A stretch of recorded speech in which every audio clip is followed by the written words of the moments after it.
con 7 días completos en Barcelona, ahora tenemos con una idea de todos los equipos.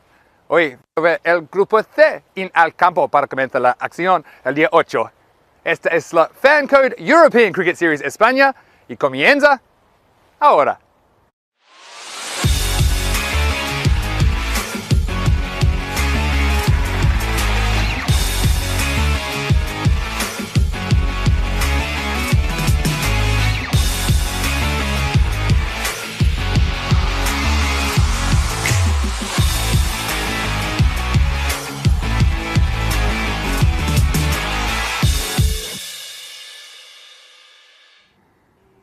Good morning wherever you're watching around the world. This is day 8 of the Fan Code European Cricket Series. Vinny Sandhu here, Mr. Maximo for the European Cricket Network. And the first game this morning is match 36. It's between Garian and Relive Sporting. And the match referee, Shub, is with the two captains, Adil Ahmed and Karan Datta.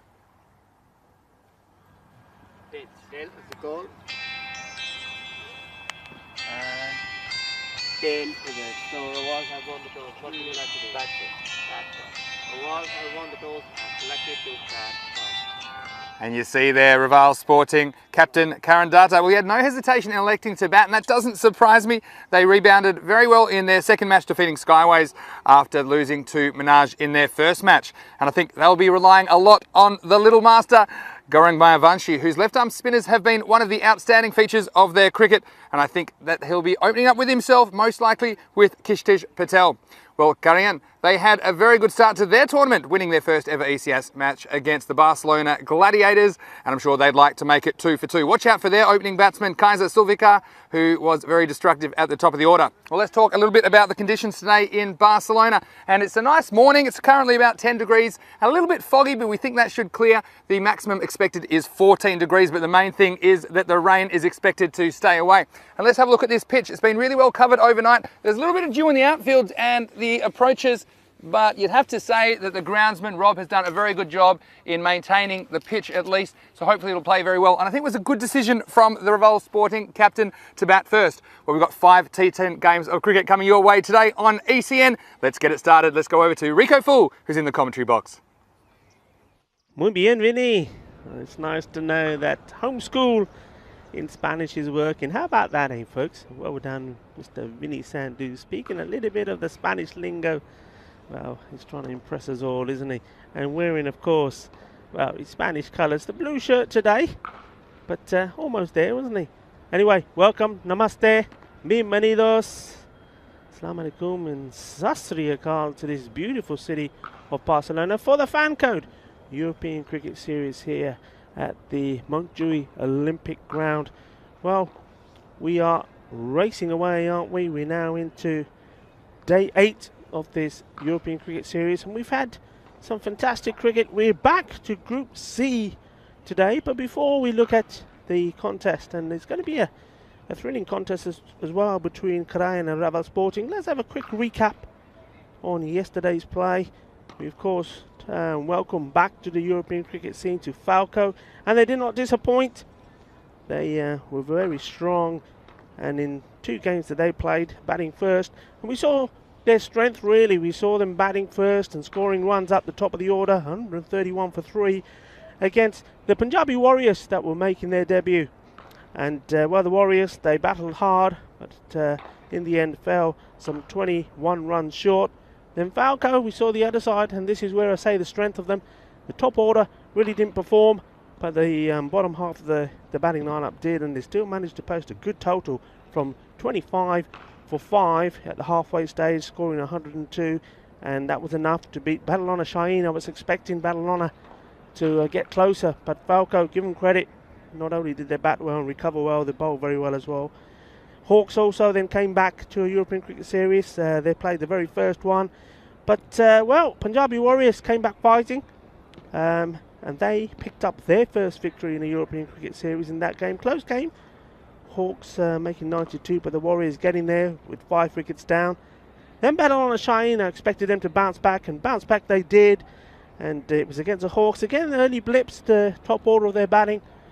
But they did manage to get to the total of 99 and without too much issue. And then right at the end we saw an introduction to two new teams, Trinidad Royal Stars and the Black Panthers. It was a low-scoring affair, but plenty of entertainment in that one as well. And there were a few performances, so a few highlights. It's on your screen. You'll be seeing the fantasy dashboard coming up in a minute. But Adil Sawa from Falco, he batted very well, 58 of 33 balls. Tejpal Singh, the Punjabi Warriors, remember they were making their debut, and he debuted very well, 49, just falling short of his 50. Thinking more of the team than himself.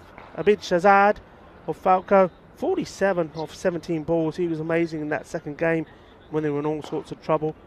And another mention also for Malik Matiur Rahman. He batted really well in the youngster, scoring good games, the left-hander for Badalona. And then for bowling front, Adil Wanswar taking 3 for 7 for the Trinity Royal Stars on their debut. So this game today, it's going to be an exciting start. I think we've got two strong teams. We've got Raval Sporting are going to have a bat, and why not? Indeed, they will be looking to score big runs. They have strengthened their batting. They are missing their captain. Their normal captain is Isham Patel. He's in India getting married, but I'm sure he's still watching the cricket. Anyway, congratulations to you, Isham Patel. I'm sure you're watching the game, and I'm sure you've been talking to your team in between. Well, they'll be hoping that the likes of Kalandata, who's their captain, will score some runs. And also Kish Patel, we've seen him make starts but not go on to score big runs. Anyway, we're getting ready for this game, and it's going to be Safwan Naeem and Nilkesh Patel umpiring. Rico Fall in the commentary station, and also joined now by Mr. Maximo himself, the Spanish-speaking Vinny Sandu. Welcome, good morning. Está muy bien, hoy. Muy bien, tío. Muy bien. Buenos días, Rico. Buenos días, espectadores. Bienvenido a nuestra transmisión. And welcome to all of our viewers wherever you're watching around the world. Yeah, it's fantastic to be here again, and sun's out already in Barcelona. We had a little bit of fog when we arrived at the ground this morning, but nice conditions to start this. It's match 36 of 124 here in the Fancode European Cricket Series Spain. And it's going to be the captain of Karian, Adil Ahmed, to open the bowling. And fascinating contest we've got in store. So here is the first ball of day 8. Yeah, captain to captain. And the batting captain, Kanandata, hitting the ball out. Just taking 2 runs. Yeah, I mean, it's interesting to hear, Vinny, about the pitch from yourself. I must admit I had a stroll out there. I think there is some dew, isn't there? Some early morning dew on the ground. A little bit damp, the outfield. The wicket, I think Roberto, as he said, even once he came off air, he was still doing his little bits just before we came back on live on the ground, doing an outstanding job. So the pitch itself looks okay. The only thing is the bowlers, the right arm over the wicket, just need to be a little bit careful with their follow through that bit. As you see, the left of the pitch there, the left of the umpire, a little bit sticky, but we'll soon dry. That one's been hit well all the way. Balle, balle, balle. And a fantastic catch there from one of the ground staff. He's kept his eye on the ball, and no doubt he's wishing he was out there. Well, we've talked about difficult catching conditions first up in the morning. Well, get this guy a green shirt and get him out there, because he has taken that one no worries at all. Very, very slippery conditions, like you said, Rico, first up here, and quite cold. But nice hands, and there you go. The real fielders are off the ground, Rico. Well, yeah, well, he's leading the way, isn't he? That's pushed in the air. Shouts to catch it. Didn't quite carry to the man. If he was in the circle, would have been a different situation. But you know what I like about this start from Raval Sporting? And look at the very first ball of the innings, for example. Karandata, they're pushing hard for 2. Kish Patel it was, who hustled back to the non-strikers end. And we've seen a few teams come out of sleep, you'd have to be honest. First up here, an early start, 8:30 in the morning in Barcelona. The sun's just come up only about 45 minutes ago. But nice to see Raval hitting the ground running. They'll be looking to put 100 plus on the board in this match.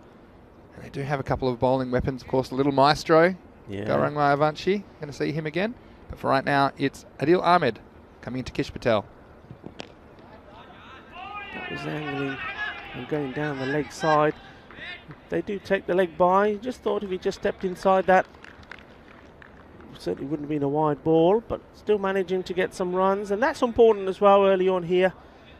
early morning games, it's important to go out there with good intent, and that intent is to be scoring runs off every ball. So if it's not there for the big hit, then take the single, keep rotating the strike, especially when you've got this right and left hand combination. Put the pressure on the fielding side. And that's been sent packing, that's gone to orbit. Nobody's going to catch that, not even the ground staff. What a big hit that is. 6 carreras, Ginna, Bada, Shaka. And this was perfectly timed from the batsman. He just waited on, and we've seen a few batsmen get through their stroke a bit early in the piece, but this one, well, there was no mistake with the contact. And although he hit slightly across it, he kept his eye on the ball all the way onto the bat. And a great start. And the skipper, Karandata, coming out like he means business. He's raced to 15 with the ball to go in the first over. Go for another one. Now that's been, I think, for me, the problem with, well, not just picking on Karandata here, with a lot of the recognised batsmen. They have played good shots, but they've also got out cheaply. They've all made starts, but not gone on to put the team in a good position by scoring a 50. Or even going on to score more than that, and they're capable of doing it, playing a loose shot. How many times yesterday, Vinny, did we see a batsman hit an outstanding strike and then being out the very next ball? That's exactly right, and 15 off the first over. It's going to be number 15 for Karian Junaid Ali to bowl the second over. He impressed me with his cricket as well in their previous performance, which was a win over the Gladiators. Raval Sporting, of course, they had a loss to Minaj to start their campaign, but they did come back, beating Skyways, the newcomers. So Raval are 1-1. Both teams would love to win this match first up on day 8. Oh, that was short, and the batsman Chris Patel got to be careful there. It was a wide ball, but he did chase it. He would have been gutted with himself if he got an edge on that. And if you are watching on our YouTube channel, ECN European Cricket Network, please shout out and say hi. Let us know where you're watching around the world. We had viewers from all around the world yesterday, didn't we, Rico? We had viewers from America and the Middle East and Australia, of course. Plenty around Europe. Some in Spain, which is nice as well. Make sure you say hi. That's it in the air. Should be a chance, and the fielder, well, just not able to move quick enough as the ball just slowly but surely goes over the line. Well, Adil Ahmed, it was there. The captain himself not moving quick enough. And, well, for me, that chance has gone begging. And still the ball goes to the boundary. Well, in the words of James Bond, I like to live dangerously. And Kish Patel, well, he's flirting with the fielder. Adil Ahmed put the left arm out but couldn't quite grasp it. That one just trickling into the boundary for 4. So, great start this for Raval Sporting. Junaid Ali needs a response.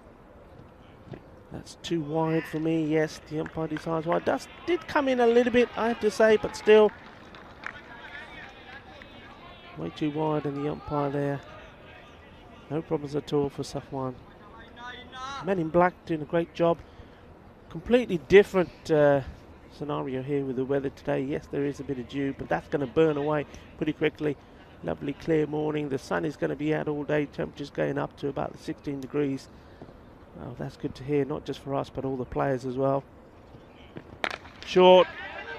And this time it goes over that man.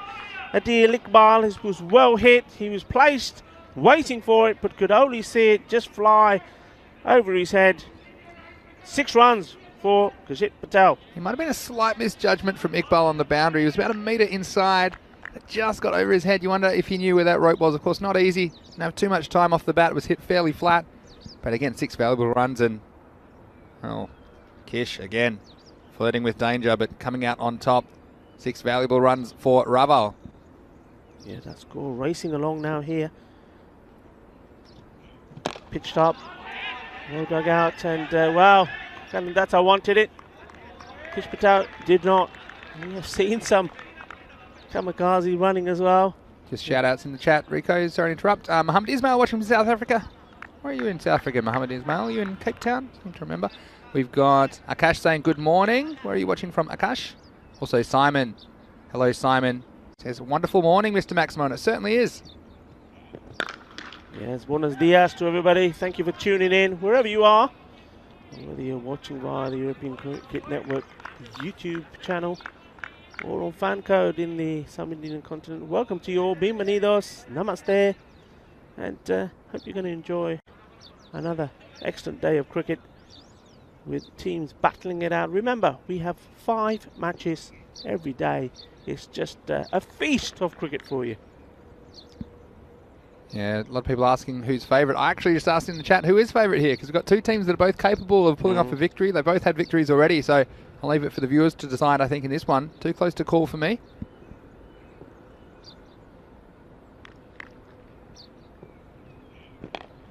It's nicely played. It's good, running, Rico. I was just going to say, and we've seen this time and time again, and we saw it from the Punjab Warriors yesterday, pushing the fielders in the early overs. So, of course, you know, we always see those taken in the 7th, 8th, 9th, 10th over, but there's no reason you shouldn't be taking them from the beginning. And even though that went straight to the fielder, Kish Patel, good running between the wickets from him again. He was backing up and made it easily.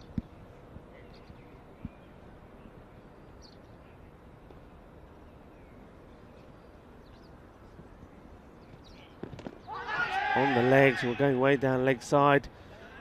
Kish Patel, really disappointed he missed out on that one. We just see there, he's just trying to hit that too hard.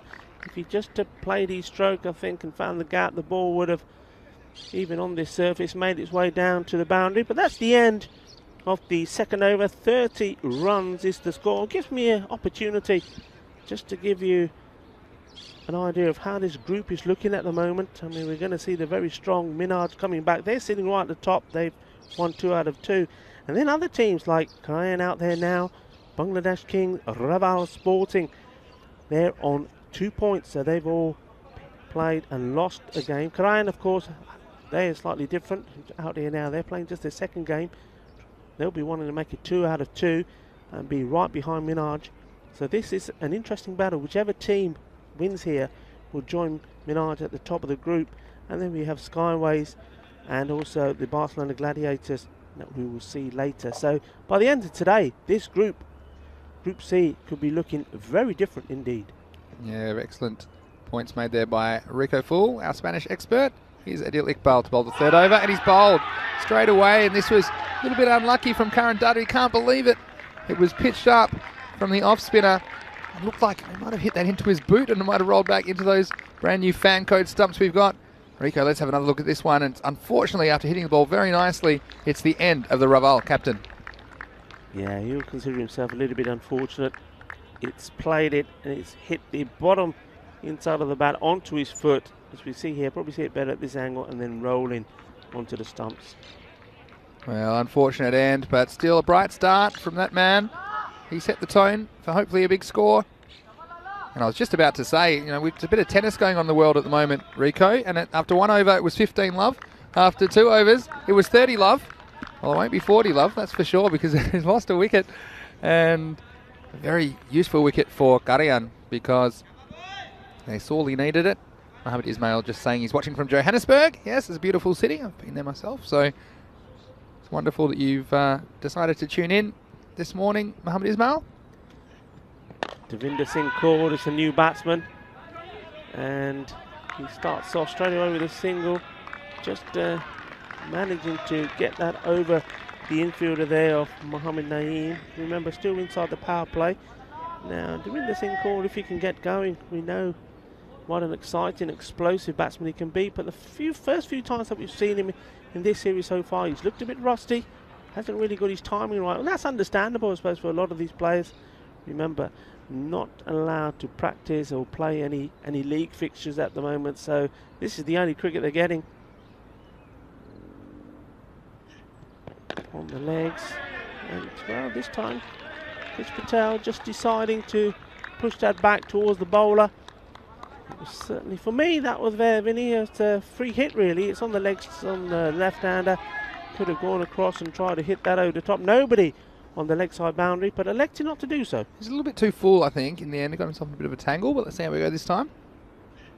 Oh, he's chopped that in the air. Could be another wicket, and it is another wicket. That's a very good catch. The ball going over the fielder, and keeping an eye on the ball, turning his back to it and taking it in front of him. Good catch, so yeah. This was a very good catch from Mohamed Salah at point, and it was over his shoulder. We've seen plenty of catches go down in the early morning games. But again, this is an important wicket. Well, we said that Kish Patel was living dangerously. Well, he went to the well one time too many. Unfortunately, that one finding the fielder. So after a bright start, Ravals, they're faltering in the third over, and they are 31 for 2. Yes, that introduction of spin once more doing the damage. So the pace taken off the ball, and both the openers found it difficult.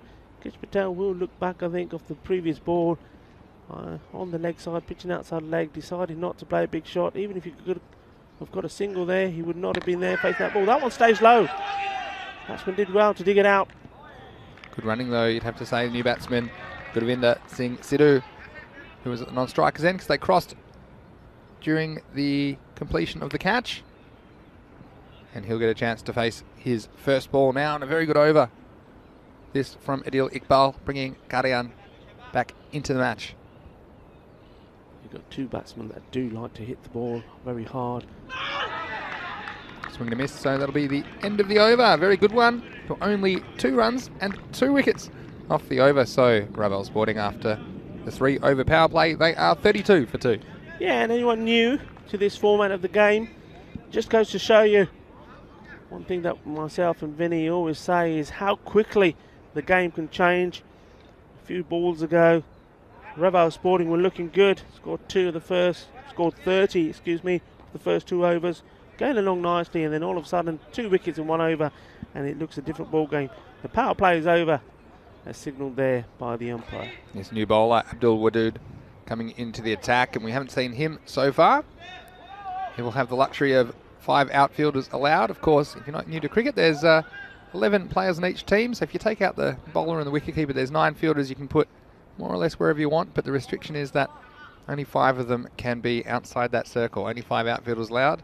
Here's Abdul Wadood for his first ball. Yeah, nice start, right on the money. Certainly the captain liking it. He's right in front of us. The captain here, Adil Ahmed, certainly making a lot of noise, encouraging these players. Yeah, it's been a bright start from both teams. They look up for this contest, and they know how important this game is to the trajectory of their series, I think, because both have a win, but they'll have losing records, well, if they drop this game. So Karian would be actually 1-1, but Raval, they don't want to fall to 1-2. That's down the leg side, and might have just caught a bit of the pad there, I believe. We'll see this in the replay.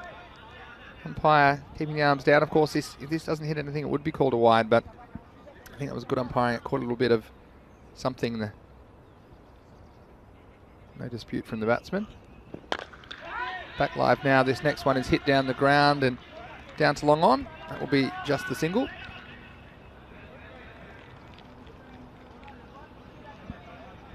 yeah, nice shot there. You didn't see it first time round, just a single taken. Important this for Raval.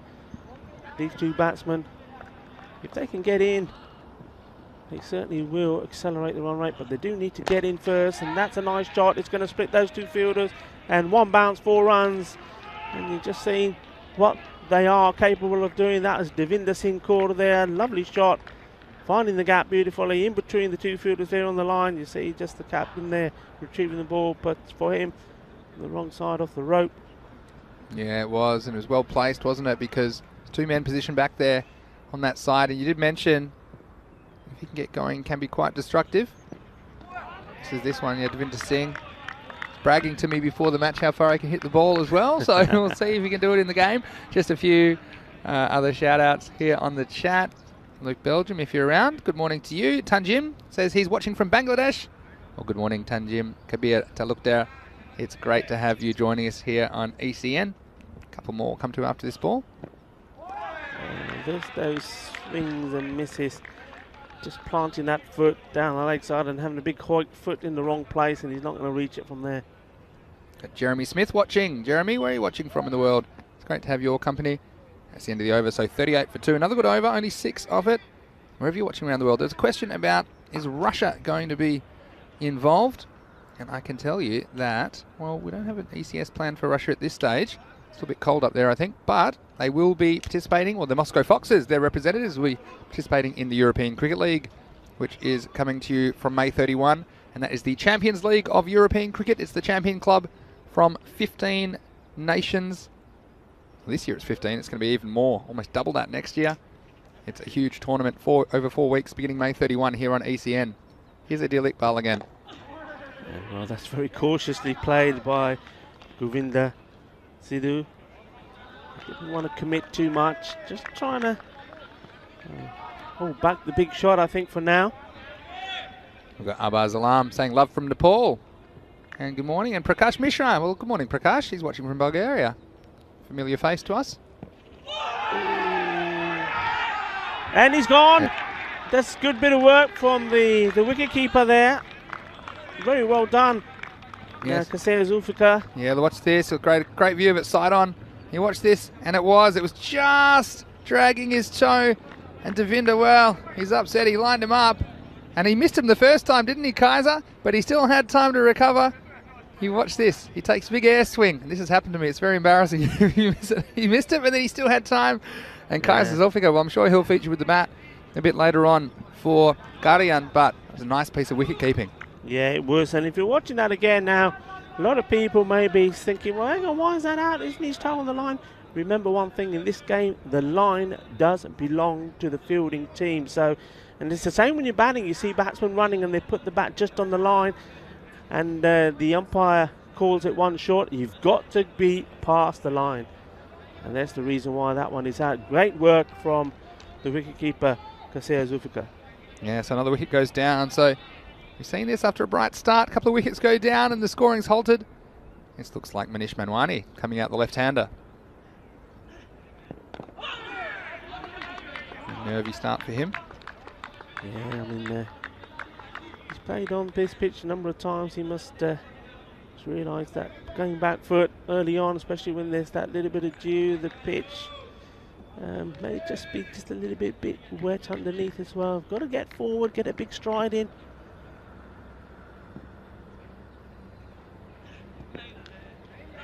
Well, I'll tell you what, he could put this one anywhere, but somehow he's hit it directly behind him. Well, he must be good at parties, Manish Manwani, because that was a party trick. I'm not sure how he got that one directly behind him. Off the end of the bat, and fielded there perfectly positioned. So, missing out, and a little bit of a nervous start from Manwani. Let's see if he can get going here in the 5th over. Oh, once more the inside of the bat, and well, no backing up at all from Govinda there, Sidhu. I mean, you've got to take the runs. You can't get these dot balls get on top of you, because what that does now, I mean, you'll probably see that the young man, Manish Manwani, now is probably going to have a swing at this, because he's probably thinking, I'm putting pressure on my team. Oh, another wicket here, then you're certainly going to put pressure on your team. Got to take the singles when they're there. Look at Govinda, he is just standing still. He has not moved. Let's see another stumping appeal, but this time not out. Yeah, he's got to think about his cricket a little bit here, Sidhu. This one was almost exactly a replay, but you see Manwani just getting some of that foot back behind the line. It was a nice piece of keeping again. Staying low and nice reactions. I like the way his knees, they stay quite flexible and able to adjust to that low bounce. But that's the end of the over at the halfway point. Raval, well, they were 30 off 2 overs, but they find themselves after 5. They are 39 for 3. Yeah, and what about that bowling from Adil Iqbal? We talked about a good slow spinner on this wicket, and he's used his craft very well there. Off his 2 overs, taken 3 wickets for 3 runs. That's exceptional bowling. Yeah, we've got a question from Simon, which I'll come to in a second, but first we're going to have a look at Jahanzeb Asghar. Now, he bowled very well in their opening match, and he's been held back a little bit this time. We saw him bowling much early in the innings in their previous appearance, but you'd have to say it's been a really good comeback from Karian. And it's Gurvinder facing up. First ball down for a single. Simon says, how can the tournament take place? And guessing correctly, these are not professional cricketers. Of course, it's still developing in this country, Simon. And just asking how it gets financed. Well, it's a good question. Now, we do have some pretty strict conditions on us, of course, at the moment. with the restrictions in Spain and the pandemic, but everyone doing their best to adhere to the restrictions. You'll notice everyone off the field is distanced and wearing masks, and those masks are only allowed to come off once the players actually on the field of play. And yeah, of course, various other restrictions in place with regards to celebrations and things like that, Rico, out there, where players have to keep apart, which isn't always easy for them. Down the leg side. And as far as how it gets financed, well, European Cricket Network, we bring you the action, and it's been fantastic due to the support that we've received from various places around the world. A lot of people enjoying watching the cricket, and if you are, then please let us know in the chat and by following us, of course, on social media at European Cricket, because so much entertainment in these matches. 5 matches a day, over 1,000 matches planned to be broadcast this year. Well, it's all tiki-taka here at the moment. 30 was the score after 2 overs, and we've only just got to the 40 mark here, and something needs to happen out there. Of course, you've got to take the singles. They haven't been even taking those. For me, missing out on 3 hits down the leg side, but worse still, getting something on it, a pad or a bit of bat, not getting a run, so not even getting the extras. And they need this now, and this is right on call from Sidhu. That's a big hit. That we know is what he can do. Well, has the sleeping giant woken up the big hitter? Because that is a bit more like it. Well, this was absolutely launched. He's waited for it. He's timed it perfectly. And again, we said it the yesterday, but when I last saw it, it was still going up. That was a huge hit and just what Ravel needed to get their innings going. Yeah, and one thing that's making this harder for Raval, of course, and we cannot take anything away from Rian, is Kaiser Zulfika doing a fantastic job. He's standing right up. He's not allowing the batsman to come out that crease to these slower bowlers. That's it in the air. There's fielders are there, but he's going to split them. It does. So, well, he follows up the 6 after a swing with that shot. So 4 more runs. So all of a sudden, he scored with 2 shots, more runs than they scored in the last 3 overs.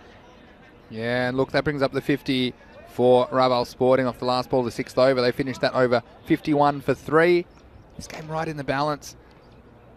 And Jahanzeb Askar, well, not pretty well in the first game, but he got a bit of punishment there. It wasn't a bad over by any means, but the batsman taking him on, getting away with a big 6, and then 4 through mid-wicket into that gap. So 12 off that over. But yeah, I think this chase of Kariam, we look at their batting resources, I think they'll be relying a lot on the man behind the stumps at the moment. Kaiser Zulfika, he looked very accomplished with the bat, and I think no matter what Ravel score, they will fancy their chances if they can get him early in the innings. But Manwani just been a little bit nervy, and it's understandable, but you see little things like the running between the wickets has been a little bit more, what's the word, a bit defensive since Manwani's come to the crease, and he's looking to survive. But he survived a few balls now. He's 1 off 6, and so at least hit the big shot, or at the very least get to the other end. Here's Abdul Wadood to continue. Again, they're the ones that Manish seems to be missing out on. That's probably the 3rd, possibly even the 4th that he's had on the leg side and not managed to get back on the ball. And Kish Patel, the other left-hand opener, was very much the same. In fact, it was a similar ball to that, which he decided just to push back down to the bowler. And the very next ball, he perished. So they've not taken the opportunity and got the most out of the bad balls for me here, Raval. It's hit hard, and that is gone for 4 runs. You'll probably see that the ball was probably heading to be a wide anyway, but that's positive batting. He's starting to see the ball well. Yeah, it was definitely going to be a wide, but he's played that beautifully, gets 4 runs. And look at this footwork. See that back foot goes back and across, gets in a perfect position to punch this away on the offside, and you don't often see that shot played, actually. We've seen a lot of swinging across the line, but beautiful shot there, and he's gotten going now. He's trying to hit this one between the 2 fielders there. Slower ball. Probably done him a little bit in the air. He's having a look at his bat. These balls are very hard under these conditions where it's a bit colder. And they're bat breakers. I don't know if I'll be using my absolute best bat in this competition in these conditions. A little bit damp as well. It's not great for the type of wood that they use in cricket bats. A couple of more comments on YouTube I'll come to in a second, but here's Wadood. Well, that's better. Much better. I mean, he's not been strong on his legs. He's missed out. He's let the ball hit his pads and therefore not been able to get the wide. And this time, that's good. Moves out the way. Well, almost goes through all the way. So, sensible. Yeah. And they do run as well. So, 2 wides. Yeah, gets him off strike as well, Manwani. That's in the same area. He's hit the last one. The 2 fielders do chase it, but the ball bobbles over the line. 4 carreras más. अच्छा shot सेगा fielder ने chess की पर चौका हो गया. Yeah, Govinda Sidhu. Well, he has really gotten going now. He's raced to 22 off 11 balls, and it's just what the doctor ordered for Ramal Sporting. As the innings was teetering, he's the man who's stepped up, and he's not getting a lot of help around him as well. So, nice offside shots. They've put the deep point back now, not surprising. Oh, he smashed his hard. It's just gone over the man on the circle there, the 30-yard circle. Once more, he's having a little look at the bottom of the bat. There's a little spot on there where if he gets the ball on it, it doesn't seem to go anywhere. And that's a horrible feeling because it vibrates all the way up to your body. And you can see him there, he's shaking his hands. That's an interesting one for me because I do think they want Gurinder on strike. This is Manwani facing. I think he's got to have a go at this one. It's been there long enough. And this time, that's better. That's what I like to see. Nice shot. And the young man finally getting the confidence here. Swivels across, gets bat onto ball. And 4 runs to him.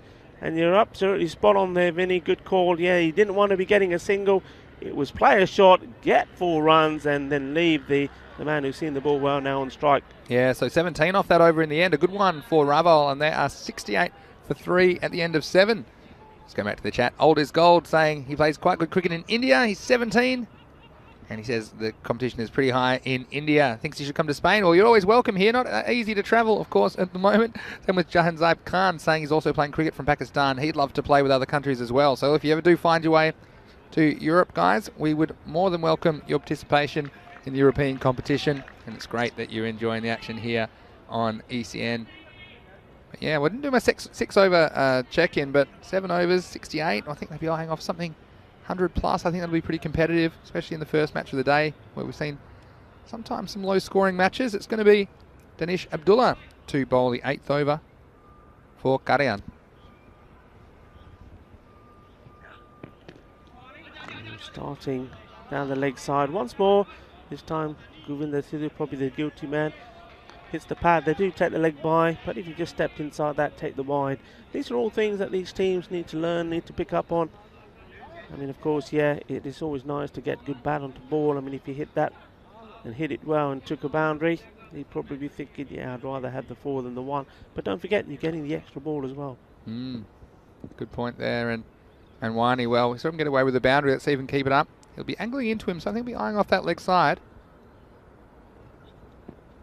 Oh, wow, he decided to come down the wicket and, well, made it an easy option for the bowler, just kept it straight. And in the end, that was a sad, sorry-looking dismissal. He just got into the nick. He just started doing the things I was saying he needed to do. Used his feet better, played a nice boundary in there. This one here left himself open for this. Yeah, you see, this knew what he had to do, didn't he, Manwani? He'd been there long enough, and the time was to go. This one, he just thought he might have been through his shot a little bit early, but credit to the bowler. He kept it straight, and he just struggled for his timing with the exception of that one boundary that he struck, Manwani. But look, he will be back with the ball, I'm sure, and he might have an important role to play in the second half of this match. So he needs to go away, not worry about that too much. Hopefully, with wickets in hand, Raval can keep the momentum going and get over that 100 mark. I'm sure they're eyeing that off. Yeah. But what are they? Almost 70. So they'd love to be high 70s, almost even 80. But it all depends on how much strike that Gurinder can get, and the new batsman, Amit Das, well, we've seen him strike some lusty blows in the ECS as well. So he's no slouch with the bat. I'm sure he'll be aiming to provide a cameo with the stick today for Raval Sporting. Here's Danish Abdullah.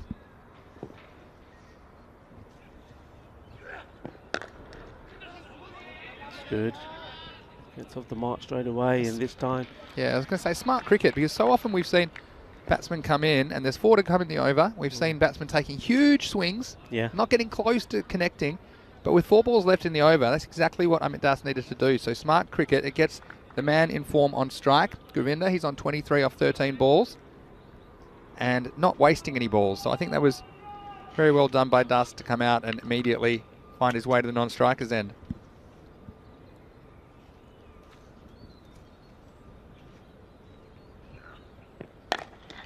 He's waited for it, launched it. They were trying to go for 2. If it doesn't go to the boundary, they've got to go for 2. And they do in the end. Good work there from the fielder, making sure stops the boundary. Yeah, fancy footwork. I'll get 2, but again, that man on strike, Govinda, brings up his quarter century off 14 balls. We used to have a quarter century in backyard cricket because it was so hard to score. You know, you get to raise your bat for 25. I think we should bring that in the ECS. What do you think? Yannick's joined us on the chat. Hello, Yannick. It's great to see you in the chat and watching the Fan Code European Cricket Series. Hope you're enjoying your morning there in Germany. Well, he's launched this one. Over it goes. Balle, balle, balle. Buenos dias, Yannick. I know you like those. That one's for you, buddy. Nice shot. And this is what he's got to do here. Play some big shots. And, well, you know what? If he can, I think bat all the way to the end of this innings. I think the 110 is on here, you know. You know, it's interesting because last ball of the over, I'm sure he'd love to strike, but I still think got to go the big shot because you can trust Dust to get a single next over. If it's there to hit, it's got to be hit. You just don't want a dot here.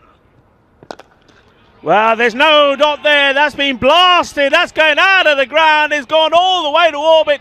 What a big shot. Mamma mia, qué fuerte esta, hombre. Bienvenido aquí en Montjuic por the Fan Code European Cricket Series. And, well, the Master Blaster, he was a bit shaky when he came in, but he's hitting the ball miles now. Yes, 6 carreras más for Raval. And I said if it was there, he should go for it. Well, he certainly did. That one right out of the middle. And nice to see some good straight hitting again. So that's the end of the 8th over. And Raval, well, they've raced to 84 for the loss of 4 wickets. 100 looks a bare minimum now for them. And again, we've loved watching this T10 format because the ebbs and flows. We had Raval off to a very strong start, but then with the bowling of Adil Iqbal, 3 for 3, he brought Gadian right back into this match. But again, another momentum shift, and it's that man Govinda Sidhu. He's now 37 off 16 balls. But Amit Das at the non-strikers end, at the strikers end now, I think you'll see him just happy to get a single and turn it over to the man who's got the hot hand. Yeah, he's got to do, but let's see if Govinda does back up. Well, this one's actually pitched and bounced twice, I think. And this is one of the vagaries of the surface. You'll see that this ball, and it's a correct call, I believe, from the umpire. And this is the rule that was changed a couple of years ago. You'll see this, it's just almost rolled. And, yeah, it's a good call because just bouncing a second time before it reached the batsman. So this will be a free hit. And look who's on strike. It's the man in form, Govinda. Let's see how far he can hit this one. He'll definitely be trying. He'll definitely be trying. Obviously, there's won't be the pace on it.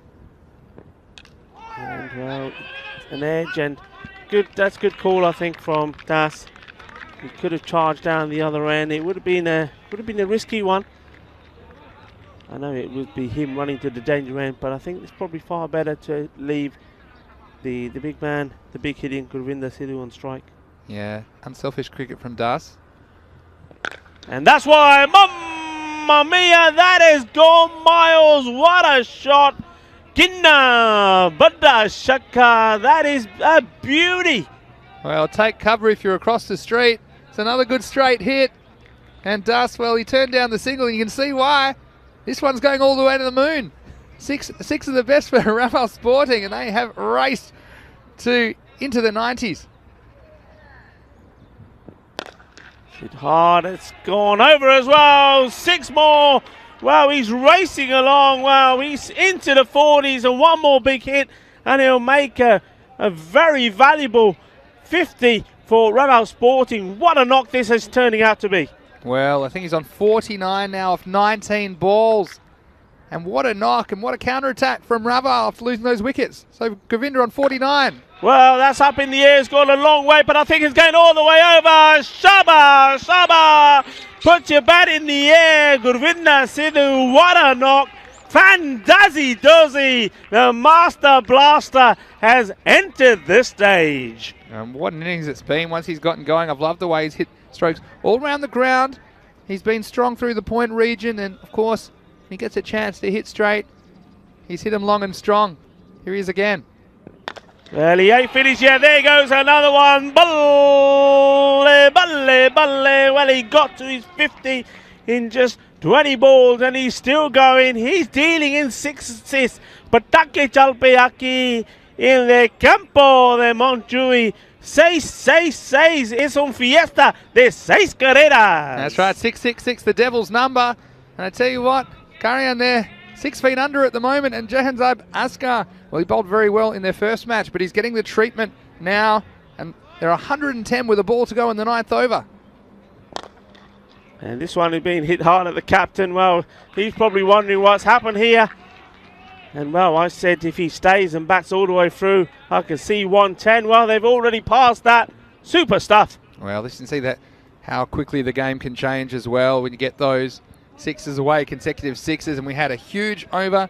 There were 27 runs off that over, and we've seen some 9th overs go for some runs, haven't we? We saw 29 off a 9th over yesterday, but the batsman Govinda backing himself, and he's raced now to 62 off 22 balls.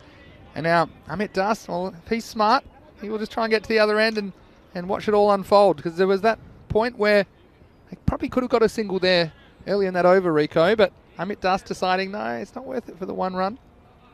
It's going to be Junaid Ali with the task to bowl the 10th over.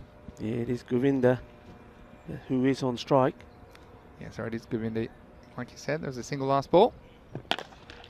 And well, yeah, he decides when he was halfway there that perhaps he should go for the 2. And I think he was right. They should, and they will. This will be irrelevant even if he is out, because at the end of the day, it's all about who's at the other end at the moment, and it's not out. Yeah, and look, sloppy fielding. Look, Amit Das, he'll end up going for only 2 runs. I thought this was run out. Let's have a look at what happened here. Did I miss something?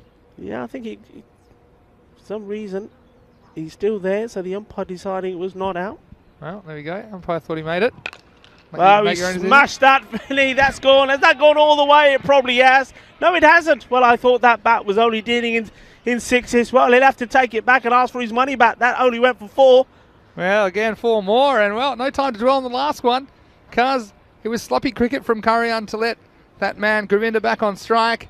And so, 4 more to him. And it's on 68 now. And he's really putting a big score on the board, and Kaiser Zulfikar and the Karian batting unit, they've got some time to think about it, but it's going to be a big chase. Looks to be in excess of 120.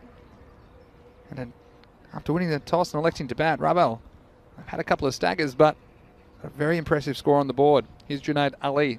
See if he can do something about it. Bit shorter. That's actually well bowled. He's not pitching it up to him at all. Trying to get that one into the body, just taking a single. He moves onto 69 off 25 deliveries. So Amit Das, all he's been doing at the moment quite sensibly is just getting the big hitter on strike. He's batted very well, hasn't he? Early contender for man of the match, but guess we'll see. We'll see if anyone else can challenge him in the second half of this match. This is Amit Das. Well, he's got the license now to go, I think. Ooh, and that's not what he wants to do. All he wants to do is, you know what? It sounds horrible, even if you let the ball hit you and just run. You got to get Govinda down that end, because it's a question of a dot ball or a boundary ball. And at this stage, they're at 118. Couple of balls to go. Yeah, they'd love to get to 120 plus. Exactly right. Even if he misses this, I think they'll try and get that man Govinda to the other end. Well, that's hit very well himself. Well, he thinks, well, no, what are you talking about, commentators? I can do the same. This is a lovely shot. Nice footwork. Gave himself room and punishes the ball over the top. And the fielders there, you can see that, just watching the ball go over for 6 more. Yeah, and this is well deserved from Amit Das because he's played very unselfishly so far since he's come to the crease. And he's got the last ball now, 124 on the board. A ball to go. A maximum will take them to 130. Let's have a look. Well, he's swung the bat at it. They probably will come for two. They have to, really. And, well, he is out in the air, but it was the very last ball. And, well, what a fantastic knock it was, though, from him. Superb, and he made all the difference there at the end. Raval were just poodling along 6 overs, and it was 51 for 3. 7 overs, a little bit of acceleration, 68 for 3, and then he went absolutely ballistic. Yeah, he did, didn't he? And once he got going, there was no stopping. He's unfortunately run out off the last ball of the innings, but unselfishly going back for that impossible second run. He's run out for 69 off 25 balls, but one innings it has been from that man, Gurvinder Singh Sidhu. And Rico, didn't we have some twists and turns in the first innings here? The first of 5 matches on day 8 here in the Fan Code European Cricket Series. Then we just, I mean, it's all about, we were saying that Karan Datta and Kish Patel are talented players. We just needed them to get in. They always make starts. 16, Karan Datta, 11, Kish Patel. But as you see there, they do then give their wickets away. And well, that was a little bit unfortunate. Bat, pad onto the stump. Kish Patel, well, he was taking, that was a very good catch in fact by Zah, but once more he made a start and didn't go on, and you thought at that point when the wickets were falling that they're in trouble. This was the stumping. Very, very good work by Kosovo. Zulfikar, you know how important he's going to be in this run chase. Even at this stage you probably think it's going to be a lot to do with how he does with the bat. So there was a blip from Raval. They needed something to happen. Well, I was saying that with Devinder Singh Kaur or even Gurvinder Sidhu, one of them had to get going. Well, Gurvinder took his time, but when he did well. Well, Manish Mawani, he was with him for a while there. He just thought maybe they were going to put a good partnership together. He just started playing a good shot, and then he decided that he was going to try and make himself some room and take the charge. Lost his wicket, and he went down, brought out Amit Das. But then, well, what a partnership this was. And Amit Das with the big 6 there towards the end, ends up with 9 not out on 5 balls. But, well, this man, Gurvinder Sidhu, the master blaster here at this Olympic ground in Manjuri, led the way. What a superb knock it was from him. We know he has the ability, we know he has the power, but sometimes you've got to go out there and show it, and show it he did. He showed it to you, our cricket family. He showed it to the world. The Master Blaster helping his team score a magnificent 125. And like I say, a lot of those runs coming in those last 3 overs. So he's certainly done a good job for Raval at one stage. It was looking that they were going to struggle really to even get to the 90 mark, and even that was with some effort. Just looking at that scorecard again. So Karan Datta and Kish Patel, they did make starts. Devinder Singh, very cautious, I think, early on. He made 7 of his 7 balls. But it was all about that one man, Gurvinder Sidhu, there right at the end. And supported well by Amit Das. Bowling figures, well, not ones that Karyan will want to be seen too much of. Well, I guess the pick of the bowlers has to be Adil Iqbal. Can you believe that his 2 overs went for just 3 runs and 3 wickets? So basically, it makes you see that of only 8 overs, there was 122 runs scored, which is absolutely amazing. Just goes to show the strength of what a good power hitter can do in your team. A master blaster, as we like to call him here. And the rest of those figures, well, the most expensive Haskar there, remember, he went for 27 of that, the 9th over. So there we have it. We've had a great start to this morning's cricket. It looked like it was going to be one that was going to be one for the bowlers, the way Raval lost those wickets. Once the 2 openers went, Devinder Singh went and Manish went, so 5 wickets falling in total, with Gurvinder Sidhu being the last, being run out, unselfishly trying to get the second run. But 125, they'll settle for that. Well, Korean, well, they've got to go back and they've got to really get their heads up, because those heads certainly did drop there at the end, including the head of the captain, Adu Ahmed, who was right here on the boundary. But you know what? They do have the strength to get these runs. To me, they're the kind of team that no matter what the situation is, so whether they're just chasing down 60 runs, or whether it's 100, or whether it's in this case 125, I think they're just going to do one thing. They only know how to bat one way. They're going to go out there, they're going to have a go. I suspect that it will be the captain, Adil Ahmed, who will open the batting with Christopher Zulfikar, and that's going to be interesting. I think Zulfikar, a lot depends on him. He scores runs quick, he hits the ball well, and well, if he's in the mood to party as well, the same way that Gurvinder Sidhu was, is going to be an interesting and fascinating run chase. Anyway, that will commence in about 10 minutes time, so we're going to take a short break now. Vale, familia, volvemos en poco tiempo, 8-10 minutos. Toma un café y aquí en 10 minutos. Vale, hasta pronto.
दा मजा आया कि नहीं सवेरे सवेरे पटाखे चल पे.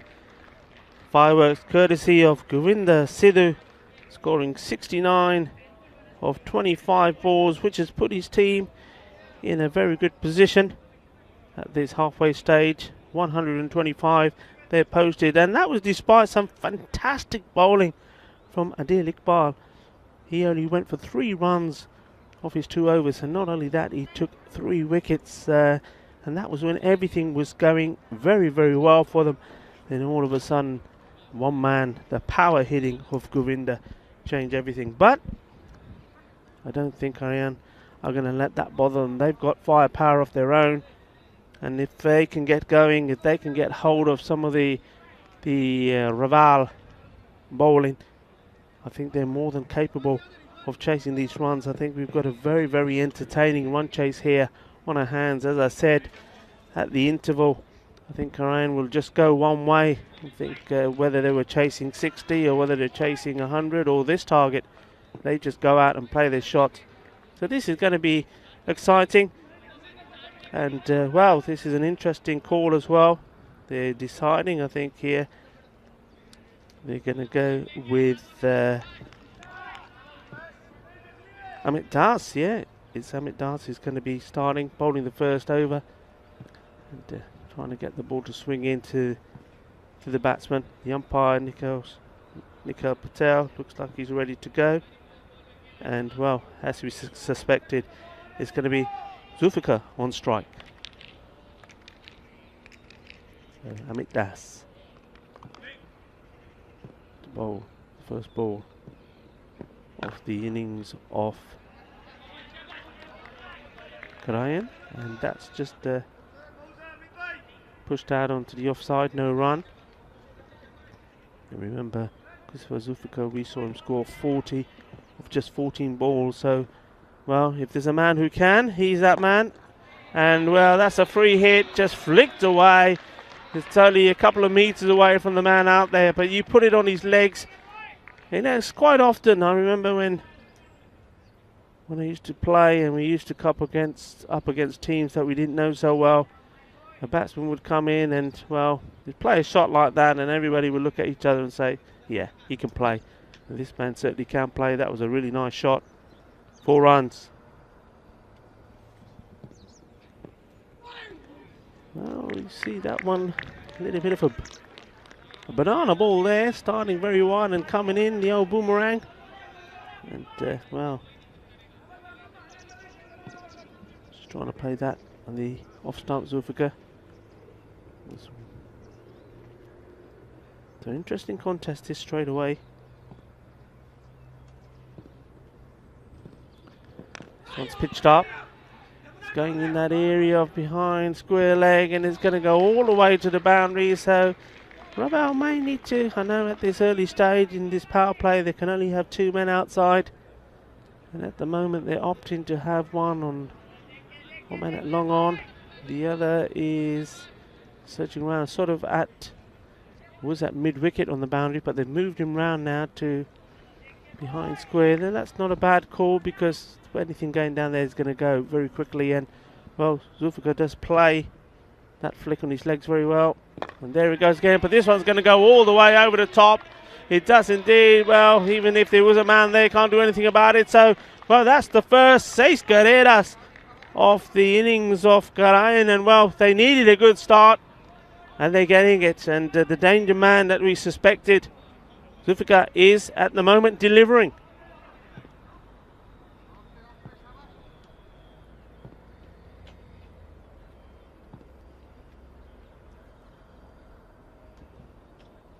So the batsman having to give it some thought. Umpires just double checking number of balls to come in the over. 14 off this over so far. We'll make that 15 and a free hit to come. So pressure is showing, and you can see already the Karayan dugout. They're loving this start they've made. They're on their feet. Completely different day to yesterday. Sun is shining already, blessing this lovely ground. And well, there it goes, free hit. He gets the maximo from it, the second six of this, the first over. And what a start, they needed a good one. Well, they've definitely got one here, 21 of 1 as Mr. Maximo comes back from the coin toss. What did I miss? Ooh. Looks like, looking by the score, looks like I saw a couple of balls disappearing onto that leg side as I was making my back from the coin toss for the next match. But yeah, Kaiser Zulfikar, I picked it as well. He is the key in this run chase. I'll give you another key as well for Raval, the little maestro. Yeah. Gaurang Mayavanshi. I think his 2 overs will be very important, but what we've learnt there, and we saw it in the previous match for Garian as well. Zulfikar, you've got to keep off his pads. Don't give him any chance to swing away on the leg side. And a perfect start for the men in green as they race to 21 without loss after the first over. It's going to be Manish Manwani to continue. He's bowling the second over, and he's going to be bowling to the captain for Garian, Adil Ahmed.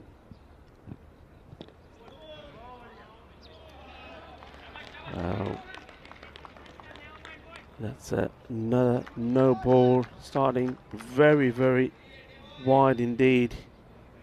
Yeah, what I'd say as well from being over near the team dugouts is there's a lot of noise coming from the Karian dugout, and they had a big point of keeping the noise up and supporting the batsman out there in the middle, trying to put some extra pressure on Raval Sporting. And you can see there, with every blow struck by Zulfikar in the first over, there was a lot of cheering coming from that dugout, and you just think Raval Sporting on back foot at this point.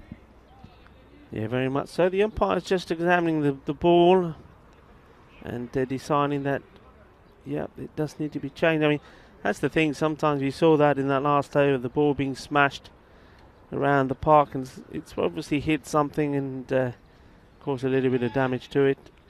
And the tournament referee, Shub Navjot Singh, is just giving another one. And they've all have the box of balls there, which have all been used for various number of overs. And so that ball there, because it's just gone into its second over, there'll be a ball which is the equivalent to it. So it's all very technical stuff, and a lot of things these umpires and the tournament referee have to deal with, and they're doing a splendid job. Back to the action.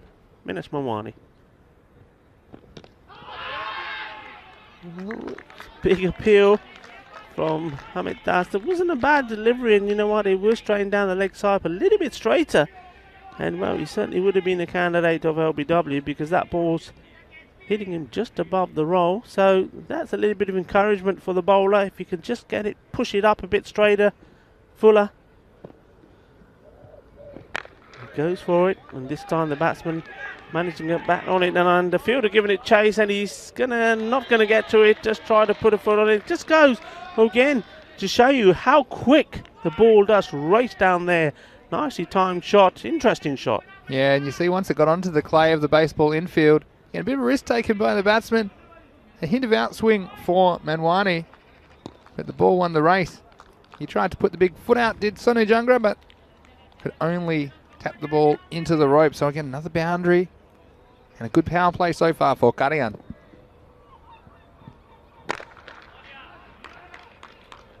Well bowled. Adil wants to come back for 2, and so that's a phrase you don't hear very often, is it? Yeah. But yeah, he fancied it, didn't he? It was hit into the gap, and he did indeed. Just a single in the end. So again, any relief at this point, welcome for Raval. There's a batting assault that you are witnessing here on the European Cricket Network on the 8th morning of play in Barcelona. It's well bowled, right up there. I mean, Zulfikar will probably feel that he should have got a bit of bat on this. It's an area in which he's very strong. Normally flicks that way quite nicely, but that was going for the Yorker. That's the sort of delivery, I think, getting that one into the batsman at the opposite end, the captain, Adil Ahmed. I think he'll struggle to deal with that. Yes, and you can see here, every run important. It's the middle of the road score. Oh, that's very well bowled, and could have gone anywhere. That's a similar sort of delivery that his captain, Karan Datta, was out to try and get onto his back leg, then rolling onto the stumps, but a bit fortunate there. We do have some news from the toss as well, Rico. Raval are returning to take on the Gladiators. Barcelona Gladiators in the next match, and the Barcelona Gladiators have won the toss and elected to field. So that coming up straight after this match. Once more angled in, and this is a good comeback from the youngster, Manish Mawani. And that's quite a tidy over. There was that one boundary with the ball racing away there at behind square leg, but then he's come back well. And just a reminder to everyone viewing that we have the European Cricket League coming up beginning on the 31st of May, and it runs for 4 weeks through June. And that is the Champions League of European Cricket. Champion teams from 15 European countries all coming to Spain to take on each other for the right to lift the magnificent European Cricket League trophy. So watch out for that. Put it in your calendar, 31st of May to the 25th of June.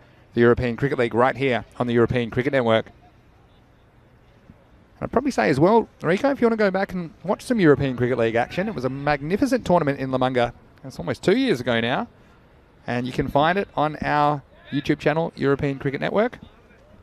And VOC Rotterdam, of course, the defending champions, they'll be back to defend their crown, the champions from the Netherlands. Here's Sonu Jangra to bowl. Short, smashed away. You can't bowl that to this man. Anything on the legs, whether it's full or short, it's just going to be smashed away. That's a big shot. And there's a little bit of change here. I think he's wanting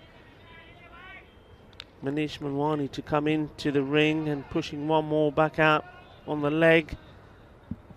He's got to think more about getting his line right. Concentrate on that off stump. Let's see where this one's going to go. That's what ball! What a beauty! Chakka there, Pate! And that is a very, very important wicket indeed. Well done to the bowler. Kept his head up, didn't let his head drop, and put that ball in the right spot. Got his man. And how many times have we seen this, Rico, in the Fan Code European Cricket Series? It's 6 and out for Kaiser. Well, he hit some lusty blows on the way to 27.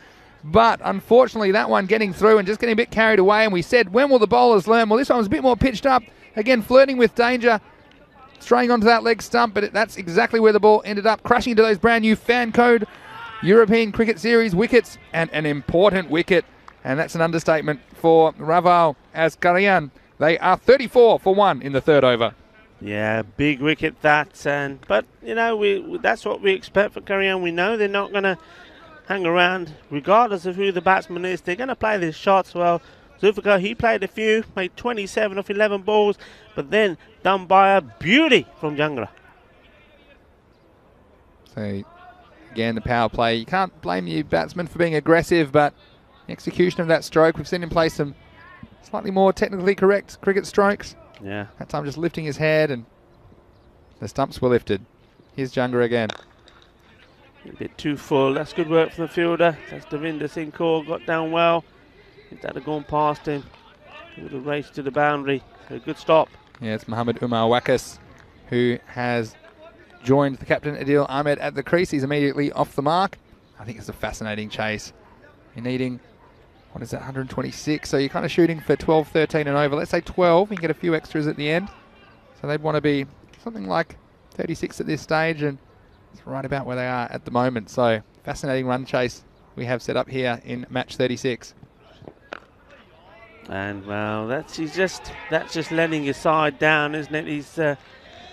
He knows what the field is, and he started with a short ball that was smashed away, and then he's recovered, and then another short ball there, just taking the pressure off, so releasing the pressure that was being applied to the Korean side there. Again, Jangra, well, he's been punished when he's gotten outside that leg stump, and he needs to get it right. 2 important deliveries to come in the power play. Yeah, Karian 39 now already. Yeah, I mean, you know that Adil Ahmed, he's going to play that shot regardless. You've got to just get one right up the Yorker length. And, well, all of a sudden, you're putting the ball on the off stump or outside the off stump, and you're getting just reward. It's a shame that went through the wicketkeeper, Kish Patel, there, or a bye. And, well, he's bowling now to once more to Mohamed Umar Wakas. Nice for him if he can get this one on the right spot. Send another one back. Last ball, the power play. Answer the question, saying going down leg straight away. I like that about Lucas Patel. Very good established umpire. We've seen him develop from when we saw him way back last October when he came to the European cricket scene, and working with a number of tournament referees. The ADD, Adrian, I know you're watching wherever you are, Adrian, and Rob Kemming as well, and now here in this tournament with Shubh Navjot Singh, and he's just, well, all these umpires have developed so much. Look very impressive, but Neil Cash, I like that. Every time there's an appeal, he gives that little signal if the ball's going down leg, and the bowler straight away knows, and we know as well. So the power play is over. Yeah, 44 at the end of 3. And look who's coming into the attack. It's the little maestro, and I said his 2 overs will be so important. You'll see him bowling his left-arm spinners, and just tends to vary his pace, and yeah, it'll be very fascinating to see how the batsmen approach Mayavanshi. Just speaking of the umpires giving the quick signal, always made me a bit nervous. I don't mind that happening, but I don't mind a bit of a delay, because when I'm batting and I see the umpire's arms moving after an appeal, it makes me very, very nervous. So here's Mayavanshi. See what he can bring to the table. The captain there, Ahmed, disgusted with himself. He's a very, shows his emotions, doesn't he? He's one of those. Good start from the little maestro here. Oh, strike 2 for a deal. And, well, not paying the little maestro too much respect. He's one of the better bowlers here in the Fancode European Cricket Series. He always try to hit everyone out of the stadium at the moment. Hasn't made contact. Full and straight outside the off stump, I think this one coming into him. There we go! Chakka de fatte! That's the way we do it! Balle, balle, balle! Well, he went for the 3-card trick, didn't he? The little maestro. I said he'll be key in this innings. This one got above the eye level of the Korean captain, and he tried to sweep. He was miles too early for this one. Early to the party. And the party was where the wickets were, because they got knocked over. And the little maestro, well, he strikes straight away on his 3rd delivery without conceding a run. And Karayan, they lose their 2nd wicket with a score at 40. Wow, that's magnificent bowling. He's just different class, isn't he? Now listen, that's his 5th wicket so far in this European Cricket Series. And he's only gone in this, his bowling his 5th over. He's only gone for the 25 runs, so that's 5 wickets he's taken for 25 in this series. Just absolutely awesome. And what I like about him, it just, nothing puts him off. You know, he knows that these batsmen have been hitting the ball big. He comes on and doesn't bother him. And just a cool customer he is. The little maestro, Gurang Mayavanishi. Excellent bowling from him. I love you trying to pronounce his name as well, Rico. Now, what was wrong with that? 5 weeks. What was wrong with that? It's Mayavanshi. You said Mayavanishi. No, is it though? It is. I'm looking at it. Yeah, you're I'm looking at it. On 5 different screens. But have you heard it being said with the local tongue? Ah, you see. Just because you're getting your Spanish right. It's nice. There's one thing I can pronounce that you can't. Look, and it's going to be Adil Iqbal to face. Now he's coming in at number 4. Bowled a flatter one there. And that's the other thing, you know, about his bowling. You don't know what's coming. You know, like the new batsman's going in and he's probably said, what's he doing? And the captain said, watch it. He's flighting it up. He's flighting it up. And the first one you get is full and flat. And does it pretty well, but it doesn't change his arm speed that much. And that's what's quite interesting about the bowling of Mayavanshi, is that he's a little bit deceptive out of the hand. So hasn't conceded a run. He's 4 balls into his over. And there's the flighted one. It is hit, but it's straight to a field. Is there going to be another? Yes, there is. What an over this is. Another wicket goes down. This is absolutely amazing.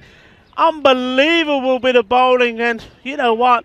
This could be well, we know about wicket maiden. There's a double wicket maiden at the moment. Wow, the little maestro. Well, he's conducting the tune that he wants to hear right now. And Iqbal, well, he said, I think I've got this covered. But all he could do was get it out to the mid-wicket boundary. And it was the catch taken there by Govinda Sidhu. Well, he did it with the bat.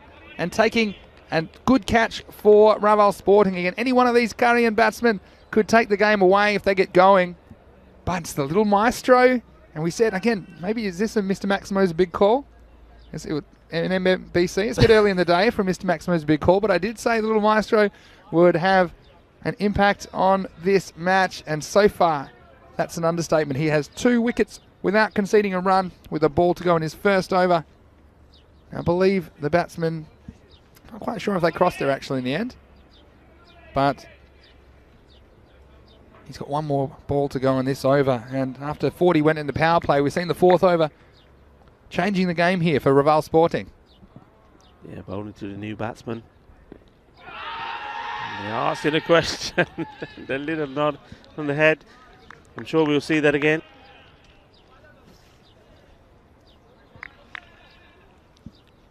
Yeah, he's a bit too far down the wicket. I do like that. Look at the intensity of the appeal from Little Maestro. And don't forget, not far away, we have the second match between Raval Sporting and the Barcelona Gladiators. So Raval, they are 1-1, of course. That was before the result of this match, which we don't know just yet. And you can see all the information you need to know there in my fantasy dashboard if you are playing some Dream 11 cricket or fantasy cricket, wherever you're playing around the world. Goreng Mayavanchi, well, he's already got 130 points there, and I'm sure he'll have a few more before the end of this match. And so the news from the toss there is that the Barcelona Gladiators won the toss and elected to bowl first. So it'll be Raval that are batting first again in that match 37, the second of 5 today. So don't forget, you can always catch those fantasy dashboards on our social media at European Cricket. And for all the previews to these Fan Code European Cricket Series match, you can catch them at our website, europeancricket.com. Well, what do you think in the chat here? What do we think of the little maestro? Hasn't he been impressive? 2 for 0 off the over. Vinny, I've got to say this. I mean, I'm excited. I want to get in here. And I've got to say, we've done a lot of these European Cricket Series. I've seen the odd maiden. I have seen the odd wicket maiden. But I have never seen a double wicket maiden. And that is just exceptional. It's the first for me. I don't know if there has been one. Maybe I can tell you. You're going to tell me. You're going to tell me. You know this already. You're going to take this excitement away from me, aren't you? I don't want to be the guy that minimises what's been a very impressive over from Mayavanchi. But I'll tell you in a second. Well bowled in the block. That's all they've got to do here now. Raval, just keep the line and length right. And, I think you'll find that Graham will just play across the line. Keep it tidy, keep it straight. Yeah, so I wanted to shout out to Dinesh Banaka in St. Gallen. He took a quintuple wicket maiden. 5 wickets without conceding a run. And I had never seen that before. Well, okay. So it's only 3. I mean, it's 5 and 2. They're similar. But it's still on. It's still on. And this one's gone straight through the batsman. And would you believe it? Sonny Jangra, well, he hit the stumps last over. And he comes and repeats the dose. And they're dropping like flies for Karian. Jangra takes a second wicket. And they're in some desperate trouble now. They are 42 for 4. Yeah, well, I said it's just got to be nice and straight. And that's what it was there. Seeing it again here. Comes in. Nice, good action. Good arm action. Nice arm. Right on the money. Middle stump. And, well, these nice stumps are taking a battering today. I do like them, and like orange stumps. And when they get hit, it's like they're going off like a stick of dynamite. I'm loving it. Fan Code European Cricket Series here in Spain, Barcelona. I hope you're enjoying the action wherever you are. Well, the Korean team here made a very good start. We said that it was all down to making good start, hitting the ball big, and well, Zulfikar certainly did that at the beginning. And when his wicket went, bowled by this man, just taking his second wicket, Jangla, we thought, well, that was a big wicket. It certainly was, because since then it's just been all Raval. Got to keep attacking though, Karian. Can't let that bother them, even though I'm sure they are a little bit flustered with the flurry of wickets. But yeah, hello to Deesh, if he's watching from Switzerland. Remember his 5 wicket maiden about 7 months ago now, so that was pretty early on in our ECS adventures. But yeah, I think that might be all caught as well from memory. But yeah, Deesh, if you're watching, it's nice to remember that moment. But I'll tell you what, a few highlights of our own here in Barcelona. Here's Jangra. Well, that is beauty. That is a boogie, oogie, woogie. Kookaburra fireball knocking over the stumps. There goes another. Well, it's all Raval here.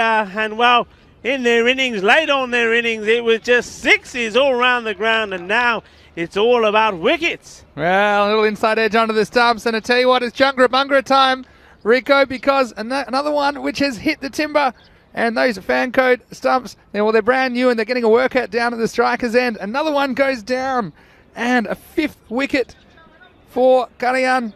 They lose their fifth, and the score 43 for 5, and after a bright start, they were 40 after their power play, but they now find themselves 43 for 5 with 2 balls to go in the 5th over. Yeah, I mean, this is a superb bit of bowling, you know, from Jungra. His line has been immaculate.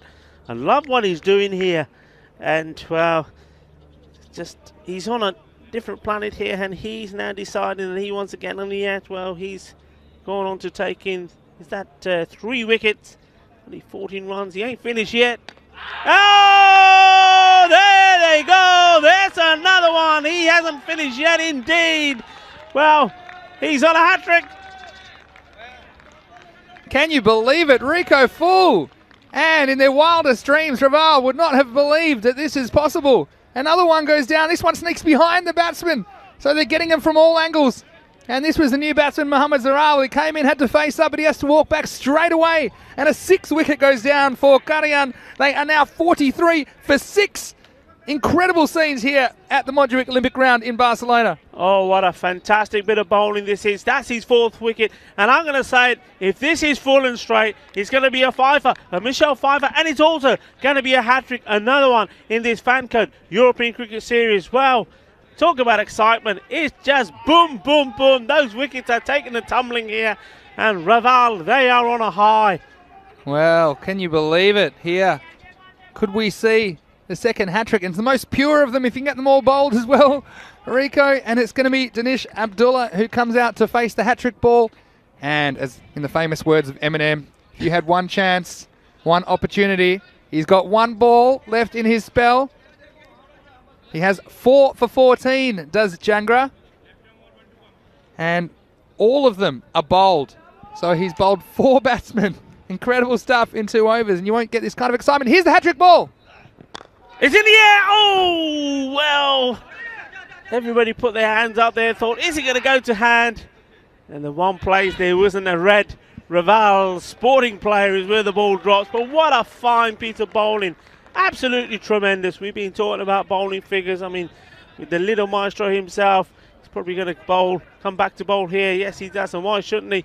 Bowl brilliantly. He's not conceded a run yet so far, and he's taken 2 wickets. So his first over was a double wicket maiden. But Jungra there, he doesn't want to be left out of the party, and you know what? That's some fine exhibition of pace bowling. And before that last ball, in the 2 overs before that, the 1.5 overs, they had lost 5 for 3, had Karayan. And you see at the end of the 5 over mark, they are 45 for 6. And the other thing, which we're probably not paying too much attention to, is how this run rate required is spiralling out of control with the runs staying down. So, well, the Little Maestro had 2, but Jungra the Bungra, he came back with 3. And here's the Little Maestro again.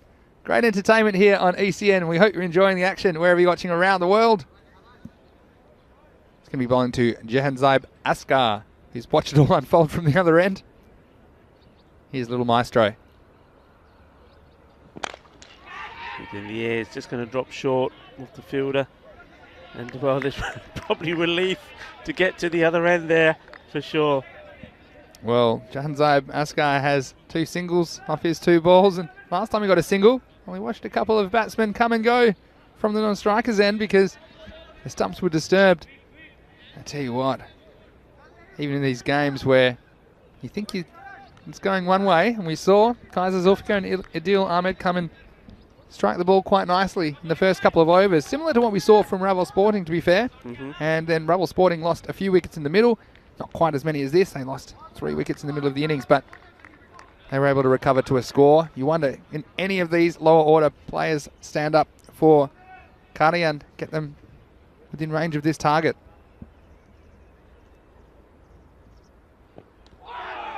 Well bowled.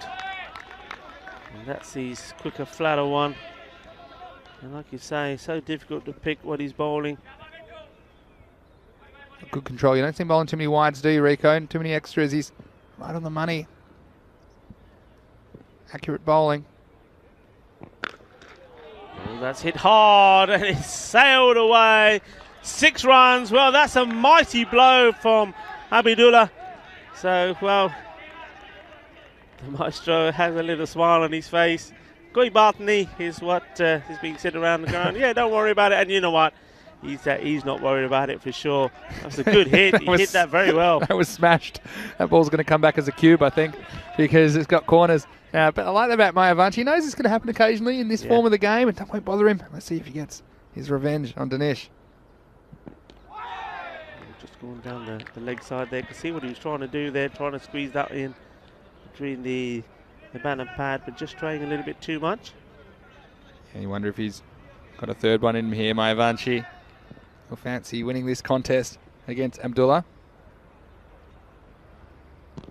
Oh, that could be close. No, says the ump. Probably going to go on and miss leg stump. We will see that again. Here we go.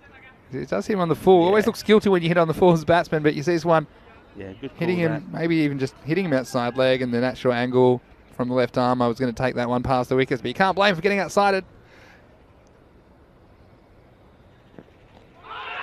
Well, yes, he's gone. Well, some good work there from Kish Patel. He was absolutely sure that he was out of his crease. The bell's taken off and the umpire's finger goes up. Yeah, nice bit of wicket keeping there from Kish Patel. And it was a bit lazy from the batsman. You can see Jahanzib Askar attacking and coming forward, but he just overcommitted and tried to slide that foot back. He wasn't able to do it in time. So nice piece of bowling, nice piece of wicket keeping. And, well, the little maestro, we wondered who could get a third, and he does with the assistance of some nice keeping from Kishtish Patel. Yeah, this is just a very, very good display from Raval. I think we have to be fair. We were disappointed with the very first game, the way that they went about it. We were expecting to see more from them, especially when even though they'd lost their captain, Kishan Patel, who's getting married in India. But they got 2 big guns come in, but they didn't perform. They did come back and win the second game, but this performance, this is the Raval that I remember.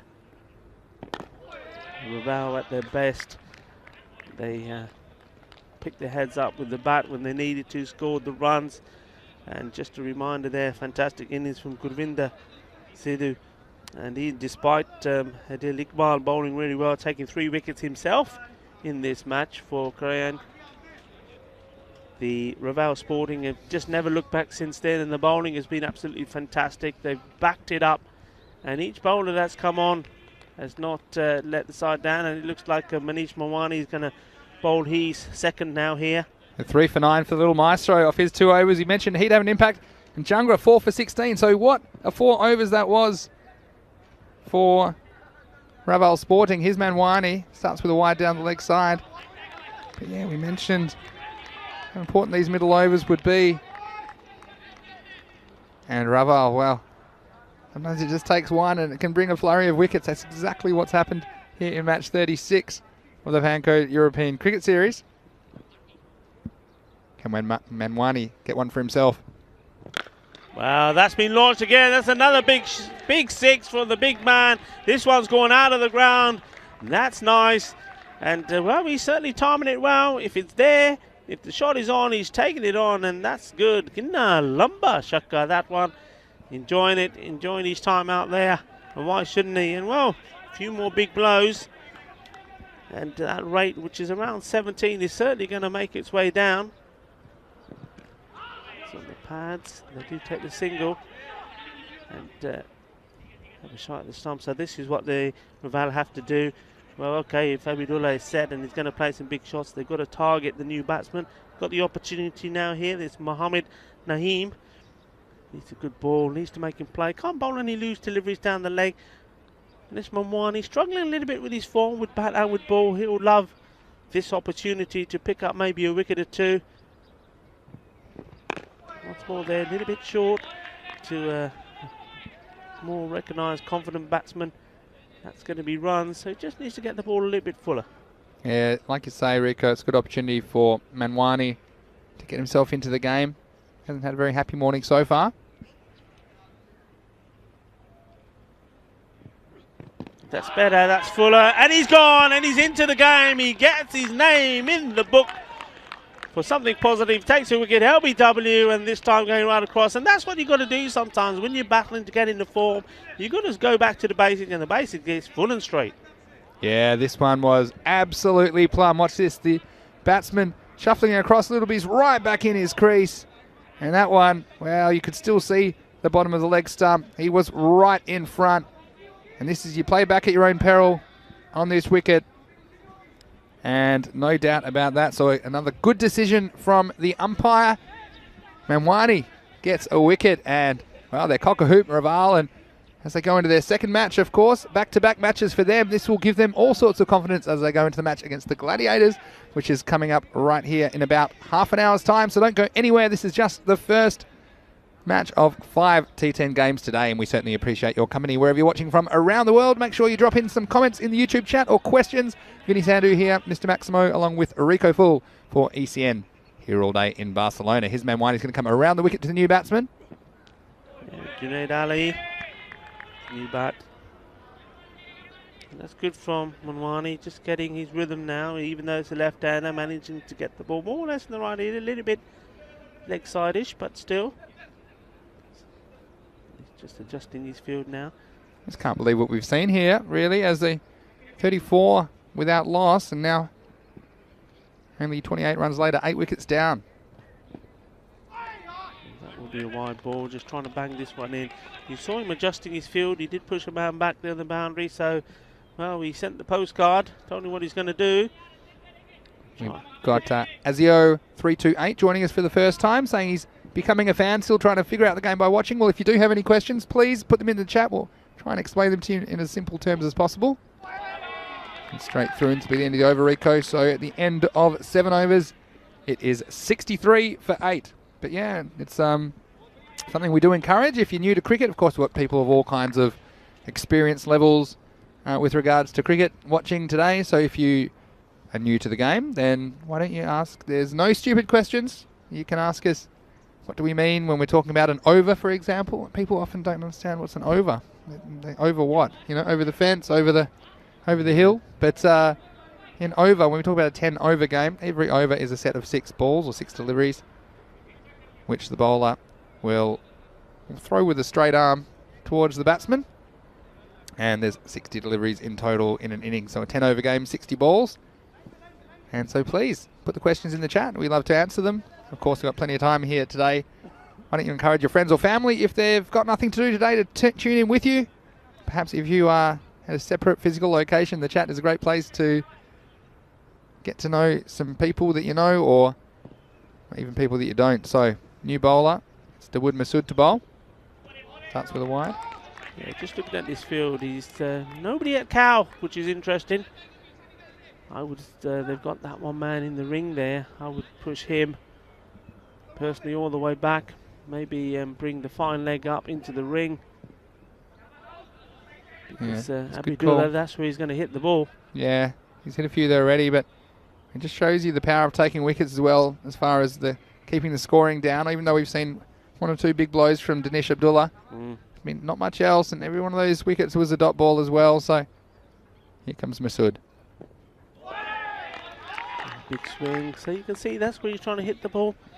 It's the European Cricket Network's buzzer. We've got Virak watching from Cambodia. Well, there we go. It's nice to have some Southeast Asian viewers as well. And it's wonderful. We've got people from all over the world watching today. And don't go anywhere, because we've got another great game coming up. Raval Sporting. We get to see them in action again. Little Maestro and co. Yeah, this is yours, Baja. That's exactly where that one's gone. I was just saying, European Cricket Networks, and Barry Eaton is over there, and well, that was a catch for you, Barry. But yeah, they're going to have to think about this. I mean, Abidullah, that's his shot. He's played 3 over there now. He does hit it well, put it firmly, okay. The chances are, if he hits it very well, as we've seen already, it's going to go well over you. But yeah. It's worth putting a man there. He's going to come around the wicket now, Masood. A better delivery, a little bit fuller. Batsman just getting a little bit of bat onto that.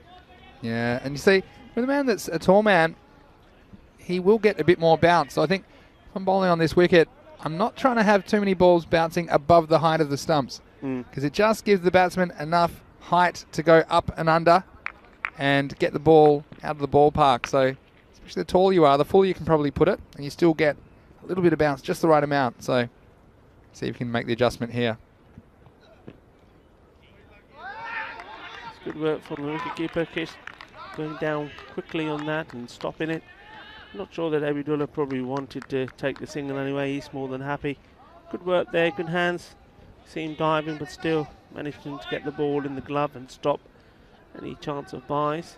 And they're up and about, aren't they, Reval Sporting? And get a chance with the bat again. We'll see some of their batsmen do the job in the next match coming up shortly.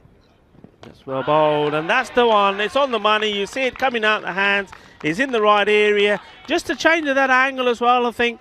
I mean, before the ball was coming into the area where Abdullah liked it, and he just was helping it along with the swing. This one, change of angle, and he's got his man. Oh, I hope they don't poach me as a coach, some of these guys, because it's exactly what I said. You don't want the ball bouncing over the stumps. It was going to be a bit more difficult because I think Danishi was still going to try the stroke, wasn't he? But it just introduces an element of danger. A little bit fuller, that one, or maybe 3 or 4 inches below the top of the off stump. It crashes into those brand new fan code European Cricket Series wickets. And another wicket goes down. Would you believe it? The 9th one has gone. Yeah, they're in danger of being all out here before the 10 overs. And, well, we've not had a team that's done that yet. We've had teams out of the last ball of their innings. All out, that is, of course. But never before. Right, last ball of the 8th over. Oh, no, it's not. There'll be one more, gets a wide. So if you're new to cricket as well, if a ball goes behind the batsman or too wide of the batsman, it's called a wide. The umpire signals that by extending his arms horizontally. And that is 1 run to the batting team. And that ball must be re-bowled. So this should be the last ball of the over. Yeah. A 1, the batsman. It's nice and full. Take the single, and he wants to strike. There's confidence from the batsman. Yeah, end of the over. So Karian, after that start, they were 34 for no loss, but they find themselves after 8 overs. They are 72 for 9. Yeah, it's been a top performance from Raval, and we've said this before, and we've seen it before. We saw it with Minaj in this group. We saw it with Falco. That teams that make a good start in the first game, they then do go on to take that into the next. Minaj won the first 2 games after playing the first and winning the first one of the day. Falco yesterday did the same, and here Raval will be hoping to do the same. Their next game, they're straight back on against the Barcelona Gladiators. Yeah, so what a performance it's been for Raval Sporting. The Gladiators, though, they'll be keen to get out there and show what they can do. They'll be hunting their first victory here. New bowler is going to be Irfan Mohammed for Raval Sporting to bowl the 9th over. He's sniffing a wicket, I'm sure. Once they're 9 down, everybody wants to bowl, Rico. I'll tell you that much. Yeah. Irfan Mohammed.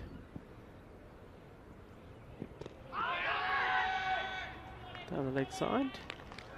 Just needs to get the line right. The length was good.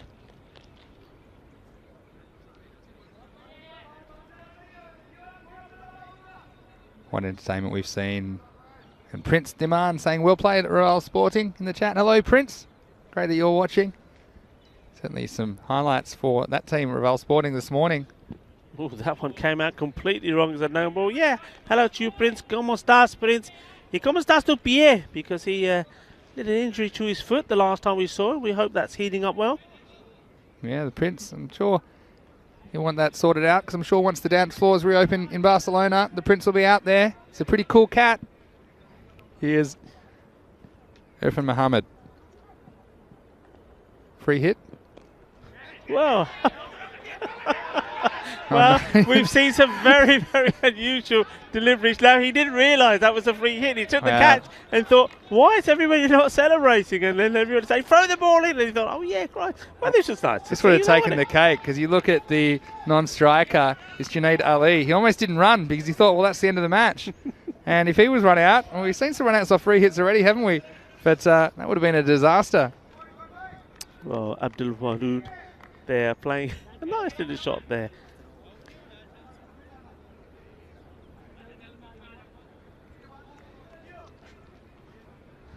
Yeah, so how's that? Yeah, the free hit. Oh, so easy for batsmen now with free hits.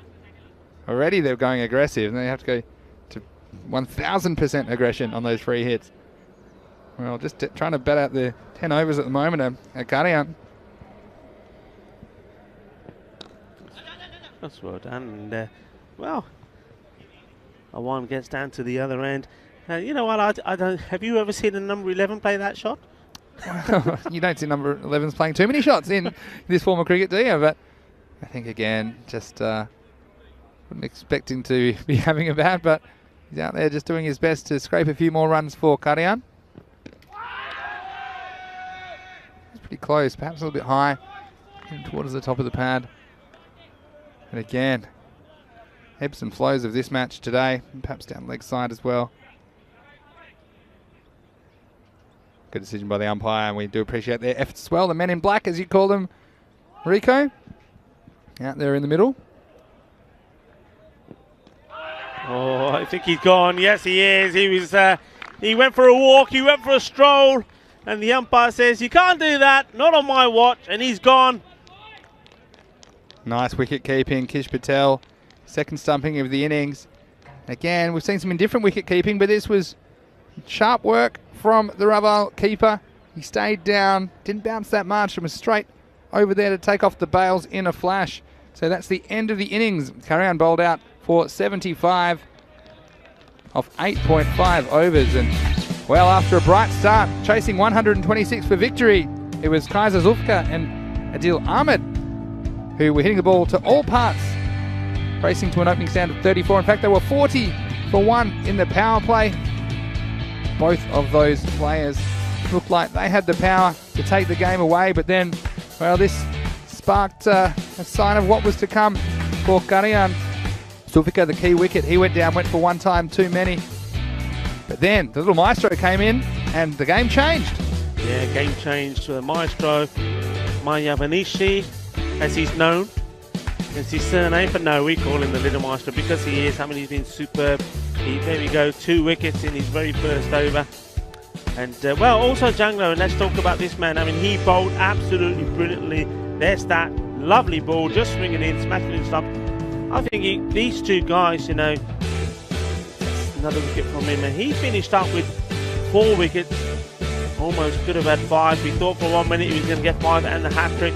But it was just an outstanding display. We're just seeing, it's not the same ball you're seeing over and over again. Those stumps were knocked over plenty of times. We see 2 stumps as well from Kish Patel, the wicket-keeper. Now, if he's part of your Dream 11, well, he's earned you some points today as well, hasn't he? Yeah, absolutely. And speaking of those 2 bowlers in the middle, Jangra and Mayavanshi, between them taking 7 wickets.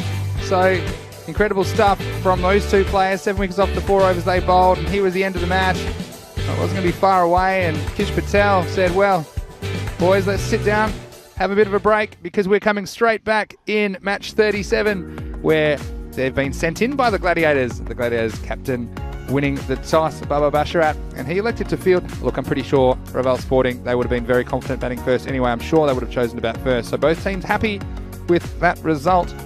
And you can see the Dream 11 points for the respective teams. Mayavanshi, well, these probably aren't quite up to date, but he has heaps of points, and so does Sonu Jangra. He'll have even more, I'm sure, after that. So they're 2 people I definitely would try and get into my Dream 11. Kish Patel, you mentioned, he did very nicely behind the stumps, picking up a couple of stumpings. I'm sure we'll see him at the top of the order. I like the form of Karan Datta as well. He was unlucky to fall bottom edge back onto the stumps. Govinda Sidhu, well, he, I'm sure, has a few more points than that after his innings of 69. Barcelona Gladiators, well, I'm sure they'll be relying heavily on that opening pair of Shahid Nazir and Tanzir-ur-Rahman to get them off to a good start. Of course, Nazir has an ECS century under his belt. So a lot of questions in the chat about which team is better. Well, it's going to be a pretty tight contest. I think if Nazir gets going, the Gladiators will fancy their chances, but Raval Sporting after that, well, for me, they're the team in form, and I think they probably start favourites. Just quickly, Terry saying that he's watching from Adelaide, South Australia. Well, it's fantastic that you're with us, Terry.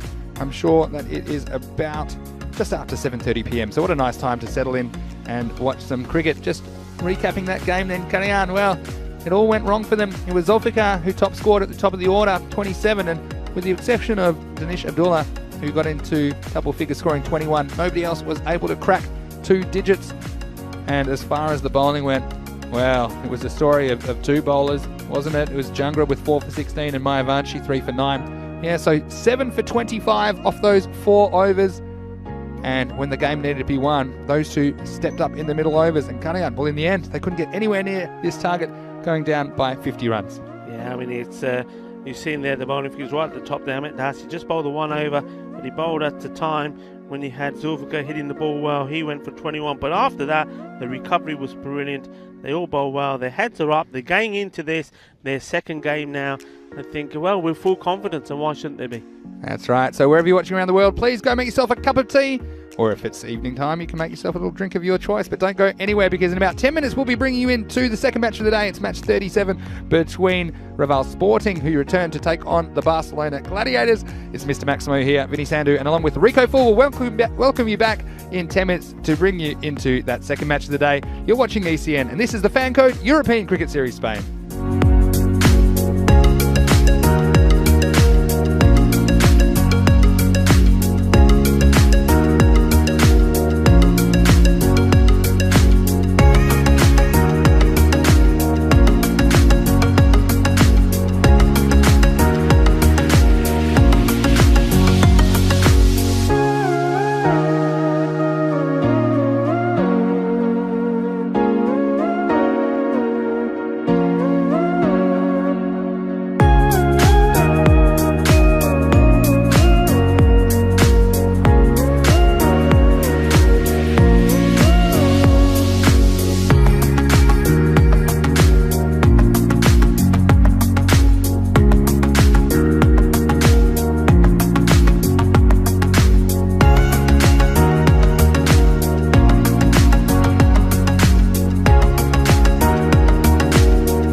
Hello and welcome back to the Fan Code European Cricket Series. It's Vinny Sandu here, Mr. Maximo for the European Cricket Network, and we're all ready for the toss for match 37. It's the second match of 5 today between Relive Sporting, who are returning after playing in the first match, and they're taking on the Barcelona Gladiators. Let's hand over to the match referee. Heads is the call. And head is it. So Barcelona have won the toss. What would you like to do, sir? I want to post ball. Ball first. Yeah. Barcelona have won the toss and elected to bowl first. Well, you see there the Gladiators captain Baba Basharat calling correctly, and he's elected to bowl first. I think he wants to know how many he needs to chase, and he'll be relying on opening batsman Shahid Nazir to go big for them. We saw, of course, Nazir score an impressive century in the last tournament in 2020, and he missed out in the first match. He'll be keen to get some big runs. Well, for Relive Sporting, I think they probably would have batted first anyway after they put a big score on the board, led by Govinda Sidhu, who was very impressive in hitting 69 in the first innings of today's play. So it's going to be the Gladiators who've won the toss and elected to bowl in match 2. And Rico, we've had some action already. Let's get ready for another one, the second match of 5 today. Action, wow, that's an understatement. We've had some massive amount of action. I mean, what a game we had first off. It had everything, didn't it? It had runs, it had wickets. I mean, the Kookaburra balls were 1 minute being smashed out of the ground from the middle of the bat, and the other minute it was smashing into those brand new Fan Code European Cricket Series stumps. It was just awesome. And just to recap, if you're joining us, well, you missed one beauty of a game between Orion and Relive Sporting. That was the first one up today. Relive Sporting were in a spot of bother, but they came back strong and posted 125, and you heard Mr. Maximo saying there that was courtesy of some fine batting and big hitting from Govinda Sidhu. He batted really, really well. And, well, then they had to do it with the ball. Cry came with a great start, and then the youngsters, well, Mayavashi, he was absolutely brilliant. The little maestro with the spin was in with the wickets at one point. He'd bowled, well, a double wicket maiden over brilliantly, and there was also 4 wickets then taken by the pace bowler Gangrang as well. It was brilliant stuff, but they've got to do it all again, and no doubt they are looking forward to. I mean, they were exceptional in the field, and it's in the field that they're going to stay. And I think sometimes, well, sorry, in the bat, it's in the field, it's going to be the Gladiators, and I think sometimes that's good. I think sometimes if they were back in the field again, they're probably feeling they're repeating again. I know it's only 10 overs, but a lot of pressure on them in those 10 overs. A lot happens out there. You've got to be thinking all the time. There's so much action, chasing the ball. So they're going to have a little bit of break and go back to the batting again, so the fielders and the bowlers can relax. And, well, relax they should do in those dugouts. It's lovely sunshine today. A beautiful day for cricket. And I'm just wondering if they're going to make any changes to their batting lineup. I would suspect probably not. I would still say that it is going to be Kalandata, their captain, and well, the left-hander Gish Patel, who had a good game with the gloves, took 2 stumpings and saved several runs, diving around acrobatically all over the place. But he'd been hoping they can score some runs with the bat as well. As we get ready to go, I can tell you that the bowler to start off for the Barcelona Gladiators is going to be Ali Raza. The Gladiators, they'll be keen. They've only played the one game, keen, and they lost that one. It was a close encounter, a game that went into the 90s, but they ended up on the losing side. They'll be wanting to bounce back here with a win, and if they do, well, this group will really be wide open. Remember, Raval, with that victory, are now sitting joint on points top with Minaj. We're ready to start here, and also be interesting. You just see this delivery, the first one,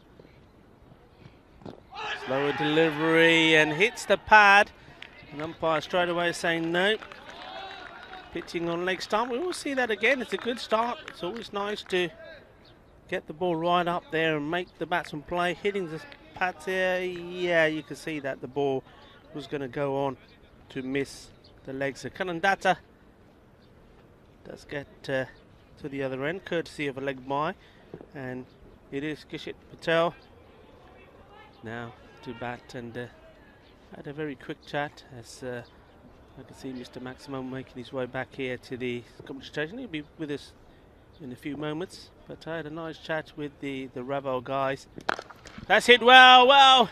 Kish Patel's not messing around this time, and he's obviously decided the best way to get himself back into form is by hitting, and hitting big he does. The first runs of the bat for Raval coming in the style of Maximo. And speaking of Maximos, welcome Mr. Maximo to the commentary station. And well, while we retrieve this ball, I think you might have some information on the next game. Yeah, well, I do, but I tell you what, I almost needed my helmet, didn't I? As I came back, I was taking cover straight away. This one's gone straight over the wall. And yeah, of course, we're a little bit away from the next game, but we'll see. Ali Raza trying to come back to Kish. And how often have we seen a 6 and out as well, Rico? But yeah, like you say, it's all set up for an interesting rest of the day.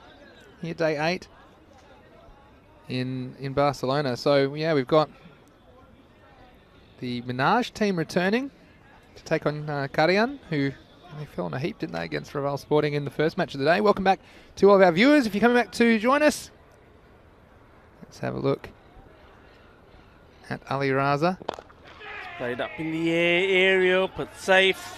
Just catching height out to the 30-yard ring, but nobody there. 2 men either side of it, going through the gap. Yeah. Good running. Yeah, good running. We saw it was a feature of the Raval Sporting at the start of the day. These two running well together. We got a question in the chat from Simon. How does Vinny always manage to commentate and be at the toss at the same time? As far as I understand, the toss takes place when the last game is still in play. That's a very good question. I'll come to that in a second. This ball is hit down the ground. Shot. Yeah, it's hit all the way down the ground. It's going all the way along the carpet. It's going to go all the way for 4. So a nice shot. And the captain, Karan Data, well, he looked in pretty good form last time.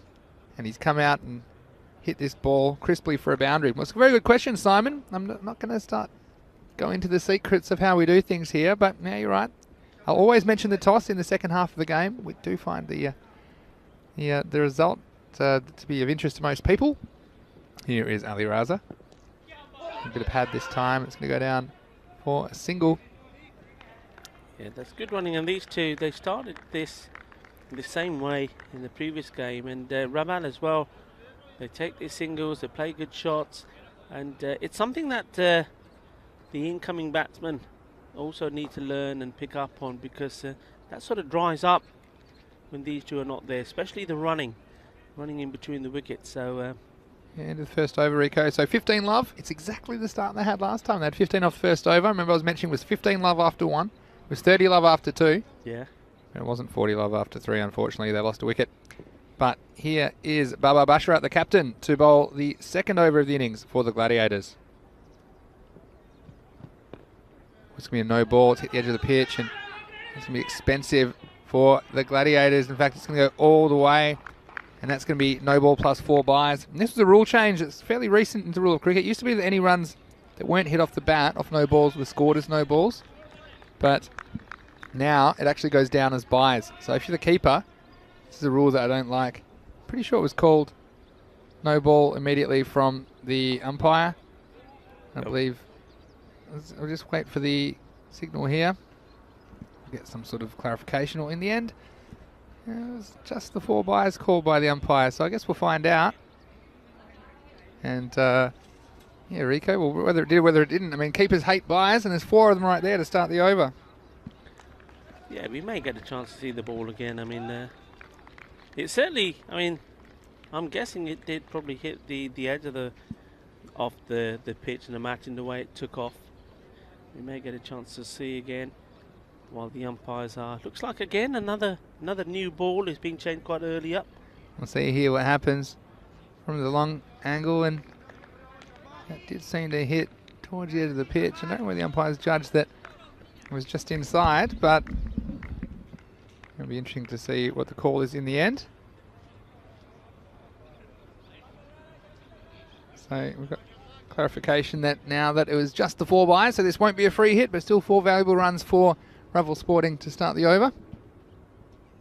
Not much the keeper could do about that, and it's gone a long way.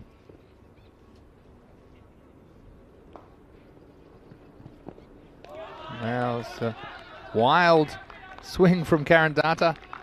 It'll just be a dot.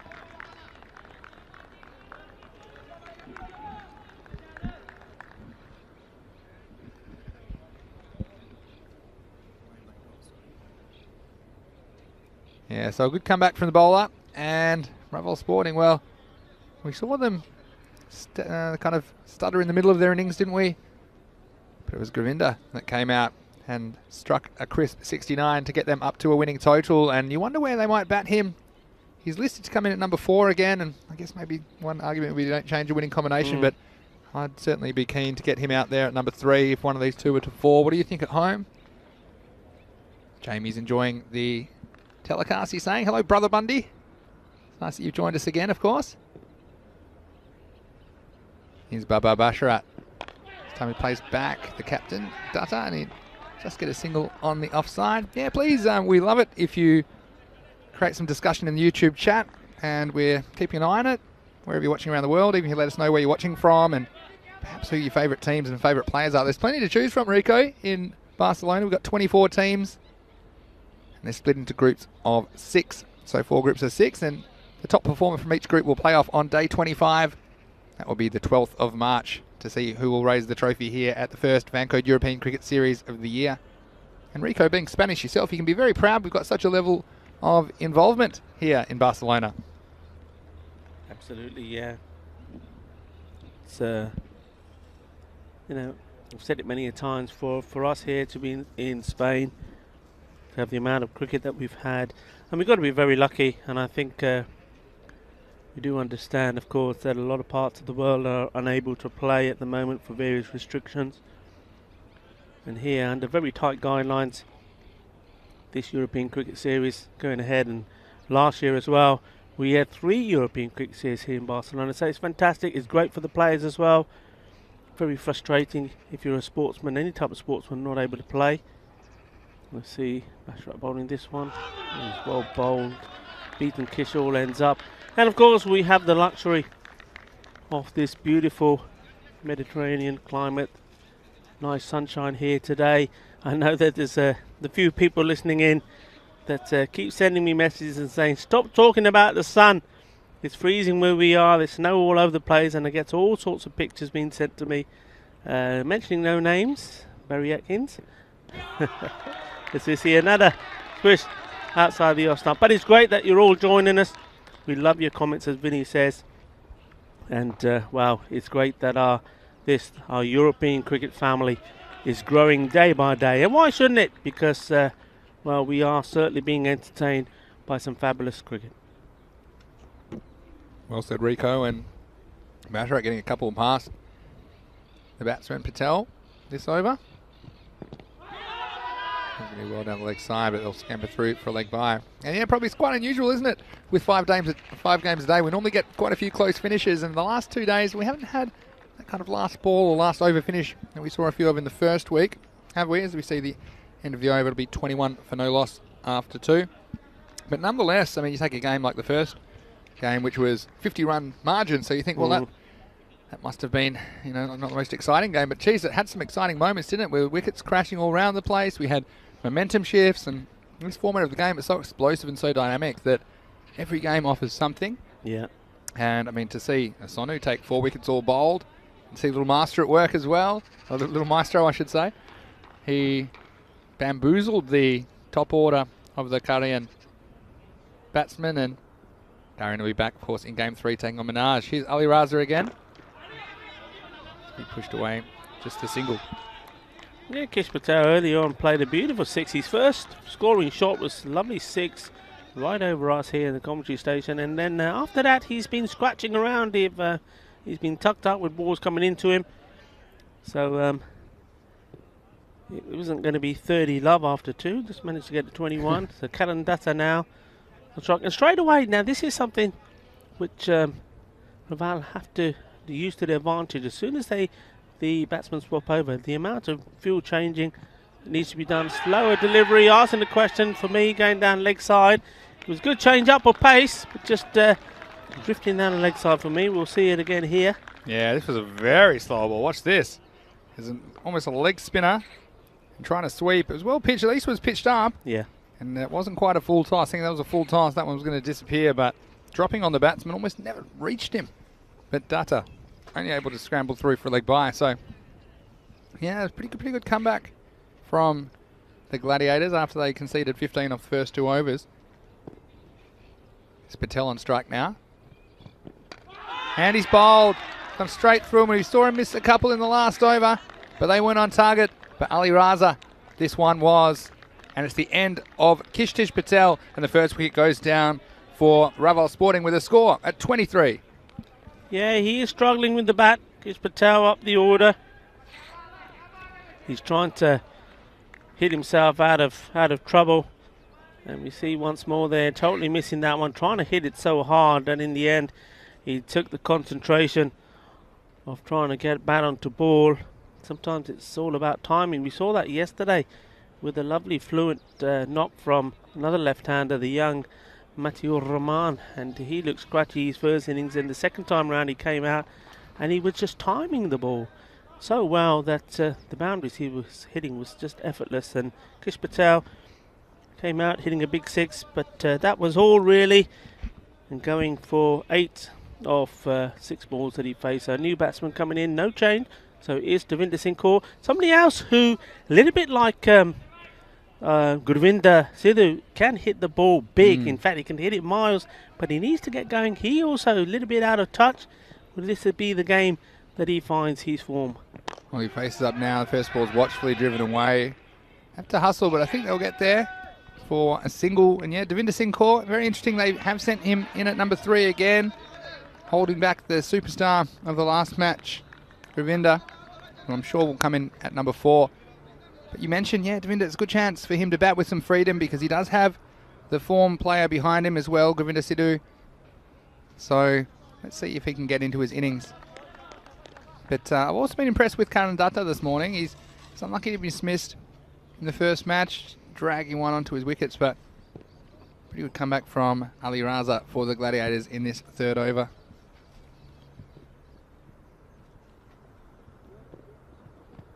And he comes, and again, it's well pitched.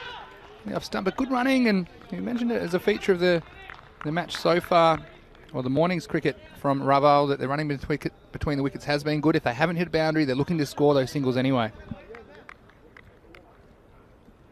Yeah, it's very important you keep that scoreboard ticking. And okay, the left-hand, right-hand combination has been broken now. Last ball of the over then, scores 25. Devinder on strike. This is full toss. Oh, this one is very, very high. It's up in the sky. And he takes a catch. That's brilliant work from him. And wow, he had to be very, very aware of where he was on the line. We'll see probably from the replay.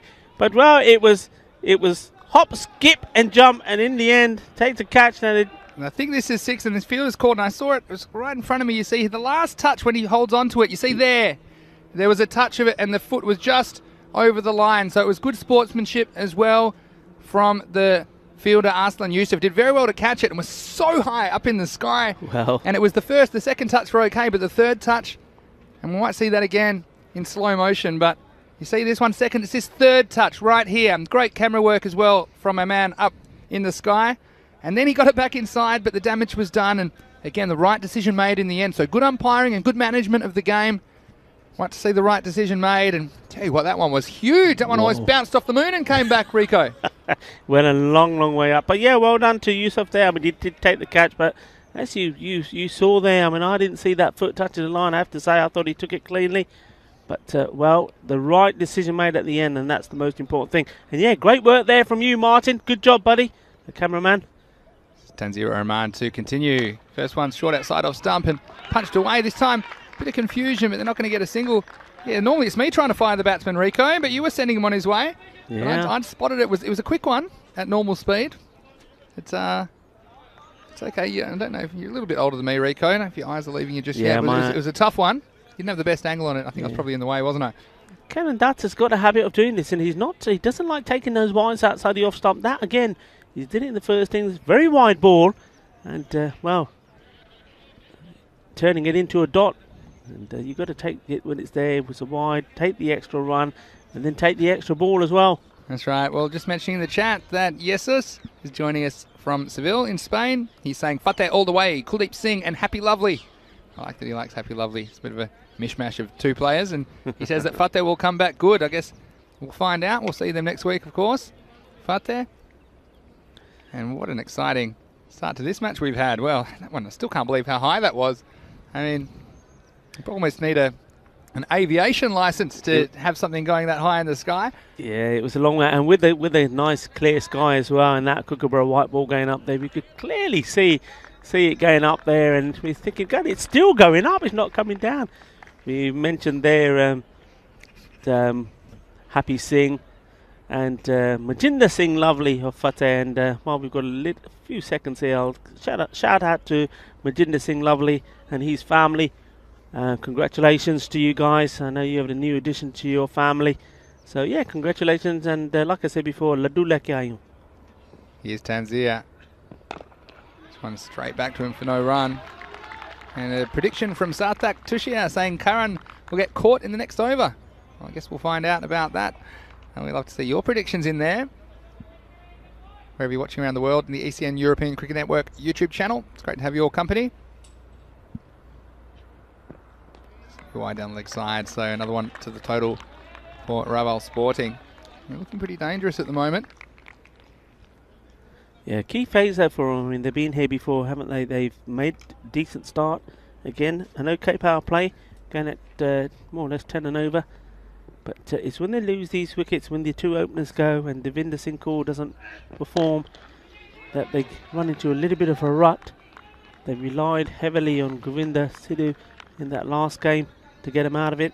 He scored a fantastic 69.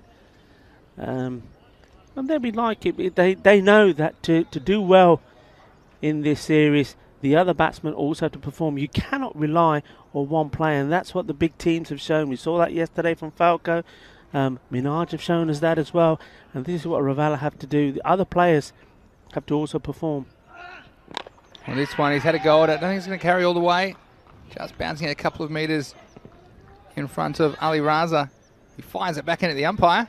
He was in the wrong place at the wrong time, wasn't he, the umpire? And we mentioned that there's been some good decisions early in this match. And yeah, you know, a lot of pressure on those guys out in the middle. Of course, they don't have the benefit of the replays and things like that. So take my hat off to them for the efforts they're doing out there in the Fan Code European Cricket Series. Here's Tanzia into bowl again.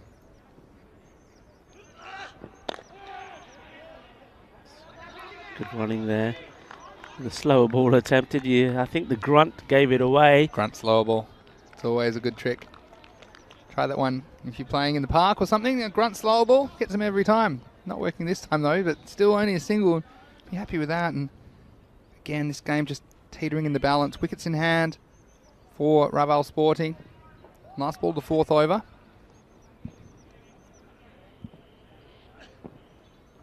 Well, Devinder has tried to hit this one into outer space again, but that will be no score. So the end of the over after 4 overs. Raval are being sent into bat by the Gladiators. They are 35 for 1. Yeah, I mean, similar pattern here, isn't it, Vinny? That the first game Raval played, they made a very good start the first 2 overs, and then the next 3-4 overs, they struggled to get out of the 30s. And they'll be wary of that. I mean, okay, they do know they have wickets in hand, and they have valuable wickets in hand because they've got the likes of Gurwinder Sidhu to come in. We've just seen the batsman there, Devinder Singh Kaur, having a chat with the umpires. The umpires here, we welcome back Tanveer Iqbal, and he's joining Abdul Khan out there.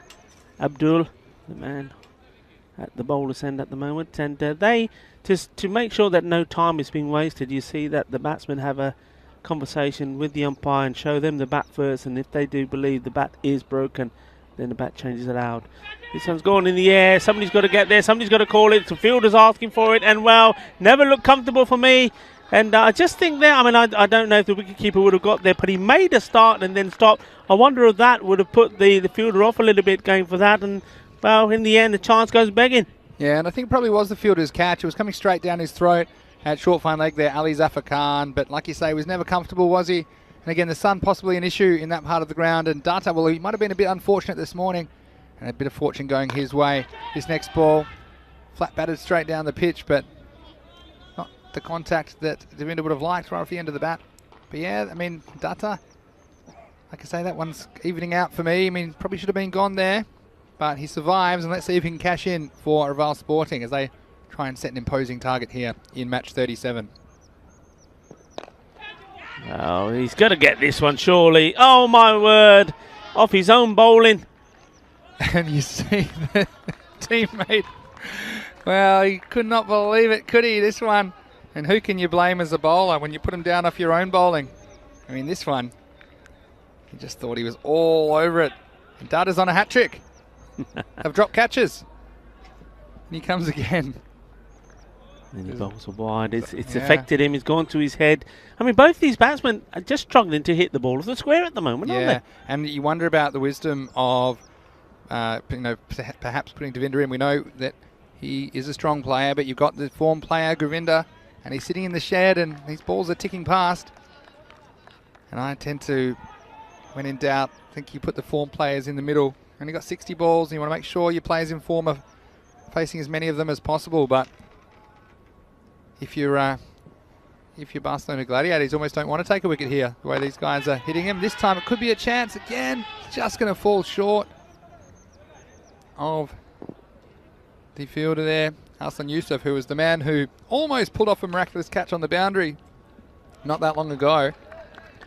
Yeah, Devinder Singh Kaur, I mean, keeps looking at his bat every time he plays a shot, but to be fair, I just don't think he's timing it. He's not hitting the middle of the bat. Well, Datta's had a go at this, and again, it's not going to carry to the fielder a deep square leg.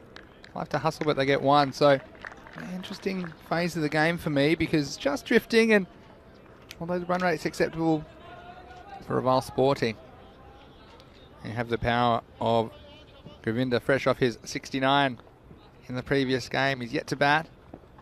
For this one, it's going to go the journey. This will be half a dozen. It was too short from the bowler, and rocking back onto the back foot was Devinder Singh, and sends it out of the ground for a Maximo. Yeah, when he's not looking at his bat, this one he hit the middle, and when you hit the middle and you got the height and then you got that swing that he has, it's going to go all the way. So that's a bit more like it. I mean, he holds that bat and walks around with it like a little toy, doesn't he? I mean, he's a big man, he's Devinder Singh Kaur. Now, listen, I've got to give him a shout out, and also to Gurvinder Sidhu, because when they're not playing, Vinny, the work that they're doing around this ground, they're here from early morning. They're here about 5:30 in the morning, 6, working hard all the way around the clock. So, you know, guys, you're doing a fantastic job, and it's good that you can have time to go out there and play the game you love as well, and, well, demonstrate to us just what class you have when you're on form. Yeah, couldn't have said it better myself. Rico and Hassan Yusuf, who we've seen the field. He's going to do the job with the ball, and he's going to start with just a single, I think, although they'll push, but they'll just get the one. And yeah, I'm starting to think, Rico, perhaps Devinder and his bat have some trust issues, don't they? Because he's looking down accusingly at the bat, but I tell you, there's nothing wrong with that last one. I think he'll be trying to go large now. Yeah. Well, he does. He doesn't quite get the connection. Again, it's off the bottom part of that bat. And there he goes. He's going to look at it again. He's wondering. Well, I'll give you a little tip, Devinder. If you can hit the ball a little bit further up the bat, and it's probably going to disappear, but if you hit it towards the bottom, it's going to be difficult. But again, that's good bowling by Arslan Yusuf. The low full toss can be effective because it's difficult for the batsman to get under it and get the middle of the bat on it. So nice bowling from him. This is the captain Datta on strike this time. He swings. This one's going to be off the inside part of the bat. Just a single.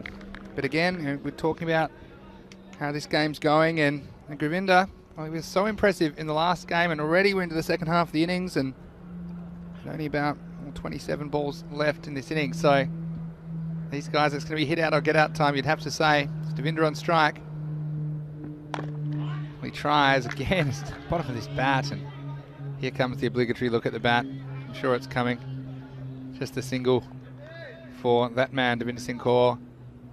But again, look forward to seeing him get going. We've seen him hit a couple of lusty blows already, and he's a powerful unit.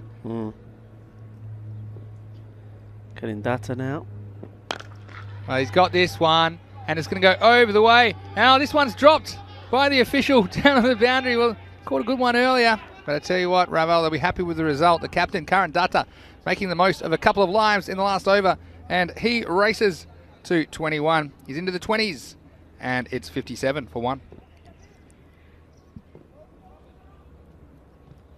This time it's on the ground, and no real pressure for the fielder on the boundary as the batsmen are satisfied with a single. So that's the end of another over, and after 6, Relive Sporting are 58 for 1. Yeah, I think we're at that stage now where both of these batsmen have decided amongst themselves, right, okay, one of us has got to bat all the way through the innings and the other one has got to take the responsibility to play the big shots. Yeah, as we look ahead to the European Cricket Championship coming your way from the 13th of September, right here on ECN. That is 15 national teams being represented in that tournament, a T10 tournament over 4 weeks in September and October. So please put that in your calendar wherever you are around the world, because there's going to be plenty of great high-standard T10 action coming your way on the European Cricket Network. The European Cricket Championship, the first of its kind, coming your way later this year. Here is Tanzir Uraman coming back to bowl his second over. Again, not quite getting the contact. And I'll tell you what, Rico, it's an interesting one, and we haven't seen it yet in this tournament, but we have seen batsmen retired before. When you've got a batsman in the shed, and it's all easy to say, you know, just attack, attack, attack. But you see the batsman not quite getting the timing. His delivery's evaporating. Yeah, I mean, he's missed out on that, hasn't he, Devinder? Yeah, you're right. I have to admit, look, I don't like to see it. I don't think it should be allowed. I think if you know you're not in nick, well, there's other ways to get yourself back in there and let the new man come in. The retiring bit I don't like. No, I disagree. I think you've got the resources at your disposal. I know it's a bit of a new-fashioned idea. I don't think it's against the spirit of the game so you don't get to bat again. So this one's up, it's in the air, and this one may carry to the field. He's coming in quickly, but again, it's not going to carry. It'll be just a single, I think. There won't be an extra, but no. You look, it's an interesting debate. I mean, to me, and we see it again, you know, I come also from a baseball background, and it's quite a usual thing in baseball to substitute out one batsman for another. And I suppose with these formats of cricket getting shorter and shorter, I think it's the batting team are well within their rights to substitute one batsman for another.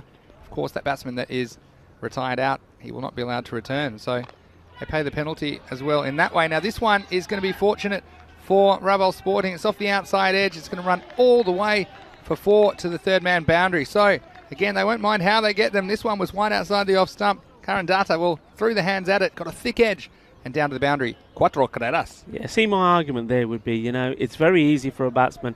If you know you're not in form, you're not scoring runs, you know what? Step back, hit your own wicket, run yourself out, walk out. I think to do that, because otherwise, then a bowler, you bowl 2 balls, hit for 6. You know what, guys? Right, we're going to change it now. Same thing, isn't it? Let us know in the chat. What do you think?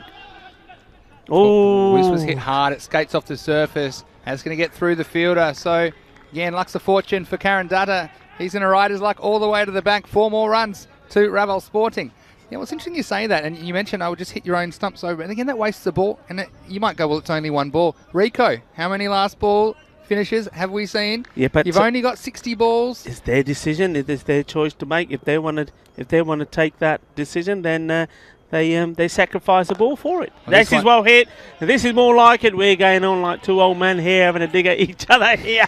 A disagreement in the commentary station, but it's all healthy chat. But what is also happening out there, we've seen little moments like this. We've seen Raval, a slice of luck with a slice there that went for 4, then a misfield, another 4, and then a big shot. Game-changing moment, isn't it? Well, all this retiring chat we're having, and meanwhile the batsmen, they've got 16 off that over, so they're doing absolutely fine. So it's a bit of a moot point, isn't it? Absolutely. Let's know what you think in the chat. What you think? And look, I think it's not something I'd employ very often, but it's something that if it was to happen against me in a game, I wouldn't think it was against the spirit of the game. But again, agree to disagree, and let's just all agree that you're wrong, Rico. Here is Baba Basharat, the captain, coming in. This one's hit again. It's not quite connected by the batsman. Let's look at the bat. Let's look at the bat. Here it is. Yeah, he knows the bottom of that bat so well by now, doesn't he? There's every little speck on the bottom of that bat to Devinder. But yeah, no, it's an interesting thing, and I guess new formats of cricket throw up new points of discussion, and that's definitely one of them. Here's Basharat. Again, because it's so easy to say, oh, just get yourself out. Just be aggressive and get yourself out. hit a ball in the air, go for 6. But in this format, you could quite easily 3 or 4 or 5 or 6 balls in a row try and do that. And exactly what happened just there. Get a bottom edge, 1 run. Meanwhile, you've got your form player of the morning sitting in the pavilion with his pads on, and I'm sure he's itching to get out there. But here we're into the 8th over now. We still haven't seen Gurvinder Sidhu, who cracked 69 for them in their first game. So what do you think on the YouTube chat? Let us know your opinion. This one's up in the air, and again, the fielder is going to be teased, but They've got to come back to 2. yeah, he's going to plug it. Here's the other way. They're going to go for a bit of a risky 2. Gurvinder's going to get back. So the other thing is, it requires very unselfish act by the batsman. I don't know if they'd have any say in it, but perhaps this is when, as the coaching, of course, is coming more and more into the game, or the captain says, "Well, I'm sorry, for example, Devinder, but it's just not your day, and you're going to have to head back to the pavilion." Well, I don't know how I'd feel as a batsman if that would happen to me. Here's a Basharat.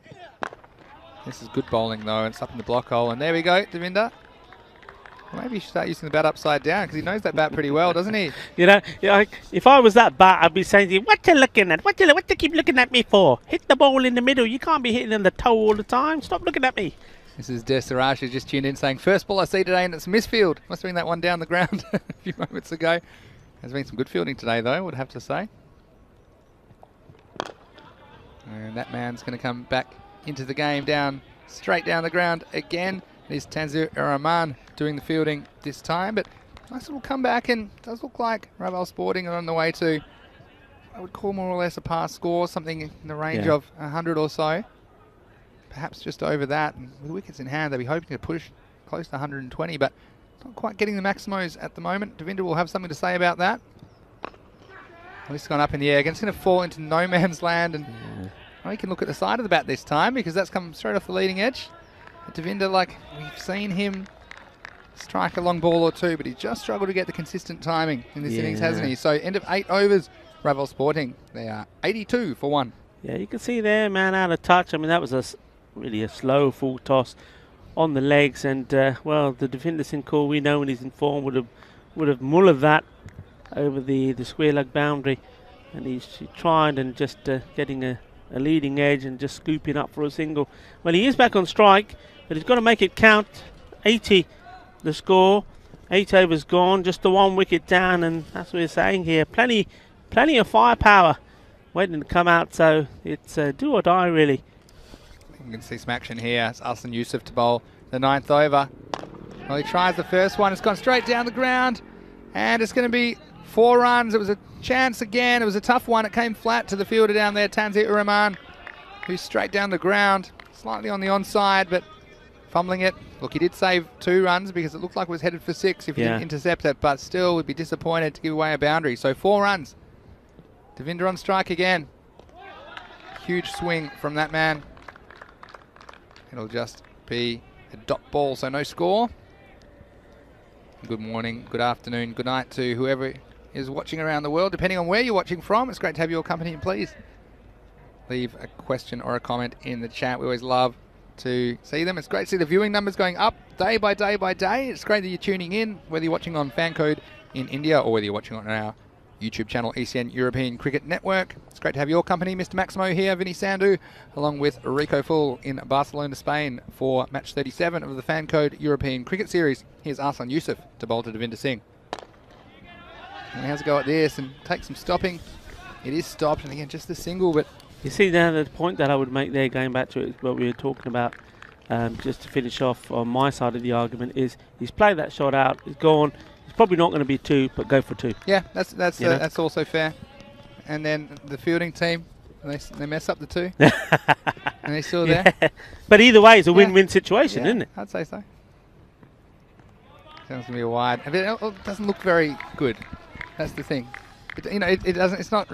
I think a strategic retirement is a bit more professional than handing your wicket away so obviously, like hitting your stumps over.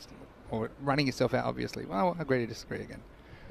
Aslan Yusuf, well, this one, it's hitting. It looks like it's between those 2 men. It's going to be perfectly placed between those 2 men back on the deep mid-wicket boundary. So 4 runs and 4 more valuable runs as Raval, they creep towards the 100 mark here in match 37 of the Fancode European Cricket Series. Both those fielders running towards the ball. Put the brakes on. but neither one of them decided who was going to try and stop it. And yeah, valuable runs for. We saw Shubdeep Dev last week lined up on the boundary line, didn't we?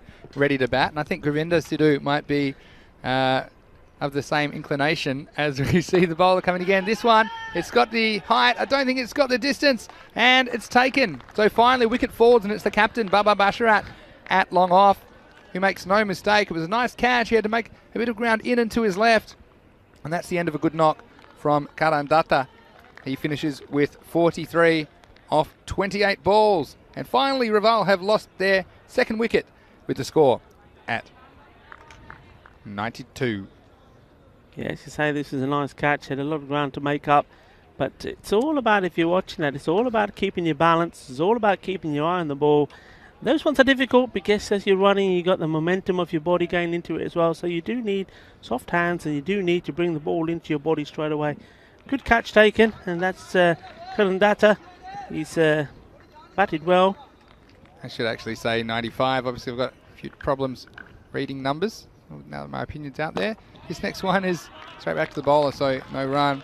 That will be the end of the over. So at the end of that over, it will be, I believe, well, it might be 91.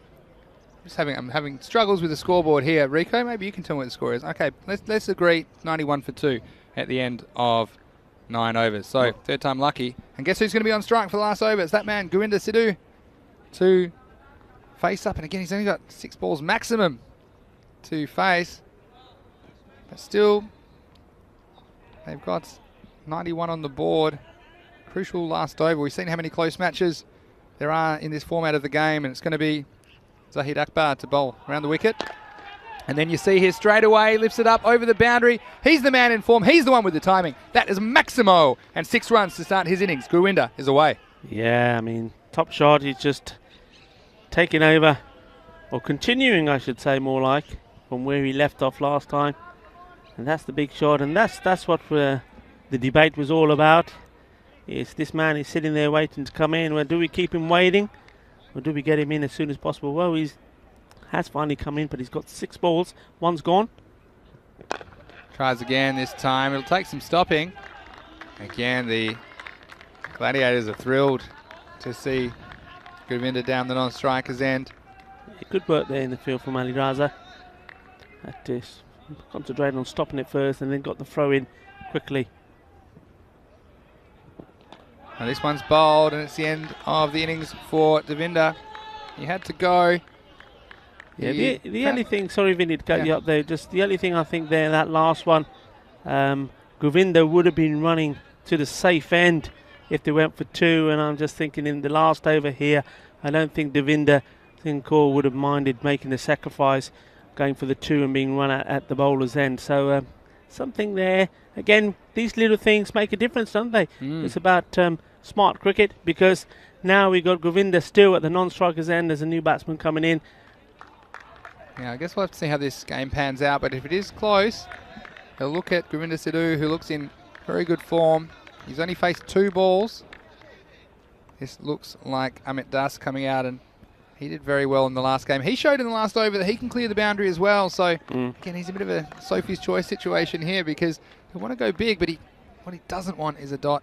Yeah. He'll want at least a 1, but I'm sure he'll probably try for a boundary at this stage with only 3 balls left in the innings. 98 the score for Raval Sporting.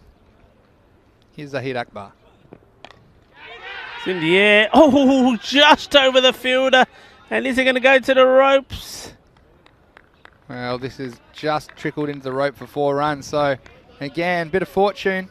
And you saw the batsmen were very satisfied with the single if it didn't go to the boundary. But I think they'll be even more satisfied with the extra 3 runs.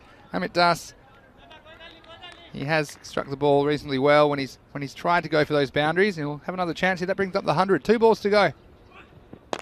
Just hits firmly down the ground, and this will be cut off. And I'm sure that they will be satisfied with the single. So 103 on the board with the ball to go. And this man, Govinda, he'll only face 3 balls in the innings. And he's hit a 6 and a 1 off the first 2. Let's see if third time's the charm and he can send one out of this Montjuic Olympic round. Last ball of the innings. Oh, it's well pitched by the bowler there, and probably come back for 2 anyway, and he's going to ruin his average again. Poor Govinda. It's twice he's been run out off the last ball of the innings, but unselfish play, Yeah. you'd have to say. And so that will be the end of the innings. They will finish on 104 for the loss of 4 wickets. So again, I felt like they might have left a few out there, the Raval Sporting team, especially with Govinda coming in very late, but still they were putting by the Gladiators, and they would be happy to have 100 plus on the board, something to bowl at least. And of course, we can look forward to some of the bowlers that were impressive in the last match for Raval Sporting. But let's have a look at the highlights of match 37, the first innings. And it was the openers, Kishish Patel and Karan Dutta, the captain, who started things off, and they were off to a bright start. They were 21 off 2 overs, and Kishish, well, this one, he was trying to hit it to Jupiter, and it only found the stumps. Then we saw some entertaining cricket. This was a moment which could have been 6 or out until that last touch. Good umpiring again, and the fielder, to his credit, admitting that he touched the ball with his foot over the line. But then we saw a kind of neutral period through those middle overs as Karan Dutta and Devinder, well, they were doing their best to move the score along, but they weren't quite finding their timing. They got the occasional one going, which kept them in the game and kept them up with the rate. It was all the way through. It was around the 10 and over mark. And as they tried to accelerate, they just weren't able to take it to the next level. And that's why they ended up with this score, just a touch over 100 rather than something like the 125 that they scored in the previous match. This one, finally the chance taken by the captain, Baba Basharat. And that was the end of the opposition captain. Devinder, well, he tried hard and he contributed 29 useful runs for his team. And then this is Amit Das in the last over coming out to join the man of the last match, Govinda. And ultimately they scraped their way past the 100 mark. And again, unselfish play from Govinda as he attempted an impossible second run. But still in an entertaining innings, it was Raval Sporting after being sent into bat by the Barcelona Gladiators captain, scoring 104. Just a reminder again, the European Cricket Championship is coming to the European Cricket Network. It starts on the 13th of September and will run for 4 weeks, and put that in your diaries. But Rico, again, these kind of totals, we've seen some close games and some interesting finishes, and I just have a feeling that this is what might happen here in match 37 of the Fancode European Cricket Series. Yeah, I think you're absolutely right. I mean, 105 is the target. Now, we've seen the Barcelona Gladiators against Karayan, and Karayan have got a decent bowling attack, we know that. Now, they did score 97 batting first, so we do know that they're capable of getting to this score. So it all depends on whether they're capable of negotiating the skills and talents that Raval have in the bowling department. Yeah, you can see there only 2 batsmen hitting double figures for Raval in this match. Devinder with the 29, but of course it was the opener Karan Dutta who was the top scorer for his team, and with the ball, well, fairly consistent effort. Shout out to Baba Basharat, who only conceded 8 runs off his 2 overs, but all the other bowlers, I should say, going between 10 and 12.5 and over. So fairly consistent effort without anything to write home about for Raval Sporting, but it'll be a very interesting second half of the match. So please join us in about 10 minutes time for the resumption of play. This is match 37. This is the European Cricket Network. Mr. Maximo, Vinny Sandhu, as well as Rico Fool, and we'll see you shortly. You're watching the Fancode European Cricket Series.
Bienvenidos de campo aquí de béisbol.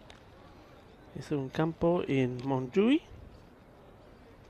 Y aquí por de Fancode European Cricket Series en Barcelona. Sí, campo de béisbol de Carlos Pérez de Rosas. Es genial, es muy guay. Y hoy tiene sol. Y cuando juega cricket en sol es más mejor deporte en el mundo. De árbitros, pues este partido Abdul Khan y Tanvir Iqbal está en campo y ahora vienen los equipos. So Raval Sporting, they'll be hoping that the score of 104 they've posted, setting a target of 105 is going to be enough. Barcelona Gladiators, well, are they going to come out fighting like the Gladiators and register their first victory of this Fancode European Cricket Series? Or are Raval Sporting going to win this game and take top spot, going on to 6 points at the top of this group? So everything here to play for, but the Gladiators certainly will know that, well, if they are not able to win this, then certainly it's going to be an uphill struggle for them to catch up with this team, Raval, who will be then on 6 points. We look like we're getting ready to go, and Raval looks like they're going to open up here with Rizwan Mohammed, bowler.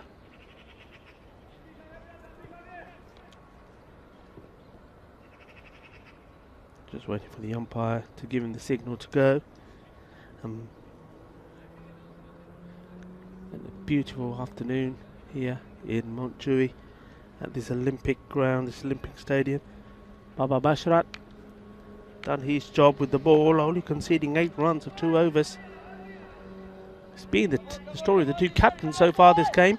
Baba Bashrat with the ball, and well, Karandata 28 balls it took him to make 48.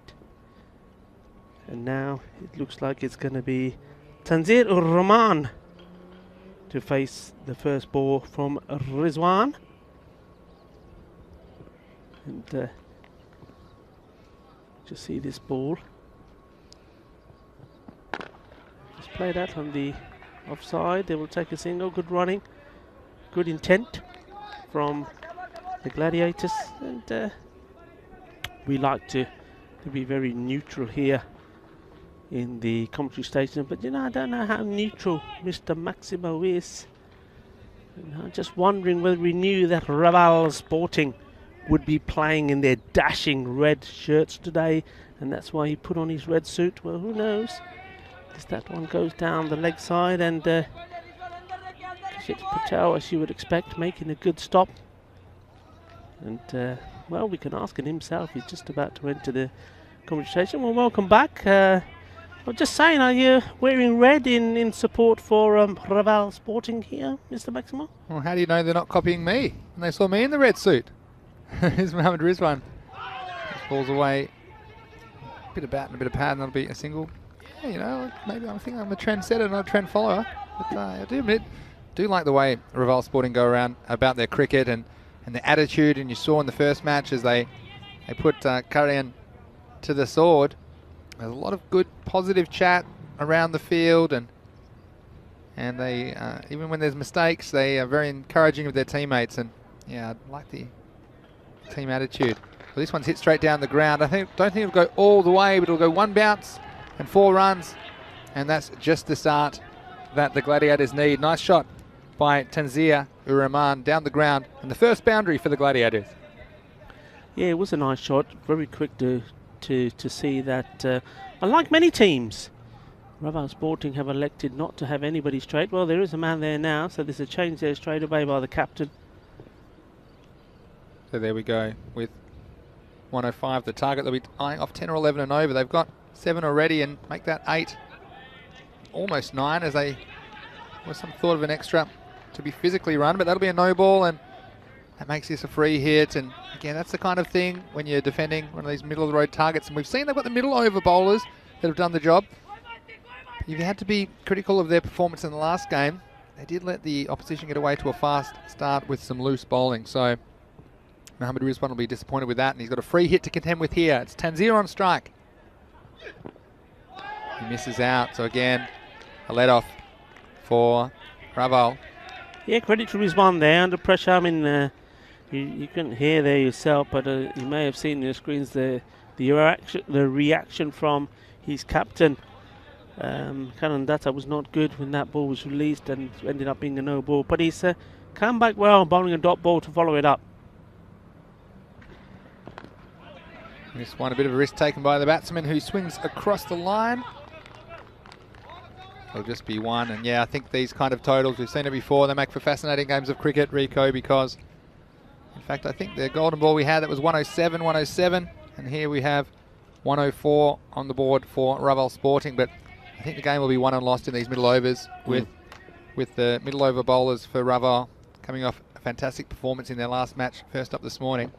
Well, this is short, and the batsman isn't able to get his hands through in time. In fact, he'll mistime it down the ground. It'll just be a single as the captain, Karandata, comes around to do the fielding. That'll be the end of the first over. So, chasing 105 for victory, the Gladiators. After one over, they are 10 for no loss. Yeah, they'll be happy with that. The Barcelona Gladiators, they will settle for 10 off the first. No wickets down, of course. And, well, I like the way these two are going about it. So Tanzir Rahman and Harisan Mohammed, they are taking those singles. They seem to understand the importance of making every one of those count. Looks like Amit Das to bowl the second over. And have some in-swinger down the leg side. We've seen him move the ball pretty well, haven't we, Amit Das? We also saw that on Monday, ripping a few through the gate. But again, that's the danger of the ball swinging around early. You've got to get it on target. See if you can get it outside the off stump and swing it back in. A bit leg side-ish again, and the batsman gets a fair bit of wood in it. It's running away towards the boundary, and it's going to beat the fielder. So 4 runs, and again, Das not able to control that movement. See, prodigiously swings from outside the off stump, left to right on your screen, but right into the batsman's zone, and he's able to work that away. And only 2 outfielders allowed out at this stage of the match, so 4 more runs to the Gladiators, and they're rolling along in this power play. They moved along to 15. This one was much better placed by the bowler, and again, batsman perhaps a bit fortunate to get some sort of bat on it, because otherwise that was going to crash into the stumps. But nice comeback, and you can just see that Darcy's a dangerous bowler, can take wickets, but he's got to get it right, Rico. Yeah, he does. I mean, it's always the risk you take when you do swing the ball so much. You know that if it swings too much down the leg, it's especially inside the power play, easy runs. Got to get this really outside the off stump coming in. And that will race away for 4 more, though, unfortunately. So not getting it right, and the batsmen seem to be playing him very well. They're allowing for the swing. Yeah, and I've got to talk about the field as well. They've got 5 on the offside here, Rico, which to me is probably one too many, or at least one too many, because it's hard to protect the outfield in these first 3 overs during the power play. I'd be bringing at least one of those men down there, and I'd probably be suggesting to have a deep backward square leg and even a deep forward square leg, and perhaps bring the long on to the circle, try and force the batsman to hit straight and force him into an error. And he comes again, Amit Das. Well, this is hit in the end. It does go through the offside. It was a nice looking stroke from the batsman. Again, this time not slogging across the line. It was a genuine cricket shot. It was a bit uppish, but it found the gap. And Tanzir, 4 more runs for the Gladiators. Yeah, and you got to feel a little bit for the bowler here, Das, because he's been over pitching and getting the ball down the leg. This time he puts it where you think it needs to be, and it still goes to the boundary. Oh, this time, bit of chaos, but ultimately that will be no run. Yeah, Tanzir missing out on that one. It was similar to the ones he's put away already. Probably just trying to work it more finer, because he knows that there is a man there on the backward square leg boundary. Missing out. This time he does well to get down, and again, good bit of fielding off his own bowling. Makes all the difference. Every run counts at this point. So, at the end of 2 overs, the Gladiators are 24 for no loss. Yeah, some nice shots played there by Tanzir Rahman, and that certainly is what Barcelona Gladiators need. They need those boundaries, 1 or 2 and over. as well as keep picking up these singles, and they're up with the run rate. And so far, with no wickets down, 2 overs gone, 24 without loss, they're looking good. Just want to also give a shout out the fantastic new stumps you see today, thanks to our partners at Sticky Wickets. There's fan code European Cricket Stumps, bright orange, you can't miss them. So thanks to Sticky Wickets for providing those. They look sensational. Here's Mohammad Rizwan to bowl the last of the power play overs, and he gets an immediate breakthrough. So that one was right on target, and we were just mentioning the Sticky Wickets, and they've been knocked over here on the first ball of the third over. And it was Aslam Mohammed. Well, he couldn't repeat the heroics of Tanzania from last over, and the first wicket goes down with a score at 24.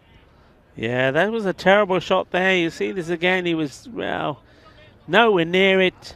Well, we've seen number 11 come in and play a Dilshan. So I was going to say it's a shot that a number 11 would be proud of, but that would be disrespectful to some of the number 11s we've seen in this European Cricket Series. Yeah, that was not a good shot.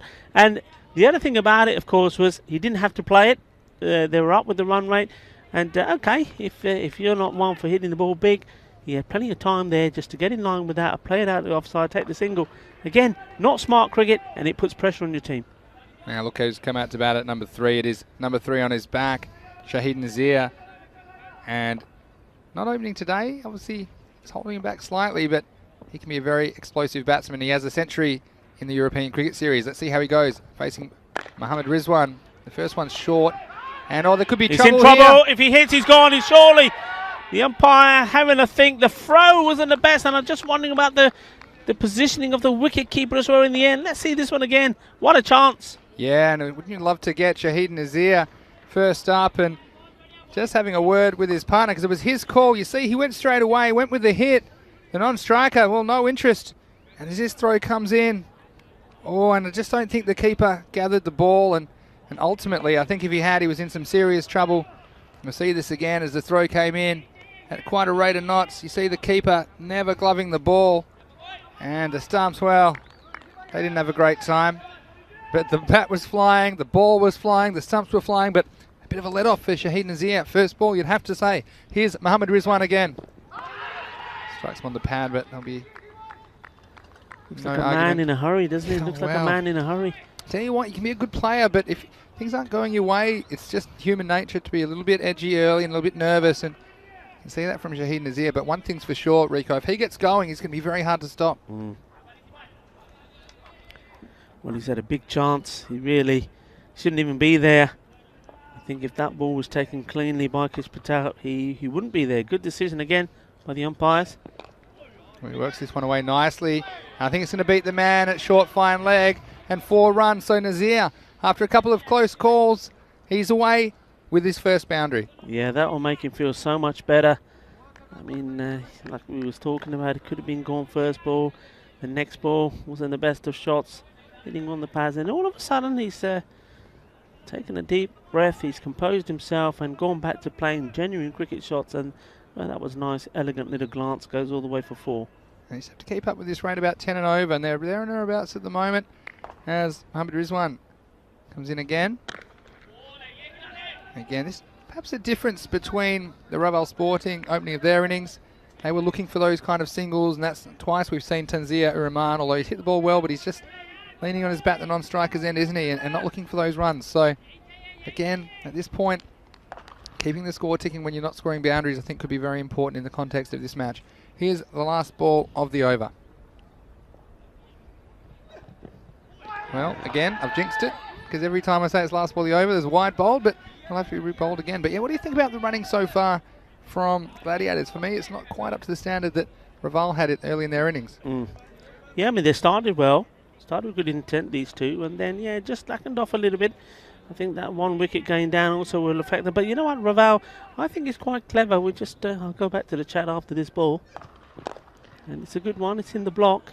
I think it's quite clever because they know that their strength in the bowling has yet to come. So if they can get these overs in here, so 3 or 4 overs in, and they're quite tidy, and the batsmen don't really go to town with it, well, they know that they've got the likes of the spin maestro to come. We saw also some fantastic bowling from Sonu Jangra. So all of a sudden, you know, the opposition won't know what to hit them. You know what I mean? They're doing well. They think, yeah, we're up with the run right now, you know, score on 30, just the 1 wicket gone. So they're thinking, yeah, that's okay. You know, we're on at this rate, we're on target for the 100, then a big push at the end. And then all of a sudden, there's the game-changing bowling. Yeah, you said it exactly right. And so 30 for 1 after 3 overs. That's the end of the power play. And no surprises, we're going to see the little maestro, Gaurang Mayavanshi. And haven't we enjoyed him at the bowling crease? He makes things happen. You'll see that he will change the pace of the ball, and he's got an imperceptible change in speed. He'll keep his arm around the same speed every time. This one's tossed up first ball. It's just going to be a little bit too wide, but again, tempting the batsman into the stroke, and I think it's going to be a very fascinating next 4 overs. I'm sure we're going to see Mayavanshi and Jungra bowling for Raval Sporting.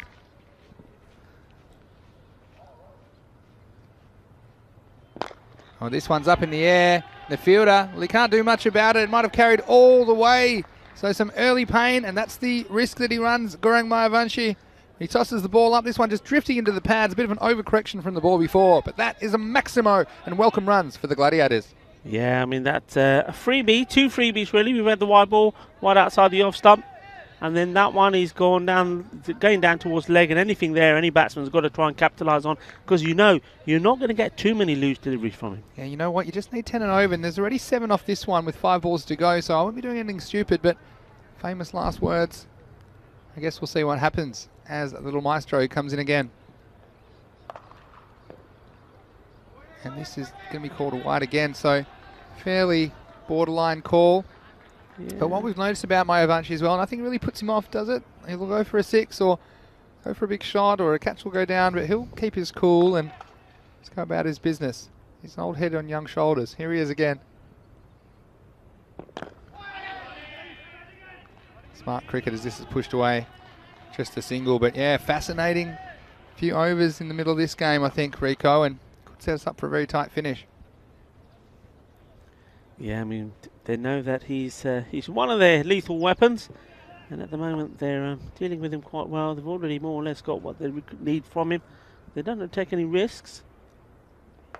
This one's tossed up again. It turns into a low full toss, but it just beats a single. So I think if you thought you could get 15 or 20 off Mayavanshi's 2 overs, you'd be pretty satisfied. And don't want to lose wicket here, the Gladiators.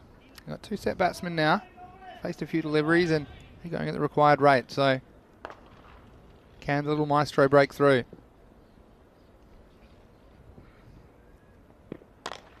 One's shorter and punched off the back foot by Nazir. And will go out to deep point. So just a single and a bit of an untidy work there, but they won't get any more. But who do you think is favoured at this stage, Rico? I think this game's well in the balance. Yeah, it's well in the balance. It's going to take, it needs something special from Raval to try and break this partnership. But, well, I like the way that the Barcelona Gladiators have gone about this task so far.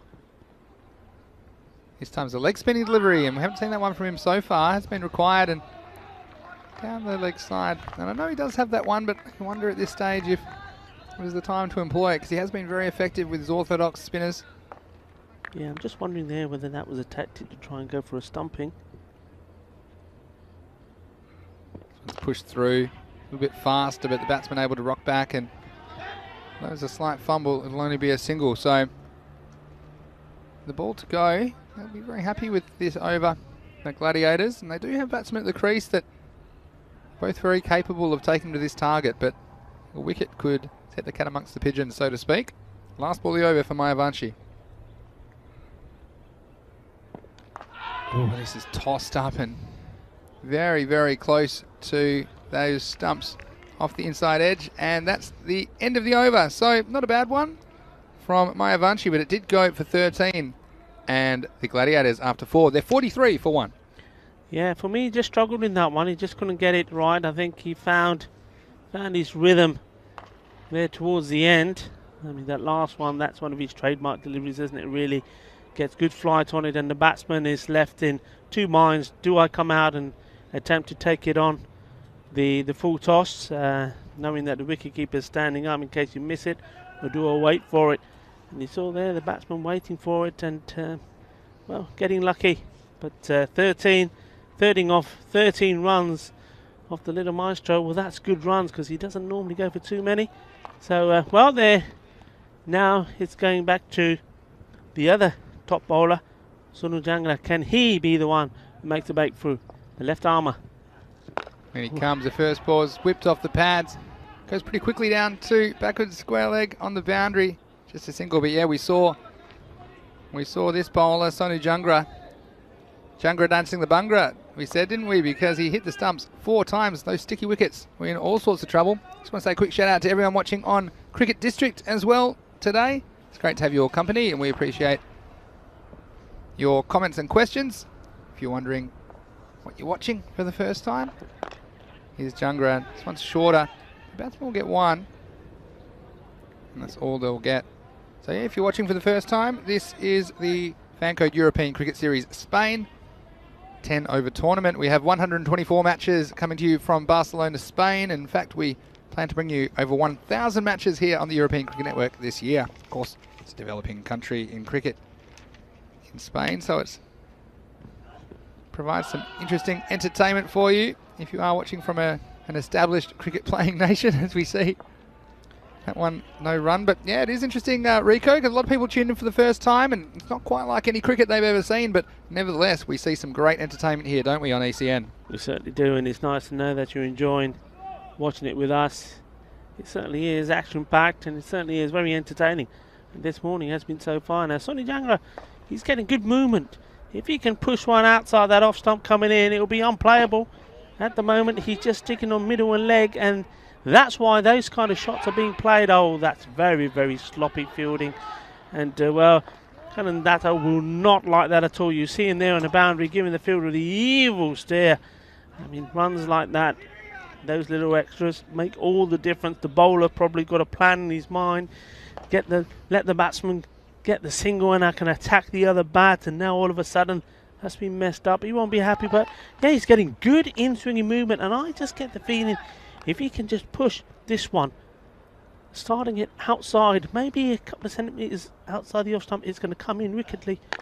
That time it's a full toss and it's a chase on the fielder. Will he deal with it this time? He does. No double mistake here. And it's almost like maybe he needs to try coming over the wicket. That might help him. Yeah, I mean, he was very effective in the last game, so I probably wouldn't be changing the angle, but I think just the execution of his skills, not quite what they were last game. We should mention there, you see the clay there, this is a converted baseball ground. It was the site of the 1992 Barcelona Olympics baseball. So it's so great that it's been converted into this cricket field you see right here. And there's plans for a permanent pitch before too long, which would be sensational for the players here. Oh, this one's bowled, it's hit the top of the stumps. So Jangra, he hit him 4 times in the last game. And this one, well, it's only just nicked him, but it's a very important wicket. It's the dangerous Shaheen Nazir heading back to the pavilion. That one coming back off the seam, hitting the top of the leg stump. And what a nice bit of bowling. A good comeback from the young man, Jangra. Yeah, good bowling. And you see he is getting that movement as we're talking about. And, well, just probably, again, pushed it up a little bit more. It would have been even more of a gem. But, well, he's bowling to his strengths. He knows he's getting that movement. He's put the ball in the right spot there. The batsman playing all round it, hitting the top of the barrels. And, well, in the end, Kish Patel behind the stumps, having to take a little bit of evasive action as well. But that's a good wicket for them. They needed to break this partnership, and they have done. Yeah, and so that's the end of the 5th over. It's 48 for 2, and just slightly behind the rate, but very much still in this chase. An important wicket. We mentioned how important these middle over bowlers would be for Raval Sporting.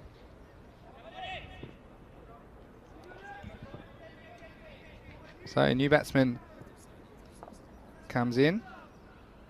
And it's Zahid Akbar who's come to the non-strikers end.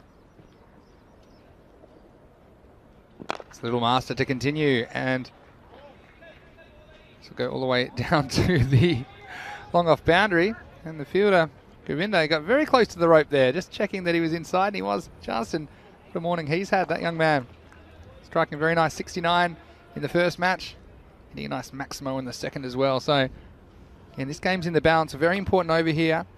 Gorang Mayavanshi, the bowler.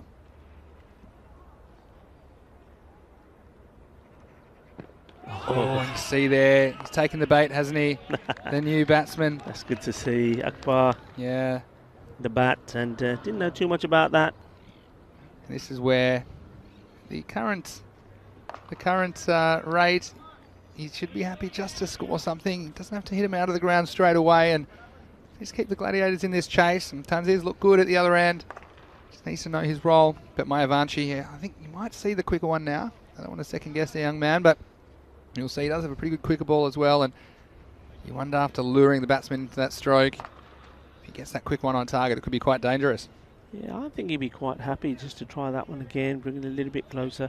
It's the same way that he got Zulfikar out in the previous game, just toyed with him, beating him with the flight. Zulfikar going for a across the line shot and finding his stumps have been raided. Here we go. Fascinating contest here in Barcelona. Or this one, he does hit it. It's not going to carry all the way to the fielder, and he's made a meal of it on the boundary, so that'll be cuatro carreras and 4 runs. And you'd have to say, well, there's a few obstacles to contend with down on that part of the ground. There's the baseball mound as well. But unfortunately, that one's sneaking through. And 4 runs and 4 valuable runs for the Gladiators. Yeah, I mean, I don't like to appear ruthless, but I think Karandata, yes. And he's read my mind. I was going to say, he may want to think about changing that fielder. It's not nice to see sometimes, but he's obviously in the part of the ground where he's not picking up the ball well. There's 2 misfields there. That's cost them runs. That one, it's cost 3 runs earlier, 1 run. So that's 4 runs already they've given away. Well, this one again, we've seen it's all action all the time, isn't it? With a little maestro in play. And he just loves his cricket as well. So great for these guys to be able to get out there and play their trade. I'm sure they would never have imagined they'd be playing cricket in front of a global TV audience. But here he is again, Mayavanshi. Well, this is the quicker one, and he's given him. Yeah, and this one, it was pushed through and caught the batsman unawares. He took the risk of hitting across the line. And to me, the only question was the height, but I like this decision. You see this one? It slides on. Oh, look, Rico, that one's missing off and missing leg and hitting about 2/3 the way up middle stump. So the little master, well, he hasn't had it all his way. Little maestro, I should say. But he picks up an important wicket here for Ravel Sporting. And Barcelona Gladiators lose their 3rd with the score at 53. Yeah, that's good bowling. We knew that quicker one was going to come in play somewhere. And when you see that from the side angle, it gives you a good indicator of the height. So, yeah, good decision. He's on his way. LBW, and that is, well, they've still got the key man at the other end, batting Tanvir Rahman. He's there, 21 for 16. And, well, I think they need to try and give him as much strike as he can. He's negotiated the spin pretty well. Well, Mayavanshi, they often see him go wicketless, and he picks up one of his penultimate delivery here. And it's going to be the captain, like you mentioned, Baba Basharat, to negotiate the last ball of the over. Well, he doesn't waste any time. It's gone up. It's in the air. The fielder, has he got a chance? No, it's over his head and all the way for a Maximo. And 6 to finish the over. So the Gladiators, they will move to 59 for 3 after 6. Yeah, I mean, he knew the importance, I think, of this shot. It needed to be a good one. It needed to keep them in the hunt. I mean, they're just falling a little bit behind that rate, but not by too far. Nothing that can't be changed in an over, but they've got to negotiate this one first. I'm guessing it will be Sonny Jangra to continue. He's bowled very well, and for me, this is a very key over, Vinny. I think if he knocks the stumps over here or gets a wicket, it could go on to make a big impact on this game, because I think both these 2 batsmen are quite key as to how this game finishes. Well, one thing we've seen in this T10 format, 5 games a day, you get some good finishes, and we're set for one here with 46 required off 24 balls. Here's Sonu Jangra, and he's bowled him again. He's gone straight through his defence. Well, it wasn't much of a defence, I should say. Anyway, the batsman swing wildly across the line, and you've seen him do it time and time again. It's the 6th time that man Jangra has hit the stumps today, and over go the sticky wickets, and another wicket goes down. The Gladiators now 59 for 4. Well, I said this was a big over, and, well, that's what they needed. That is the wicket that probably, well, Raval Sporting will be hoping is going to be the one that sees them win this game and take them to the top of the table. That's right, and of course he's on a hat-trick for the 2nd time today, the young man, Sonu Jangra. Well, we talked a lot about the little maestro, Mayavanshi, and his ability to take the pace off the ball, but this left armour, when he's got the ball on the wickets, well, plenty have found the target. And so the new batsman, he will be Ali Zafar Khan, coming in to face the hat-trick ball. Again, the purest of hat-tricks, all bowled You don't see it very often. But here we go. Well, if he gets it right, I said this the last time when he was on it, if he gets it right in the right area, full, pitched up, in swinging. Here it is, the hat-trick ball. Oh, and probably was on target as well, wasn't it? They're going to push for 2, but I don't think they'll get there. So, Ali Zafar Khan, I'd like to get the heart rate monitor on him. And we hope you're enjoying the action wherever you're watching around the world. We know we're streaming on Cricket District today. Hello to you guys. Hope you're enjoying the action from Barcelona, Spain. I'm sure a lot of you guys would love to get out there. All you have to do, jump on a plane to Spain, join a club, and you might be out here in the Fan Code European Cricket Series. But what an over this has been from Jungra. And it just shows you there's been a lot of short bowling from the left armers in this tournament, and they've been punished. But if you can get it pitched up a little bit, and with this pitch, quite a few shooting through, and obviously with the temporary surface, play a few tricks, and if you can get it straight on a good length, can cause problems for the batsman. Here he is again, Jungra. Some of the batsmen will swing it away on the leg side, and they'll just get the single. It's the captain Bashrat who has the job to do for his team, doesn't he, to get them home. We've got the rate about 2 a ball, so they're still in the game, but these 4 wickets would be concerning them still. They've got batsmen at the crease that can clear the boundary, so set for a very interesting finish here in match 37.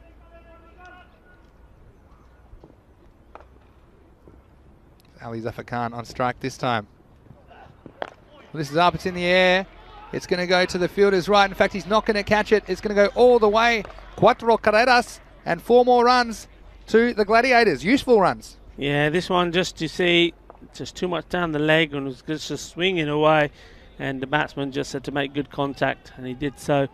So, not the hard work. A little bit undone here, but no doubt he will come back with a good one here. See if you can get a good finish here. Here he comes again, Jungra. Oh, this is an attempted expansive drive over the offside boundary. They'll just get one, roll slowly to the man down at long off, Govinda Sidhu. And just a reminder, if you're watching this for the first time, well, we have so much cricket for you here. It's a feast of cricket in the Fan Code European Cricket Series. There's 124 matches in Barcelona alone, but we plan to bring you over 1,000 matches this year on the European Cricket Network. It's addictive viewing, so strap yourself in wherever you're watching around the world. Here's Jungra, and he's done it again.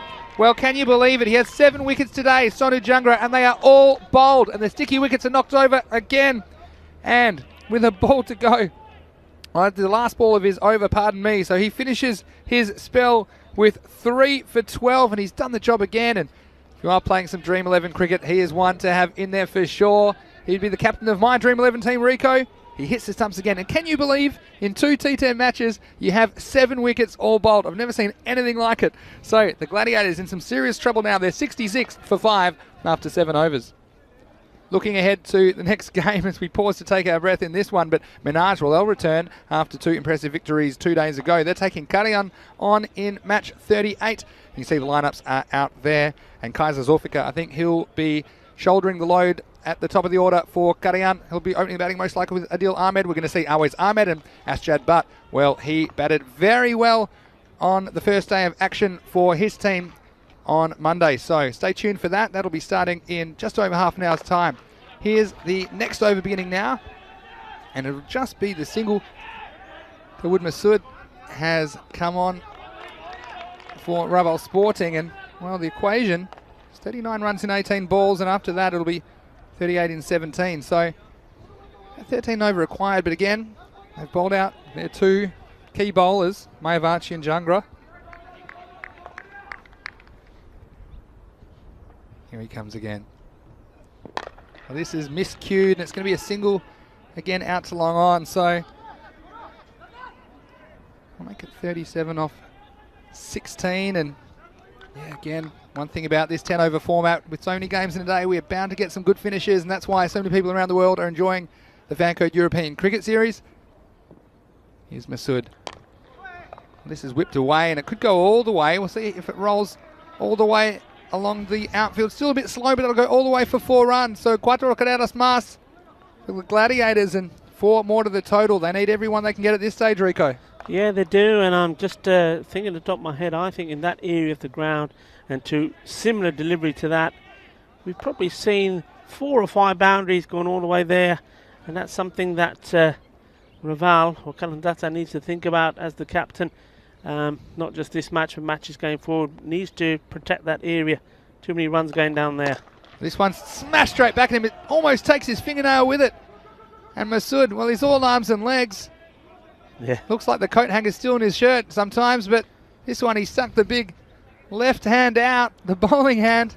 He was able just to get a finger on it, and that would have been catch of the century as it was smashed back at him. But again, just the run, so no real damage. This one's a full toss, goes out to the fielder. Oh, it's a nice effort from the man on the boundary. I think that's School rang, isn't it? Yes, Mayavanchi down there, and he tried hard, and he may have just got on the full, but it was a difficult one because if it got in front of him, a good chance to get through for 4. But you see a nice effort smothering the ball, and would have been an unlikely catch, but at least keeps it to a single. So all set for a big finish here in Barcelona, match 37. Yeah, Masood would love to get a wicket. He was guilty of a couple of misfields. Last ball, the over. That's drilled hard. Yeah, good running though. They will get the single, so it's all set up for a blockbuster finish. 30 required off the last 2 overs. Score after 8. It's 75 for 5. Yeah, this is 3 exciting left. 3 overs to go. 30 runs. And well, Raval just got to keep their nerve. We're at that point of the game where every bowler coming on is probably thinking, well, what do a bowl, what line do a bowl, do this, do that. Well, the only thing you say to, well, just pitch it up, wicket to wicket, and hopefully the batsman will make the mistake. Don't bowl short. We've seen Raval guilty of bowling too many down the leg side. They've got to prevent that. A lot of runs come in that area. Yeah, you said it, Rico. And a few comments on YouTube chat. If you are watching, perhaps on Facebook, you can subscribe to our channel, ECN European Cricket Network on YouTube. M. Wahid Rihaz enjoying the game from China. All right, here is the second last over, and that's a nice bit of bowling. He snuck that inside the wide line. It's Irfan Mohammed to bowl the 9th over. So 30 runs off 11 balls now, and running out of chances are the Gladiators. See what Ali Zafar can do. Again, strike 2. And again, see, there's no one back on the offside at all. And so, only the long off. So no one square of the wicket on the offside. So those are the ones he's missed out. If he can get any bat on those, there's a good chance of running away with the boundary. But again, game swing in favour of Raval Sporting at this stage. 30 off 10. Again, he'll get a bit of bat on this, but it'll just be the single. So what a good start for Irfan Mohammed in this, the 9th over. Let us know who you think is in the box seat. For me, I think with the start of this over, Raval, it's theirs to lose at this point, but we've seen before here in the Fan Code European Cricket Series, small boundaries. Can one disappear for the Gladiators? They need it. He tries hard and tiny little deflection. I think Kish Patel, that's smart. He's just going to hold on to it, and could have been a little bit of bad or a little bit of pad. Not really a chance for the keeper, but again, only a single, and that's what matters at this stage. Elmar's saying, beautiful camera work, top notch. Well, that's fantastic, Elmar's. Glad you're enjoying the coverage. Well, this one's got a chance. It's gone down the ground. It'll take some stopping on the fielder. Well, I tell you what, he made good ground, but the last bounce fooled him. And again, we've seen some own goals in this competition. This one had just hit the trailing leg as he misjudged it. Couldn't get his hands on it. And unfortunately, Govinda, well, he's done some good things today. But this isn't the piece of fielding that you like to watch again as he boots it over the line for 4. He got there, didn't he? All he needed to do is just give it a little paddle with his hand, a little tennis shot, and the ball would have stayed on the right side for them of the boundary. Last ball, the over, and it'll just be a single. So 82 will be the score for the loss of 5 wickets. Well, Rico, you sometimes call them the magic overs, don't you? 20 or plus off and over, and that's exactly what the Gladiators are going to need if they're going to win this game. They need 23 off the last 6 balls. So again, it's unlikely, but we've seen it happen before. We've seen some big overs in the Fan Code European Cricket Series. And just a reminder to everybody, in just under half an hour, we will be starting match 38. Yeah, it's also about the character of the bowler here. I mean, this the young man. He's had a bit of a mare in the field. He's now bowling the last over. Got to keep his nerves. Got to not bowl any extras. Just keep wicket to wicket bowling.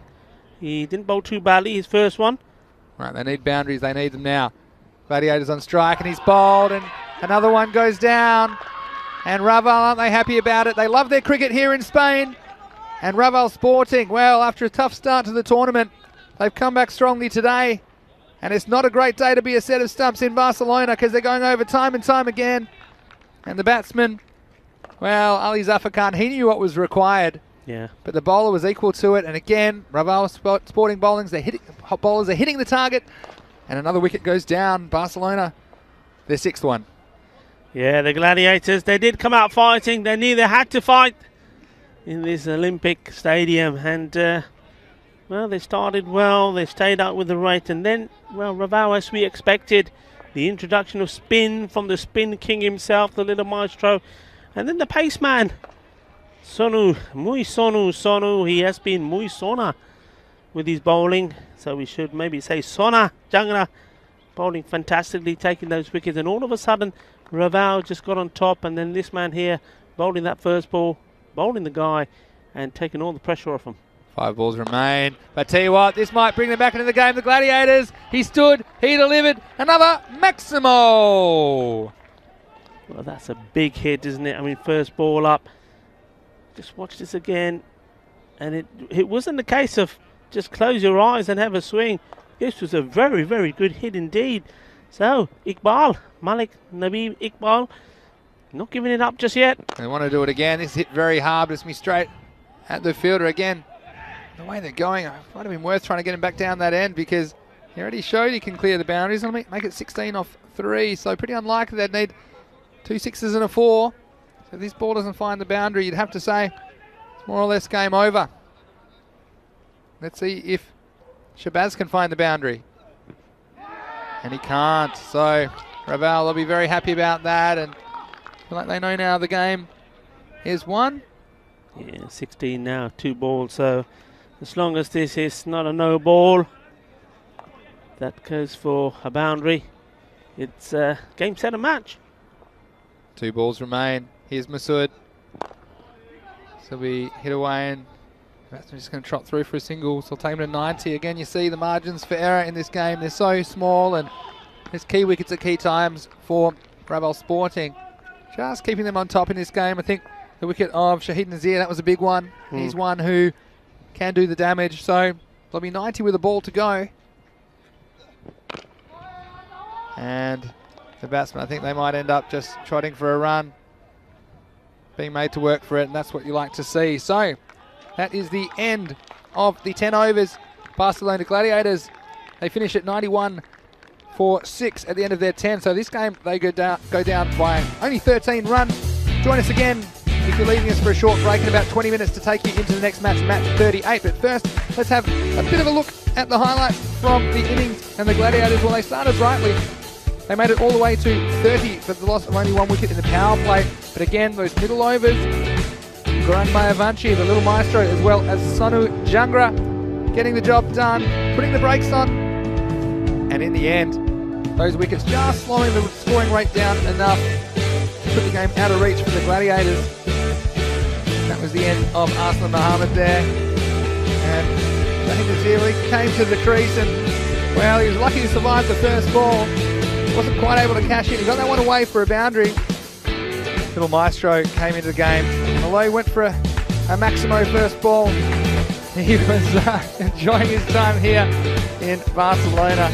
You see there, this man Jangra, well, he's impressed me today. 7 dismissals, all bowled for Jangra. But Raval Sporting, although they're their own worst enemy at times, but ultimately they had what it took to take care of the Gladiators. That was a nice piece of bowling, pushed through by the little Maestro. But then Jangra, well, was over to him. And he showed if you can bowl accurately on this wicket, then you can have some success. But Rico, not a bad game, 104 to 91. But ultimately, the Gladiators, they come away empty-handed.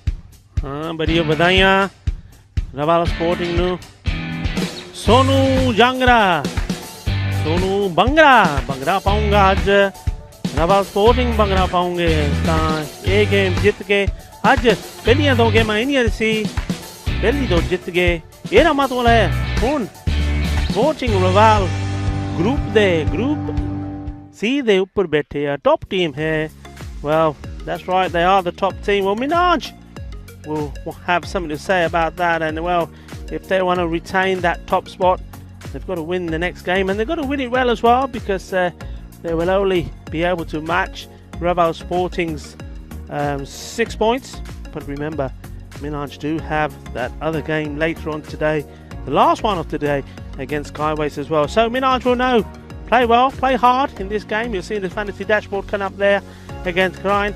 Then they've got every chance to go into that last game knowing once more they'll finish the day on top of that group. Don't forget you can always get our fantasy dashboards at European Cricket on social media. Don't forget to go to our website europeancricket.com for match previews of every match. They're daily preview articles at that website europeancricket.com and there's also all the full fixtures and scorecards and statistics from this and every other tournament we run here at European Cricket. So we do appreciate your company, whether you were tuning in for the first time or whether you're a regular viewer of ECN. Don't go anywhere because that's 2 games down. There's still 3 more matches to come today in Spain. Next up, it will be that match 38 clash between Minaj and Ghanaian. But for now, we're going to leave you. We'll see you in about 15 minutes to bring you into that match 38. This is Mr. Maximo here, Vinny Sandhu, along with Rico Fool, and you're watching the Fan Code European Cricket Series.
Hello and welcome back wherever you're watching around the world. You're watching the Fan Code European Cricket Series. It's time for the third match of the day. It's match 38 here in Barcelona. And it's going to be Minaj returning for their first appearance today. And they're taking on Karian.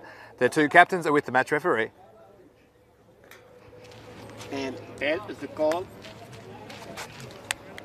And tail is it. Korean have won the toss. Korean have won the toss and elected to bat first. Well, there you have it. The Karian captain, Adil Ahmed, winning the toss and electing to bat. And there's no surprises from me there because they did fall in a heap chasing a target of 126 in their earlier match today. And I think Kaiser Zulfikar, he is a big key for their batting. You'll see him at the top of the order. And if he gets going, they could be unstoppable. And they might need to be against Minaj because Minaj, they're the favourites in the group. They won their first two matches in the previous day's play. So their captain, Ahmad Shahzad, I'm sure he probably would have liked to have batted first as well, but they'll fancy their chances to chase whatever Karian do set for them as a target. And they'll be looking for runs from their opening batsman, Awais Ahmed, the Spanish national wicketkeeper. And I think he will open the batting once again today. And Asjad Butt, he was in some amazing form. He hammered 99 runs at the amazing strike rate of 254 only 2 days ago. So watch out for those two for Minaj. But first, it'll be Karian after winning the toss. They will be batting first. Over to you, Rico. Yeah, thank you very much there, Vinny. Hey, you see him, see what we're talking about. He's got his red suit on today, and now is that for the Raval guys? Well, maybe it is, maybe it isn't. He didn't want to give it away. But anyway, Raval, well done to you guys. You can have a well-earned rest now, winning 2 out of 2. And, well, we've seen that a few times, haven't we? This team that's coming back here now, playing their third game, Minaj. They also, first time we saw them in this Fan Code European Cricket Series, they won the first 2 games. Falco did the same, and here we see Raval doing the same here. So Raval Sporting Cricket Club at the moment at the top of the table. Now remember, you can see all of these stats and statistics. Just go into the European Cricket website. So they've done their day's work here. Now Minaj will want to come back strong. We're just seeing the dashboard there, and so far they've been very impressive, very strong. They haven't had to sweat too much thanks to the likes of Asjad Butt and Awais Ahmed there. They've been on top form. Been a good all-round performance for them, but they haven't been tested, it has to be said. So it'd be interesting to see if Awais Ahmed and Asjad Butt do fall early, what they are able to do. And I think for me the key here in this game will be how they do perform against the likes of Adil Iqbal. That's going to be a good battle, but at the moment the battle that we're going to see is here from Karian. If they can perform, they know they need to. You heard Vinny Sandhu say that they've fallen short when they've been chasing runs, so the captain, no hesitation from Adil Ahmed to say, well, okay, we're going to bat first. But looks like there's been a change now. Adil Ahmed, the captain himself, has been opening. He's been opening up with the destructive case of Zulfikar. Zulfikar, if he gets going, you just know there's going to be big runs. And Minaj themselves, well, what will they be thinking? They'll probably have a total in mind that they want to restrict this team to. And well, I'm going to say that most captains, normally you ask them, they're saying, well, 80 to 90, no more than that. And I don't think Minaj will be any different. You see there, the captain himself, Ahmad Shahzad, he will be opening the bowling. Just having a look round, making sure that his fielders are in the right place. Going to be an interesting contest, I think, because Zulfikar, the batsman on strike, and there is a change. The non-striker is Adil Iqbal. So the captain himself put himself lower down the order. Was hoping that these two get the start from. Well, here we go. Shahzad, the start. And that's a nicely played shot. That ball should race away for 4 runs. It does indeed, and what a great start. And this is why it is so important, the start that this guy gives them. Nice shot straight away, 4 runs. And already the field being adjusted. So positive, and that's what they need to be here, positive. But they need to take it further. Having a good power play and then falling flat, it's no good. Somebody's got to bat all the way through. Hit hard in the air, there is a chance, and what a brilliant catch. World class that is quality. And that's from the man out there who was adjusting the field as well. What a wonderful catch, Mohamed Reyes. Well, we saw him just there, just moving fielders around for that shot. Took a brilliant catch. We've seen some hit hard and go down, but that one was swallowed up. Quality, world class. And well, right on cue, you got to guess it. I don't even have to say it. Who's walking into the commentary station as a wicket goes down? Mr. Maximo. Well, I was treated to a bit of a sight for the eyes there as Mohamed Reyes coming around to his left, and what a catch it was, and what a big wicket it is. Of course, Kaiser Zulfikar, I mentioned in the introduction to this match how important he was for Karia, and straight away after hitting a boundary, giving up the chance, and seeing how the fielding can make such a big difference in this form of the game. So 4 for 1, and well, Karia, who else can step up for them? I wonder if it will be this man, Adil Ahmed, the captain, who's coming out number 3 for this game. Of course, he opened previously for them. Well, that was such a good catch. That ball was motoring middle of the bat. Well, it's catches win matches, as they say in this game.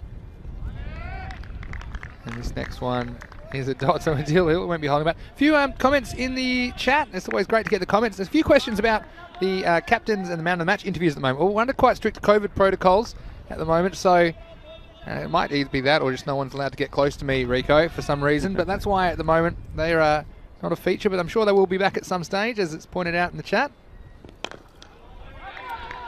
Oh, well, you just thought there if the bowler could have just slid the captain Shazad and grabbed hold of that, Adil Ahmed would have been in a little bit of difficulty getting to the other end. Yeah, I know that I would love to have a chat with some of the men of the match. I'm sure you'd like to as well, Rico. Some of these games, I'm sure they'll be back, but of course we're under quite strict protocols at the moment, so.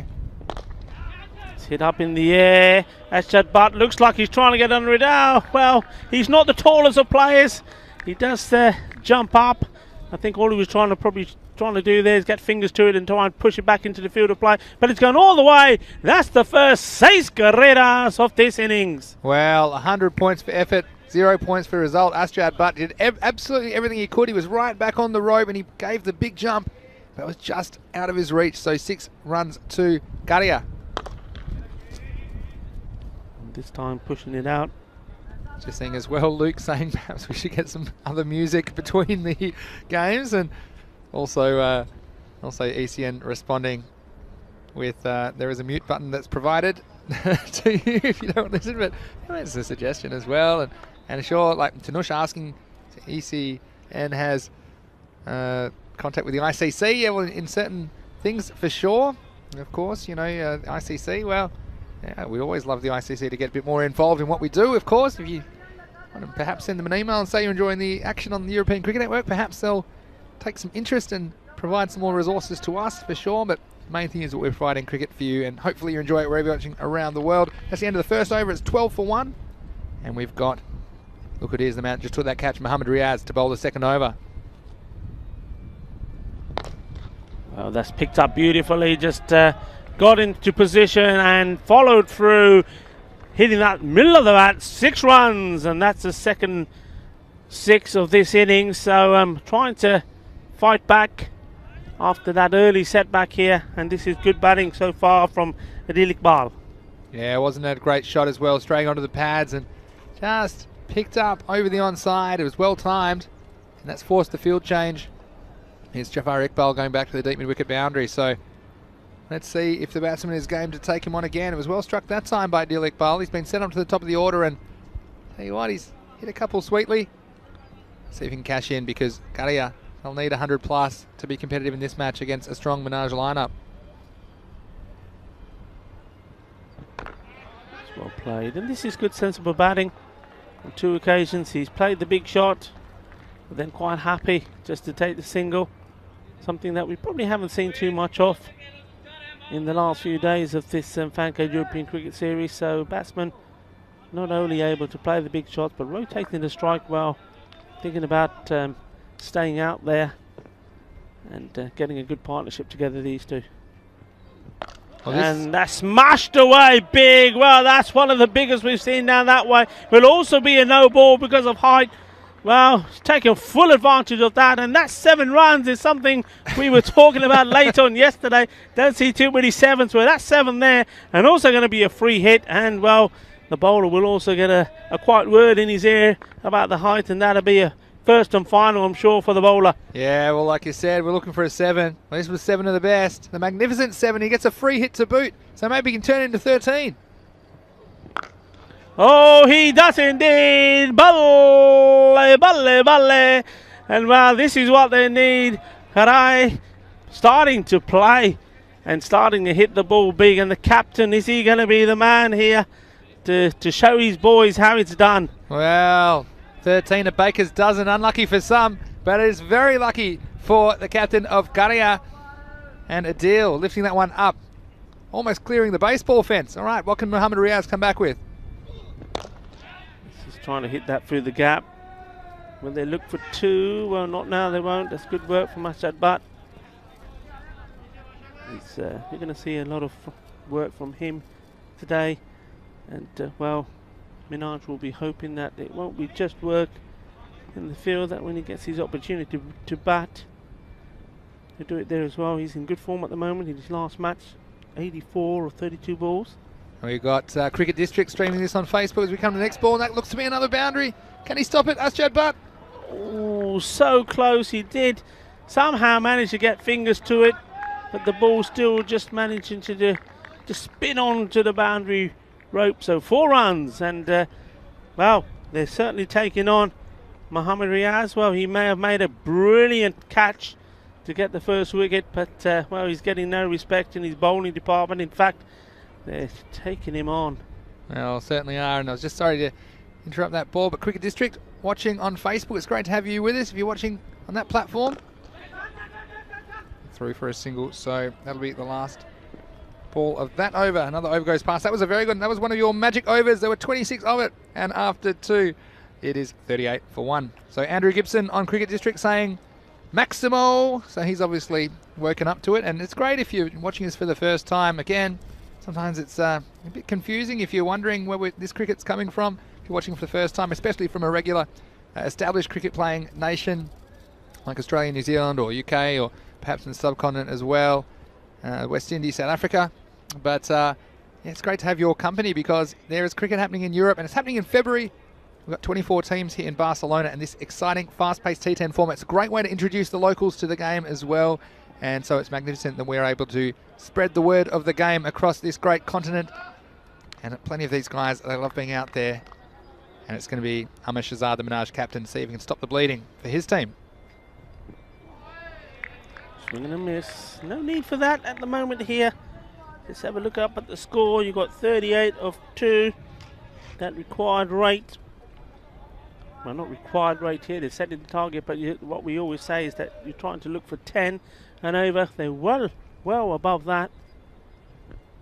That will be a wide ball. Well, he's swinging blind all of a sudden. We've just seen him play some beautiful shots at Iqbal, and now all of a sudden he's just swinging the bat, not even looking to see where the ball is.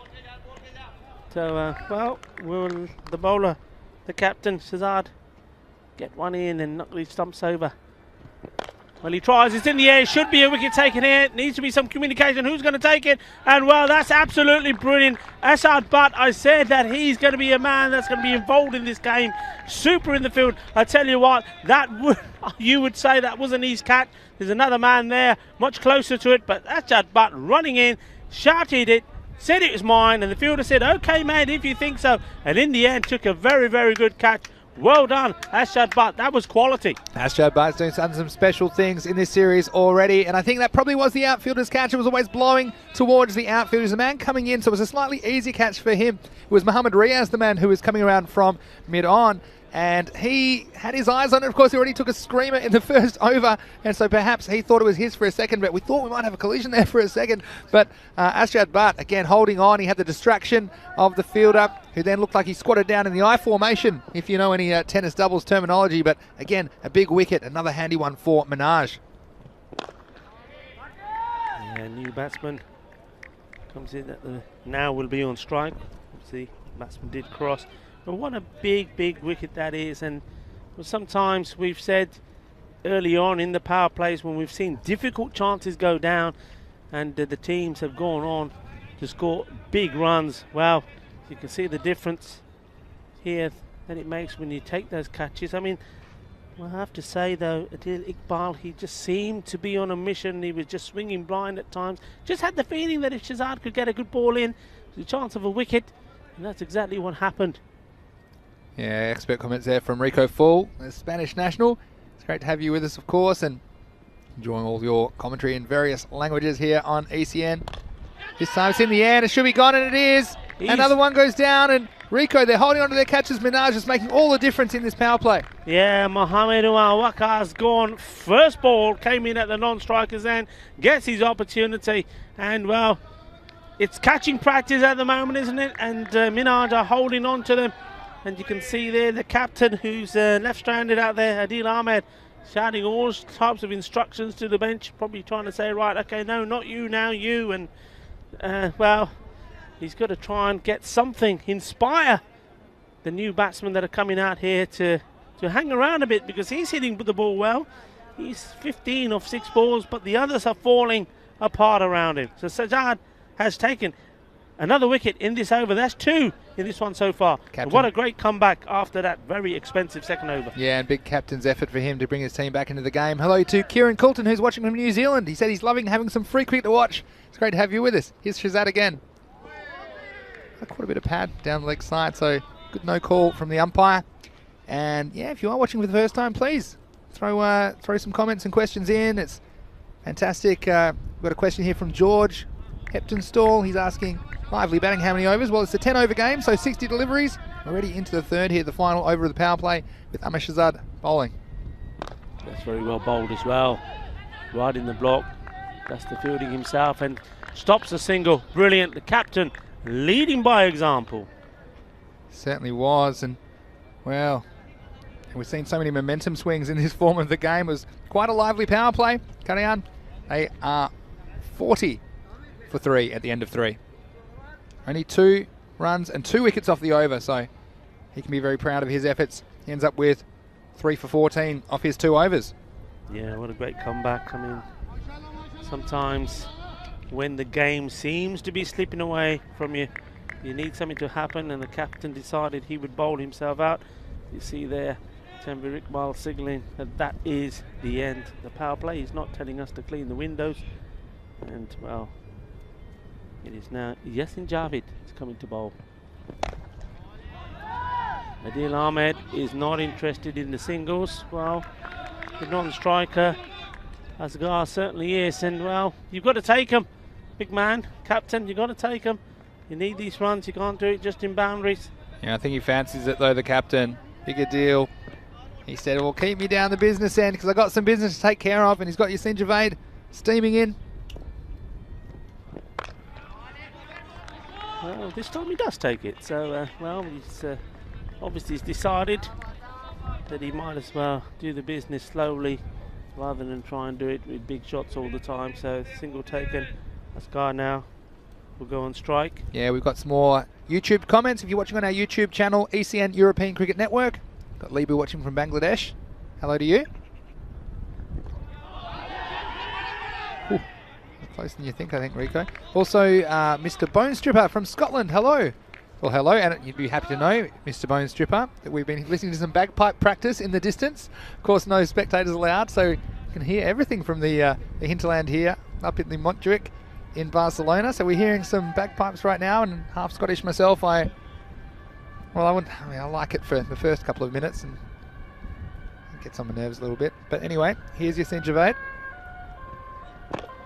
Well bowled, and this is good bowling. They're not giving the captain anything in the slot where he likes to hit it. He likes to shape up, get his legs out the way and give it the big heave-ho. But at the moment, with that delivery's full on the off and middle stump, full length deliveries, he's not allowing, the bowler not allowing Javid, the captain, to play those shots at all. So this is good from him. He's got a nice little run up, good rhythm, comes in close to the stumps. Good high action.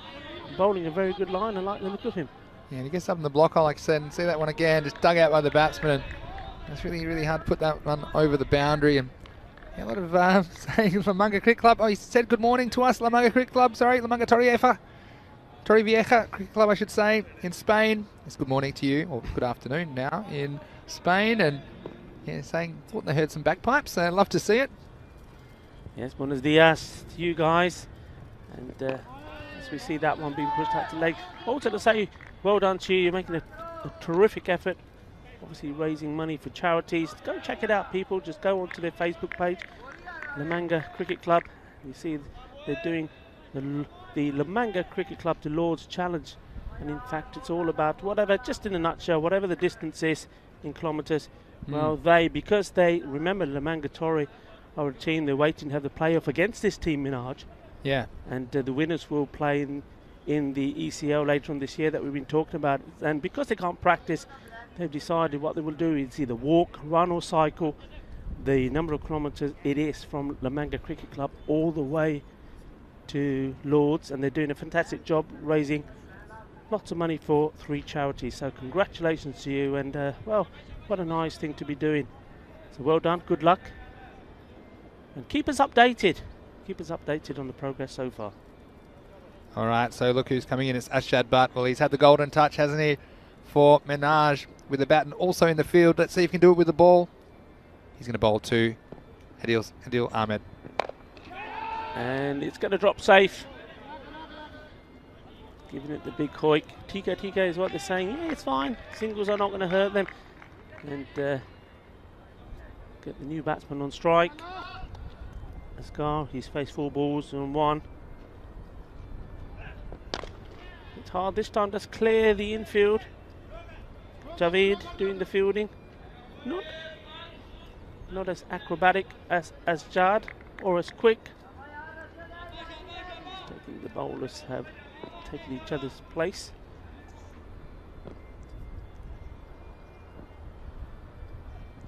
A slower ball, but too much height. And well, what a brilliant catch, but it won't count because it is actually a no ball. That was called nice and early. And in the end, not very good from Minaj there. I think that's just, but trying the slow ball, okay, he can be excused for that.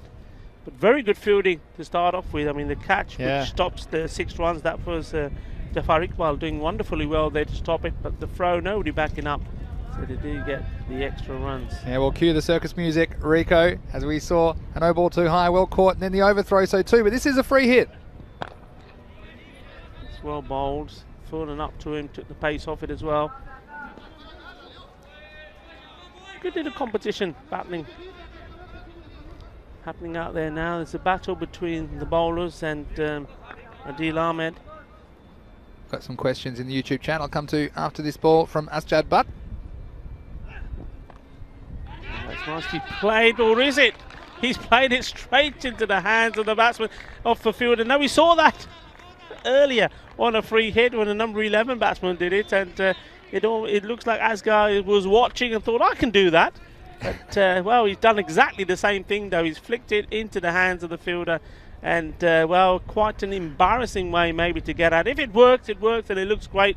But when you get out, it doesn't look very good at all. That's right. He almost got too much on this, didn't he? The batsman, Jahanzib Asghar.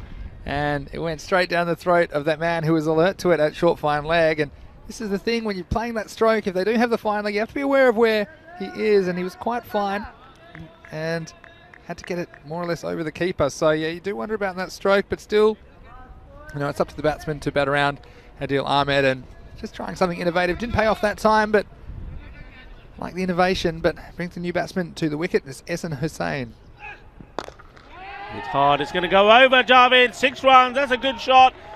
And that's what Adil Ahmed wants out there. He doesn't want somebody doing the fancy stuff and getting out. He wants somebody that's going to hit the ball who, with him, can really accelerate this total. They started on a flyer, then it went flat, and they want to pick it up again. But what's the reply? He's gone for that slower ball again. Brave to do so because the last one was smashed away. It was fortunate it didn't go for 6, but this time managing to keep it, well, slightly lower, but also the batsman charging it as well would have made a difference to the umpire's decision. But no, that wasn't high enough. But in the end, the wicket was taken, but it was also expensive. Yeah, and that's the end of the over. Ashad Bhatt were 13 off that one. So at the halfway point of the innings, Karia, after winning the toss and electing to bat, they are 58 for 4. Lebu Khan saying that we're doing excellent commentary. Well, thanks very much for that comment. It's great to bring you the action here. Vinny Sandhu, Mr. Maximo, along with Rico Full for the European Cricket Network. We certainly love bringing you live cricket wherever you're watching around the world. Here's Yasin Javed. Bit of inside edge on that one, I think. And tell you what, he's napping the batsman. He better get on his bike because the keeper, well, he was in the game and just thinking about life. You'll see this, just a slight inside edge. And at any rate, I don't think it was particularly close for LBW. But yeah, please leave your comments in the chat. We've got Sook saying hi from Brisbane. Says the umpiring is quite good this series. And I would agree that the umpiring has been very good, of a high standard. The umpire's got some work to do here. That goes down for a wide. And we've got Simon asking, are there any international players representing Spain or any other country in the comp? Well, there's a few Spanish representatives, aren't there, Rico? You're our resident Spanish cricket expert. We've seen a few nationals on show. We have, yes, and you'll see Awais Ahmed, the wicket keeper, behind the stumps. So he is part of that Spanish national squad. And no ball here, and it's going to go all the way over. So for the second time in this match, and the ball has gone for 6 runs and been called a no ball. This time it's going to be a foot fault, so 7 runs that is. 7 very important runs all of a sudden, right on cue, just when it was looking like Correa were going to struggle to get to around about 100. They've pushed the right button, they pushed the turbo button, and the runs are flowing again. 7 puntos. Y free hit for Karia. It'll just be the single, but we've seen that twice, the no ball and 6, and the gifts that'll be readily accepted by Karia as they head towards this total of, you'd be hoping for 100 plus from here, probably something in the range of 120 or 130, but it depends on who's there with the bat in hand. Here's Javed again. It's well bowled. Just lost his rhythm a little bit at the beginning of that over, but he's back on it again. Saw him bowling the wide ball and then getting his footing wrong with the no ball. So in the chat, there's Yesu saying try to get some locals in each team. But what I would say is, of course, still with cricket developing in this part of the world, we don't want to rush the locals into competition that they're not comfortable with too quick. So that's why these are strictly done on merit, but I'll come back to that in a second because there is a bit of participation in the game. It's in the air and not going to carry. He's played that shot a couple of times, Ahmed, and got away with it, so he's living a charmed life, the captain. That's what I was coming back to that point, Rico. It does take a bit of time, doesn't it, to establish the sport in a developing country, and of course a few kids playing these days, and there are a few Spanish representatives and ethnically Spanish people in the cricket setup here in Spain. We'll come to that in a second, Rico, and get your thoughts. Just the single, but yeah, I think we have some homegrown talent as well here in different parts of the country. We certainly do. I mean, you have to first remember that cricket is played all over here in mainland Spain, so we're concentrating on the teams in Barcelona here, but also played, you've just heard on the chat from down in Murcia, the Mangatore. We have also in the islands, Lanzarote, Mallorca. Just see this delivery from Javid. That's not a good ball. It's going to go away for 4 runs. Gandhi ball sagi chokka ho gaya. So yeah, on the islands as well, and you know, Mallorca is starting up, or do have a junior team there, and most of the junior teams are here in Barcelona, in Madrid. They do feature, of course, a lot of the Spanish nationals that are playing. So the future is looking good. The future is bright. It's in schools as well. Barcelona, this area of Spain, really are pushing it, and we've just had once more about 250 kids, Spanish kids that is, playing the game in schools, getting together in a sports centre, playing the game. So it's all bright, it's all positive, and of course as the game gets more established and we get more grounds and more areas where kids can play and practice, the game is just going to develop and grow. Well, Mohamed Riaz comes back into the attack and starts with the right. And look, you make a really good point there, Rico, and I think sometimes people don't realise, if you come from a more developed cricket playing nation, what the situation is like on the ground in countries like Spain and Italy that we'll go to next, that the infrastructure is not actually there for cricket. So the fact we're playing this cricket is quite remarkable indeed. Next one's dug out for a single, have to get on his bike, but they'll get through. And yeah, it's interesting, isn't it? And it's one of those things that once the sport is established, and I would say football or soccer in Australia, was introduced by Europeans in the middle of the 20th century, really, because we have our own football down there in Australia, and it takes a generation sometimes for the locals to get hold of it. And we certainly hope we're on the way to something special here in Spain and around Europe. That's been hit high in the air. There is a fielder there. You're just going to see it go past him. Well, we've seen a couple that have gone a long way up. Well, there's another one. We saw earlier Devinder Singh Kaur hit one which went a long way up and came down with, well, probably with snow on it. You can't tell with these white balls, but there's another one. I'm not saying that, I don't think that went quite as high as that one from Devinder Singh Kaur, but it's gone a long way. And, well, Ginna Lamba Shaka, it's boundary time here and the runs are flowing. Well, Adil Ahmed, he's thrown the kitchen sink and half of the upstairs at this one, and he's down on his haunches after that. He's raced to 40 off 18 balls. It's been a captain's knock. Big game against Minaj. He's trying to get them to a winning score. Here he is again facing up.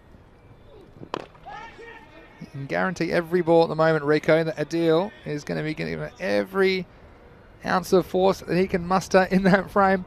But yeah, there's a question in the chat as well. Is there a celebration going on with the bagpipes? Which I think it's the practice. It was this time last week. Yes. We heard them practicing, which is a nice little feature in the background. Obviously a band that does weekly practicing here. And well, bagpipes are well known here in Spain. Maybe not so much in Barcelona, though Roberto, the groundsman, was saying, well, yeah, there is a history of it here in Barcelona, but definitely other parts of Spain, especially in Galicia, they have bagpipes, and also the kilt. I mean, you said you got a little bit of Scottish in your, Vinny. Have you ever worn a kilt? I'll come back to that in a second. This one takes some stopping. In fact, he won't be able to stop it. Yassine Javaid at long on and evades his grasp, and 4 more runs to Garia. And we'll come back to that. I'm not sure I have actually worn a kilt ever. I've, but I do like the tartan. I like getting into the tartan sometimes. My granddad's watching back in Australia. He's of Scottish ancestry, and yeah, it's. I wonder if they take requests. The pipe band might be yell a few out. Well, I got a request. See this ball? Slower ball. That's well played. Yeah, the request is so. How about a coin toss video with a bit of with the Scottish theme, and maybe show a bit of leg and wear a kilt? Well, we might get up to Scotland for a European Cricket Series at some point as we get to the end of that over. It's 89 for 4. And speaking of Scotland, they're one of the countries who are representing their nation in the European Cricket League. It'll be Forfisher, the Scottish representatives, and this is the champion clubs from 15 different European nations, and that will be coming to you on ECN from the 31st of May for 4 weeks until the 25th of June, so make sure you put that in your diary. It'll be right here on European Cricket Network, and go to our website europeancricket.com for all the latest news and articles. And we cannot wait for that tournament. Of course, we couldn't play it in 2020 because of the pandemic. It was a great time in 2019 at La Manga. 89 off 7. So going along at a very good rate, looking to post a good target here. Yeah, but so what I would say is I might save the kilt up for when I get up to Scotland for a European Cricket Series. And at the moment, the UK, it's a bit difficult because of that's a cop out, mate. Situation. Yeah. That's a cop out. I'm going to stop you there. That's a cop out.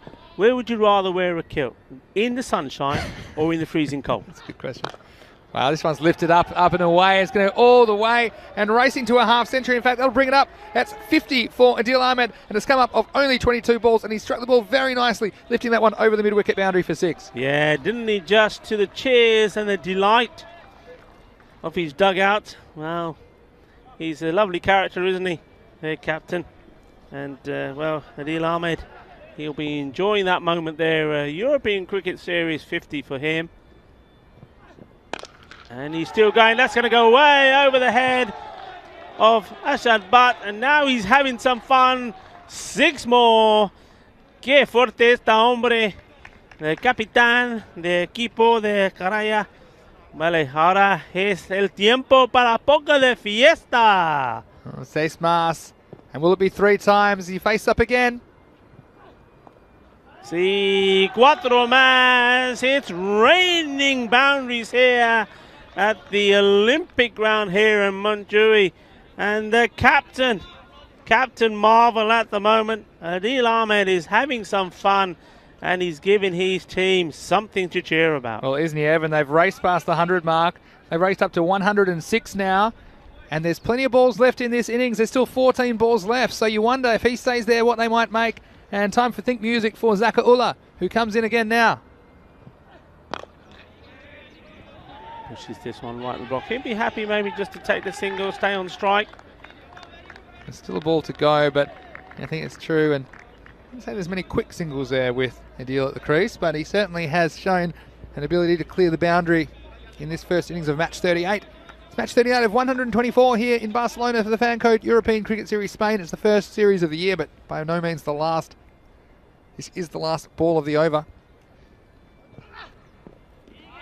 Swing and a miss, so that will be the end of the 8th over after 8.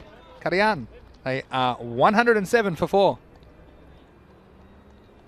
Yeah, and well, 12 balls to go.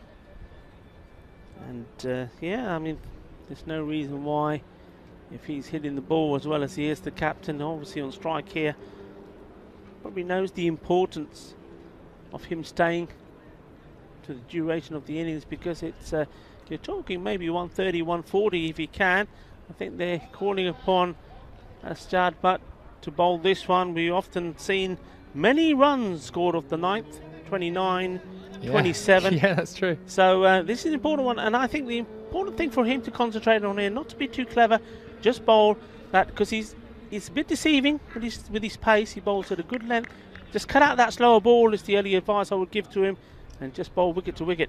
Well, I can guarantee some entertainment here, because Adil will have both barrels lined up and ready to go at Ashad Butt. Here he comes to bowl the 9th over. So yeah, this should be a chance. Somebody's got to get to it. Who will? Well, in the end, they just put each other off, the two fielders. Well, I'm just looking at Basharat there. I mean, Waqas Basharat, he ran a long way, but I think all he succeeded in doing is putting the fielder off. Yeah, it was a difficult one, because it really was perfectly in between those two fielders. And yeah, there's certainly the potential for a collision there. So that's the main thing. It is 2 runs, of course, to Garia, but that one falling perfectly between those two fielders at long on, long off. So he's back on strike, the man, Adil Ahmed.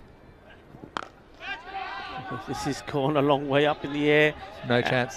He's lost it. He's lost it. He's lost it. I'm not sure if he lost it in the sun, but you could see that from his body language. He had no idea where that was, Jafar Iqbal. Well, I was worried that one was going to knock a satellite out of the sky, Rico, because that was off the middle. That's gone not straight up in the air, but very, very high. And you saw the sun was an issue for the fielder. And again, staying in the field of play. So Adil, well, we might have to get the oxygen out for him. There's 2 twos in a row for Adil Ahmed, but I mean, that one was very high in the sky. And entertainment here on ECN. What's coming next? He went for the slower ball, and well, he's dropped it. I'm looking at the umpires. There doesn't seem to be any signal. No, I think that one was just dipping, so the umpires not calling no balls. That would have been out if he'd held on to it, but then smart Adil. I don't think he's praying. I think he's praying for some bigger lungs, because he's sucking in the big ones. But he decided not to take the second, because the throw was coming into the keeper's end, and I think it would have been gone comfortably. So smart work on that occasion not to take the second run. But how's the entertainment here? Again, you wouldn't see cricket like this anywhere else in the world, and it's so great to bring it to you on the ECN. And 5 games a day of T10 action. So we regularly have over 1 million viewers a day throughout the world, which is fantastic. Here's Ashad Butt. Well, that is going to be too high, and he's going to pay the penalty. Oh, we had 7 before, 7 again, there's 7 more. So the slot machine, 7, 7, 7. It's all happening here at the Montjuic Olympic ground. And Ashad Butt, well, he tried the slower ball. Again, this one was too high. And it is Ehsan Hussain this time who's cashing in. There was no pressure on him. It's gone all the way And a huge score on the cards for Karia batting first here in match 38. Yeah, now, you know, that is the second time that he has bowled that. And I'm just wondering what the umpires are saying here, because I'm sure if memory serves me right, he's bowled 2 slow balls, which have gone for 7. And, well, maybe they're deciding because it wasn't right at the batsman, which you have to take into consideration, or one of the two wasn't. He's got away with it, but, well, he's not got away with the runs being scored off it. Twice he's gone for 7. Yeah, and I'm not sure the regulation in this tournament. Sometimes you're allowed 2 warnings as a bowler of those high full tosses. Also, the umpires deem if they are dangerous, so there's also some discretion for the umpires with regards to if it's a slower ball, for example. But Asjad Butt, well, almost finished his spell here, and he gets a wicket. So Asjad gets the revenge, but the damage is done, you'd have to say. He's conceded 25. Still a couple of balls left to go in the over as well. So, again, this is the kind of entertainment you're going to get here on the European Cricket Network.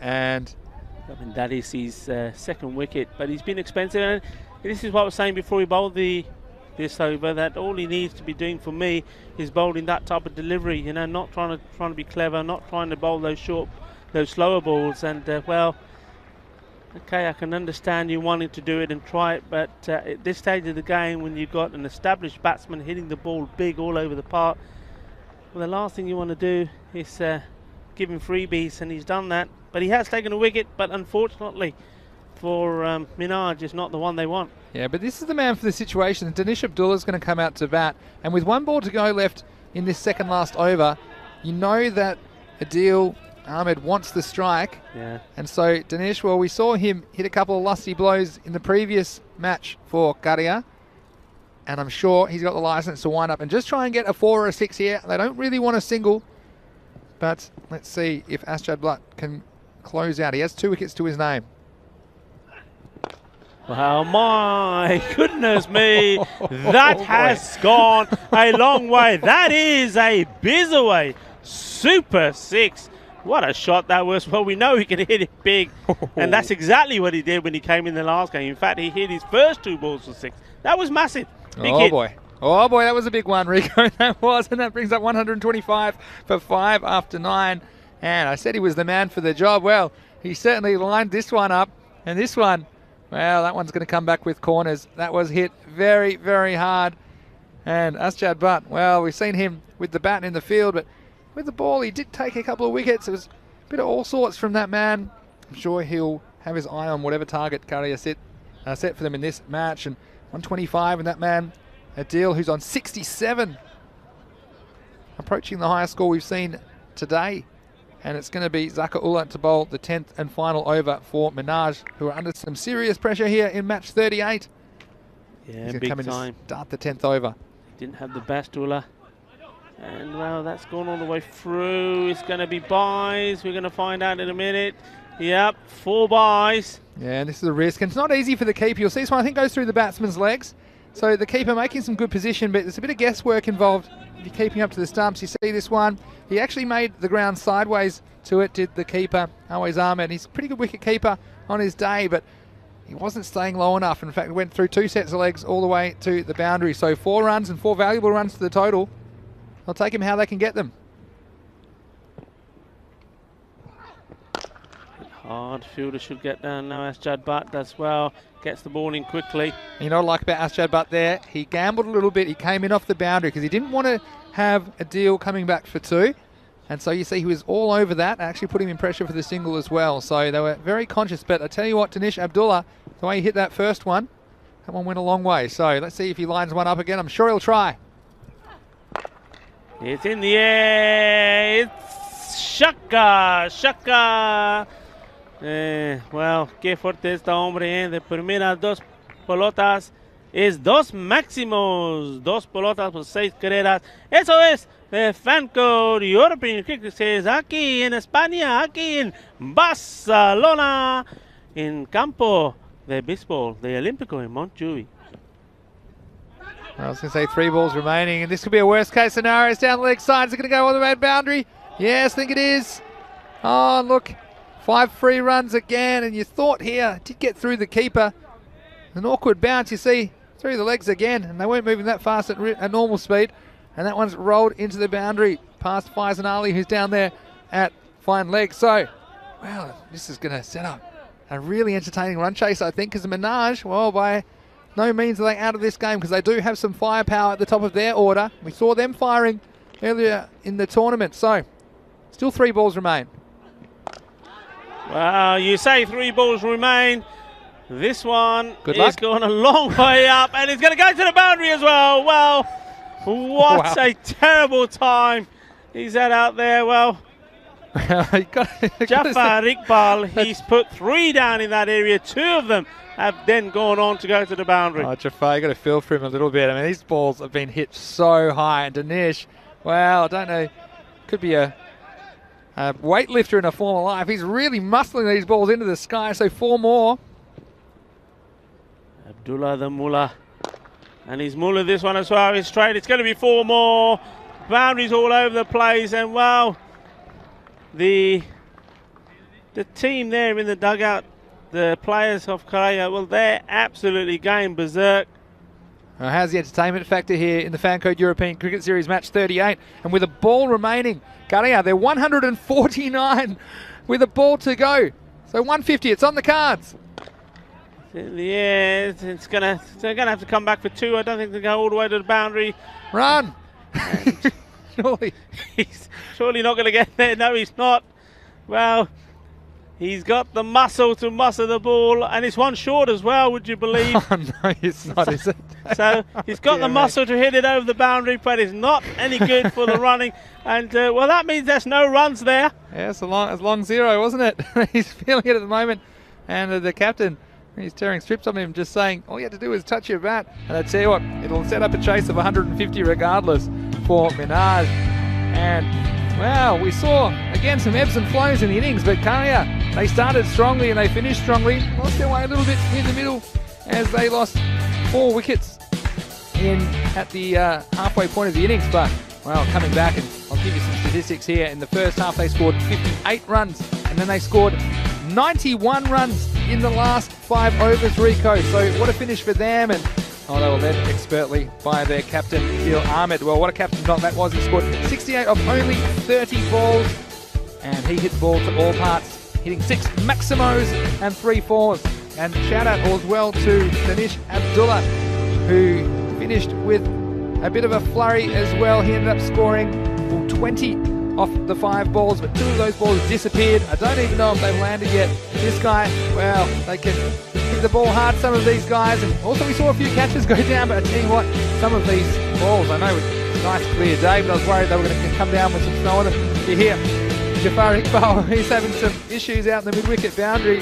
Asjad Butt, well, we saw the good, the bad, and the ugly from him. That was a good moment as he went through the defences. I say defences, but nothing too defensive about that. Always Ahmed, well, tell you what, there's maybe they need to put a fielder between his legs, because we've seen a few go through there in the last couple of games for Minaj, and this is Jafar. Well, he was just, I'd like to be anywhere else except under this ball, because it was very, very high, difficult to judge. But what a flurry they finished. It was the big men, Adil and Danish Abdullah, who brought it home, and so the final score confirmed. It's 149 for 6.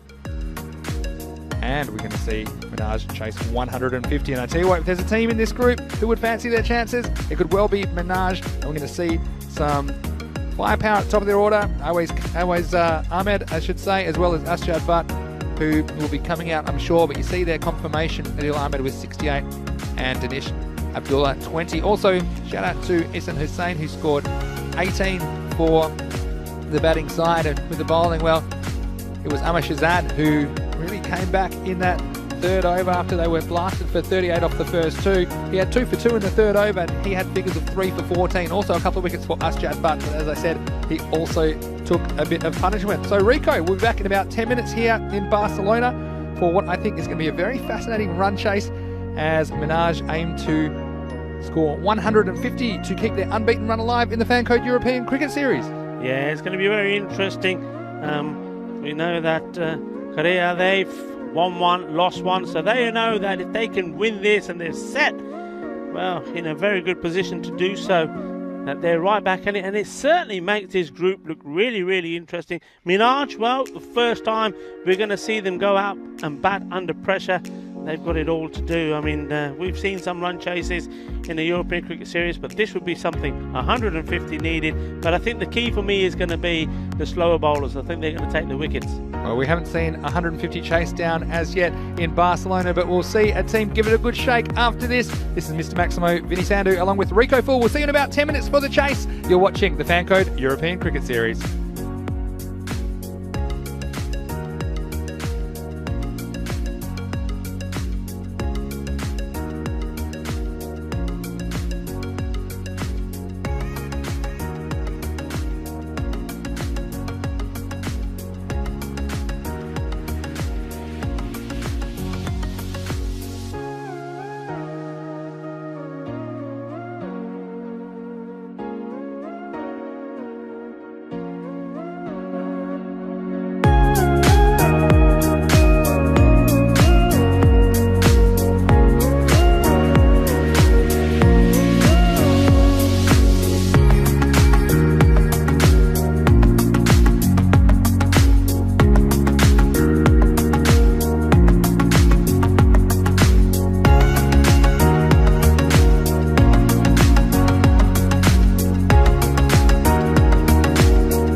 Welcome back to the Fan Code European Cricket Series. It's a frenzy of explosive, action-packed entertainment, and it's taken the world by storm. And why shouldn't it be? That last game, we saw exactly 100 runs being scored off boundaries. Amazing. And in that, 12 sixes were hit. And what that means is that 149 has been scored by Karaya, and that for 6 wickets down. So Minhaj, well, they've made a great start to this European Cricket Series, winning their first 2 games and winning them quite comfortably. On both occasions scoring a good amount of runs. They scored 130 in their first game and defended that against Relive, and then scored 150 exactly against Bangladesh Kings and winning that. Well, that target, 150, is what they need to score again, and they're going to need a very good start to do so. What an exciting couple of games we've had here in the sunshine at Mount Dewey. Well, it'll be interesting to see how Minhaj go about this. There's not going to be any change, unsurprisingly, to the batting order. So Awais Ahmed, some people were asking about any Spanish internationals taking part here. Awais Ahmed is the man at the striker's end, and it's Ashad Butt is also a player that's been hovering around the selection of the national team. He has played some games for the academy side, and I think he's been part of a squad that's played some internationals. So you've got 2 men here who, on their day, are more than capable of putting a partnership together to win this game. Ashad Butt, as we know, he scored a fantastic 84 of 32 balls. Awais Ahmed, he scored 82 in the 2 matches he's had so far, though I have to say he hasn't been at his fluent best. He's scratched it around for runs, but here he's got to hit him, and hit him big straight away. And the first ball there, dot ball, they'll be looking again to see if there can be any overthrow. There should be now. That's the player there. Well, his footballing skills weren't so good, but he did hit it on the volley, and well, scores a goal with that one. We'll see that again. That was great work. There comes the throw, and the fielder deciding on to volley this into the back of the net. And well, that's a good strike in the end. Well, we've seen the last ball of the Korea innings. We saw a very, very exciting dot ball, a lot of action, and in the end, a run out going for the second, but the first one was 1 short, so no runs were there. And then we start with a very action-packed 1 run as well. All that means is that Awais has made his way to the non-strikers end. Ashad Butt to face this ball from Ali. And well, it's gentle push, and again, that's where they've got to take the runs. There's a single there. Ashad, as soon as it went past the bowler, should have caught it and gone. He doesn't. Awais Ahmed doesn't really have too much of an idea where that one was. So Junaid Ali, 2 singles so far from his first 2 balls.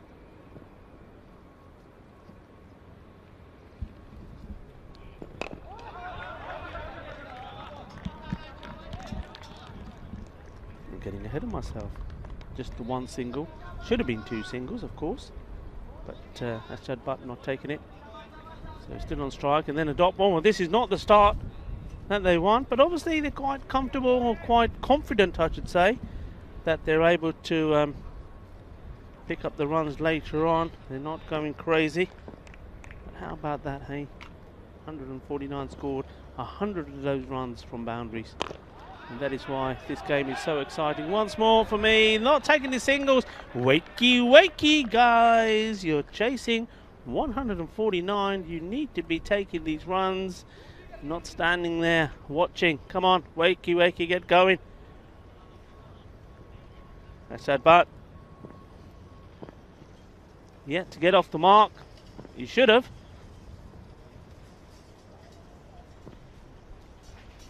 The bowler won't mind Ali. He comes again.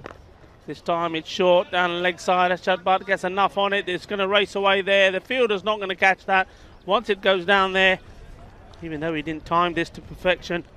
Just watch this, but just managing to get something on it, and as soon as it's gone past the man there, giving it chase, and that's Well, the big hitter, Danish Abdullah, scored 20 off his 5 balls and, well, hit the biggest 6 that I've seen here in the Montjuïc Olympic ground.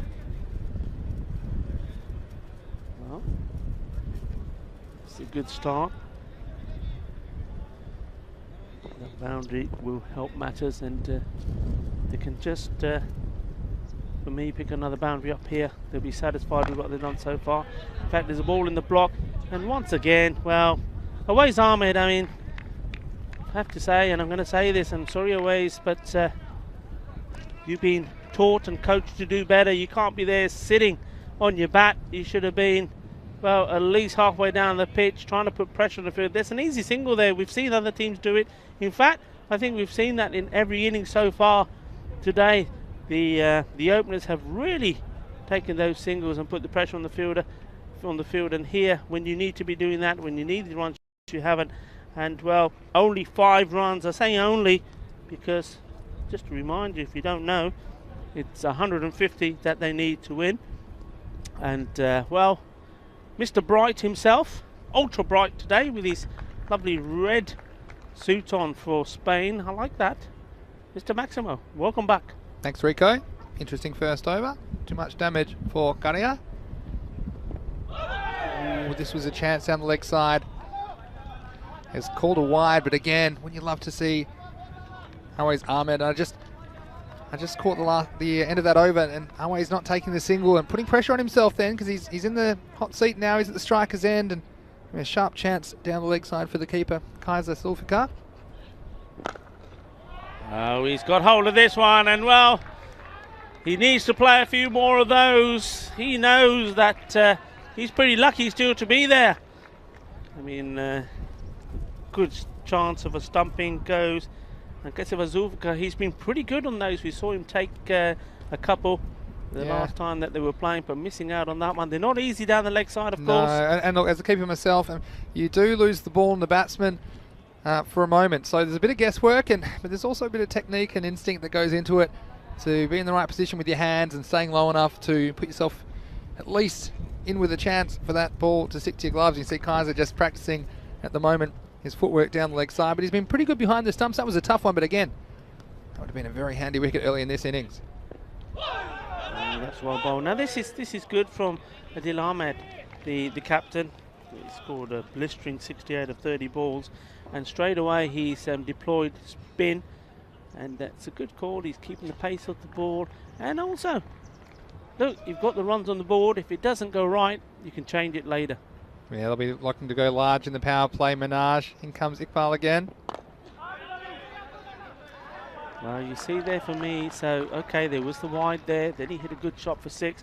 Now he just played out 2 dot balls, and I think all the goodness of that boundary, for me, wasted. Well, I'm sure he's going to wind up here. Always, here he is on strike. Wow, he's timed that very well indeed. Well, inni power nahi. See, shot of the pitch, but timing अच्छी सी bowler को नहीं stop होया, fielder भी सीगा, fielder ने भी shot the chokka हो गया. So that's 4 runs, a welcome 4 runs. There was nothing in that shot, just a gentle push, and I thought he was just pushing it back to the bowler. In fact, you see, it goes all the way for 4 runs. It was economy of effort, wasn't it, from Awais that time? He timed it well down the ground, but they're going to need some more of that. They're going to head of the rate. They'll be looking for something like 40 or 50 in the power play. It keeps very low. In fact, it's beaten everyone. And you wonder if that will go all the way to the boundary, and it does. So more issues for the keeper, Kaiser Zulfikar from Karia. That one gets through him, and 4 more runs. And Minaj, well, they'll need a bit of luck as well if they're going to get close to this target of 150. And 4 useful runs for them. Yeah, I mean, the bowler there, Dilikpal, couldn't believe it. And you saw that shot there from Awais, very interesting. He's trying to play that shot down the leg side. Why he's not pushing forward and trying to loft it over here in the offside, I'm not really sure about it. But you know what? He's got lucky. He's gone through the keeper, 4 runs. They're asking the question. Everybody's looking at the umpire. And this time, I think Awais Ahmed did enough to keep his foot inside. So the end of the over. Let's have a look, Rico. Does the batsman stray out of his crease here? He's playing forward just for, oh, I tell you what, it was very, very close. He may have just lifted it a millimetre. It's very difficult for the umpire to call that at normal speed, but nice bit of keeping and good confidence builder for Kaiser behind the stump. So yeah, that's the end of the second over. It's 20 for no loss. Yeah, and after all that action, we saw a 6 and a 4 in it. The score is 20. They're still below that rate. They need a few magical overs. The rate already just under the 17 mark. Yeah, but these players, they can both go. So Junaid Ali has been trusted to bowl the final over the power play. Swing and a miss. And this is the difference batting under pressure versus no pressure. You're batting first, perhaps these two. If they miss it, it wouldn't bother them so much, but they know every dot ball is going to push that rate up. So you can see Minaj under pressure. It shows you how even this group is. And Karia, they're very keen to get back in the winner's circle. And they're well on the way here if they can, especially if they can grab one of these openers. That's a wide ball, but this is a shot butt. We've seen him twice. The first time he came out in explosive fashion. The first 2 balls he faced went racing for 6, and then he scored a 2 and was out very quickly, LBW. But he was in the innings then when the innings was coming to the close, so he did what he was required to do. Then we saw him score that quick fire 84 of 32 balls, and yet here now he's on 4 of 6 balls. He looks like a different player, just not in the groove at all at the moment. Yeah, it's amazing how you can come out in a day or two later and feels like a completely different game. I guess that's one of the beauties of cricket. You never know when you're going to be on, so you have to cash in when you are, and still a long way to go in this game. And with these two at the crease, I wouldn't put it past Minaj to sneak up on this target, but they do need a bit of help. They do need to go large. He tries. Slicing that, we'll take the single. Got some comments and a few people in the chat saying that Minaj not really running the 1s and 2s and cost themselves a few runs, and a few comments about that. Yes, is pretty vocal about what he thinks about that in the chat, and it's nice to have your opinions, of course, if you're watching on our YouTube channel, ECN European Cricket Network. It's great to have your company. If you're watching perhaps on Cricket District today, being streamed on Facebook as well, so feel free to drop in your comments and questions. He's out to the fielder. We'll take the single. But this is one of those things, well, they know what they need. They need 15 and over, so they'd want to be around 45 after this over. At the moment, well, I'd say they're about 15 behind where they need to be, but we've seen they can make it up in 2 or 3 balls. We've seen it time and time again here, the twists and turns in the Fan Code European Cricket Series Spain. It can change in an instant. So these two, they're still there. They've still got bats in their hand, and they can be damaging players if they get going. Tries to make room for himself, comes down the track, trying to lift that over the top of the captain, Adil Ahmed. Got a frog in my throat. Tell you what, don't blame you actually, Rico. Of course, what is match 38? We've got plenty more games to go as well here. 124 in total in Barcelona, but then plenty more coming your way. Off to Italy for 5 weeks after this as well, so stay with us. Well, it's a wide ball, and that's the second one that's gone down. This was well taken by Zulfikar. I mean, the bounce, because it was higher, was easier for him.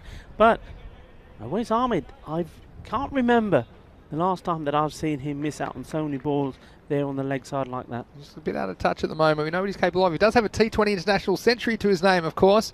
Always Ahmed, but not playing like it at the moment. But Mark Lovell saying scoreboard pressure. Minaj batted first in the first 2 wins. So yeah, interesting observation from Mark, and it's exactly right. It's the first time we've seen them chasing, but especially not just chasing anything, they're chasing 15 and over 150 to win. So again, I do think there might be a twist or a turn left in this game, Rico, and we'll see what happens. Of course, can't blame Currier throwing everything at them early. That one's wide, and he's played that nicely, and I think it will, or will it not? Yes, it just goes over the boundary rope. That's well played from Moiz Ahmed. Just help that along. This time not trying to hit it too hard. And, well, sometimes it's nice to see those kind of shots. Just basically getting himself in a good position, using the angle of the bat to guide that away. Yeah, and we talked about lackluster start from Minaj, but they're not that far behind in the game, and they will be a little bit behind at the end of this power play. They'll probably be about 10 runs behind the rate, but we've seen that can be made up quite quickly. So last ball of the power play, and it's Awais on strike. And he scooped it in the air. Adil Ahmed is the fielder under it, and that's an easy catch. And you see there, that's the sign of a man. Always Ahmed, that is not in good form at the moment, and he makes his way back. Yeah, no mistake made. We've seen the captains catching very well. Haven't seen everyone catching very well in this tournament, but the captains, well, they've been pretty reliable. And Adil, well, I hope he had a nice large drink of water in between innings, because he did work very hard in the first innings for Garia on the way to his 68 not out off 30 balls. And he's right in the thick of the action again, and he picks up the dangerous Awais Ahmed, who goes for only 16 today. That's going to put more pressure on Asjad Butt, and probably, I think we'll probably see Mohammad Riaz coming to the crease. We'll have to see, but well, it's actually Jafar Iqbal who's been sent out at number 3. So again, if you're Minaj, you can't be too concerned with that wicket. You need to keep going, you need to keep scoring, and Awais was just a bit out of touch. And well, each team's got 10 preliminary games, but still a lot of cricket to be played here in each group. But Karia, well, are they on their way to a very memorable victory against Minaj, who of course are domestic champions and will fancy their chances to go a long way in this tournament. So, Adil Iqbal is to continue. On this occasion, well, it's a sprint on who's going to get there first. Nobody inside that circle there. That's hardly surprising, really, because it's got to be done in boundaries, really. Yeah. Singles and twos are not going to do the job, so... That's right. And look, 29 for 1 was the score at the end of 3 overs. So about 15 runs behind where they needed to be. But it's this man, but we saw him strike the ball very cleanly 2 days ago. See how he goes against Iqbal. He's got hold of this. He's smashed over the top of the player. Got enough on it. And he's got to play some shots now.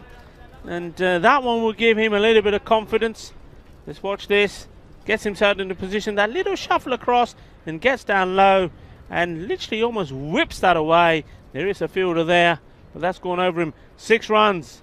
Wow, that's a Maximo and sorely needed by Minaj. I think he's going to try and repeat the dose. Asjad Butt on strike again. And hitting it straight, and that's a lovely shot. Out of the park it goes. Kinna Sona liking that. Seis carreras más. Well, just when we talked about them needing boundaries, clickety-click 66. If you don't mind, this one straight down the ground. Shaping to play on the onside, but then hitting it straight down the ground, just opening himself up to Asjad Butt. We saw him scoring at a strike rate of 264 on their first day of action on Monday. And well, I think he's the key to this now. We've got 4 men out straight. 2 on the off, 2 on the on, and trying to protect that straight boundary, but you can't protect it if it goes well over your head. Let's see if Iqbal can come back. Trying to change the angle coming in between the stumps and the umpire around the wicket. But that's clever from Butt. We've got Gordon Costello saying he's casted it to the TV. Where are you watching from, Gordon? It's great that you're watching. And George also commenting that that Adil No2 Ahmed could be his nickname. So here we go again. Hit well down the ground. Fielder stops it. Good work. Oh, I tell you what. Late. Oh, and he's out. Oh, he's given, the finger's gone up. He's run him out. That is absolutely brilliant. I said that was good work from the man there, Abdul Wawood. Well, it wasn't just good work, it was outstanding. How about that? Take a bow, that man. Well, you watch this again on the replay, and again, normally you've got an easy single here, but I like the way he approached the ball. He was very aggressive, and with Dude, well, it was an amazing throw, and Jafar, well, he was caught napping. You see him just jogging, thinking it's an easy single, and by the time it came in, it was too late, and you see he didn't get the bat down. And 100%, that's a very good decision from the umpire.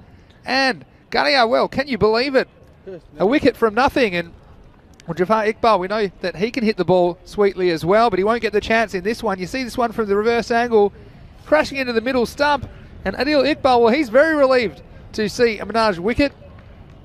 And what a piece of cricket. We've seen a couple of those from the outfield. Again, these small boundaries just to tick over 50 metres. And always a chance if the batsman isn't running it out, giving the old case, the old Arjuna Ranatungas, as I call it, just hitting and walking it through. Well, there's no time for that.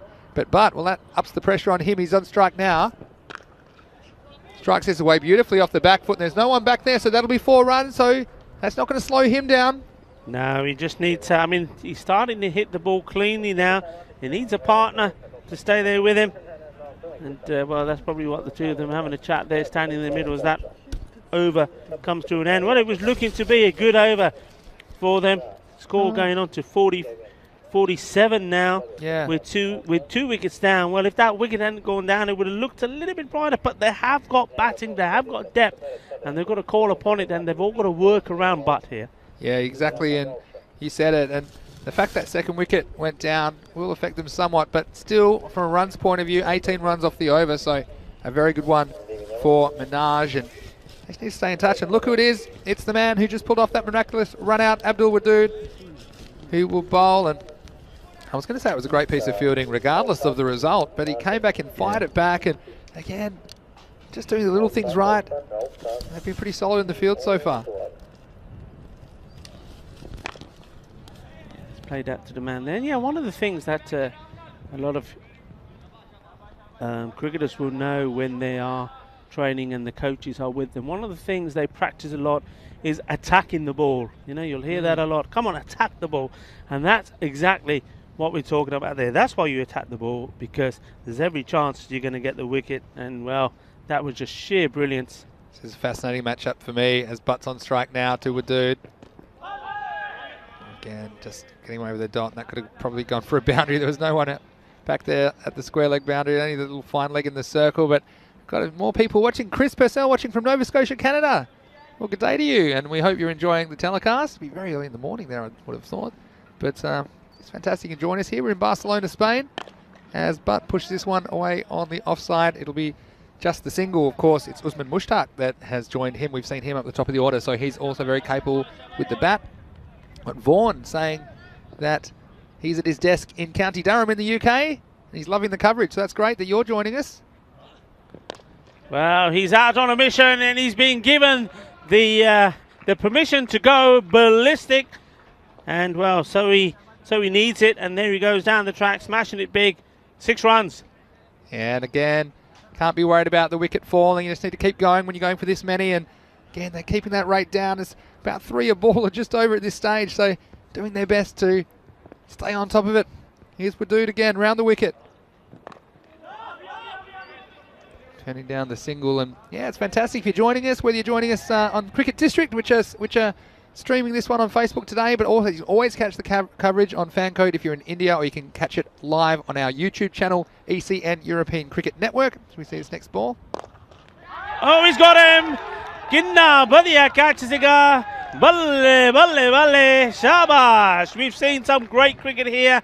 We've just seen a fantastic run out. And then the same guy, as he's doing the bowling, takes a superb catch of his own bowling. Well, cock-a-wadoodle do. He's done it again. He did it from the boundary. This time he does it from the bowling crease. In this one, well, I think it was more of a case of the ball catching him. It was struck quite firmly from Usman Mushtaq. We saw him hit a couple of nice strokes while he was there, but again, luck's of fortune, and well, Currier, they're pulling off a big upset here against Minaj. 149 runs on the board, and well, nothing going right, you'd have to say, for Minaj at this stage. They've still got Butt at the crease, and he's dangerous, but a very important wicket. Another good hitter back in the sheds, and not so great if you're joining us for the first time.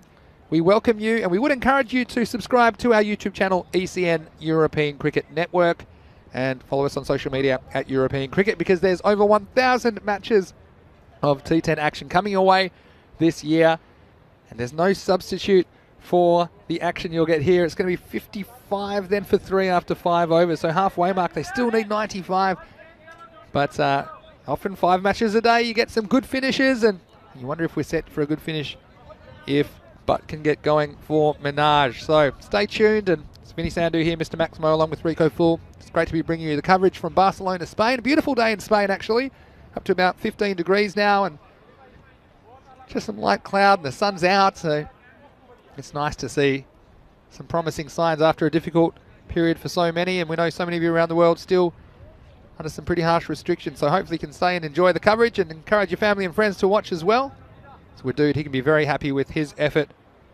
Caught and bowled, very useful. This is Jehanzab Askar to bowl. It's hit hard, trying to split the two fielders. Oh, that's excellent work. Well, we have seen some very, very good fielding. And there's another. I mean, that ball, the fielder's getting ready to take it low on the ground, it pops up, and look how well reacted to this. That's excellent. That's the sort of thing they're going to need to do, stay in this game, and, well, but he's going to have to try to clear the ropes again. That's hit hard, and the fielder gives it chase, gets down low. Yeah, and they're putting the pressure on. He's playing his shots, trying to hit him to all areas of this ground, but at the moment, well, Korea, they're doing brilliantly well, fielding fantastically. I've got Jamie Bundy, Brother Bundy, in the YouTube chat. He had a very good observation that Karian were 58 off 5 overs, and they scored very largely in their second half of the innings, and here were 55 for 3. Minaj at the halfway point, so quite a similar situation.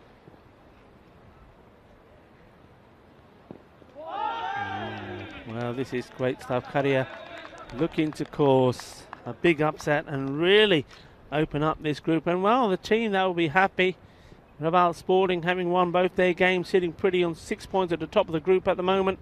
Minaj, up to now, had won the first 2, but this one they're really going to have to dig deep and find something if they're going to come back in this. They do have another match later on, of course, so they could still be neck and neck with Raval. That's right, they'll play Skyways in the final match today, match 40. But before that, well, it's an uphill battle now. It's Butt on strike. He's hit this high in the air. It's going to drop and bounce once over the line. 4 runs. And, well, the bowler's got his head up in the air, not happy with that one, Asgard. But, well, they need a lot more than just the 1 or 2. They need, well, they're looking at 3 boundaries and over from here. See how rates climb to around 20, 21 runs and over. So they need boundaries. They need them fast. He'll try again. Butt on strike. That's gone all the way through. Is it going to be another one of those goes all the way to the boundary? But wanting to come back, he's got to be quick, and he is pretty quick. Gets there, does well. That's going to be buys, so 2 buys. Yes, but only 10 off the over, Rico. So at the end of 6 overs, Minaj, they are 65 for 3. Still requiring 85 off the last 4 overs. So, well, look, what is that? It's about 21 and over, just over 21.25 and over. So here we go, guys. You're going to get some action. I can guarantee it here anyway, but you see the importance of the fielding, and we have lamented some lackluster fielding so far in this tournament. Also, there's been a lot of good fielding, and the teams have been working hard over the winter on their skills. You can tell the ones that have, because some of those pieces of fielding, like we saw from Wadud there, the run out from the boundary, and then also taking a sharp catch off his bowling, and he's going to bowl the 7th over. Oh, this is hit hard. It's going to split those 2 fielders and go all the way. 6 carreras, vale. Así me gusta. Necesita más golpes. 6 carreras. Yeah, necesita indeed, and he delivered, didn't he? Yeah, that's Chad Butt. Well, he's playing a lone hand, and really, Minaj's fate rests on his bat. Tries again. That's well hit. Well, of course, that is Mohamed Riaz there, and he's doing a good job. Hits the 6, and now clubs that away for 4, and that's 10 off this over. And, well, we need a magical one. Maybe this is going to be it. You need one of your magic overs, Rico, 20 plus, and geez, they'd love even closer to 30 off an over, and they've made a good start from Wadud, but he is capable, but he's just straight onto the pads a couple of times, a bit too short. Needs to get outside off, although there's no one back on the offside, only the long off at the moment. And he's pushed that to the fielder. I won't mind this, and this is, well, this would be encouraging for Asjad Butt as well, because so far he's been having to do all this running by himself. He's like the Lone Ranger there. Now, all of a sudden, with Mohamed Reyes also playing a few shots, he's probably thinking, you know what? Takes a bit of pressure off me. I don't have to try and hit every ball. Well, that's been smashed away. There's a chase on for the fielder. Can't get to it. It's 4 more. Well, it is turning out to be a very good over. We said they need 3 boundaries going from here every over, but that's 3 already here. And the Cuatro Carreras, the Cuatro Mas. And this time it is Butt, that man. And he's a man on a mission. Both these guys, look, Mohamed Riaz is no slouch with the bat at all. We've seen him bat in the top 3 before. For Minaj. Comes down, hits it hard. Balle, straight over the commentary station here. And that was inches away from our computer setup. What a shot and what a finish we're likely to have here.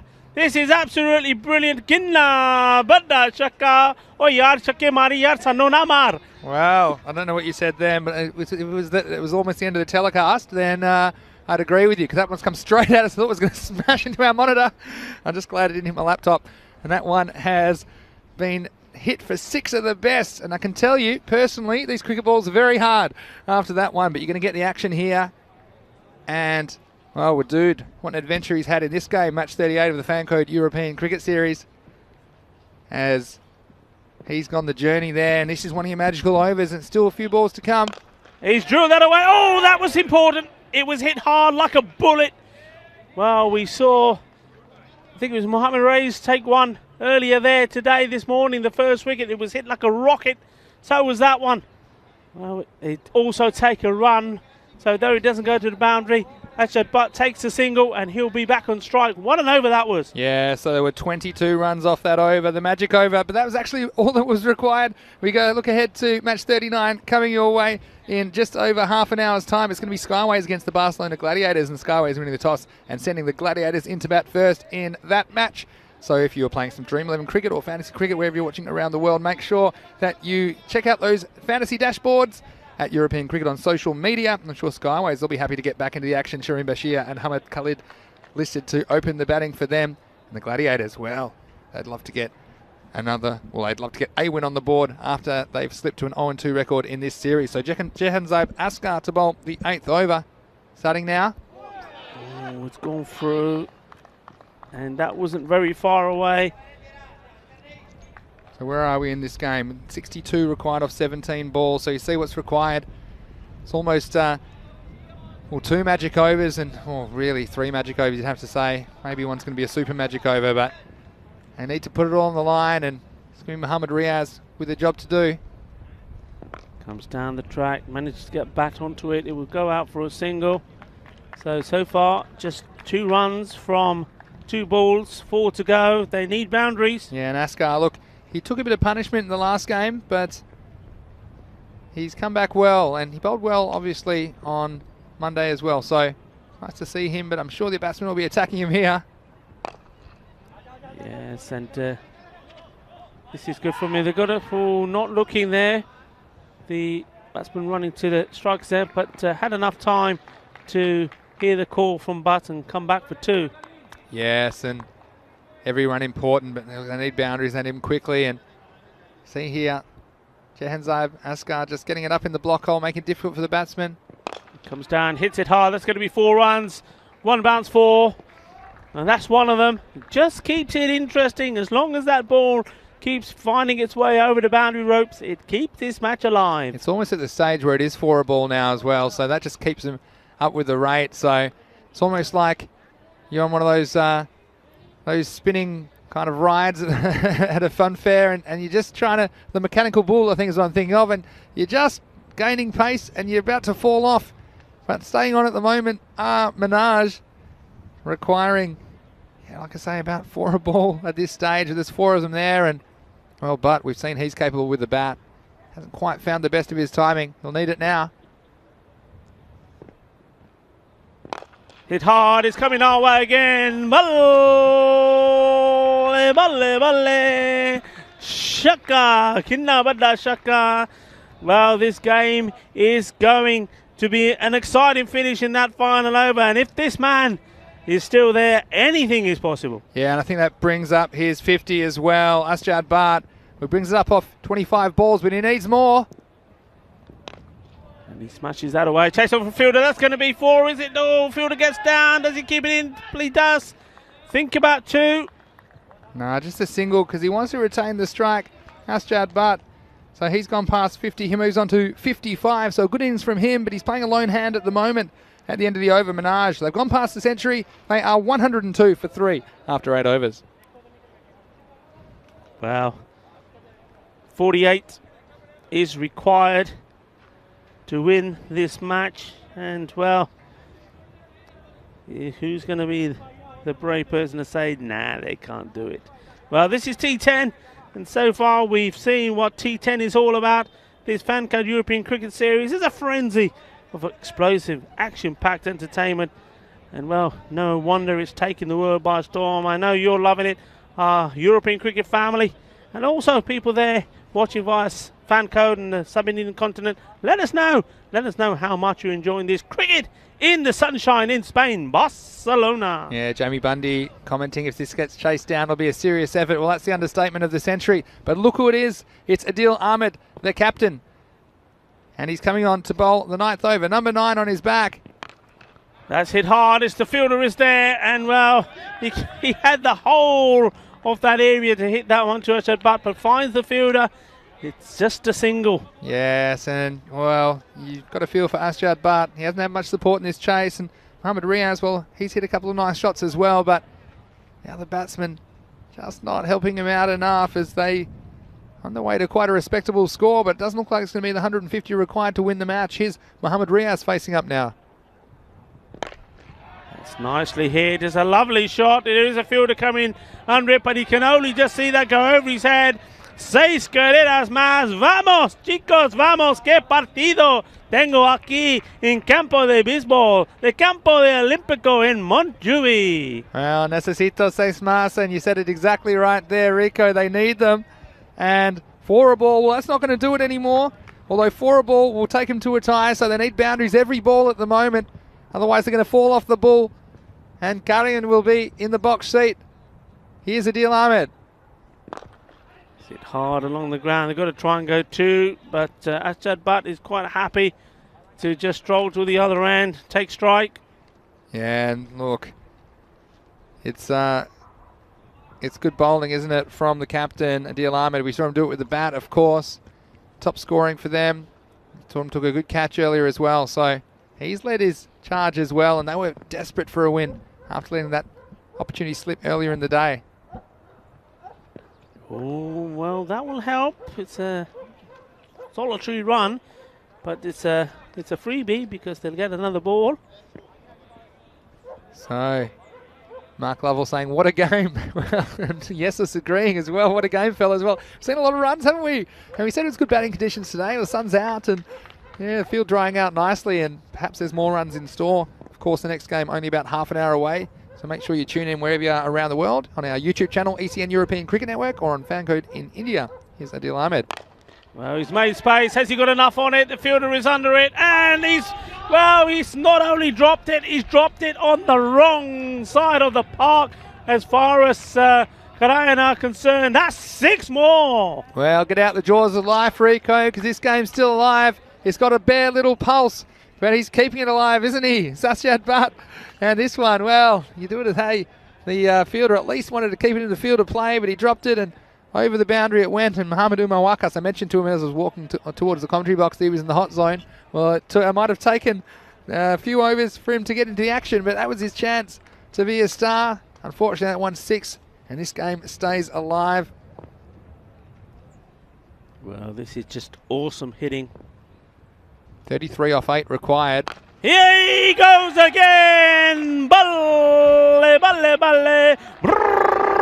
¿Qué partido tengo aquí? Oh no, someone come for Rico. We've lost him. And 6 more, and again, just this game. Surely they can't do this. They need 27 off 7 balls now. And this is a situation where really can't do it on his own. But he's trying. He's at 6 and then 6 again. So we said Mark Lovell saying Herschel Gibbs just dropped the World Cup. Well, this is the kind of action you can expect. Now, he's still got to go large here. 27 off 7 required. He's hit it hard, straight down the ground, and it's 1 bounce 4. Well, I'm telling you something, this is just awesome. I mean, Arshad Butt, he started slow, didn't he? We said at one stage he was on 4 runs of 6 balls. He was pushing the ball around. Wow. Wasn't able to find the middle of the bat. And look where he's come to now. And he's on 72 of 30 balls. Jamie Bundy saying shot. And yeah, surely they can't do this. 23 required off the last over. Now that was a magic over. Now if you think they can't get 23 off this over, they got 25 off the last over. Adil Ahmed, well, he had a good start, but lost the handle towards the back end of the over. And so with 22 required to tie, 23 required to win. Remember that one short back at the end of the last innings? Surely that's not going to come back to bite Guardian. But is this Dinesh coming on? And it would surprise me if he is chosen to bowl the last over. We've seen him close out innings before. Yes, and it is Dinesh Abdullah. So here we go, Rico. Strap yourself in wherever you're watching around the world. It's going to be a ride. And 22 to tie, 23 to win. It's going to be Mohamed Riaz on strike though, but he's raced to 20 off 8 balls and he's been no slouch either. But look, dot ball kills the game. Feel like it's the most likely scenario if that happens. But here he is. They need wickets. It's a short ball, Gundy ball, Ziggy, and he's hit it right over. It's going to be 6 runs. Incredible. First ball goes for 6. Wow. Goodness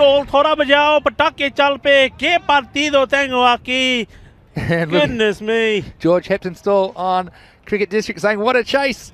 And you can say that again, and surely they can't get home. 17 off 5. Mohamed Riaz, that was too short. It was a warm-up ball. There's no time for warm-ups, Danish. He's got to get back on it.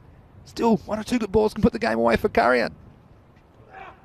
Short again, he slices it away. They've got to chase on. It's going to go all the way, is it? It's going to be 4 runs, I believe. No. It has gone for 4. No way. 13 now, off 4. Can't happen. Can't happen. Impossible. Well, at the 8 over mark, they were 102. They needed 48 off the last 2 overs. And I can't believe they're still in this game. And now, well, it's in the balance. They need 13 off 4, and the way these two are hitting them. Still, the pressure, wherever you're watching around the world. What do you think of this? The Fan Code European Cricket Series. You won't see cricket like this anywhere else on the planet. And it's right here on ECN. As Currian, they're trying to hang on and cause an upset against Minaj. Here's Danish again. He's on the legs. He's smashed away. My God, it's gone all the way. Hey, Bhagwan. What a partido we have here. 6 more. Well, I thought they were out of it, Rico. I absolutely thought they were out of it. They're more than in it now. They're in the box seat. Well, with 7 required off 3 balls. And, well, 6-4-6. What a start to this over. What do you think about this? You cannot believe this. Wherever you're watching around the world. Oh, incredible stuff. They need 7 off 3 now. And what do you do if you're the bowler? You just have to try and execute a ball in the block hole and something that... Que forte está, hombre. Que something they forte. can't score off. Right, 7 off 3 required. Here's Abdullah again. And he's bowled wide. And they're going to take... It's going to be 2 wides. Well, we haven't seen 150 chase down in Barcelona. And this will be, wow, one of the most memorable run chases that I can imagine. Of course, we're pretty close to 1,000 matches now, and 1,000 more coming your way this year on the European Cricket Network. And well, now 5 are required with 3 balls. I mean, now it's Minaj's to lose, isn't it? I mean, yeah. but I mean, he's sometimes has struggled for his timing, and I don't know whether it's worth trying to bring another fielder up in the circle or something like that just to stop any run at all and put some pressure on. But well, a boundary ties it at this stage. A 6 wins it. 5 off 3. It's Butt. He's on 72. There's 5 runs required for victory. Makes room for a smile, smashes this away. There's a fielder there giving it a chase. Will he stop it? He does. What will the batsman do? Will they come back? Will they try? Oh, yes, they are. This is going to be a run dangerous. out. It's got to be a run out. It's going to go all the way. It's a touchdown. Oh, would you believe it? Oh, well, you can't blame him for coming back, and at least they got one of the established batsmen on strike. And unfortunately, Mohamed Riaz, after his heroics, he's got to go. So that'll be 1 run and a wicket. So, again, there's 2 balls remaining.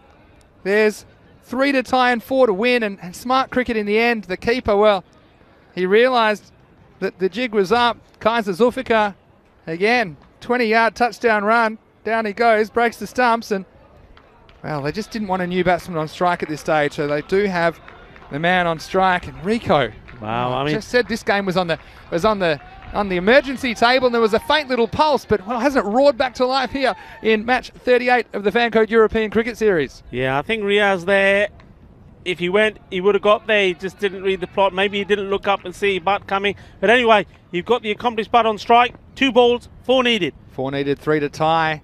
Here's Abdullah.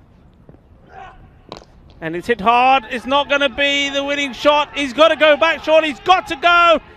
Yes, he's got to go. Well, okay, that's the right thing to do. I know it's a suicidal run, but it's Ashad Butt who is on strike. So we are down to the last ball, and it is 3 needed to win. 2 were tight. Remember the 1 short in the first innings? Remember that might come back to buy them? So what's the score? We got 149 to 147. Minaj with the ball to play. So 2 to tie, 3 to win. Well, 3 seems unlikely. We wouldn't put anything past this match. What a game this is. Probably one of the matches of the tournament already here in match 38. And It's that man Butt who's on strike, and I thought the fielder might have missed a trick there. I would have been firing it back to the keeper's end, because then you would have had a new batsman on strike, and still they stopped the second run, which is important, but you'd love to have a new batsman out there, and his job is just to run. And it's Waqas Basharat who's going to the non-striker's end. So 2 for a golden ball tiebreaker, 3 to win. Yeah, Basharat was the man who was out first ball. You can't take anything away from him. He went out there to run. So Asad Butt on strike. 2 to tie, 3 to win. And he's hit it hard. They've got to run. They've got to go for it. They've got to come back. Whatever happens there, they've got to run. What's going to happen here? Is they going to lose a plot? And he's out. And what a match we had here. And in the end, they fall 1 run short. And you see those crazy scenes. It's like they've won. It's like they've won the trophy already. Right, and they can't get too close to each other. They risk a 5-run penalty. You hate to lose the game in that fashion, but what a match of cricket here in match 38 of the Fancode European Cricket Series. The final score, Karian batting first, making 149, defeating Minaj 148. Well, what a memorable game this was. And when he hit it, well, there's every chance of 2, but the fielder, he could have lost the game if it got past him for a boundary, but he's cut it off. He got it back in quickly, and that was the key. The keeper in good position. He just had to get it back, and you can see the stumps taken. He was never going to be in the frame, and Asjad Butt, well, you know, he was a hero for his team. He ends up scoring 75, but in this match, wow, what a game we saw, and aren't they happy about it? And they let themselves down a bit earlier with the bat, but they've more than roared back to life. Karia, and they win match 38, a memorable match in the Fancode European Cricket Series, 149 to 148. What a game. And in the end, you got to feel for Asjad. He did everything. And, well, perhaps, you know, we talk about little things here. We see the start there. That was a lovely shot from Awais Ahmed. His timing was very good, but he just not in good form. There was a chance of a stump in there, just managed to get his foot back there. It was very, very close. And then having to play a big shot, slicing that straight up in the air. And that was the first wicket when he went. It was caught Ahmed. Bowler was Ali there. And at that stage with Butt, he was pushing the ball around, not really making any good contact. The Jafar Iqbal came out, played a few shots. Yeah, it took a while to get going. Look at this piece of fielding from the boundary. Well, no time for snoozing. You snooze, you lose. And that was a run over Jafar Iqbal. That one hit it crashing into the stumps, and then he did the job with the ball. Watch this one. This one comes back at him at a rate of knots, and he's able to get the fingers around a bit of an ice cream cone. But that was the end of Usman Mushtaq. But just when this game seemed dead, look, they needed almost 50 off the last 2 overs, Rico. But then they went to work, and we saw heaps and heaps of boundaries and lots of runs, almost 300 runs here in match 38. Listen, you know what? Moments of magic and individual magic can turn a game round, and there was 2 moments of magic there for me. That run out. Now, if that wasn't run out, if Jafar Iqbal was in, that would have been the 1 run, right? And then the cordon bowl. So sometimes you look back at these games, there's little things like that, but the hitting there from these 2, and also that little bit of communication there between Butt and Mohammad Riaz. How important was that? Because I think Riaz, if he had read the script here, he would have got to the end run, no doubt here, I think. And, well, that was important, but how well did, Anish Abidullah bowl there at the end? Yeah, well, he held his nerve for the last couple of balls, but it disappeared a bit in the beginning. And look, Mohammad Riyad's got a feel for him, because he kept the Minaj team in the game. And there's just drama at the end. You see, they needed this run. This is the tying run. And Butt, well, he might have scored 75 runs, but he's bitterly disappointed. Still, he's been one of the outstanding players in the tournament. I'm sure we haven't seen the last of him, and we're a big fan of his work at ECN. But how happy were they? And they had to stay distant. The captain, well, that's a huge win for him and his team, Adil Ahmed, and everyone then just saying, make sure we stay apart. We don't want to lose any runs because of the COVID regulations. But what a match we saw here, and it's not far away. And we'll hopefully have more drama for you in match 39. We'll be back in just over 10 minutes, bringing you into that one. And that's Skyways who return for their first match today. They're taking on the Barcelona Gladiators, and both these teams yet to have a win in the tournament. They both be desperate to register something in the W column. And Skyways, they won the toss, elected to bowl first. They wanted to chase. So let's see how Barcelona Gladiators go. And Shahid Nazir, well, we mentioned how destructive he can be. He is listed at the top of the order, but you can see if he bats at the top or bats 3. Tanzir Ur Rahman as well. He impressed me in the last game as well. Skyways, well, They'll be relying, I'm sure, on some runs at the top of the order from Sharon Bashir and Hamad Khalid, but they will be bowling first against the Barcelona Gladiators. But guys, wherever you're watching around the world, make sure that you join us shortly. Don't forget to subscribe to our YouTube channel, ECN European Cricket Network. Join the over 160,000 subscribers we have on there, and follow us on social media at European Cricket so you can get my fantasy dashboard, as well as lots of other highlights and great information about this European Cricket Series. So if it is your first time joining us, well, that was a great game to watch. And if you're an experienced ECS watcher, well, we do think that you would have enjoyed that just as much. So Rico, well, we're going to need to have a coffee. We've got about 10 minutes away, but what a match we saw there in match 38 as Kanyan got over the top of Minaj in an upset, 149 to 148. Yeah, unbelievable. Well, we've had a great day of cricket so far, but we still got matches to come. It's amazing. Just absolutely loving it. Skyways and Barcelona Gladiators. The Gladiators, can they be strong this time round in this Olympic stadium? Can they get the victory that they so badly need? Skyways as well need to get up there, but you know what? We've been treated to a magical match. There are almost 300 runs scored in that match, and well, you can, well, no doubt you know, folks who've been listening, I'm very excited about that. You don't get a better match than that in terms of entertainment value. Yeah, just quickly go to the chat. Thanks for joining us in the chat. If you're watching on our ECN European Cricket Network YouTube channel, there's lots of chat about where that one run might have come from that would have tied the match. But I also would have said that there was one short in the first inning, so they should have been chasing one more run than that anyway. But we've got lots of people, Bipinder Singh saying, got goosebumps watching it. And yes, is saying, only in ECN, only in ECN. Absolutely. Mark Lovell says, emotional. And, well, Jamie Bundy says, that was great, time for a lunch and to sit down. Well, we might need to lie down, Rico, and we might have to get you back in shape, because just around the corner in about 10 minutes' time, we'll be back to bring you to match 39. With this final thought. I mean, Ajad Bhatt was the hero there, but think about it. They ended up being 2 runs short, and who bowled 2 overs? And, well, I should say 2 balls and went for 7 runs. 2 no balls, 7 runs. And when you look at those little things, they all come into context, don't they? Oh, good on you, Aschad, though. We're still big fans of you here in the commentary. Oh, yeah, we love you. He's one of the characters of this Fanco European Cricket Series Spain. That's the kind of action. You'll get it here. You won't get it anywhere else in the world. It's Vinny Sandhu here, Mr. Maxwell, along with Rico Full. It's great to have your company. We hope you join us in about 10 minutes' time. We'll bring you into match 39. We are in Barcelona, Spain, and you're watching the Fanco European Cricket Series.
Well, hello and welcome back to the FanCode European Cricket Series. Wherever you're watching around the world, it's great to have your company here on the European Cricket Network, and it's time for the fourth match of the day. It's match 39 on the calendar. It's Skyways who are playing their first match of the day. They're playing against the Barcelona Gladiators. The Skyways captain Adil Shahzad and the Barcelona Gladiators captain Baba Basharat are with the match referee.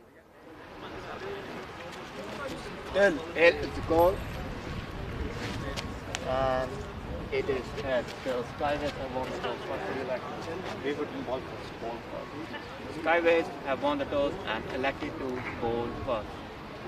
Well, there you go, Skyways captain Adil Shahzad. First we've seen him today. He's won the toss and he's sent in the Gladiators. I think he was keen to field first because he just wants to have a look and to see how many runs they need to chase. And they'll be relying on their opening pair, Shireen Bashir, as well as Hamad Khalid, to get the job done in the second half of the match. But first we'll see the Barcelona Gladiators batting. I think they'll be very happy to bat. Their captain Baba Basharat was telling me they were happy to bat first and get the runs on the board. And they welcome back their bowling superstar Mohamed Umar. I think we'll see him take the new ball. But before that, we're going to see the top order players, and let's see if Shahid Nazir, of course, a century maker last year, let's see if he can get going here in match 39. So 2 matches to go here on the European Cricket Network, and we're certainly looking forward to this one. Over to you in the box, Rico Full. Thank you very much, Vinny. Well, what a great day we've had so far. It's been a real feast of cricket. Just to remind you of the results. So, starting up first up was Raval Sporting getting a good comfortable win against Karaya. They scored 125 and Karaya were unable to get there. Just 75 they managed and they were all out. Raval continuing their charge, beating the team we're going to see now, Barcelona Gladiators. And they posted 104, and the Gladiators, well, try as they did, in the end they fell 13 runs short trying to get to the target. And then so far for me, and I think Vinny will agree, the match of this FanCode European Cricket Series, what a match it was, where, well, Karaya, they set a score of 149, so target 150, and Minaj, after a slow start, just losing by 1 run, so falling 1 run short. And I know there's lots of talk on the chat about where that 1 run was, and you know, was it the 1 short, and was it the no balls? Well, for me, when you look back at a game like that, I'm going to go back to right at the beginning when we saw the batting there of Awais Ahmed, and well, it was Achad Butt and those singles that weren't taken. We always are saying you've got to take the singles. There was quite a few singles turned down, and well, it comes back to bite you in the end, especially in a close game. Just seeing there the fantasy dashboard, looking at both these two teams. So the Gladiators, they'll want to bounce back. I think they're a team that have got good balance. They've got some good batsmen, good bowlers. They field quite tight, and well, having played 1 game already, they will probably fancy themselves to come out there and perform well. And at the end of the day, Skyways, they haven't won a game yet. They've elected to bowl first, so obviously putting a little bit of faith in chasing rather than bat first. Personally, I think a lovely day like this, I'd rather have a bat, but there's obviously some thinking there. Now, they had a good close encounter with Raval in their first game, their introduction, their debut to a European Cricket Series. And then, well, they went a little bit pear-shaped against Bangladesh Kings in the 2 games that they've had so far. So they've had a good chase and not such a good chase. So maybe that would be the reason why they rather go with their strength. And I must say that when I've seen them in the field, I've liked the way they do feel. I like the way that the field is set. It's very tight. They don't go too deep.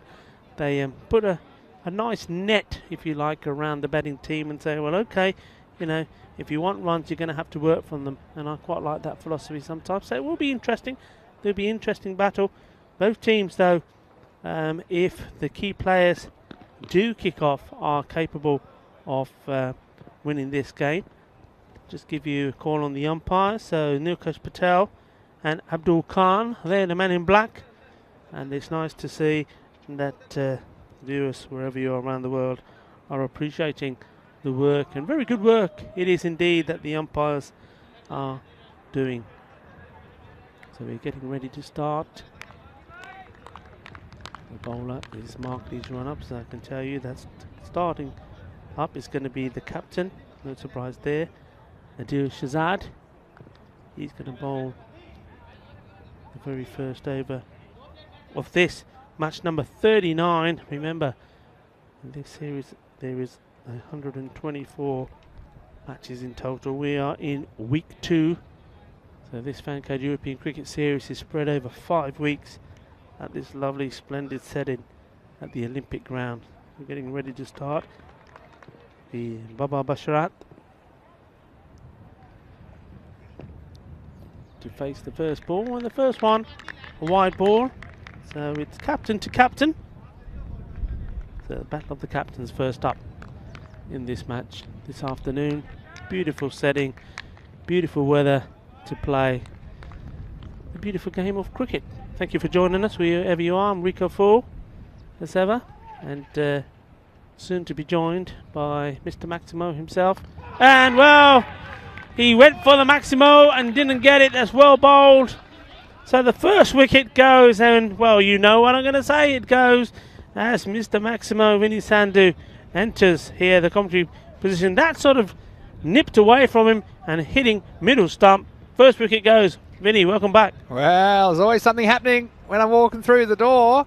And you think I heard you say you went for the Maximo. Well, 10 points for the swing, 0 points for the contact. This one knocking those sticky wickets over. And thanks again to our fantastic brand new stumps from Sticky Wickets, the Fancode European Cricket Series wickets. And early breakthrough. And Adil Shahzad, the captain, well, he brought himself on to bowl the first over. And he's got the job done. And Skyways will, I mentioned both these teams yet to win a match in the European Cricket Series. One of them will be victorious in this match 39. And what a start for Skyways. So Zahid Akbar will come in at number 3, and he'll have to face the captain, Shahzad. Yeah, it should be, well, very slow the fielder getting into it, and the bowler knows it. The captain saying, come on, yaar. Ki kar raha tu? Ki baithna? Ki dekhna? Aap thoda der dorya bhi kar. Mera catch chhod dita. Yeah, that should have been 2 in 2. Yeah, we'd like to welcome our viewers wherever you're watching around the world. You might be watching on Fancode in India or on our YouTube channel, ECN European Cricket Network. Also, I know we're streaming on Cricket District today, so thanks for joining us. If it's your first time watching, I can guarantee you're in for some entertainment. You won't find cricket like this anywhere else on the planet. Only in Europe, as they say. Here's Shahzad again. And a few comments already I can see on the Cricket District chat. What a ball, says Edward Quelch. Well, I agree with that. Again, this surf is a bit unusual. And you might wonder, you know, the composition of the pitch. It's actually got a wooden base and a carpet overlay. And there are plans for a permanent pitch here in Barcelona, but in Europe, not a lot of cricket pitches. So it's nice that we can get a game going here in Barcelona. This one's lifted, it's up, and it's over the leg side. It's going to be all the way out of the ground. It's the first Maximo for the Gladiators. Yeah, it was there for the taking, wasn't it? And he made sure. We've seen a few of these missed out on today, but not this time. That's a lovely shot. It's gone all the way. So Shahid Nazir making sure he's not going to miss out, as well, Tanzil Rahman was the opening batsman. The first ball was a wide, and the first legal delivery, he was out clean bowled. This one straight back at the bowler, but it goes through his legs. And so that will be a single. Yeah, still pretty even start here with the wicket going down, but still scraping together probably about 10 off the over. So, again, didn't we see some drama in the last match as well? So, keep those comments coming in wherever you're watching around the world. We'll get to as many of those as we can. Questions or comments are most welcome. Here's the last ball, the first over. Well, he had a go at it, didn't he? Went across the line. And he's upset with himself, the batsman, but I tell you what, he's a bit lucky to still be there. And that is the end of the first over. An entertaining one. The Gladiators are 10 for 1. Yeah, they have lost that wicket early, but they'll be focused as well on this run rate. They've had a couple of games now. And like I was saying, I've been fairly impressed with their all-round performance. They're just missing, or have been missing, that a little push when it's needed. You've seen already, especially from that last game, that You sometimes need something special. You need those magical overs, and you need somebody who can provide that for you. And they haven't been able to. A couple of games they've come close. Here's Adila Riff to bowl the second over. We've got Partha Das saying that he's watching from Malta. And of course, we're in Malta late last year. You spent a bit of time there, Rico, didn't you? And he's waiting for us. And so, yeah, hopefully we do get to Malta this year. I'm not quite sure the schedule for the first half of the year. Yeah. Hello to my cricket family in Malta. I hope you're enjoying watching this. I know that Marsa, the team there, they're always in touch. So hello to Marsa. Hello to John Grimmer. Always giving us loads of support, and also Indica and Michael. Guys, hello to you. Here's a Riff again. It's been an effective bowl. This one's up in the air. Really should be caught. The fielder comes around to his left. It pops up, it pops up, it pops up, and he takes it. So, Mohammed Naveed, well, he's got number 100 on his back, and that was 100% entertainment. And I'm going to count the juggles here, and you can count them at home as well. It went high up in the sky, and he decided he was the man to take it. 1, 2, 3, 4, 5. Wow. He was still alive, and that ball kept popping up, and that's the kind of action that you can see here in the Fan Code European Cricket Series, only on the European Cricket Network. What a catch that was. Yeah, what a catch. Well, which one?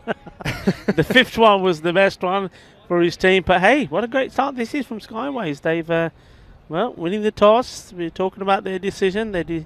Even though it's nice conditions to bat in, they're going with their strength. Their strength is in the field, I believe. I was saying to you before, I like the way they're nice and tight.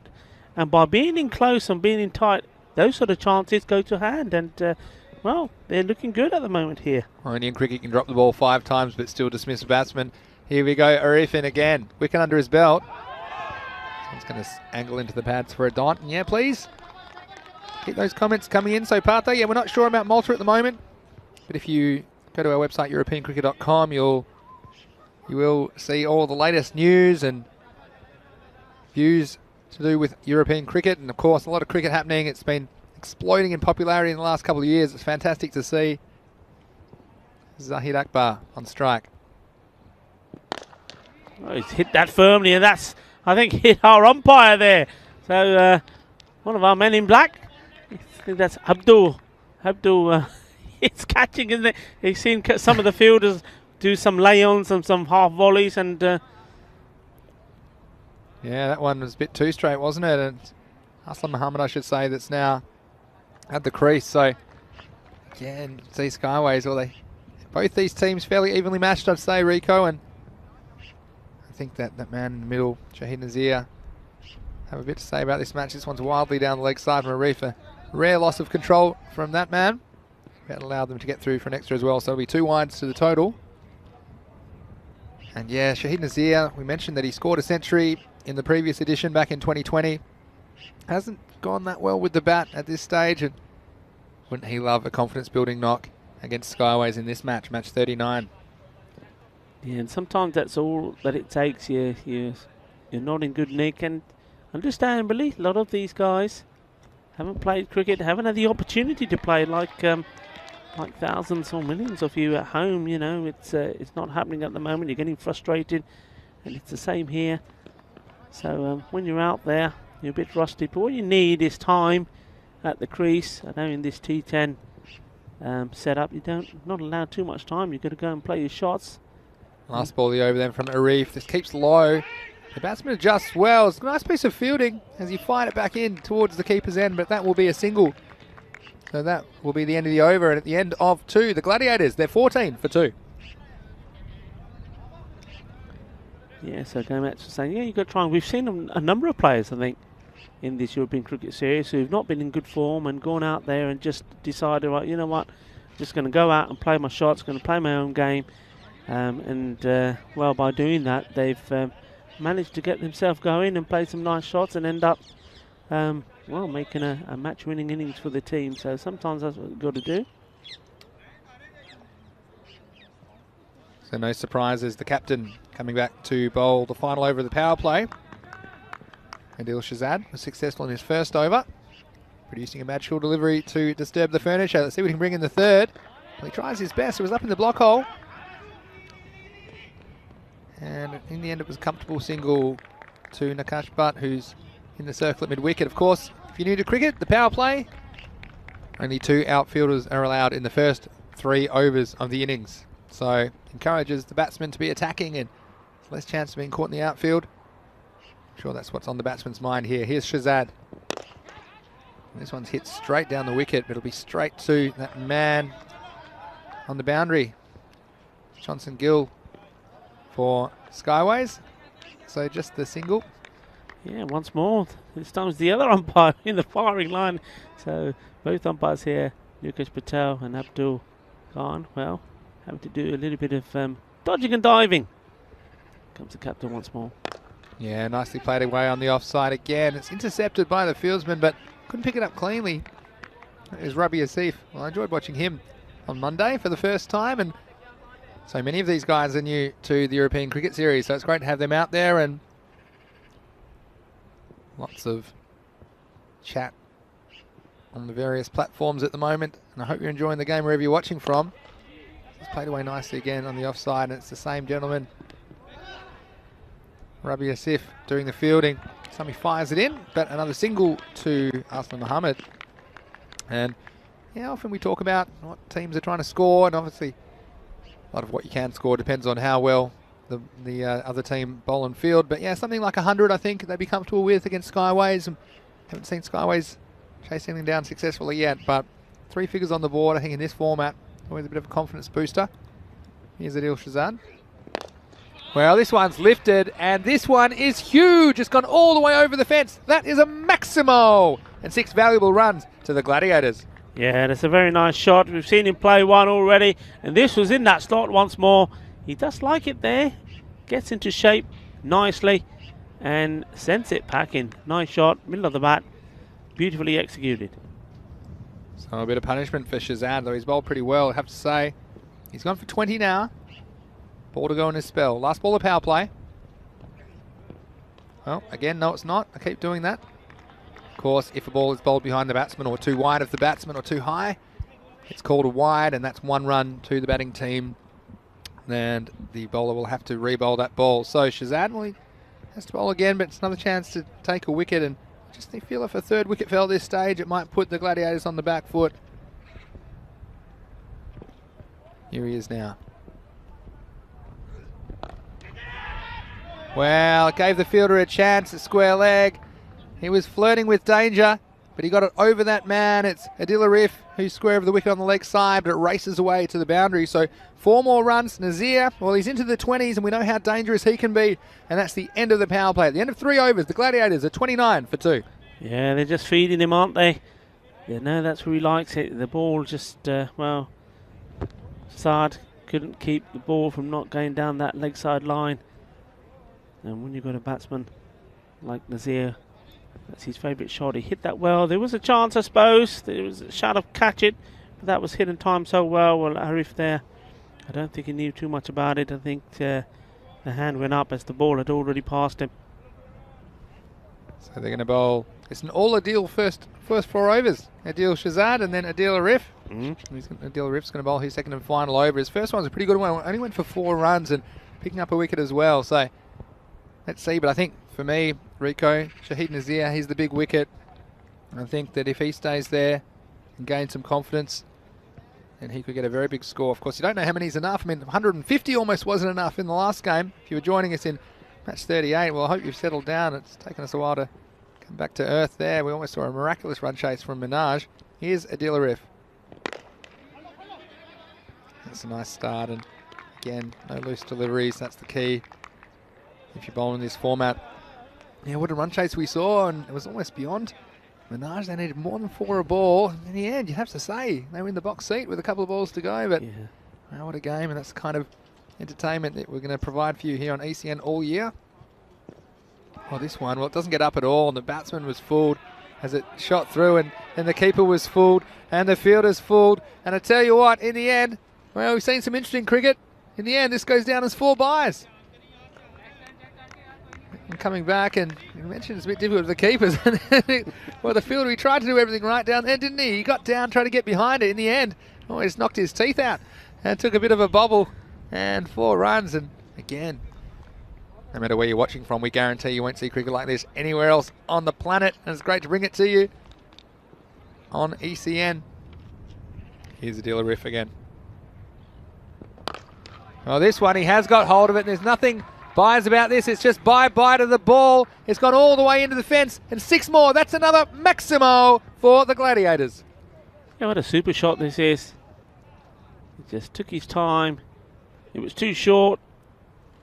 And, well, there was no rushing about it. He just stood up tall and smashing that away. So, Risam Muhammad also getting in the at. That's his first boundary. Yeah, he's played second fiddle so far, but there was nothing second fiddle about that shot. See what the bowler can come back with here. Again, it's short and it's pulled away. Didn't quite get the same contact, but it'll still carry over the boundary. That's 4 more runs, and cuatro carreras más for the Gladiators. Yeah, they need to now put the thinking cap on a little bit here, Skyways. If you're going to bowl that line and there's nobody there, all of a sudden we're seeing the change. So finally this guy going there back on the mid-wicket boundary. So somebody's coming somewhere, I suspect. Yeah, and you need to do that if you're going to drop short. There's no protection back square on the leg side, so here's a riff again. It's going to be down the leg side, and yeah, look, there's a lot of chat about the kind of cricket that we're seeing, and yeah, talking about a few bloopers, and we're always going to get a few bloopers in the ECS. That's what it's all about. And James Buss says, don't apologise, it's amazing. Well, it is. And that's what you say, you get the good, the bad and the ugly here in the ECS, and that's why you won't find cricket like this anywhere else in the world. And thanks for tuning in today on ECN. And this one's bowled, and there's another highlight and a riff. Well, he has the last laugh. It was well pitched, and the batsman just motioning, he might have stayed down a touch. It was Aslam Muhammad on strike, and he's hit a 6 and a 4, but he won't hit any more as he's on his way back to the pavilion. And you'll see this one, Rico, on the replay, thanks to our partners at Spring Productions. This just pitched wicket to wicket. And it was a slightly across the line stroke from the batsman. And it just kept low, I think, for me. I'll have a look where this pitches. Well, I'm not so sure, but the stroke, well, he left the gap open, didn't he? And, well, the bowler, Adil Arif, he drove straight through, saying thank you very much. And another wicket, he gets his second, and he'll be very happy about that. With the ball to go in the 4th over, Barcelona Gladiators, they lose a 3rd wicket. They're 44 for 3. Yeah, I mean, what I like about this, and we may see this again, is how wide he goes. Yeah. And you're seeing there for the side angle, the wicket's going down, but he goes really wide, angles the ball in, and I think that, for me, is what got that wicket. Clever bowling. Well, last ball then of the 4th over. It'll be struck away for a single. Turning blind was the new batsman, Sabah Bashrat, the captain. That will be the end of the over. So it'll finish at 45 for 3. And just a reminder, if you're new to us, we have plenty of cricket coming up this year on the European Cricket Network. We're not far away from the European Cricket League, of course. If you're new to us, you might not know what that is. It's the Champions League of cricket in Europe, and it starts on the 31st of May. It's the champions from 15 nations around Europe, all coming together in Spain on 31st of May. That's a 4-week tournament, so 3 qualifying group weeks, and then a finals week, which will start on the 21st of June. So stay tuned wherever you are around the world. Please put that in your diary, because that was, of course, was very memorable in 2019 when that tournament was last played, unearthing some superstars of European cricket. You can forget Pavel Florin as well. I'm sure he's watching today from Romania. We may see him feature again in ECL 21. Well, time for the 5th over. The new bowler is Johnson Gill. And this one's up, it's in the air. And it's, well, they're going to take a bit of a risky second. They're going to make it in the end. So, again, you see here, the throw coming in. If it hit, he was in some serious trouble, but it was a difficult one for the keeper. So Johnson Gill, first time we've seen him at the bowling crease, and he's greeted with an expansive stroke from the batsman. Basharat, the captain, on strike again. Again, a bit of respect from this. He's shaped to play a horizontal bat shot, but he's had to pay respect as it was a bit closer to him than he thought.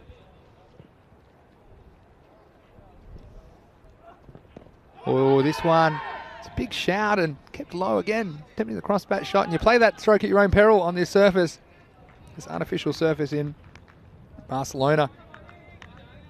We talked a lot about the pitch, and look, it's great that we can have This pitch here in the middle of a baseball field, basically. It's where Olympic baseball was played back in 1992, and there's a lot of baseball played at this ground. You see the clay in the background in your shot there.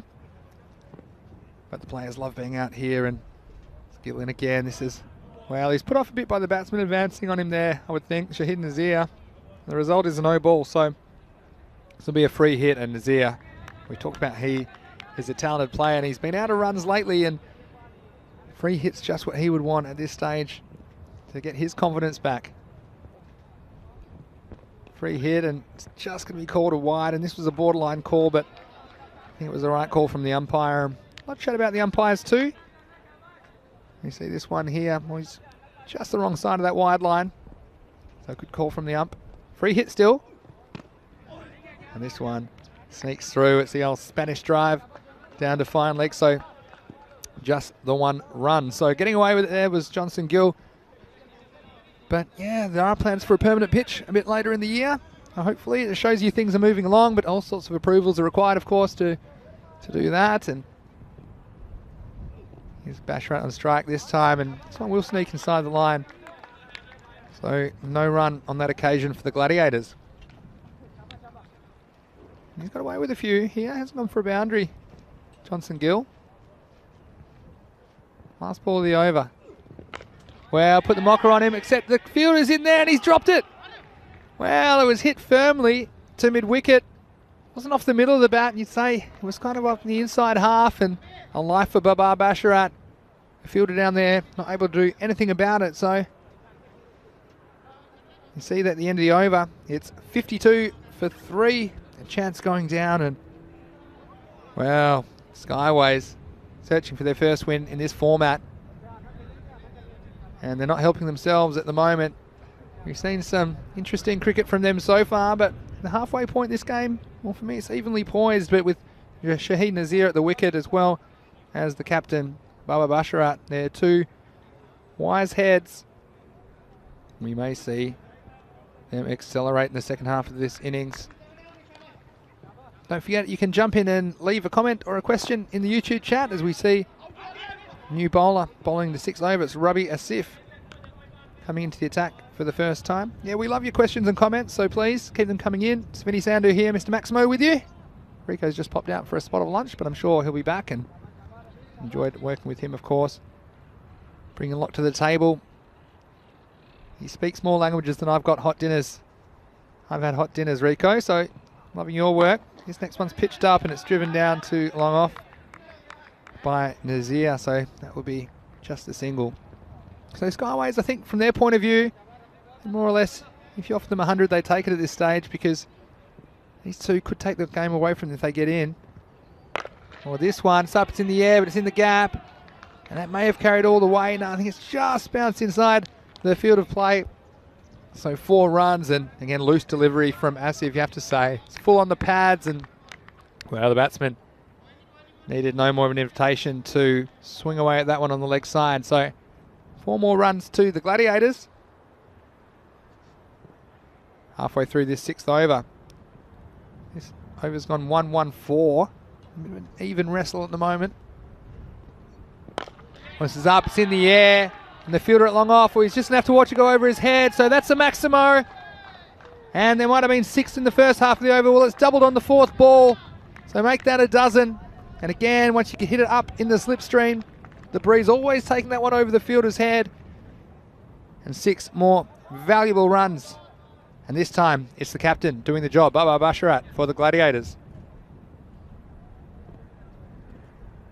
Well, he tries again. This one's going to get the same treatment. Well, he didn't learn, did he, Rabi Asif? He's bowled the full toss on leg stump. I tell you what, someone's going to have to go find this one. This one's gone over the way, over the grandstand. 6 more. It just shows you how quickly it can change in this format. Basharat, well, you mentioned 1-1-4 off the first half of the over. It's been 6-6. Can he make it a hat-trick for the batsman? He gives him another gift, but he's not able to cash in. This one was slightly slower. That would be just a single, so he'll retain the strike. So a good over there for the Gladiators. They finished the 6th over. It's 71 for 3. We're 19 runs off that over. So again, always let us know where you're watching from around the world. It's always fantastic to learn. I think we've had viewers from every continent except Antarctica. I don't know if any penguins are watching, but please let us know. So you're going to see lots of close contests and interesting cricket, that's for sure. Johnson Gill's going to bowl the 7th over. The batter advancing, but this one just snuck inside the line. Yeah, Johnson Gill getting away with that one, but again, sometimes it's worth a go. You'd rather miss on the offside than the leg side. You see how punishing these batsmen have been. Anything on the pads. Small boundaries to tick over 50 metres, the boundaries here in Barcelona.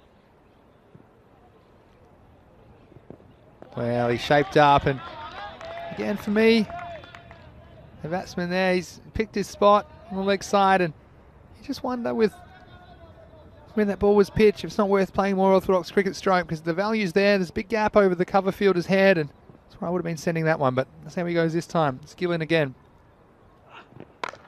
That's exactly what he does. This time he hit through the point region. The chase is on. The fielder herring around there from deep cover was Rabi Asif. And in the end, he makes a good stop. So it's just 2 runs.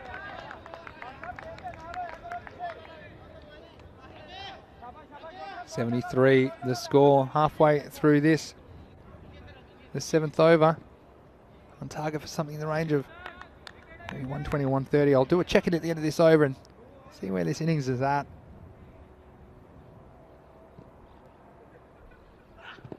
Wow, this time he's gone to the well one time too many. Baba Basharat, he's lining that one up, and he might have lost a couple of cricket balls, but I tell you what, it was always on the cards. And Johnson Gill, he gets a wicket for his efforts, and he's bowled pretty well as well so far. A whippy little action and just angling it in, and this another one goes through the gate, and wow, the gate was wide open. Baba Basharat, you can see what he's trying to do. Just giving himself a step or two outside off and swinging away. It was a wild swing in the end, but no contact, and another wicket goes down. The Gladiators, they lose their 4th wicket with the score at 73.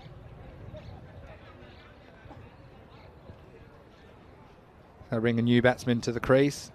It'll be Harun Salik to come in to replace his captain.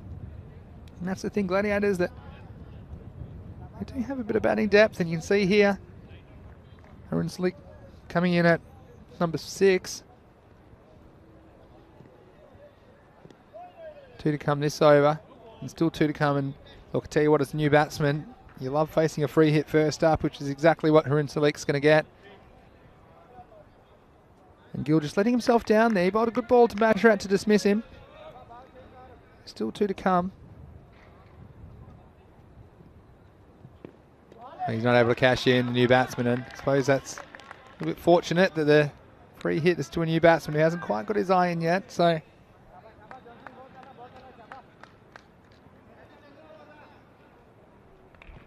2 balls remain. Pardon me, this will be the last ball of the over from Johnson Gill. Well, of course it won't be, because that's another no ball, and again, well, if you want another gift from the bowler, Gill serving up, so the 2nd free hit in the over. You wonder if the new batsman, Slick, can connect with this one. And he comes. Well, he does. It's gone very high. It's got the height, and it's got the distance, gone all the way for a Maximo. And the end of the over, it's 81 for 4 after 7. So you see there the batsman, Harun Salik. He might have missed out the first time, but he wasn't missing out the second time. That one going up high into the sky. 6 runs and, well, 81 with 3 overs to go. I think with wickets in hand, they've still got 6 wickets in hand. Probably with Nazir there, they'd want 12 and over. So probably my check-in here, I'm looking at something around the 115 to 120 mark. 120 would be a good effort, I think, batting first, and Skyways inexperienced in the format. So I'm sure that they may be a bit intimidated. They'd be chasing something in 3 figures, particularly above the 120 mark, I think. Might be a bit beyond them, but well, I've seen anything's possible so far. It's Umar Hayat who is coming to the attack. He's He's going to bowl this 8th over, potentially could bowl the 10th one as well. So, danger man on strike, Shahid Nazir. Wow, this one's absolutely clubbed. He's gotten out the driver, and that one's driven straight down the ground. That's huge. That's a big maximo. And 6 runs again for the Gladiators. They move along to 87. What a shot this was. You see here, it's a bit of a warm-up ball from Hyatt. Comes down the wicket and absolutely blasted. And this man, Nazir, well, he does have a century to his name in this format of the game, and you can see why. Authoritatively smashing that ball straight back over the bowler's head. He tries it again. This one's very, very high. The fielder, well, he's entertained for a second, but the result is the same. And 6 more. Seis mas to the Gladiators. They move into the 90s. Yeah, I'll tell you what. Haven't seen it this year yet, but 6 sixes might be on here. Shahid Nazir taking a liking to the offerings of Umar Hyatt. That one disappearing high into the sky. Tell you what, could be on here. Here we go, 3rd ball of the over. Nazir on strike. Yeah, this will be 6 more. Yeah, it's going to carry all the way. So the batter's hat trick, there it was, 666. And of course we had the 6 off the last ball of the last over. So that's 4 in the innings consecutively. And the Gladiators, well, at the back end of this innings, making every post a winner. And we're still on for 6 sixes this over. And race to 99. Halfway through this 8th over. Will he try again? I think he probably will. And he's trying too hard that time. And well, that was off the toe end of the bat. And that's the kind of that's the kind of action you can expect here in the Fanco European Cricket Series. 5 out of 6 isn't too bad either. I think that's what's on Shahid Nazir's mind. It's raced on to 41. 2 balls remaining in the over.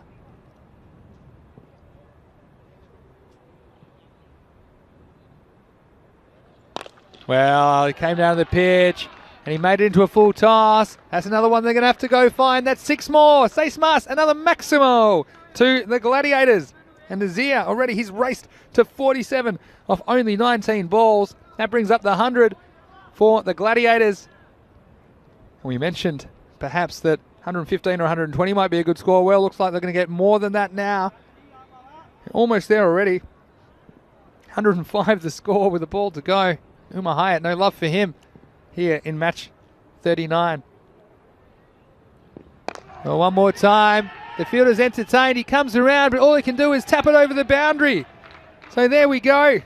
We had another 6 in the over. In fact, there were 5 sixes and a dot in that over. That brings up his half century, 53 off only 20 balls. So well batted Shahid Nazir. He's a man who we know can be dangerous in this format of the game. He has a century to his name and he just might be eyeing one off, although he's running out of time. Only 2 overs to go. That's the end of the 8th over. The Gladiators are 111 for 4. You can see that Nazir, he turned down the single, didn't he? Off, I think it was the 4th ball of the over, and he made the right decision because he was able to hit 2 more out of the ground. So Skyways, after a promising start, just taking their foot off the gas, and Nazir cashing in. It's going to be Rabi Asif to bowl the 9th over. Can this be a single, but I don't think the Gladiators will mind that. Almost give an extra one away, the kind of form that Nazir's in. That's good batting by Haroon Slick. He should just be trying to give as much of the strike to that man, Shahid Nazir, as he can. Yeah, this one, not quite the contact that he thought about, and you see here, he's hit plenty out of the ground, but this one, it's not coming off the right part of the bat for Shahid Nazir. And this man, well, Salik, he's going to swing this one away, and there'll be another single. So again, the danger man will be back on strike. And what a display of batting we've seen today. We've seen a lot of runs scored, almost 300 runs scored in the last match, match 38. Who'll forget that one? As we saw a match go down to the wire, only 1 run the margin. This time he goes again. Isn't going to quite make it to the outfielder, and again they have to settle for one. So again, Skyways coming back into the game after a bit of punishment last over. So seen 150 almost get chased down today already. Well, this one, I think this will be 6 of the best. Yeah, Slick's getting on the action now. This one just opened himself up. It was slightly slower from the bowler, but it was picked. And you see him opening himself up that front foot. Nice powerful stroke and over wide mid on for 6 more runs. So another Maximo. And well, panic stations now for Skyways. Last ball of the over. Well, again, I've called last ball of the over, and it isn't, because that's another wide, and we hope you're enjoying the action. 122 the score then with the ball to go, and we mentioned they might end up in something around the 120 mark, but they're still full over to go, and they're above that mark. Well, this one's blasted towards long off, and it'll be a single. Electing to take it, and I like that. It'll be the end of the over. At the end of 9, it's 123 for 4.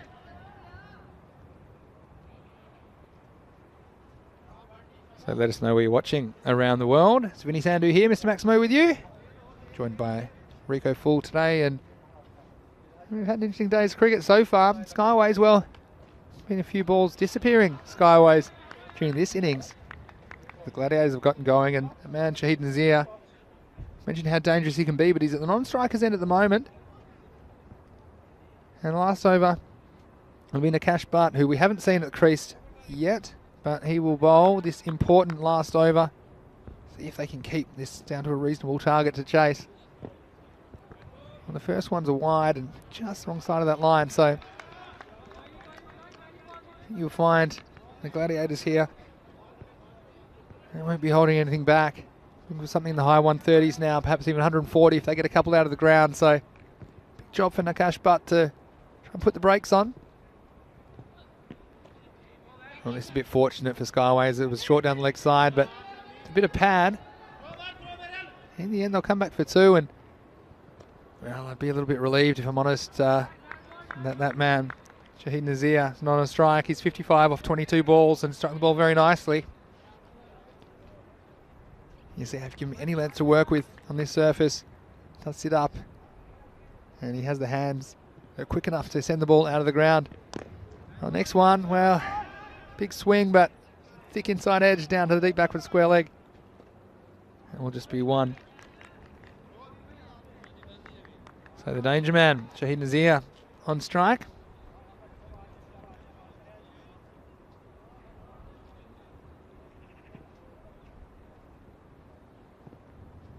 Still 4 balls remain in the innings. Here's Shahid Nazir on strike this time. He'll be called a wide again, so score ticks over 128, and well, I've said this before, I don't mind the bowler missing on the offside because it's the legs, they can be very, very expensive. So a wide ball goes for a run, and at least get a chance to regroup and try and deliver a better ball this time. He does. It's a little bit on the legs, and chases on, and oh well, it's not the best effort on the long on boundary. You see who it was down there. There's Bubba Ali, who's on the long on boundary, and see here, I think you just got to make the effort with your hands to try and stop that one. And again, after a promising start to this over, some needless runs given away by Skyways. So 3 to come now. Wow, this is hit very, very high. Very high into the sky, and Skyways, well, they can only watch that come down the other side of the wall. So 6 more, a Maximo. And he's really getting going now. Shahid Nazir sending that one all the way over the wall. So an imposing target being set. Up to 138 now with 2 balls to go. 2 more of those and we might see 150. We almost saw 150 in the last game. It was 1 short on the last ball, otherwise it would have been 150 that Karian scored against Minaj, who ended up with 148. What a game that was. All right, 2 to come this innings. With this one down, you think they might go for 2. This time, well, and again, he tried the fancy footwork. There's nothing fancy about the result for Skyways. It's all the way along the carpet, and he was just 1 step short, wasn't he? the fielder at long on. So it'll be 142 with the ball to go. And Martin enjoying the action, saying go on the chat. And look, we hope you're enjoying the action. Here's last ball of the innings. A swing and a miss. They're going to go anyway, and they're going to get at least one. And smart by the bowler, Nakash, to hold on to it. So the innings will end rather anticlimactically with a bye. And after 10 overs, the Gladiators, after being sent in by Skyways, they finish on 143 for 4. One of Rico's magic overs at the end, as the Gladiators scored 20 off the 10th. But you see here early in the innings the highlights, and while there are a few highlights early for Skyways, as they had some early wickets. In fact, they picked up 3 wickets in the first 4 overs. And this is the one. Watch the juggling. Buy a ticket to the circus. You're going to see some clowns. And didn't we see some juggling there? That was a moment, but this moment got through everyone, all 3 of them. This ball was doing a few magic things as well. And then from there, the Gladiators, danger man Shahid Nazir is at the crease. And this is the moment at the end of the captain. He hit a few lusty blows. I mean, that was Asa Muhammad. But Bubba Bashrat came out and he hit a few that went long and strong. Eventually he went one too many times to the captain, Bubba Bashrat. We saw here a fair bit of entertainment. That was the moment, yeah, Bashrat. Again, trying to repeat the stroke. The sticky wickets over they went. And then Umar Hyatt came in and he got 5 of the best from Shahid Nazir. He took 30 off his over. 5 times, 5 Maximos down to the ground. Wasn't he happy about it? And Skyways had no answer to Nazir. Giving him the length to work with again. The fielders on the boundary, they were powerless to stop the assault. And see a couple of lacklustre efforts as well on the boundary. So interesting first half of this match. And again, we saw some high scoring. In the first half of that innings, it was 52 for 3, and they finished on 143. So they got 91 runs off the back end of the innings, 91 runs off those 5 overs. And looking at that scorecard, it was Nazir, 69 of 26 balls, who led the assault. Also handy contributions from Basharat with 24. Karim Salik came in at the end of the innings, scoring 16 not out. Asim Muhammad hit 12. But the bowling, well, it didn't make for pretty reading for Skyways, although you have to take your hat off to Adil Arif, who tried hard, 2 for 16. Also a wicket for Johnson Gill, who only went for 16 off his 2 overs as well. Also a wicket for the captain, Adil Shazad, who went for 25, opening the bowling. So it's all set up here. Wherever you're watching around the world, we do appreciate your company on the European Cricket Network. Welcome to our family. We enjoy the bringing you the cricket action as always. So please tune in all day. We've got another match after this, 5 every day, Monday to Friday here in Barcelona. So this is Vinny Sandu here, Mr. Maximo, and Rico will be rejoining me in around 10 minutes time for the second half of this match 39. But until then, make yourself a little cup of tea and we'll see you soon. You're watching the Fan Code European Cricket Series.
Welcome back, wherever you're watching around the world, to the Fancode European Cricket Series. We're halfway through match 39, and the Barcelona Gladiators, after being sent into bat by Skyways, they made 143 for 4 off their 10 overs. So we're about to see the run chase, and Skyways, well, it's a bit of an imposing target, but we saw something similar almost chased down in the previous match, match 38. Of course, just a reminder, if you're not sure of the format, that we have 5 matches every day from Barcelona, Monday to Friday. And this is week 2 of 5 weeks that are to be played in the Fancode European Cricket Series Spain. So 124 matches in total. Joining me back in the chair after a leisurely lunch, it's Rico Full. Rico, welcome back, and you have an interesting chase on the card. But firstly, how was your lunch, Rico? Yeah, thank you, Vinny. Yeah, nice to be back. It was very nice. It was a nice bowl of a nice hot pot, I would say. You know, vegetarian hot pot is the best way to put it. And yeah, it was nice to sit down for a few minutes and have a bit of lunch and watch some great cricket. And hey, didn't Shazad Nazir bat well? I mean, we said that sometimes when you're not in good nick, you just need to go out there and play positively. And well, what a positive knock that was from him, 69 of 26.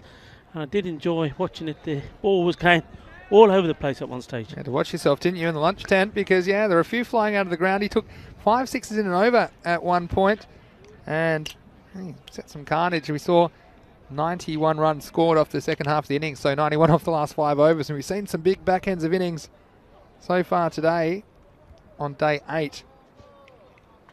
And you see Shahid Nazir finishing off 69 out of 26 balls with 8 maximos and 3 fours, striking at 265. That's pretty good going. Also, Aslam Mohammed chipping in with 12. Baba Bashar, the captain, with 24. Harun Salik with 16 off 10 at the end of the innings. So it's going to be a tough challenge for Skyways, you'd have to say, but they do their best to stay out with the rate and see if they can hold on. And the openers going to be Shireen Bashir and Hamad Khalid. Ali Raza with the ball. So let's get underway here in the second half of match 39, and we welcome you wherever you're watching around the world. It's great to have your company. But Skyways chasing down this imposing target. Let's see how they can start. It's important to have a good one, isn't it? I mean, Ali Raza, the bowler, he's bowled well. They have got, a good all-round outfit. I think on their day, if everybody performs, they're a tricky team to come up against. I think they've just fallen short in the matches so far. When it comes to the big moments, they've just not been able to excel. Well, they've done that so far today with the bat, now they're going to do it with the ball. Here we go, first ball, second innings, and it's big wide down the leg side. So, well, look, let's just talk about how I'd approach this target from Skyways. Well, look, you can't be too cautious in the beginning, and sometimes it's a bit difficult to come out and play a shot straight away, but they need 14 and over basically, and so they'll be wanting to get about 40 in the power play. They need to take some calculated risks early, especially with the field up.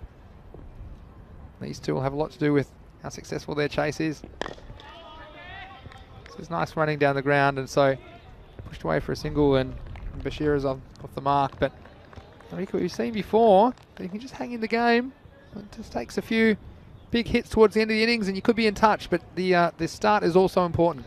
Start is very important, and as we've said, taking those singles, making sure you're rotating the strike was the downfall, you could say, in that incredible chase by Minhaj, just falling short. And speaking of Minhaj, don't forget Skyways, they're right back on after this game. So I say it several times, and I'm going to say it again. Most important thing for them is not only to see how close, and hopefully for them they can go and get these runs and win this game, but it's they've got to bat really, really well to do so. But also, as we see that, it's good running once more, but also to get themselves into good form, if you like, going into that game against Minhaj, because, Minhaj are, as we know, a very strong outfit. And after that defeat, remember, losing by 1 run there, they're going to be hungry, and they're going to be coming back for a victory, because they want to end the day on 6 points and level with Raval at the top of this group. Yeah. Very important stuff, as you say, Rico. This next ball was just what Skyways needed to start the innings. It sparked something. This one has gone all the way over the top of the leg side for a maximo, and 6 runs to Skyways. Yeah, that's a very nice shot. and he's just leaned into this. It's a ball is coming into him, going probably past leg stump. He's just waited for it, got himself into position and launched it. 6 runs. How will the bowler reply? Well, it's a very, very slow ball picked by the batsman, but he can't get under it. In fact, he just drives it away into the gap on the offside for a single. We've just got a question and answer earlier, but Partha, you might have missed it. Partha Das in Malta saying, when are we going to be back in Malta? Well, I know Malta's not in the first half schedule of the year, but I know we spent a fair bit of time in Malta towards the end of last year, so hopefully we get back there. So we can't give you an answer at the moment, Partha, but it's fantastic that you're watching from Malta. It's a beautiful place, as a lot of people have commented as well in the YouTube chat. We'd love to get to Malta at some point during the year. Well, this one driven, but the timing wasn't quite there. Back to the bowler. So here we're going all round, aren't we? And I know in the first half of the year we're in Spain, then we're in Italy, I think then we're in Austria, Czech Republic, and then Germany. Then we'll be back to Spain for the European Cricket League, which will be the 15 champion teams of the participating nations, as well as the returning champions of VOC Rotterdam. Here's Ali Raza. Again, it's this very, very slow ball. This time it's gone very high in the air. The field didn't pick it up straight away. This is going to plug, and in the end they're going to scramble too. So, wow. I'd hate to be the blade of grass that was under that, Rico, because that's come down from a very, very large height. That will be 2 in the end, and Skyways off the first over. They are 12 for no loss. Well, we've seen some balls that have gone aerial, haven't we, here today, and gone a long, long way up. Well, that one went a long way up, that the batsmen were almost had completed the second run before it came down. We've got Prince Diman in the chat as well, saying great match, Minaj versus Karayan. And also, yes, I was saying the ground in Malta is beautiful, but we've played at some really beautiful grounds around Europe, haven't we? And so we're certainly looking forward to, I think, plenty more. And right now, Barcelona is the centre of the European Cricket Series universe, and it's fantastic to be here and to give so many players an opportunity to play on the big stage. We see over 300 cricketers here in Barcelona, so great to have you with us. And please, any comments or questions, they're always welcome in the chat. We got Mohammed Umar now. He's an inclusion for the Gladiators. He's going to open the bowling. He didn't play the first game, he had a rest, and so he'll be coming back, and I'm sure he'll be very keen to make some early inroads for the Gladiators. Yeah, what a glorious afternoon it's turned out to be here. Sunshine all day. And, everything looks so much different and so much better, Vinny, under the sunshine. Oh, does it ever? And yeah, it's the first time I've got the big jacket off, believe it or not. Here is Mohammed Umar.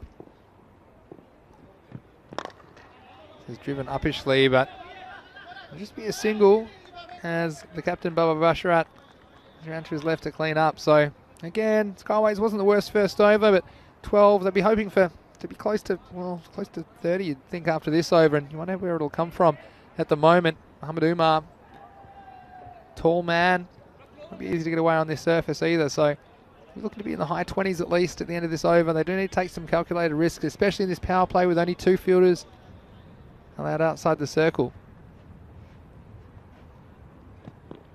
And this will help. Down leg side and a couple of freebies here for Skyways. That'll be 2 wides, and I'll have to be rebowled as well. But yeah, Rico, with the sun out, it's been beautiful, hasn't it? And hopefully the weather's just going to get better and better over the 5 weeks here. Yeah, it certainly is. I mean, that would be ideal. I mean, remember, we are still in winter. I mean, technically, February is usually the coldest month, the end of January, February, but perhaps we're past the worst of it as we're approaching March here, and certainly getting warmer by the day, a couple of degrees warmer today than yesterday. Now this one's going to fly away off the edge, and the chase is on. I feel like the ball's going to win this one, and it does. Yes, Taylor Nawaz couldn't do anything about that, and all the way along the carpet, so a bit fortunate, but that's the kind of luck that Skyways will need to stay in touch. And a handy boundary to Bashir. Yeah, if you're going to have a swing big. That's gone all the way, and that's good so far from Skyways. They're getting the odd boundary here and there. And what's also very good is the running that they're doing, and it's nice to see a good understanding between Bashir and Khalid here. I'm a bit surprised we don't have a third man back there. We've got Long on the boundary, but I would consider bringing that man up and dropping the third man back, because you'd expect a few edges off Mohammed Umar, and he comes again. Well, this one's very wide and it's off the pitch, so again, this will help Skyways. They just the mechanical bull was the kind of analogy I mentioned before in these run chases, and you know, as the speed picks up, they're struggling to hang on, and we saw Minaj remarkably hanging on for a long time. In fact, they got down to the stage where I think they needed 7 off the last 3 balls after they needed something like 44 off the last 10 or something like that. So it was an incredible run chase we saw in match 38, but here in match 39, Skyways looking for some similar heroics. It's a free hit, but that's a free miss. And in fact, it wouldn't have even been out because you can't be stumped off a free hit. Keeper throwing the stumps down, but yeah, Bashir, he missed out there, and we've seen that time and time again, haven't we, Rico? On the free hit, sometimes the batsman just trying a bit too hard, and if you don't make contact with the ball, well, it's pretty hard to score runs. Yeah, it's been better today. I think most of the free hits today, I think a high percentage of them, the ball did go over all the way. Most of them a long way for 6, especially in that game we were just talking about with Kharayan and Minaj. There were some big ones in that, and also early in today. So teams are starting to punish teams for bowling those no balls. Here's Muhammad Umar again. A bit of a false start.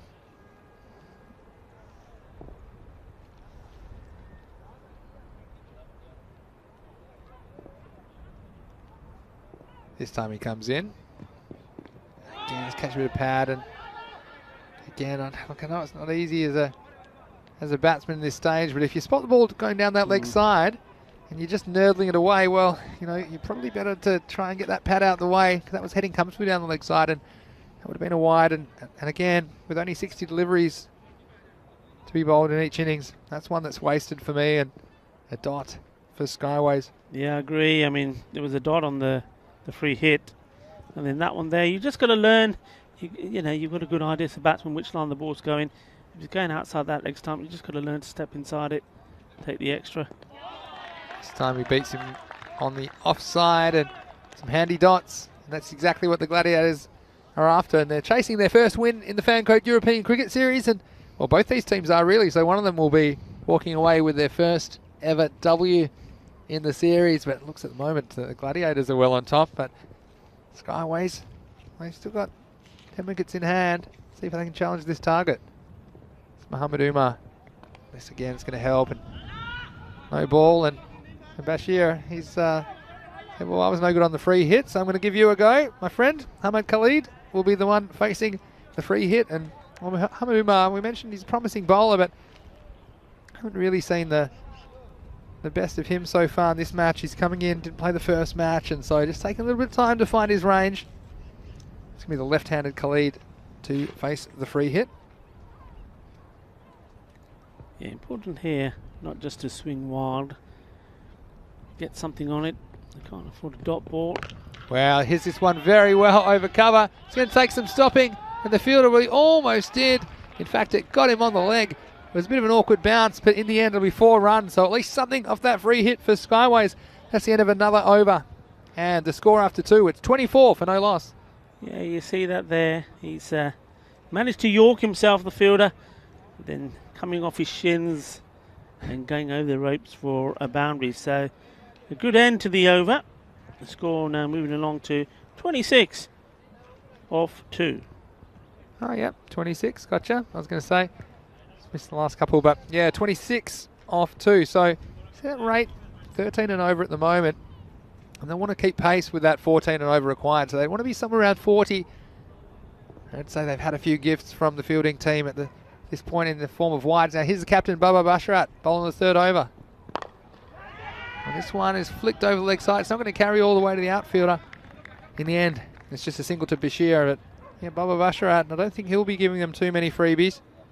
He'll be quite miserly, and one thing is, if the batting team's good enough to chase you 140, well, that's fine, but you don't want to be giving them 20 or 30 in extras, and we've seen it before in the Fancoat European Cricket Series, that the bowling teams have consistently let the batsmen into the game just by bowling too many extras. Here's Baba Basharat. It's a nice full straight ball.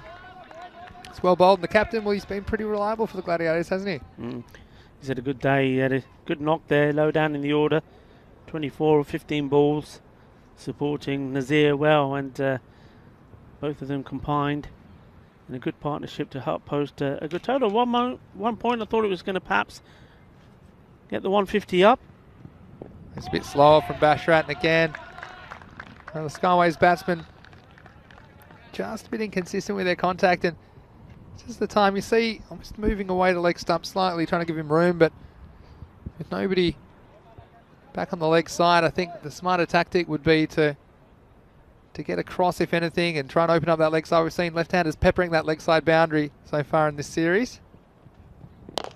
Oh, this one, I think it may have the elevation. It just gets over the head of Arslan Yusuf on the boundary. So, well, he didn't listen to me again. He kind of took half a step outside leg, making some room, but this time he got the elevation, he got the distance, and that's a Maximo, and that's all he needed for Skyways. Yeah, it's a nice shot. He held his pose there. I would say good shape on that one, certainly was. Good for the cameras as well. Yeah, this next ball is just squeezed out for a single, so yeah, we've seen the score tick over, 34 now with the ball to go, and we said they want to be somewhere around the 40 mark. Well, wouldn't they love to be 40 with the ball to go? This one goes over the ropes. But they just got to be conscious of that run rate, not getting out of hand. Here's Baba Basharat. Well, I think he's going to get there, and it is 40 love, because that one's going to go all the way over the fence. So after 3 overs, Skyways trying to chase this imposing target of 144, but they are doing okay. They're 40 for no loss after 3.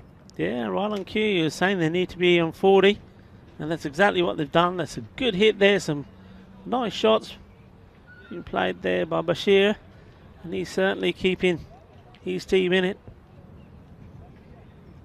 Remember, they have wickets in hand. But, well, these two batting well. They won't be thinking about that at the moment. What they'll be thinking about is staying there and keeping this momentum going, because we know what does happen when you lose a few wickets. You lose the momentum as well. So very important that they continue at this rate. They'll be thinking about doing the same for the next 3 overs. Yeah, this looks like Tanzir Uraman to come into the attack in the 4th over. So not sticking with Muhammad Umar. He was a little bit loose and bowled a few wides in that 2nd over, and that can't afford them at the moment. You do think a couple of good overs from the Gladiators, they can keep it tight, will make it really difficult for Skyways, but just keeping pace at the moment. But here's Tanzir Uraman. This one's hit well, and he's going to pick out the fielder down there at deep mid wicket, so it'll just be the single.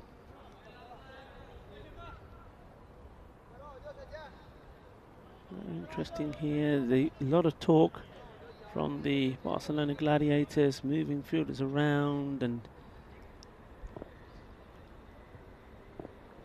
Bashir, what can he deliver for Skyways?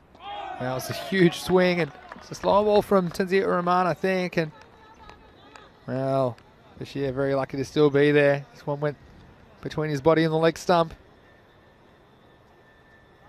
yeah, he knows that the fielders are there, so he's got to make good contact. And well, if you made contact with that, we've seen some big ones. We certainly have, and he comes again to the Uraman. The wide, and this will help. I won't get the extra though, but yeah, let's talk about the rates, and well, they need to be 56 after this over. Something in the order of that if they're going to keep it this 14 over pace, and again 16 short. So you can see how I often think with these bigger targets, almost everything has to go right to chase them down, and this 4th over going the Gladiators' way at the moment. This one will be safe again. It's going to go to the outfielder, and only get one. Good fielding, a nice pickup from the bowler as well. So that came screaming in, didn't it, from the boundary, but Tanzir, well, showing some good skills to take that one cleanly. Yeah, it did well. I mean, we've seen a few, haven't we, where they can hit that edge and really pop up, so the bowler was aware of it. Yeah. Yeah, you wouldn't want to take one in the face, would you, off the edge of the pitch, coming in at that speed. Yeah, quite dangerous. But see how Tanzir goes now. Pulling again to Khalid. Can the bowler get to it? Well, for a moment, he's the only one in the picture, really. Everyone else far too deep there. And thought, well, perhaps we're going to see a diving one-hander there as he prepared to launch himself, but then decided in the end that he wasn't going to get there, and pressed the stop button. Well, that was the chance to launch himself, wasn't it? Tanzir. Again, well bowled, and again, the batsman not really getting inside the line of the ball. I think you back yourself to get behind it. You don't want to be reaching at these ones outside off stump. So good piece of bowling as well, keeping an eye on the off stump. That's going to be the more difficult area for the batsman to score. This one's hit nicely, but again, I think it'll only be a single. So that was a good over, only 5 off it at the end of 4 overs. Skyways, 45 for no loss. And looking ahead to match 40, the final match of today. Of course, we have 5 matches every day on the European Cricket Network. It's Minaj returning after that loss, so they are 2-1 in the series. They're taking on Skyways, who are yet to win a game, and the way this game's going, they could quite easily be 0-3, so they'd be desperate to get on the board. It's Minaj who won the toss in that game, elected to bat first. You can see the fantasy points. Asjad Butt, look at that, 359 points. He is flying. He'd definitely be in my fantasy team. Probably a captain, I'd say, but quite a few of the Minaj players over 100 points there. Adil Arif, well, he's been very good with the bat and ball for Skyways, so he's been one of the more outstanding players. So make sure you tune in for that game in about 45 minutes' time here on ECN. Yeah, Yusuf the bowler. I mean, talking of that game, Vinny, Minaj, they'll be hurting, won't they? They'll be hurting, and the only way that they can heal that hurt after that loss, getting so close, is to come out and go home with a win. Yeah, we might have 2 teams hurting come game 5, and they'll both be desperate for a win, that's for sure. And the first wicket goes down. It's Arslan Yusuf. And he just had to put it straight, and we've seen quite a few times Khalid. He's trying to go over that boundary. This time he's trying to go on the leg side and left his stumps exposed. But again, this is the key as a bowler in this format. The batsmen, you know they're going to go for it, but if they miss, you got to hit. It's exactly what Yusuf did on that occasion. Yeah, and I think that wicket was all about beating the batsman in the air. That ball doing a little bit, swinging back into him in the air. The batsman already committed, and that little bit of movement signaled the end. And well, it's a wicket, the breakthrough they needed. Now, the momentum we saw after the 3rd over, only 5 runs of that last one. They know they need to pick it back up if they're to keep this chase alive. So they've got to play some shots here. Yeah, and so Adil Shazad, the captain, will come to the crease, and we're doing his best to keep Skyways in touch, but you do feel the game slipping away in the last over and a half. It's a nice start from Yusuf as well. They would want to be around the 70 mark, and they're about 20 behind that at this stage of the game. This one's going down the leg side, but again, importantly for the Gladiators, no runs scored. But look, we've seen, you know, it's the second half of innings today going for a lot of runs, and even the Gladiators in their innings, they were 52 at the 5 over mark. So similar score to what we see here. They end up putting on 91 runs in over 6 to 10. So Skyways, they'll be hopeful of something similar. This one's driven down the ground, and the captain is off the mark. Going to the YouTube chat. Any questions for us or comments, please put in the YouTube chat. Sarthak saying, hey mate, what's up? I'll tell you what's up. We got game 40 around the corner. So stay tuned for that one as well. That's unlucky, the slower ball. It took an age to get to the batsman, but fortunately for the batsman, he managed to get something onto it. It's a leg by signalled.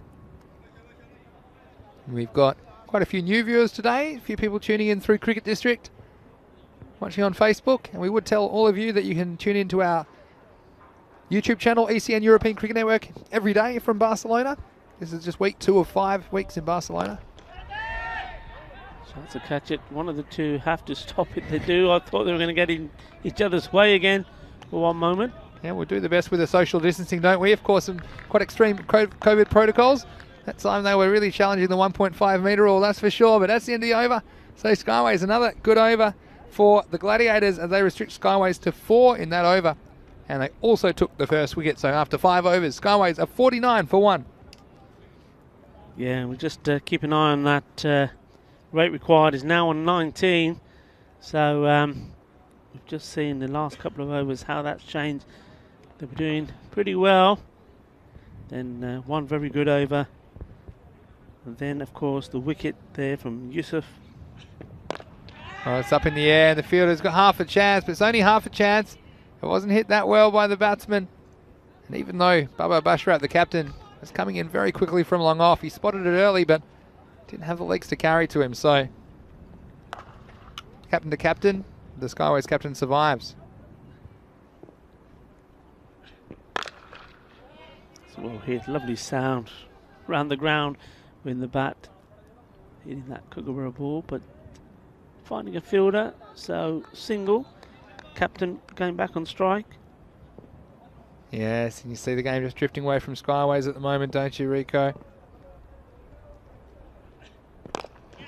Yeah, this is going to be caught, is it? And, well, I mean, it was always going to be difficult. It was one of those where if he did stick his hand out, it could have stuck. The question is, would the momentum have taken him over the rope? We've seen that once today already. Yeah, I felt like he stayed inside the rope, so if it stuck, it wasn't going anywhere. But 6 valuable runs to Skyways. It was a very good effort on the line because the fielder down there, it's Arslan Yusuf, who's just bowled the last over. He's down there, and he did seem to plant his feet, and he stuck the hand up, and he just had to hope that the ball stuck to his hand, but unfortunately it popped out and popped over the line. But all Skyways, they need everything to go well for them from here if they're going to get anywhere near this target of 144. So on that occasion, but they need to drive the advantage home. This next one is pulled out to the leg side boundary, and I'll tell you what, we've seen some footwork today. It hasn't come off, but that time it was Harun Salik at the mid-wicket putting out the old size 44s and keeping that one to a single. So again, even though there was that 6 in the over, this rate is over 19 and over required now, so something very special required from Skyways. He's certainly giving it the long handle, isn't he, the captain? He's trying to make something happen here. Yeah, that's exactly right. And well, 60 on the board and last ball of the over. So again, if they were batting first, they're on the way to what I would call a fairly competitive or a par total, but they need a few more in this match. That one was in the slot, but he wasn't able to time it. It will go as another single. Yes, that's the end of the 6th over. And the score, 61 for 1 after 6. So, like I said, if you're batting first, you're probably heading for a score perhaps around the 100 to 120 mark, which is normally pretty competitive. But well, the Gladiators, they just got away, didn't they? Skyways bowlers letting him off the hook, and especially with Shahid Nazir at the crease, he was able to cash in and hit consecutive 6s quite often, including 5 in 1 over. So that's been the difference in this game for me, is just that one player that has the ability to go large and go large often, whereas you can see Skyways will only lost 1 wicket and they're chugging along. They're going over 10 and over, but again, it's a little bit less than what's required, and it's going to be Muhammad Umar to come in to bowl the 7th over. He went for 12 in his first, back when he bowled the 2nd over, and he comes again.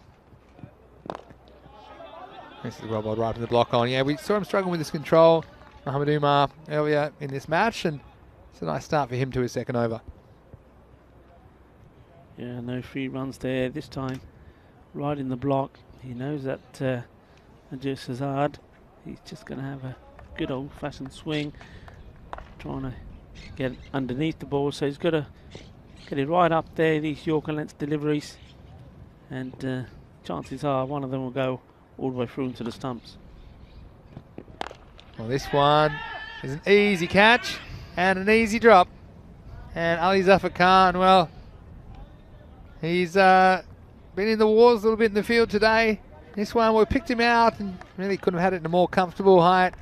Straight to him at point, but that one bounces out. And again, well, you wonder if it'll end up costing the Gladiators, but still fielding the one of the aspects we've seen a large variety of skill levels during this tournament. Next one, well, Skyways trying to be aggressive as possible, and well, this one's going to get through the fielder, and we're just talking about the fielding, and it was Ali Raza down there at Demon Wicket, and even though 2 of them were sniffing about, they weren't able to stop it, and a valuable boundary. Skyways through it, and I'll take him however they can get him at this point, Rico. Yeah, spare a thought for the bowler, Muhammad Umar. Just had a straightforward routine catch taken, and we say easy. At the end of the day, no catches are easy, and we've seen them all drop. And then, very next ball, the misfield in the boundary. Now this one has been hit very hard. The fielder didn't have to move too far to try and get to it, but the middle of the bat, and well, that's 4 runs. This is turning out to be a very good over. Yeah, back-to-back boundaries, and they've been helped by some less than average fielding from the Gladiators. But yeah, Skyways, well, we saw it in the game before. We called it and thought the game was dead and buried. We saw Minaj come back and almost steal an unlikely victory. Could Skyways do something similar? Here's Muhammad Umar.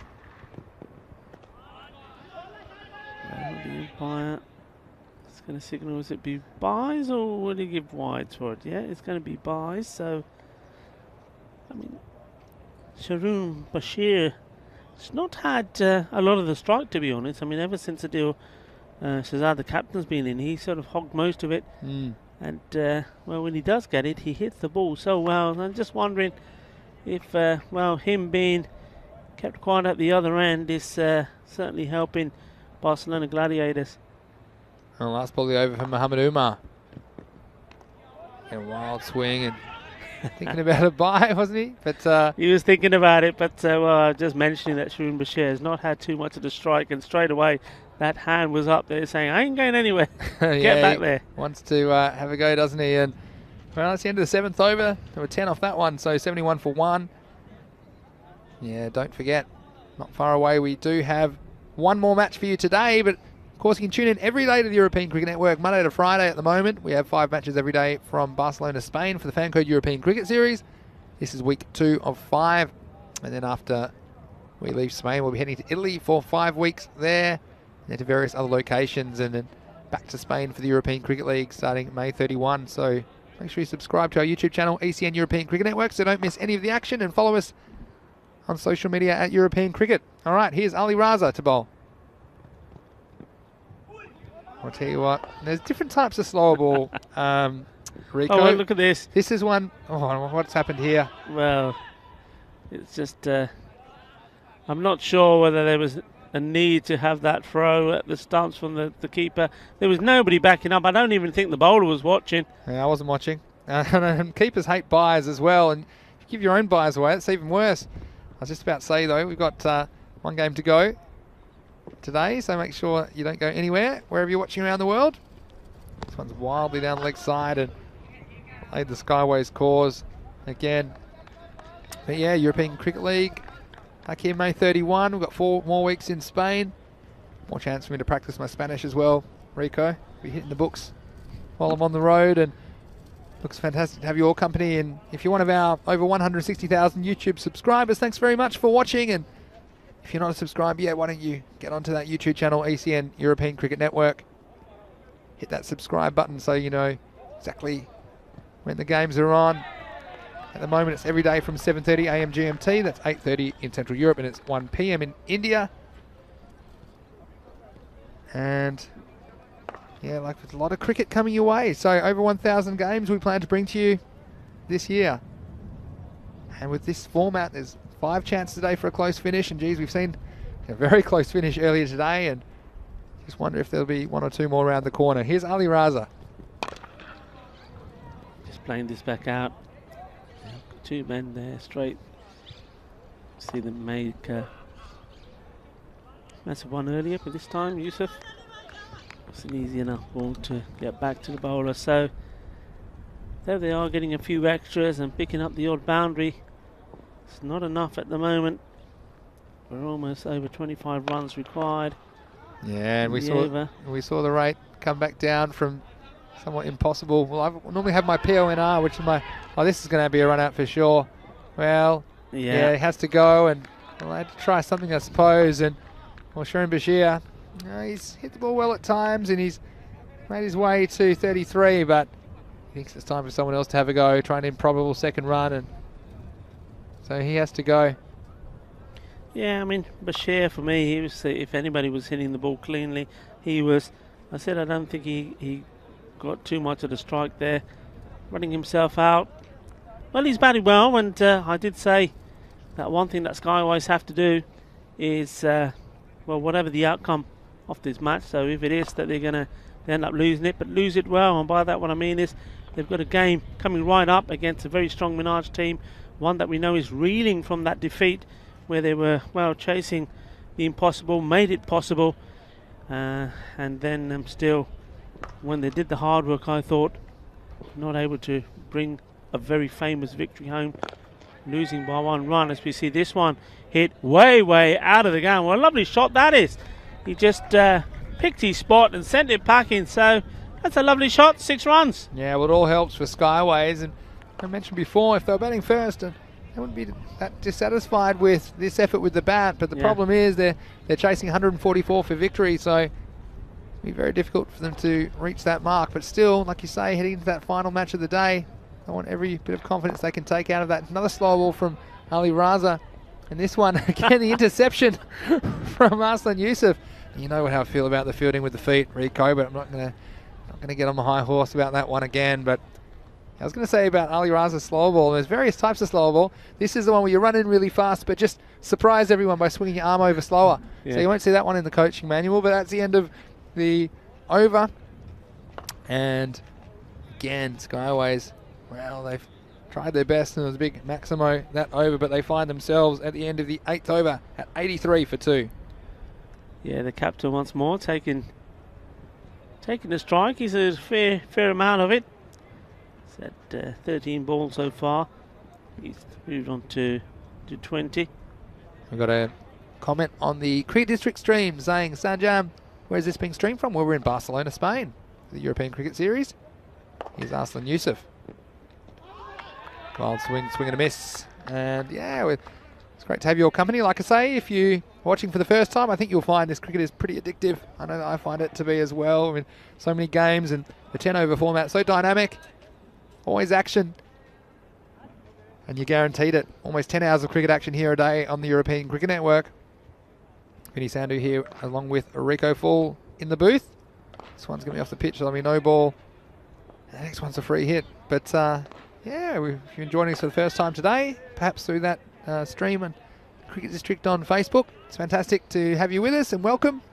And we always welcome your comments. And of course, Rico always say it, you won't find cricket like this anywhere else on the planet. It's very entertaining to watch. Here's a free hit. I'm sure this will be entertaining. Oh no, and he's hoped for a wide. Well, you don't often see a free hit left, Rico, but you can see what the batsman was thinking. He thought this one might have just snuck out for a wide, didn't fancy his chances. But, well, there, if you're bowling and the batsman leaves a free hit, well, we've seen seen everything in the last couple of days. We've seen 5-leg byes. We've seen one short and run out off the last ball. And again, this is the same area. And look, if you're struggling to reach that as the batsman, I think it's probably time to shuffle across a little bit. And even if it means you risk the LBW or something like that, you just need to get bat on ball any way you can at this stage. And we mentioned them wanting to post a competitive total no matter the result of the match, and the result seems a bit beyond him at this stage. They want to get 100 plus. This time he's going to pull it away on the leg side, and having those two had an interesting relationship out there, Ali Raza and Tanzir Ur-Rahman. We saw, I like the football skills here in Europe. Of course, football is a very big sport. We've seen a lot of kicking of the ball. I don't know if that's very wise. My old coach would give me a rap on the knuckles if I attempted fielding the ball with my feet. But anyway, horses for courses, I guess. This one comes down the ground and be another single. Bienvenidos. ¿Cómo se gusta el cricket aquí en el campo de Montjuïc? Aquí en un lugar muy alto.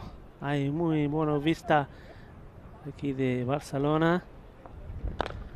Y eso es cricket, y eso es 6 carreras. Right, well, here's a Maximo, and it's lifted out of the ground. It's the last ball of the 9th over. And a nice shot from Shazad, the captain. Well, he's doing his best to lift Skyways to a decent total. And at the end of 9 overs, it's 92 for 2.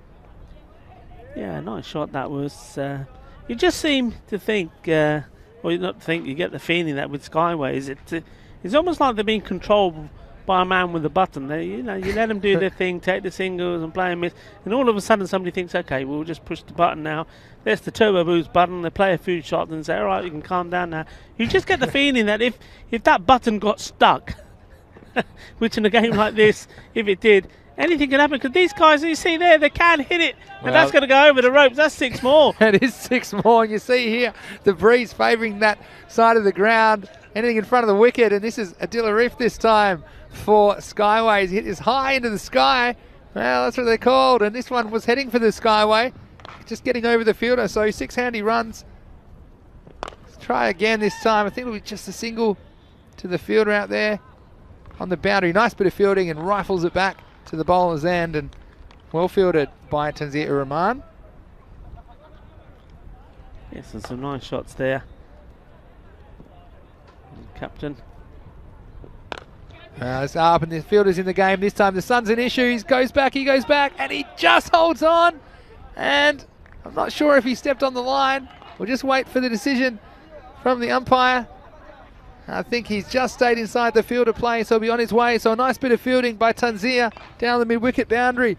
And another wicket falls for Skyways. Well, Tanzir did take the catch, but I was just thinking, those two fielders out there, Tanzir and Ali Raza, they've always been at each other, haven't they? As soon as the ball goes there, he says, I want it, it's mine. I just thought, was Ali Raza going to come flying across and take that catch in front of him?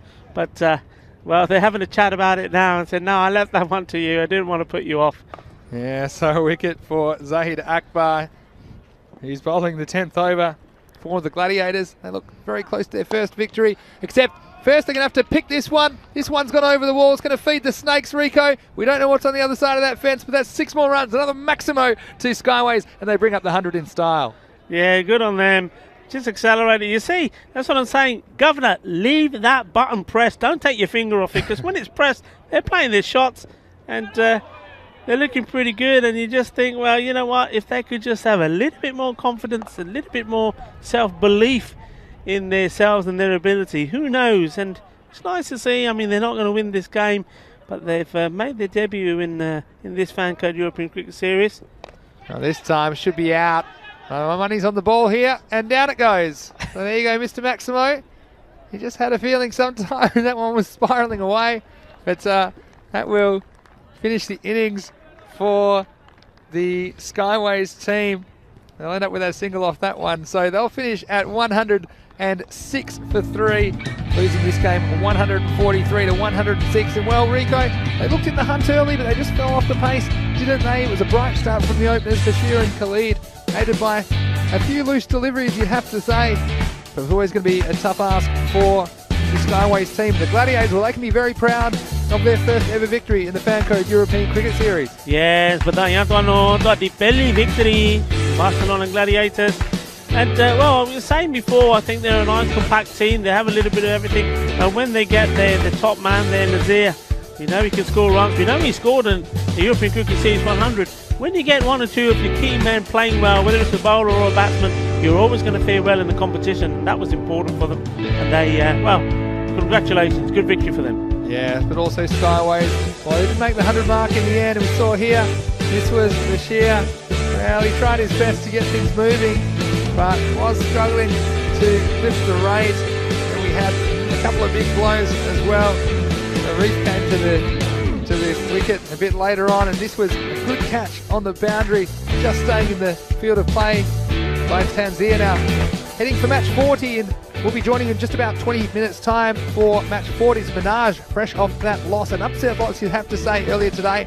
They are taking on Skyways, so Skyways will come straight back and they will hope for their first victory. It would be an upset because you would say Minaj are favourites, and Minaj, well, they've got a point to prove as well after going down 148 to 149 in their previous match. And we can look for more runs, I'm sure, from Asjad, but he has been the superstar for that team. And he struck the ball very well. Unfortunately, he couldn't drag them over the line in their previous game at Skyways. Well, I'm sure we'll see some more of the likely offenders, Adil Arif, as well as the captain, Adil Shazad. And they're probably two players I would have in my fantasy team. If you are playing some fantasy wherever you are around the world, make sure you follow us on social media at European Cricket to get that fantasy dashboard. We put it together for you to make it very easy for you to follow. And of course, all the information on those players to watch, and it's so important that you have that information. And of course, you get daily previews every day. EuropeanCricket.com, you get the previews. I'm sure the preview for day 9 isn't too far away. So Rico, again, very entertaining match, lots of runs, and in about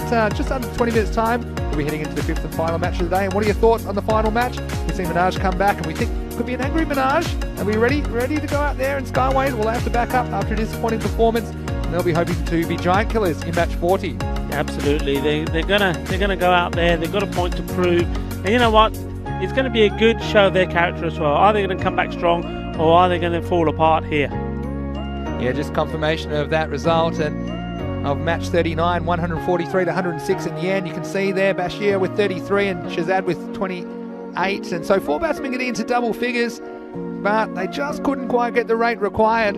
And well, on the bowling side of things for the Gladiators, well, they can be very happy with themselves, and they just had enough in their tank.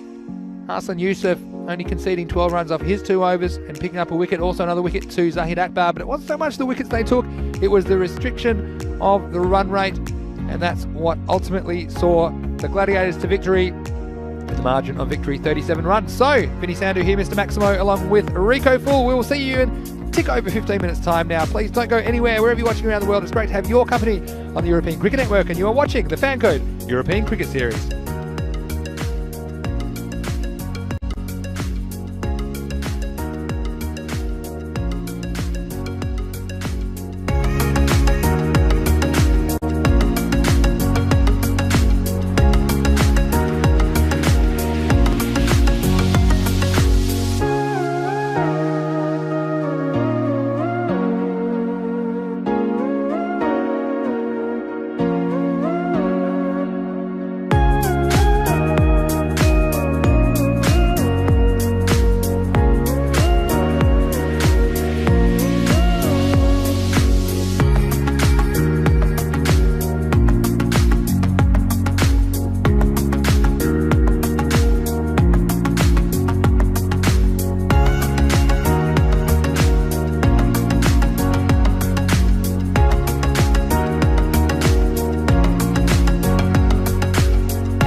Welcome back to the Fancode European Cricket Series. It's Mr. Maximo here, Vinny Sandhu for the European Cricket Network, and it's almost time for the fifth and final match of the day. It's going to be Minaj returning to take on Skyways, and the match referee is with the two captains.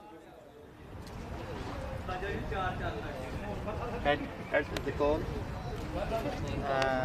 Tail is there. So we have won the toss. Elect first Minaj have won the toss and elected to bat first.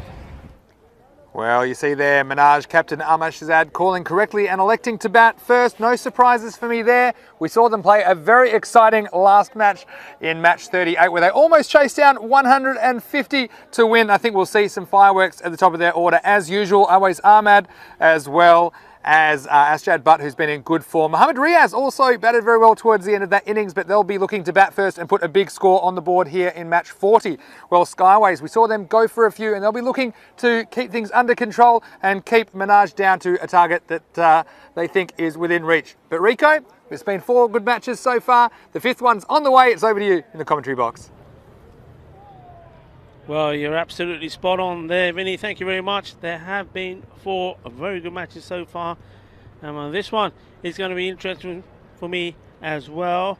Minaj, well, what can we say? They've been through a lot of emotion where they were chasing 150. Fell 1 run short after doing all the hard work. And that's going to hurt them. But they have had time to regroup. And what they've got to do is they've got to come out here and, well, take that frustration of that first loss and put it into this game. You're seeing there the dashboard, what we know all about. Well, both these teams, we've seen highlights from both of them. Skyways there, batted well.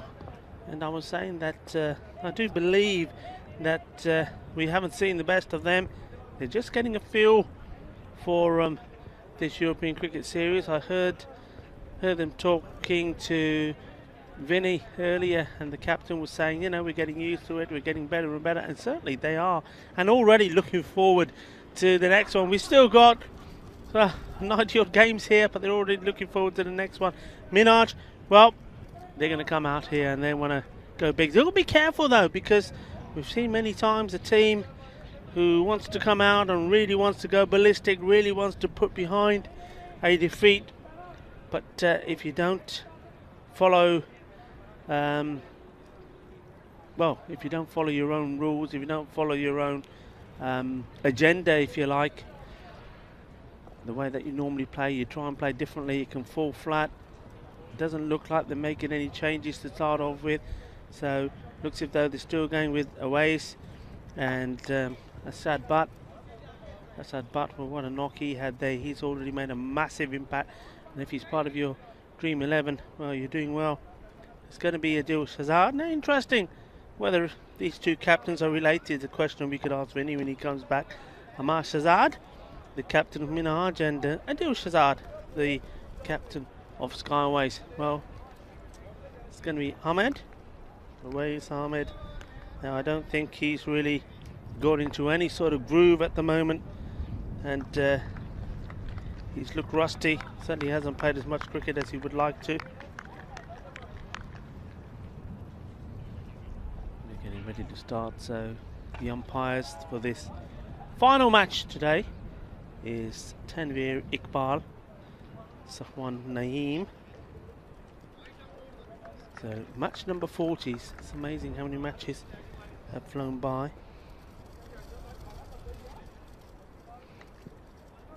And it is definitely Asjad Butt, the non-striker centre. Just waiting for confirmation, because I've got a name up here on my screen, which I just wanted to double check to make sure I've got the right man. And well, I believe it is Awais Ahmed.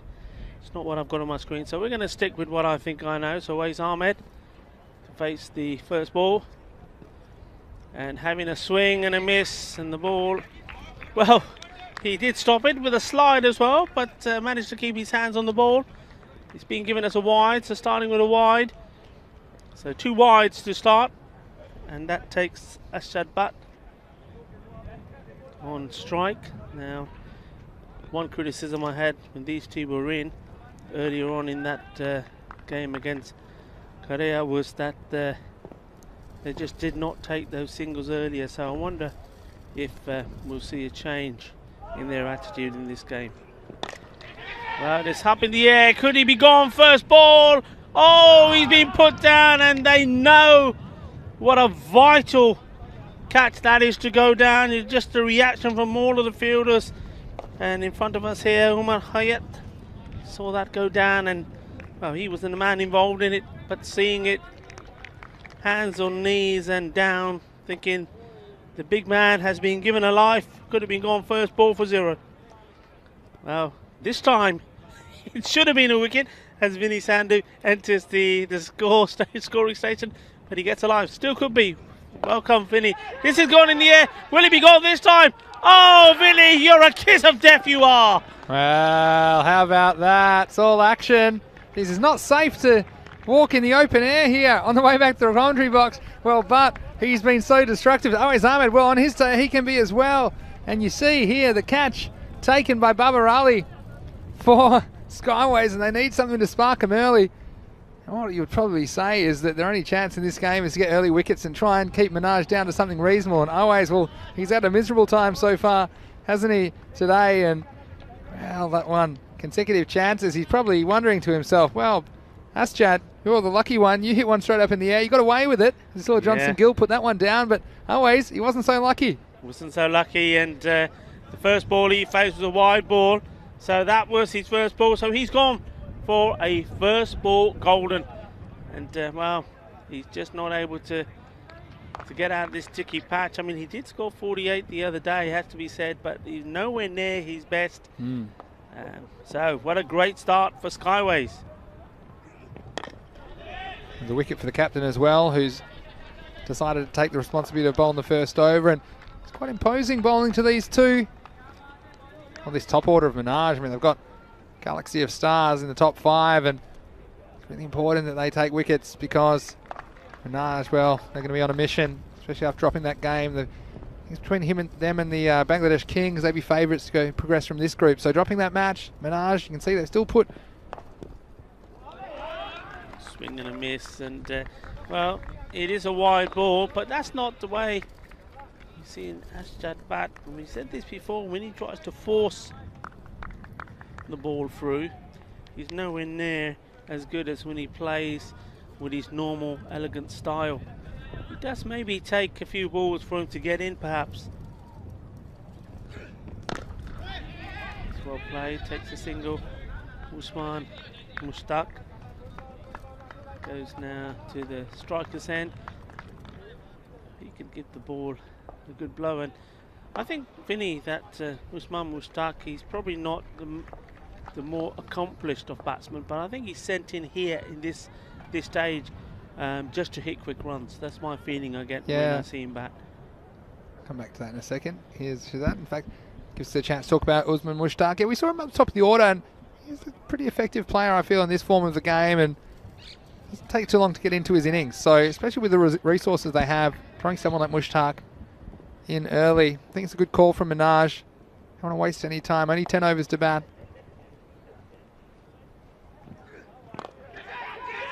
Where he wanted it to go. He's ball watching, should be looking where he's running, really.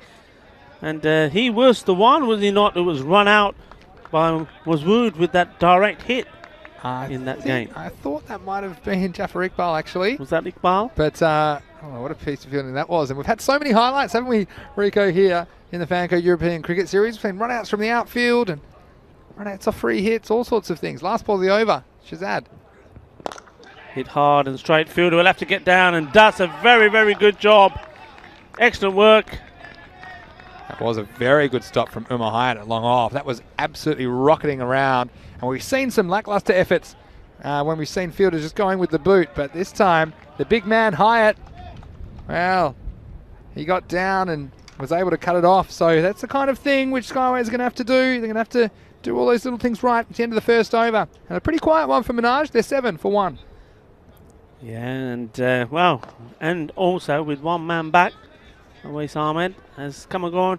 Now, I wonder how much of this, Vinny, what do you reckon? I mean, Awais Ahmed, we know that he's played for Falco for many years. He's changed teams. Do you think that's playing on his mind? Do you think there's a bit of pressure? too much pressure for him to perform for his new team? Well, he actually has played for Minaj previously. It's just the last couple of years he's gone to Falco, so I don't know what it is. Maybe just early in the season. Always looking the best touch, but this next ball was picked up off the pads, and Asjad Bhatt, well, he's picking up where he left off in the last game. There's 6 of the best to Maximo. What a shot, Rico. Yeah, what a shot, and that just proves my point. I mean, we've seen him have a swing and a miss and trying to really thrash at the ball, and this time round, well, look at that. You see that side view there. You wouldn't believe that he had enough on that to send that ball as far as it went. So when he's playing his normal game and timing the ball with his normal elegance, he's different class. Adil Reef's the bowler. Wide ball, good calling. So taking the 1 wide, making it into 2, and we'll still get the extra ball.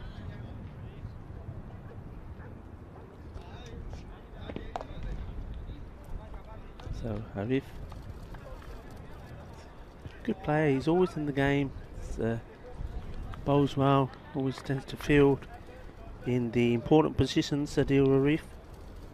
Now you know it's game 5, right, Rico? MMBC time. Mr. Maximo's big call. Let's have a think about it, and I'll come back to you after this. Here's Adil Arif. Going down the leg side. Once more, good running there from Asjad. So better in the running department from Minaj, certainly in the start of this game. All right, here's my big call. You ready? Yeah, go on then. Asjad Bhatt to be out by the halfway point of the innings. That's my big call. That's not a big call. That's my big call. He hasn't looked like getting out.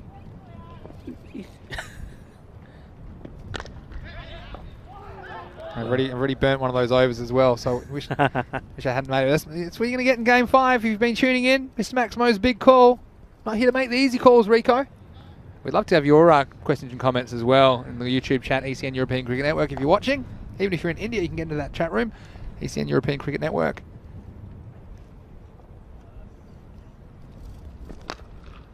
Did that well, and once more well fielded. This is good from Skyways.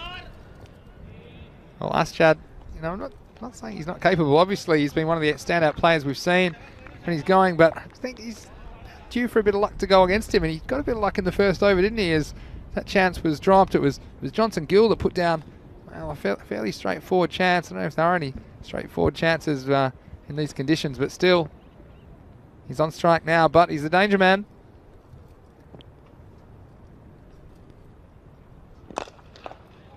Hit well, fielder will chase and will not be able to get to it. That's 4 runs. This time electing to go along the ground, a couple of bounces, 4.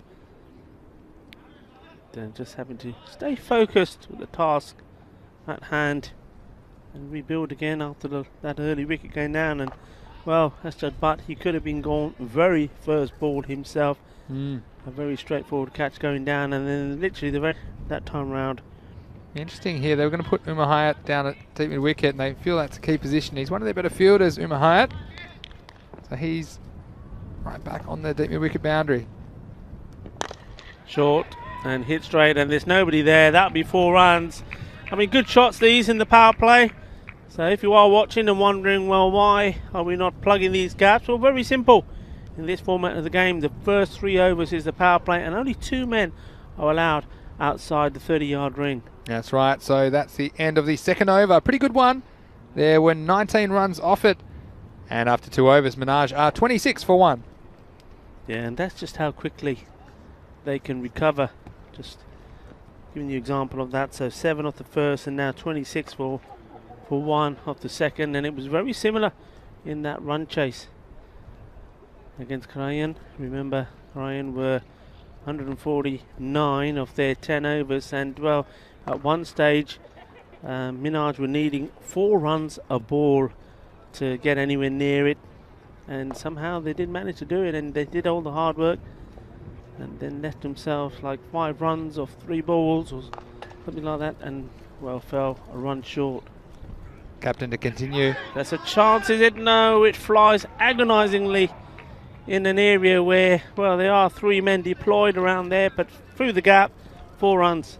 Yeah, and again, a bit of luck, and well, you can do everything right and Sometimes still the cricket gods are against you. This one off the edge. And Usman Mushtaq, well, he's having a go, trying to be aggressive. That could have easily flown to a fielder, but it flew into a gap, and 4 more runs for Minaj. They'll take them. Here's Adil Shahzad, the captain of Skyways. Oh, he's launched into this. Balle, balle, balle. 6 runs. Skinna, Badla, Shaka picked this up very, very well indeed. Just watch that. Pure timing. Thank you very much. Good use of his feet as well to get himself in the right position. Gina Sona 6 puntos. And that one being lifted, and that's what Mushtaq has been sent up the order to do. Wants to get this innings rocking. And there's half a dozen over square legs. So some thinking for Adil Shahzad. Come for 4, then 6. What's next? Oh, that's well bowled. Pushed it up further. And this man, well, he's looking to play there again on the onside, but squared him up. And in the back of the bat, going out towards backward point. So good reply. But they still do steal a single. What you need to do if you're Skyways right now, you do need to realise that what's happening matters, because you can take some of these wickets. We've seen innings get off to flying starts but then be stifled in the middle with wickets being taken, and look, they've missed a chance or two at the moment. They want to take the next one, and they could still keep Minaj down to about 100 if they bowl and field well. Oh, that's a poor delivery. Gandhi ball, Siggy. And there it goes. He didn't make the cleanest of contacts. There's nobody there. You can't bowl freebies. And you know just how destructive Asjad Butt can be. And if you're going to bowl those sort of balls, all you're doing is giving him more confidence. And, well, he's high on that at the moment already. Yeah, falling on the pads. Don't know if Adil Shahzad doesn't have a TV, but he should have been watching, because you can't bowl there to this man, Asjad Butt. He's in great form, but he does look like he might give you a chance, but you have to start it. You got the ball in your hand. You control the game, as my coach used to say. You're the one that dictates where you're putting the ball in play. It's nicely played. That's good cricket, good thinking from Asjad. A lot of batsmen would have continued to try and play the big shot there, and ended up just skying the ball and perhaps giving a chance. Asjad realised that he wasn't in a position to do that, and with soft hands just guiding the ball into space and take the single and saying to Usman Mushtaq, there you go, you have a go.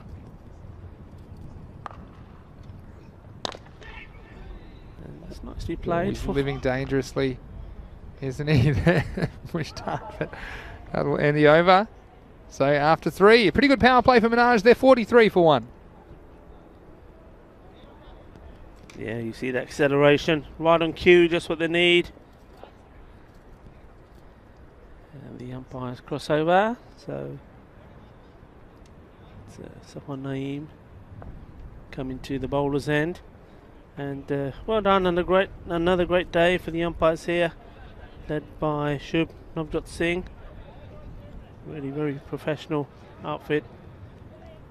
It's going to be Johnson Gill to come to the bowling crease, and he's the one that dropped Butt early in this game in the first over. Will have to deal with his own problem now, because he's got Butt to deal with, but at the moment it's Mushtaq on strike. First one snowball off the pitch. So this will be a free hit. He's quite an interesting customer, Johnson Gill, because he just ambles in, but he really whips those arms round. It's almost like a medium-paced Paul Adams. Yeah. Isn't he? Nods the head. It's a big call, but it can't be out because it's a free hit at any rate. So umpire might just be explaining that, and you can't even be stumped off a free hit. And of course, you can be run out, but that wouldn't have been a run out. That was a stumping attempt by the keeper. Still be a free hit then, as that was a wide. And very good for ECL qualification. They're the only nation, Spain, who don't know their ECL qualifier yet. We'll come back to that after this ball, as we'll see Johnson Gill continuing. Still a free hit. This one's gone all the way, Rico. There's half a dozen over the fence. That's 6. Yeah, he picked that beautiful, and well, as we said earlier today, though, there are 1 or 2 that haven't made the most of. Most free hits today, the high percentage of them have been hit all the way. So, well, team's learning. When you get them, you've got to make them count. Come back now, though, Gill, and he beats the bat But yeah, just speaking of that European Cricket League, it's the Champions League of European Cricket. It's the domestic champion from 15 nations. Now, the issue with this year's tournament is sometimes we have a playoff, and I'll give you the reason for that just after this ball from Gill. Oh, that's blasted away. What a beautiful shot that was. Take that, he says. Yeah, it's well struck, and he went with the ball, didn't he? It was over the offside. It was wide outside the off stump. Got down on one knee. Classical cricket stroke. You'd be proud of that one. Usman Mushtaq. No crossbat slogger by any means. So, nice shot by him. We'll see Gill come in again. Oh, he's using his feet so well this time. Does find the fielder though. Yeah, just the single there. But the reason we have a qualification, or we have a playoff, I should say, is because there was no tournament last year, Spain have elected to have the domestic champions of the last 2 years play off for the spot. So Minaj, they were domestic champions back in 2019, I should say. They were meant to play in the 2020 tournament. Of course, that one was cancelled, unfortunately, due to COVID. Gill comes in again. Oh, that's an absolute beautiful shot. And that's when you know he's at his best. Lovely footwork. Here we go. Comes down the feet. Then just a little bit of movement out of the way. Then there's that little bit of trigger movement. And the head, of course. Look at this head. Perfectly still. Executes that brilliantly. All the way from Maximo. Last ball of the over. Oh, it won't be the last. How many times has that happened today? I've said last ball of the over and it's been a wide or a no ball. So this will be a free hit last ball of the over, score 63. But yeah, so Spain electing to have the playoff between the last 2 years domestic champions for that one spot at the European Cricket League, which is of course the Champions League of European Cricket, and it's Minaj who will take on La Manga Torrevieja Cricket Club in that playoff. Last ball of the over is free hit, but we'll only be able to get one. Some thought of two, but I don't think it's quite there. And sensibly, it's turned down by a butt. So that's the end of the fourth over. And the score is 64 for 1. And speaking of the European Cricket League, make sure you put it in your calendar wherever you are around the world. 31st of May it starts. There's 4 weeks of cricket action. The champion clubs from 15 different nations, as well as returning champions, VOC Rotterdam from the Netherlands. It is an experience like no other. We certainly enjoyed the tournament back in 2019, and we missed it last year in 2020. So the situation in Spain, Minaj are right in the mix. They are going to take La Manga Torrevieja Cricket Club on in that playoff, and it should have been done by now, but just with COVID, it was an issue. Scheduling that as you see the next ball. Nice stop from the fielder on the boundary for a single. But yeah, that playoff recall should have happened by now, but because of COVID and the restrictions, still hasn't been able to. So I'm sure these guys are quite nervous and want to qualify for that tournament, because it's an honour to represent your club at an ECL. Yeah, wildly down the ball. Yeah, and of course, I mean, the only reason that it hasn't taken place is, of course, because of the coronavirus restrictions and just abiding by the rules and regs that are here in Spain. La Manga Torre, of course, are in a completely different comunidad or region, as we say, to that of Barcelona. So there's a lot of restrictions in place about one region crossing over into another. But we are hopeful, and a lot of effort is being made to try and get that played sometime this month. It'd be great to see that perhaps later this month. This is Bahadur bowling for Skyways. Again, he's down the leg side, and batsman scampering through for an extra run. So these are the ones you don't want to give away. It's been a bright start from Minaj after a very slow first over. They've only scored 7. The overs since then been 19, 17 and 21. So they're not mucking about, these Minaj batsmen. Oh, he's got his man. He's head in the air, totally missing out. And oh, didn't he like that? Wasn't he excited about it? Oh, why shouldn't he be, the young man? He's come into the game and he's sprayed a few all over the place. But this one, this was right on target. And Mushtaq, well, he pinned the ears back. He won't want to look back at that stroke. He knows there's plenty of batting behind him. But you see this one, we've seen him play some nice looking cricket shots. And he's just motioning himself there. He knew that, probably lost his head a little bit on that one. And well, over go the sticky wickets. And Zishan Bahadur, he has come up with a big wicket for Skyways, and perhaps that is just what they need to hold the momentum of Minaj in this match. Match 40 of the Fancode European Cricket Series Spain. Yeah, that's a good wicket to get. We've seen the acceleration from Minaj. 7 off the first, then and also that 1 wicket. Then after 2 overs, 26, the third 43, and then 20 in that last over from Gill, 63. So needed something to happen, otherwise they was looking at a very big score. Well, stuck. He was going well as well, 26-14, big wicket. Ooh, they're asking a question. Inside edge. I was going to say, to me, had a little bit of bat on it, but it wasn't the most Well, Jafar Iqbal, of shots, you was remember how he got out last match, right? He got run out from the boundary. Yeah. It's a dude who caught him napping in the middle of the pitch and direct hit from the boundary. He'll be keen to make amends for that one. Well played, well dug out. Good bowling. Just goes to show what a wicket can do, how much confidence it can give you. Yeah, absolutely, Rico, and good comments in the chat as well. We've got the Prince in there, Prince Diman. He's saying Mushtaq is very talented. Well, I would agree with that. Like, he won't look at that last stroke again. And Mohammed Bilal Hussain saying that Asjad Butt is a national player. Wow, that's a beauty. Kinna, Sona, out of the ground it goes. Wow, he's a man in very, very good form at the moment, and he's hitting the ball beautifully. And once more, just demonstrating there, that you'll see it again in the replay, that he just has so much time when he's playing the game, his game, and his natural game is just playing his shots, getting into good position, using his feet very well. It's only when he tries to slog that his game changes, and all of a sudden there's a lot of playing and missing. Key player. End of the over, so 76 for 2. Minaj all set up for a big overs, 6 to 10. And let's not think about Mr. Maximo's big call that he'd be out in the first half of the innings, so that is the 5th over. He's still there, isn't he? Good stop from the bowl, this time Johnson Gill.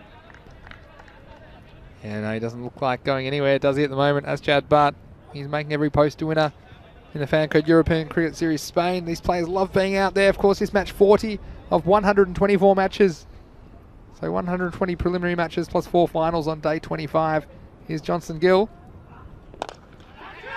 Shouts to catch it, but it's always dropping short of the fielder. But, make sure that there's no 2. Oh, electing to wear the shades as opposed to a cap there on the boundary. Yeah, it's the cool option. They come in handy because that sun is getting a bit low in the sky now down here in Barcelona. Oh, that's gone like a bullet, and there's a couple that the fielder there has had to stop, and he's done a very good job. They've come at him very, very quickly indeed. That's good work. Yeah, it's little things though from Skyways that I like. They're very enthusiastic outfit. I was having a chat to 1 or 2 of them in the break between matches, and see little things there. The fielder's backing up from the other side of the field as well, so they're keen to make some highlights. And this is dot ball, which is very useful for them, but we said that they're learning all the time. They said to me they're learning. It's our first tournament, they said, and yeah, we're just hopeful of improving and taking a few big scalps, hopefully, along the way. So, again, they haven't started that well in this match against Minaj, but there's a long way to go in this match, match 40. Hit hard, shots will catch it. It's the case of having to stop it, and that's been done very well. Umar Hayat, he has some of the biggest hands I've ever seen. It looks like a golf ball when he fields the ball. Have you seen that? It reminds me of Curtly Ambrose. He used that ball looked like a little golf ball in his massive hands, and he's a good man to have down on the boundary. He's in a key position at long off.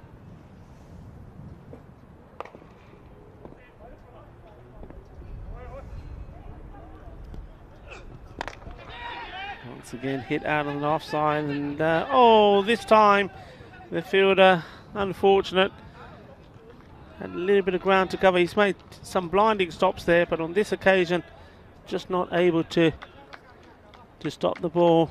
Yeah, he's worked hard. That's the end of the over, Rico. So after 6 overs, 83 for 2. And look, that ball went for 4. Could quite easily have gone for a single, and well done to the captain of Skyways, Adil Shazad. Johnson Gill, he did go for 21 in his first over, but he kept him on. He only went for 7 in his second over, including that boundary, so really probably should have only been 4 off that over. So backing his bowler to get the job done, and he responded well, and that'll have to be a confidence boost for Gill.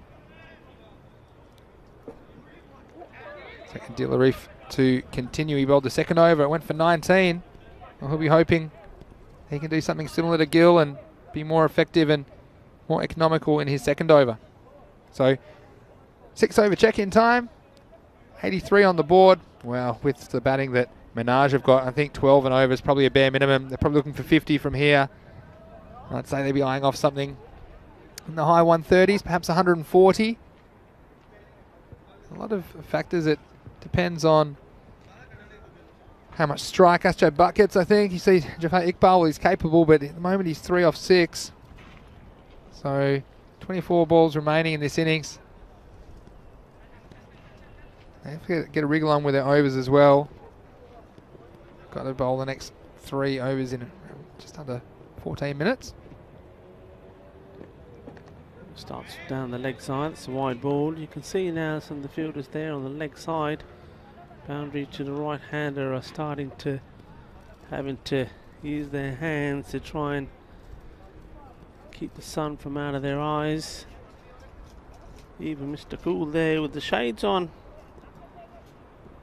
So I'm going to do the same. So it's not easy there. Pavarali is the man. Swing and a miss.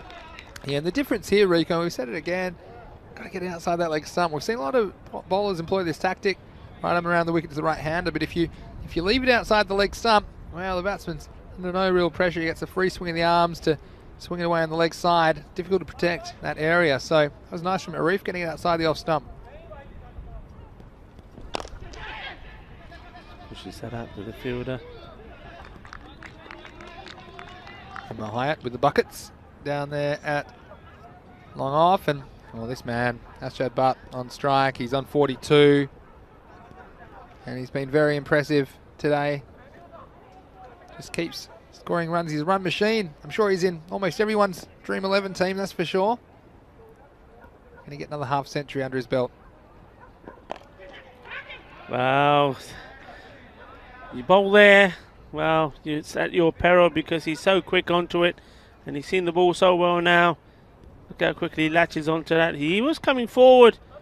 So this come to him probably quicker than it would normally have done. And there is a man there at behind square, but he had no chance over him and wide of him. That's 4 runs. Yeah, and you'd say he'd be very disappointed, even though he batted remarkably well in that last game, to lose by a run. Of course, he was the man that could have got them over the line. He needed 2 to tie off the last ball. In the end, he hit it straight down to the fielder, down on the fine leg boundary, and got run out going back for the second. So he's come out like a man possessed, and especially after giving a chance in the first over, he hasn't looked like giving one since. Well, there we go. Balle, balle, balle, out of the ground. And that one takes him past his 50 to 52 of 19 balls. Well, is there anything that's going to stop this man, Asjad Butt? He's in the groove to party, and he's come out here to show people what he can do. Well batted indeed. Yes, and again, we talked about the zone, and you got to keep away from the legs, especially from that angle. It's a nice swing of the bat, and that one went a long way. Like he's opened his shoulders, and anything that comes his way, he wants to send it packing. Dealing in 6s at the moment. Que fuerte. Este hombre es genial. Y vale, ahora buena. Felicidades otra vez por Asjad Butt. Es una run machine de momento aquí en Montjuic, en este campo de Olímpico. Yeah, and you said it. And also the 100 coming up with a ball to go in the 7th over. 101 for 2, the score. Can he go 3 in a row? Using his feet, trying to do so, but not quite getting enough underneath it. We'll settle for the single. Yeah, so that's the end of the 7th over. And, well, Arif, he's been effective at times, but he went the journey today for Skyways. He conceded 37 off his 2 overs without taking a wicket. So after 7 overs, Minaj, after winning the toss and electing to bat, they are cruising. They're 102 for 2. Yeah, and that's all courtesy again. Another magnificent half century from Asjad Butt. He's 59. He moves on to just 21 balls. He's on strike again. And well, Robbie Asif is going to have a bowl. We've seen 2 sides of his bowling. We've seen him being quite effective. Well, this is just absolutely majestic. He's just picked his spot and sent that pack in, and it almost going over the protective fencing there on the leg side as this sails over the leg side boundary. What a lovely shot this was. How well he picked this up. Well, welcome, Rabi. But I tell you what, he's gone a long way there, and he needs to have a strategy to Asjad Butt here. He'll be trying to go full wide outside off. It's what he tries. At least he gets away with a single and gets him to the other end. And look, it's easier said than done, of course, when it's very batting friendly conditions and the short boundaries. But as a bowler, you do need to have a strategy. And so my plan A to Butt would be full outside off, and this is what he tries here to the other batsman, Jafar Iqbal. But it's too full and too wide. It's off the pitch, so a free hit. So one of the things for the bowlers, and something that I like to see the bowlers work on a little bit, is rather than just run in and bowl the same ball and hope for a different result, need to try something and have a strategy. But this is a free hit. Yeah, it should be taken by the man with the buckets, but it won't count. It was a free hit. Run out would have if he could have run him out. And it'll be the first time we've seen that, Rico, either. But no, it wouldn't be, would it? Look, he's back on strike here, and he's absolutely cruising, isn't he? Asjad Butt, he's loving his time here in the Fan Code European Cricket Series. On strike again. Gets that down well. The man should get down. Does. Good throw in. So good work there from Babar Ali. Controlling that boundary well and doing it while looking very cool as well. He absolutely is. And well, look, Asjad Butt goes on his merry way. This is in the air. This is a chance. Big moment this. And that's well taken. So another wicket going down. This partnership broken. And Jafar Iqbal just got the feeling that he was going to go and start to go big. We know he can hit the ball well. And, well, he goes. But what he has done is he's got Asjad Butt on strike. They've caught very well, and they've set good examples for the rest of their teammates. And Adil Shazad looked very composed under that ball. Made good position, got under it and caught it with correct technique. So nice catch. Iqbal, well, he didn't quite find any fluency in that innings. He goes for 5. And it'll be Mohammad Riaz coming out. And we saw he was one of the almost heroes for Minaj as they brought the rate back from over 4 a ball. They weren't quite able to get the 150 required in that match 38. He'll forget that match. But a wicket for Rabi Asif. He'll be happy with that. But Jamie saying that Asjad Butt, the best batsman he's seen so far. Well, it's hard to argue with that, isn't it, Rico? Yeah, very much so. He's been very consistent. We've seen some good batsmen as there's a chase on here for the fielders. And looks like he's got the foot on that and just kept it inside. Yeah, I mean, we've seen some good batting. We've seen, of course, you have to mention Mohammad Ishan. Batted very well. End of the over. Sorry, Rico. And after the 8th over, the score is 114 for 3. So still with Butt there, you would say that you wouldn't put that 140 plus past them at this stage. The Skyways, well, we saw them concede a few runs in their previous game, and it looked to be a similarly large mountain for them to climb in this match, you'd have to say at this stage. But let's see if Zishan Bahadur can do anything about it. He's going to bowl the 9th over. The man on strike will be Mohammad Riaz. Well bowled, right in the blocker, but even better was the shot that followed. How about that for timing? Achhi ball Sagi. Block the pitch, but timing देखो बड़ा अच्छा shot field ने बड़ी कोशिश की थी, but चौका हो गया. 4 more to the total. I mean, you know, we're talking about Asjad Butt, and you have to just go back to the Bash, the Barcelona Bash, which was the last series here played last November. Let's watch this delivery here. It's down the leg side and will be a wide ball. And in that tournament, remember this was a weekend tournament. Asjad right up there as well. He was second in the runs table, scored 200, had a strike rate of 212, and he was only 16 runs behind Hamza Salim of Badalona Shaheen. So he certainly, not only did he end last year in good nick, well, he started this one in fantastic form. I think this man, Mohammad Riaz, he's impressed me, and it wouldn't surprise me to see him a bit higher up the order, because he seems to be able to come in and hit boundaries from ball 1. Won't reach this one. Oh, and he's been stumped. So a nice piece of work from the keeper from Shroom Bashir, and unlikely stumping. And Mohamed Riaz, well, he just couldn't get back in time. And a wicket from nowhere for Skyways.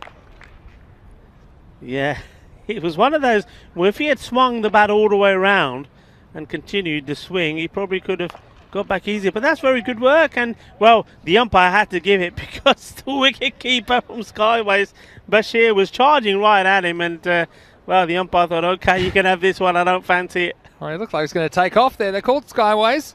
The wicket keeper there, Shroom Bashir, he was doing the aeroplane. And so, I don't know, as a wicket keeper myself. Well, I know. It's not a real stumping. You say I don't know, I know. You just gave another batsman the kiss of death. Yeah, I did, didn't I? But still. But no, I agree not with a real you. dismissal. I agree with you. I mean, he's in there at a time where he's got to throw the bat at everything. And you saw that as soon as he played that shot, he was running off to let the next man in. Got all the batsmen saying, please, Mr. Maximo, don't say anything good about me. Because I seem to put the kibosh on everyone in the box. Always happens, doesn't it? Are you getting loads of messages from people saying, you know, I'm playing at this time tomorrow? You don't want to see my inbox, Rico. Trust me. Here's Bahadur again. Well, he'll be happy to take a second wicket anyway. How do you dream 11 points if he's in your team? Just an inclusion today for Skyways. So, doing a nice little job here. He's been a little bit erratic at times, but again, his left armers have been effective when they got the ball up and outside the off stump. So, nice little comeback, mini comeback from Skyways. Khalid Mahmood, the batsman. And, well, that's a very good delivery. Beautifully bowled. And, well, at least I got your name in, Khalid, as you have to go back. Yeah, unfortunately, he'll be quacking all the way back to the pavilion. And he goes second ball for a duck. But, yeah, you can't blame him. Unselfish play. Khalid Mahmood, he's a capable player, but in this situation, just going for the big shot. And again, it was accurate. It was good bowling. And Zishan, well, now he's got 3 wickets. He's got 3 for 18 with the ball to go. And after 8.5 overs, Minaj are 120 for 5. Yeah, that was a very good delivery. We always say that later on in the game, bowlers just need to get the ball right up there. You don't want to be bowling short. Don't want to be straining down the leg side. Get the ball on the money. And we just see this, the last one again, the last wicket. There you go, good example of that ball right up there, right in the slot. And batsman going for the big shot. If you miss it, I'm going to get you. And we see once again the fan code. European cricket stumps, lovely colour, bright orange. How about that for a suit? Yes, it's not too bad, is it? And thanks to Sticky Wickets for providing the stumps that you see. What I would say is that we've seen a lot of runs today, but also I feel like I'm going to write some big signs. Might need an aeroplane to write in the sky. Stay off the pads. Stay off the pads and pitch it up. Yeah, I tell you what, when the bowlers have done that, they've been very effective. And we saw one bowler, Gangra, he took 7 wickets all bowled today. So it just shows you when you get it right. Then there's wickets to be had.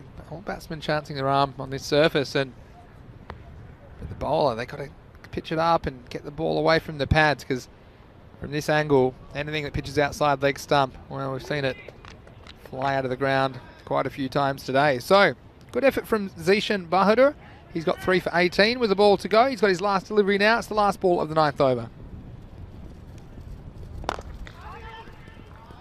Well, Butt won't be happy about this.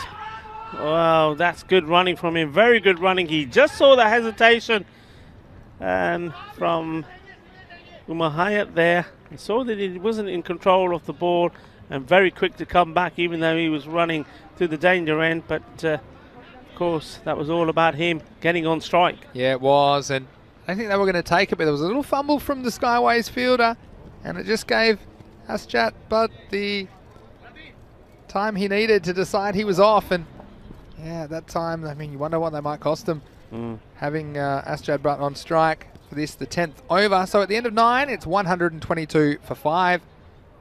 Especially with Asjad on strike, they'd be eyeing up something in the 140 region. And it looks like it will be Rabi Asif. Well, he's tried hard for his team. Picked up a wicket in his first over. He's got 1 for 12. It's going to be a handful for him here, I think, with the danger man on strike. Launched in the air, the fielder has got his eye on it and takes a... Oh! He actually had it, didn't he? He had it in his fingertips for just almost like a second, and then it still rolled out. You cannot look away from this action for a second. I saw him take it. I already had written in the book. Look at this. He had it for a long time, and then he's just gone. I don't know how that's happened. And he's so disappointed. I tell you what. Oh, Astrad Butt, if you're watching this back, I'll go buy a lottery ticket. Because that's almost the 3-second rule. Yeah, almost. It's not a real rule, but still. They're going to push here. In fact, I think they'll just settle for one, but he wasn't even trying to throw it up or anything, was he? He just had the ball, and as he took an extra step, the vibration of his foot hitting the ground was enough to knock the ball out. And I tell you what, you'll see it all here in the Fan Code European Cricket Series. A wild swing, and look who's spotting another little cheap stumping. Yes, Bashir. I like good sneaky wicket keeping there as well, isn't it? And you don't often see the stumping back, but because of the depth, these keepers end up having to stand at this wicket. It's a possibility if the batsmen are napping. So a useful dot. That 140 is looking a bit more unlikely now with the danger man up the other end, Astrad Butt. He's made 72 off 27 balls, and what a display of batting from him today. Yeah, it's been awesome, and he shall enjoy looking back at today's game. Probably not the result of the second one, but he's batting indeed. And one thing that he will realise on, and I know Astrad Butt very well. I mean, we've seen him on the chat, and with Vinny, and one thing he is, he will watch himself play, and he will learn from what he's done. And I'm pretty sure that he will either come to either you or I next time we see him and say, "Yep, you're right, guys. I should have taken those singles earlier, and it would have made all the difference to that game." But these are all things you learn from, and that's what this is all about for these guys, these European cricketers, learning all the time. And we're not just learning all the time, Billy, but improving all the time. I think there's a vast improvement from the very first European Cricket Series that I was at here in Barcelona to this one. The fielding especially has been absolutely fabulous. Yeah, it's a big improvement, like you say, from the 2020 edition of the European Cricket Series here in Spain. A rare dot to Astrad Butt. So with the ball remaining, he's on 72, and I believe he got 75 in the last game. Let's see if he can go past that with a boundary on the last ball. Well, this could be a no ball as well. And an excellent diving effort. Smart. Watch He's going to get run out, is he? Yeah, he's out. And actually, I thought that, just waiting on the decision here, but I believe he was run out. I guess we'll see the side on. You'll see as the ball comes back in. And I thought Wakas was going to hold his crease here. In fact, I don't think that's out, because I believe the wicket keeper, and if we see that again from side on, perhaps slow down a bit, you see the keeper breaking the stumps with his pads before, you see there, before the gloves came in. And that's actually a very, very good decision from the umpire. And we've been talking a lot about the umpires and the decision made to use local umpires in these tournaments to try and develop them. You see here the bails are off, and I believe both bails are off, and even if there's one bail still on, then that would be out. But good decision, and again, Astrad Butt, well, have another life. And now he's got 74, and he's got a free hit. And he's going to miss out on it, unfortunately. So, again, well, back-to-back 70s for Astrad Butt. But he's going to be very proud of his efforts. So, that will be the end of the innings at the end of 10 overs. Minaj, after winning the toss and electing to bat, they finish on 130 for 5. And I tell you what, we've seen plenty of runs today in Barcelona, Rico. And there was no let-up as Minaj, after winning the toss, they've set a big target for Skyways here in match 40 of the Fan Code European Cricket Series. Certainly did, but you know what? You got to watch this one here. This would have been Astrad Butt out first ball, but it went down, and in the end, did he not punish them? And that's what you can't afford to do. That's one of the things that Skyways will learn. Nobody drops them on purpose. Sometimes, as I said before, the easy ones even are made to look hard ones. But, well, Awais Ahmed struggling again with the form. It was nice to see a nice little knock there from Usman Mushtaq. That would have done him the world of good.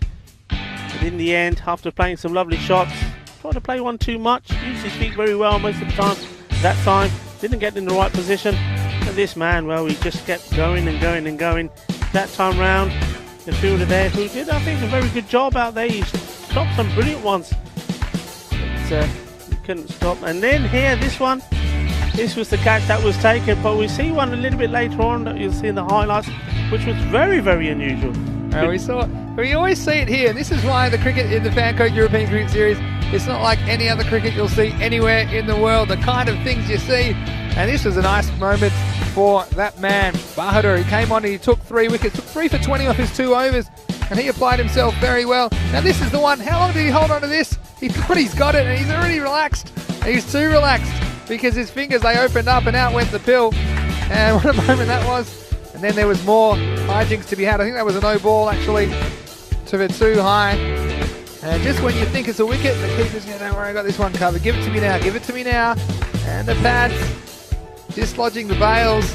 And unfortunately, fortunately for Asjad Butt, he survived. And he ended up, look, great batting again from him. 74 not out of 30 balls. He's been the form player. And I'm sure a lot of people have him right up there, perhaps as the captain of their Dream 11 team if you are playing some Dream 11 cricket. So, you see their confirmation of the scorecard.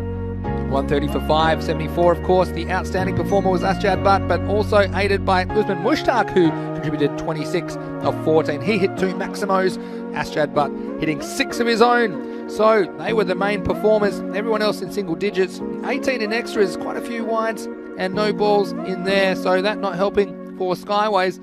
For them, well, they're bowling 3 for 20, Zishan Bahadur, and also wickets for Rabi Asif and Adil Shazad, the skipper. But Rico, it's all set up.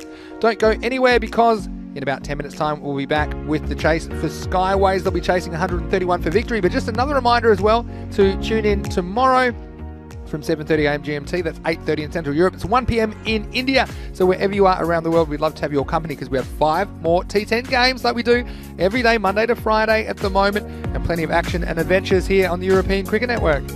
Yes, wherever you are, thank you for joining us. And don't go away because we've got plenty more action here in this last game. So go and make yourself a cup of tea and get some biscuits for Dunkin', whatever it is. What do you prefer?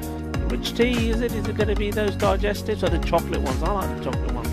Chocolate ones, yeah. But wherever you are, we will see you in about 10 minutes for this final entertaining chase here on the European Cricket Network. It's Vinny Sandhu here, Mr. Maximo, along with Rico Full. We'll see you in 10. This is match 40 of the Fancode European Cricket Series.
welcome back.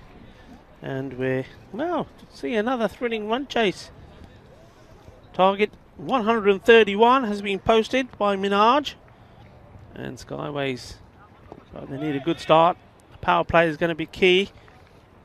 It's going to be Shazad, ready to bowl the first over. This is Rico Full, and joined by our very own ECN's Vinny Sandhu for this last match of today. Thanks, Rico. It's nice to be here. And yeah, last innings of the day now, match 40. Of course, we'll be back tomorrow from 7:30 a.m. That's GMT, 8:30 in Central Europe. It's 1 p.m. in India. So make sure you join us wherever you're watching around the world. Have some more exciting action from Group D tomorrow. We saw them in action for the first time yesterday, but for now it's going to be Amar Shazad opening the bowling for Minaj. It's 131 Skyways required for victory. And Bashir off the mark straight away. Looking for two. Slight fumble from the fielder, but well, what a good throw back in. Yes, and you actually asked earlier, didn't you? Because both captains have the surname Shazad. Amar Shazad for Minaj and Adil Shazad for Skyways. And you were asking if they were brothers, weren't you? I was indeed. You were asking, so I've got some very interesting information for you. Tell me. No, they're not. No. Okay then. Well, a bit of fun here in the last game, and please leave us comments and questions in the chat. If you're watching the YouTube chat, it'd be great to have some action in there here in match 5 of the day. And Khalid, he's hit that in the air, and well, he's placed it perfectly. Two men running into it from third man, and fine leg, but not able to get to it. Drops safe. Well, look who's dropped into the chat. It's Nate from Tennessee. Hello, Nate. How was your day? Or how is your day going, I should say. Probably still only 6 hours behind. So I think it's probably almost 11:30 in the morning. Am I right, Nate? Tell me if I'm right. Welcome to you. It's great to have you with us again today. And yeah, it's great to have viewers from the USA and North America and all over the world. People are tuning in to the Fan Code European Cricket Series. And Nate's excited because the Warriors are back tomorrow. The Punjab Warriors. We will see them in action. I'm just looking at the fixtures here. We'll see them up front, games 1 and 2. So that might be pretty early or late for you, Nate, but you can either watch it back in the morning, but we'd love to have you live, starting at 8:30 in Central Europe. Wide down the leg side. So I think that would probably be 2:30 in the morning the Warriors are playing. So you can show me if you're a if you're a committed fan, Nate, you can set your alarm. But I guess the beauty of the internet, isn't it, that you can always watch it back at your own leisure. So Nate, it's great to have you with us. And if you've got any other questions, here's Amar Shazad. Slower ball. That dipped sharply. It's one of those where, oh, look at that for a throw. I think, well, the captain there, the bowler, well, I thought he probably thought about trying to stop this with his foot. I'm glad it never made any contact. Bush, and we talked about this can be quite dangerous with those raised edges of the pitch. And well, I've seen a couple of times, even on a turf pitch, I've seen some nasty bounces and injuring some bowlers. So a bit of friendly fire. And Shashi Kumar Sharma's watching from Dubai. It's great to have you with us, Shashi. Hope you're enjoying the last innings of the day here on ECN. Yeah, this is good bowling here. He's quite deceptive, isn't he? He does get one to come through quite quickly, does Amar Shazad, and every so often he holds that one back. And we saw that last delivery, the slow ball. A lot of times the batsman thinks it's going to be a full toss, and then it dips quite viciously. Yeah. And you end up standing in no man's land. Jesus joining us again. It's been great to have your company as well today, Jesus. Hope you've enjoyed the action here on ECN. Oh, he's hit that a mile. What a lovely shot that is. He's gone out of the ground. And that's the first one. Balle, balle, balle. They're up and they're running. Wow, what a finish to the first over. So 11 for no loss. And his name is Hamad Khalid. Well, this was hammered. This was hammered all the way out of the ground. And in baseball, they call that a home run. In cricket, we call that a maximo in the Fan Code European Cricket Series. So 11 for no loss. And just when you thought there was no real attacking strokes that were effective in the first over, a maximo came off the last ball. So Shazad, he goes for 11 off the first over. So 120 still required. 54 balls. So they can't muck about Skyways. You're going to have to go.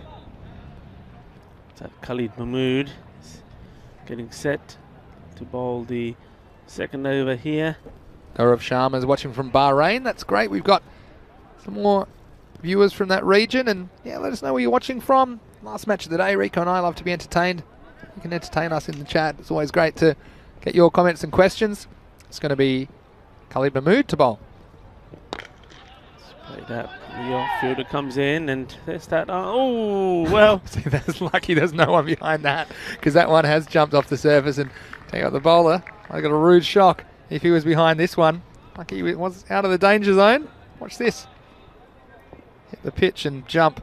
That would have been time to go to the dentist. Just took off, didn't it?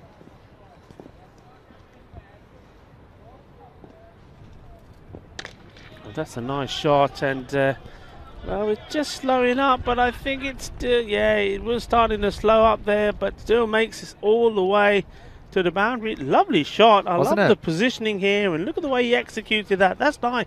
And I'd like to see more of this from Bashir, because we've seen him lose his shape and trying to slog across the line, but this just shows he can bat, and he's up the top of the order for a reason. Beautiful shot through the offside for 4. So Nate, if you're watching, I know you're watching, but I'll give you a little bit of terminology, and this is another little simple thing. I want to talk about the offside for a right-hander. I'm talking about the side to the left of the screen. So that's what you call in baseball hitting the other way. We call it the offside, and then the other side, which is of the field, we call the onside, or sometimes we call it the leg side, because that's the batsman's legs are on that side of the field. So just a bit of terminology for you. It's hit hard. Of course, for the left-hander, it's reversed. So for the left-hander, the leg side or the onside is on the left of the screen, and the offside is on the right-hand side of the screen. So that's a little something simple you can pick up. A bit like my Spanish, try and pick up a little bit every day, Rico. And again, there's a lot of terminology like there are in a lot of sports. So you can get to know these little things and follow the coverage a little bit more closely. And to be honest, Rico, it's a bit like American sports. When I was spending time over there, I didn't know too much about them, baseball and American football, but little by little I've picked up the rules and I enjoy them immensely. And you know, one of my things I will tell you, Rico, is that you feel like you're really starting to get to know a sport when you start yelling at the TV and arguing with the referees. So I found that I'm a big Green Bay Packers fan. And I mentioned that yesterday, I think. And when you start arguing with the refs through the TV, you know that you're kind of a fan for life then. That's well hit. 4 runs. He's picked that up beautifully. It was up there in the slot. And he, well, made no mistakes. Yeah, it's well hit down the ground and still in this power play. So only 2 outfielders allowed. And a nice finish to the second over. It goes for 4. So Skyways after 2. They're 22 without loss. Yeah, going well. 11 and over. Y recuerdo mañana. Ay, aquí otra vez. Está aquí por, vale, 5 semanas. Eso solo de semana 2. Y mañana primero partido a las 8:30 es aquí de Black Panthers contra con the Punjabi Warriors. Es un fiesta de cricket in Barcelona. This one looked pretty wide, but I think that's because the batsman had taken a step outside the leg stump. So yeah, just following on from that, Nate. So when we're talking about the stump, the off stump obviously is the stump on the off side of the middle, and the leg stump is on the leg side or the on side of the middle. It's going up in the air and short of the man. 3 men. And yeah, that'll be an interesting game in the morning between the Black Panthers and the Punjab Warriors. And when they popular, the Warriors, the Turbinator. I mean, I loved watching him. Tejpal Singh can whack the ball. He says Zaka Ullah bowling. Well, this one, he pins his ears back. He doesn't quite get the contact he wanted. It's probably lucky because it's going to fall short of the man out there on the boundary, Wakas Bashart. And some good comments. Gojob saying he's enjoying the commentary, so that's fantastic that you're enjoying it, Gojob, and we hope that whether you're a regular cricket watcher or a first-time watcher, that you can enjoy the action and understand the game as well, because it's all about spreading the word, and it's a great format of the game to get into cricket. Oh, that's a beauty. That's the way to do it, and the batsman there just having a look up and saying, really? It was a juicy ball, and he tried to block it out. There's nothing you can do about that. Well, sometimes things like this to happen. Let's watch this again. Just slides into him. I think it just slides off the pads, you'll find. It's nice and full, sliding in, and well, the batsman, he considers himself a bit unlucky.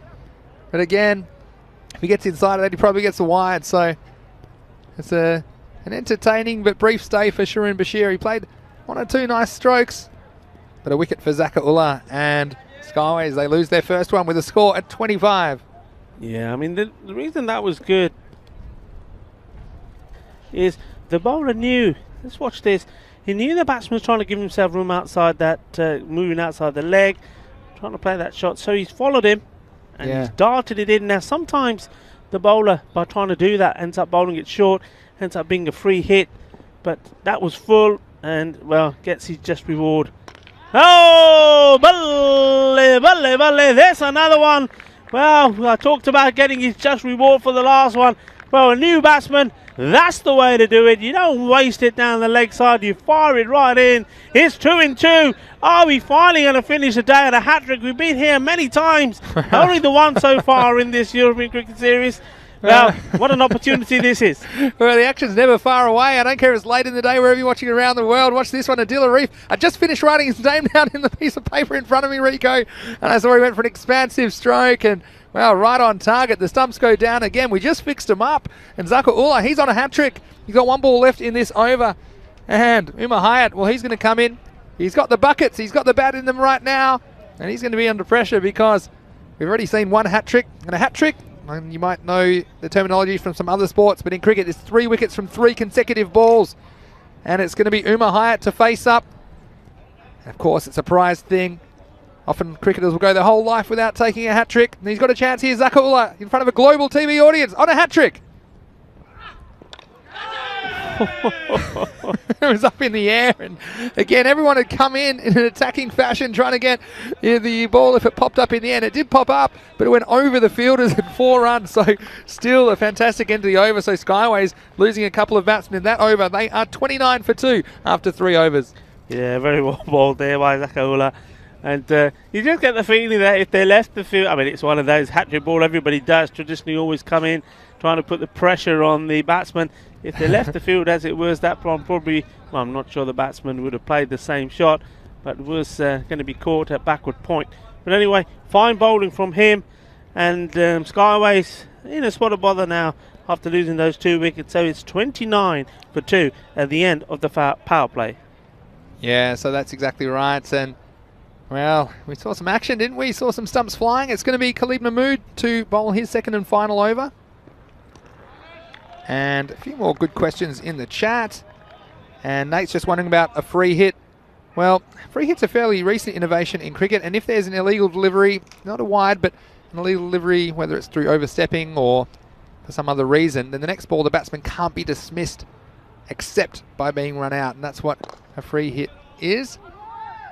Without getting into the weeds, there's probably a couple of other technical ways they might be able to be dismissed, but so this means the batsman can basically hit with impunity. They can't be caught. They can't be bowled out. Bowled out as if the ball hits the sticks. So that is what a free hit is. And Nate just saying I jinxed him. And yep, Vinny strikes again. Well, Nate, you might have just joined our coverage, but you're all over it. I have been jinxing the batsman, especially in Game 5. And it's going to be a swing and a miss. So yeah, there's another thing, again, I'm trying to put myself in the seat of someone that hasn't watched a lot of cricket with overs and balls. So, and Americans, they're not huge fans of the decimal system at the best of times, but you'll see that it goes from, for example, this over will go 3.2, which means 3 overs and 2 balls. Next balls are wide. It'll go 3 overs and 3 balls, 3 overs and 4, 3 overs and 5. So at 3.5, looks a bit like it's halfway through something, but really what we're saying is there's 5 balls down in the over, so after that it'll go to 4 or 4.0. So again, that's just something if you're watching cricket for the first time that might not be obvious to you. And this one's bowled, and well, Buckets, he's going to have to go back to the pavilion, and these stumps getting a real workout, aren't they? The sticky wickets, their first day in action. And again, they go down, and a huge shot, and well, that one would have gone to the moon and back. Not really bouncing as high as Hyatt thought. And Skyways, oh, the head was in the sky that time. Another wicket goes down, and some success for Khalid Mahmood. Yeah, see that Hyatt, he was giving himself room, always backing away, going down towards square leg. leaving his stumps open, and sooner or later the straight one was going to come. He wasn't making any contact, and well, the odds of that happening were very high. So takes a wicket. Hyatt has gone, another wicket goes, and we've seen 3 very quick wickets fall here. And Skyways, well, you see this ball here. They will take the single there. Yeah, they've just got to be careful. They don't want to be just throwing the bat at this, batting blind, as you say. Still got to bat out these 10 overs and try and make this a respectable score, and try and get some batting practice in. I mean, if you feel that you're in the stage where the game is out of sight, well, get the practice in, play some shots, and well, get yourself in form. Yeah, good point, and come back to that in a second. Next ball is worked away for a single. Yeah, I did say to them a bit earlier that just remember, guys, a lot of people watching, and that highlight just might be 1 ball away. So no matter what the game situation, hang in there. That's what we hope to see for them. That's the end of the 4th over, and it ticks away over from 3.5 to 4 in the overs, which you see there in the brackets in the bottom left of your screen next to the score. And the score, 33 runs, 3 wickets. Skyway, 33 for 3. Yeah, so just a little debate about who's going to come on to bowl here. And a bit of finger pointing. We've got some questions. Again, I love these questions. A lot of people enjoying the commentary, so we do really appreciate, honestly, from the bottom of our hearts. We're glad you're enjoying it. And Rico and I, when we walk back to our hotel every day, we mention that it's very nice that we get so many of these comments, and we try to respond to as many as we can. So we do appreciate it that you guys are so supportive of the ECN, and of course it's a team effort, and there's not just us here, but a lot of people putting in a lot of hours to make this happen. So slow ball. Has he put it straight into the hands of the fielder? Yes, he has, and that's well, it was catching practice in the end, and when you see it again, he didn't really hit it either. He just sort of plays it. I suppose it was all about balance, this one. He was reaching out to it, so he's not being able to get the full body, the full weight behind the shot, and ends up being, well, a very good catch taken. It was dipping, and he had to do well, and didn't he just? That was well caught indeed. Usman Mushtaq taking the catch out on the offside boundary, and I tell you what, Ahmed Khalid, well, he's going to put the football boots on when he gets back to the dressing room. He's going to kick himself, because this one was a full toss. He didn't really go after it. He just got it well enough, and a really nice catch getting taken on the baseball infield there by Usman Mushtaq. So well done to him, and he didn't get a hat trick, but he's got 3 and 4, Rico. You see this sun now is starting to come down. That's up in the air, and it's Ashad Butt coming across, and well, it was always going to beat him. Just 1 bounce, 4 runs. Yeah. Never gave up the chase though, did he? It was good effort. It would have been 4 and 5. Would have been one of the better catches. Could have used a baseball glove there, I think, Ashad Butt. Well, he's done everything else in this Fancode European Cricket Series, but it was great to see him going after that one. But yeah, 4 and 5 would have been amazing. Comes in again. So good little flick. Use his wrist there, then he flicks that up, takes the single. And I'm trying to get to as many of these questions as I can, Rico, as play is winding down for the day. Luke saying he just tuned in and saw the stats of the Korean versus Minaj game. That must have been an extraordinary finish, well, to say the least. At one point, they needed over 4 a ball, and they almost got there. I think they needed, I have to watch it back tonight, but I think they needed like 44 of the last 10 balls. And then next minute, they needed 7 off 3. And unfortunately, Ashad Butt, he needed 2 to tie, 3 to win. And he got the 1 and got run out going for the second. So go back and watch that one. I'm sure there'll be highlights all over our social media at European Cricket. Yeah, I'm pretty sure that at one point, it was 27 runs of 7 balls. And well, and that one went for 6, and it was just amazing. It was carnage. Rico, we almost had the ambulance to calm you down. Yeah, 17 of 5, 13 of 4, 7 of 3. You see another wicket going down, and guess who it is? Zakir Ullah. He's got a 4th, and he's hit the stumps again. And well, it was a brief stay at the wicket, and another one goes down Skyway as well. Heads in the sky. I was saying a second ago, but Zakir Ullah, again, he had 1 dropped, so he could have easily had 5. We haven't seen a 5 for so far, and he's half a chance here with a couple of balls to go. He's picked up a 4th wicket. He's got 4 for 12, and Skyway as well. They're in some serious trouble. That's an understatement. They are 38 for the loss of 5. And Rico, I'm just going to go to some more questions. Simon Cavell is asking Vinny and Rico, which international and domestic teams do you support? That's a really interesting question because both of us have a very mixed background. Now, I was born and bred in Australia, so I always tend to go for Australia. But having said that, I do have some Indian blood in me, so I do like to see India doing well. And often, as Australians, we say we go for 2 teams, Australia and whoever's playing England. That's played well. Very competent looking shot. It's a nice looking shot. And yeah, domestic teams. Well, I've got lots of friends that I used to play with playing in the Big Bash at home. And so yeah, I often just depends who's playing. I hope my friends play well. I've got friends playing for the Scorchers and the Stars and the Sixers. It'll be just the singles. So in the IPL, well, I suppose got some Punjabi blood in me. So Kings 11 Punjab probably my team. But again, it's hard to keep track in the IPL because the players always think shuffled around. So again, I'll go for whoever my friends are playing for. Look, that's the end of the over, and it's going to be 40 for 5 after 5. How about you, Rico? Do you have any favourite teams around the world? Simon's question. Well, obviously, having Indian blood on me, so I have to follow India. But then spent a lot of time in the UK as well, so it's a difficult one. I remember when being in England, those early days as a young lad, and used to watch the Test matches, and would always be undecided. Okay, who am I going for, England and India? And I remember my friends saying, "Well, you must be going for India in this one." I said, "Well, actually, no, it's England." So I think when the 2 teams play like they are playing now, it is very much a tricky question because both teams are teams that are followed, and I like them to do well. But what I will say is I do like the transformation that we've seen with Indian cricket. Just watch this delivery. Oh, that's very well bowled. I mean, historically India, as you know, it's all about spin.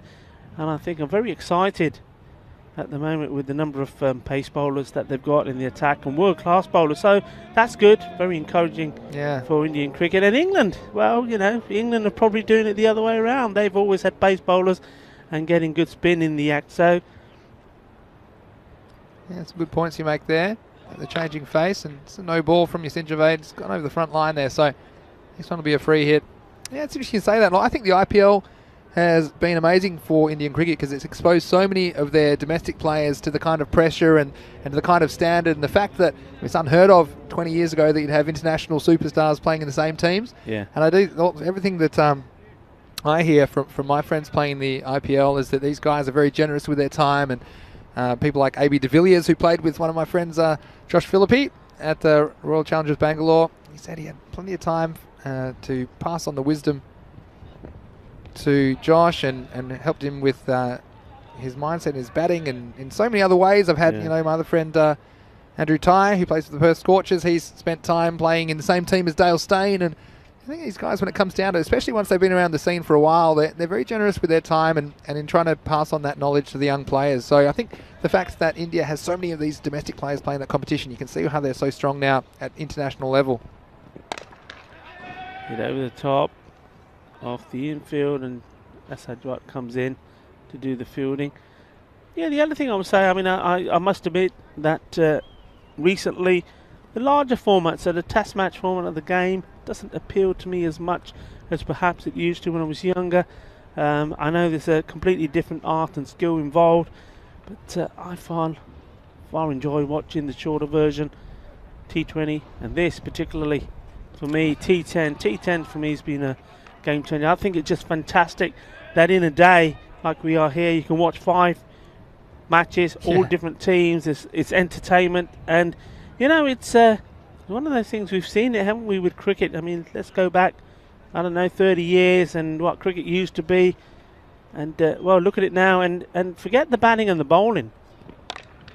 This one's in the air. It's going to be safe, is it? Yeah, just out of reach. Yeah, just. Oh no! I thought he was going to kick that one over the line there, accidentally. Sorry, Rick, to interrupt, but they'll get away with it. It'll be 2 runs to Skyways. Go ahead. Yeah, so just look at the fielding, how the fielding has improved. And cricket used to be a game where it was all about eating sandwiches and going back to the bar and having a few beers afterwards, and no training involved at all.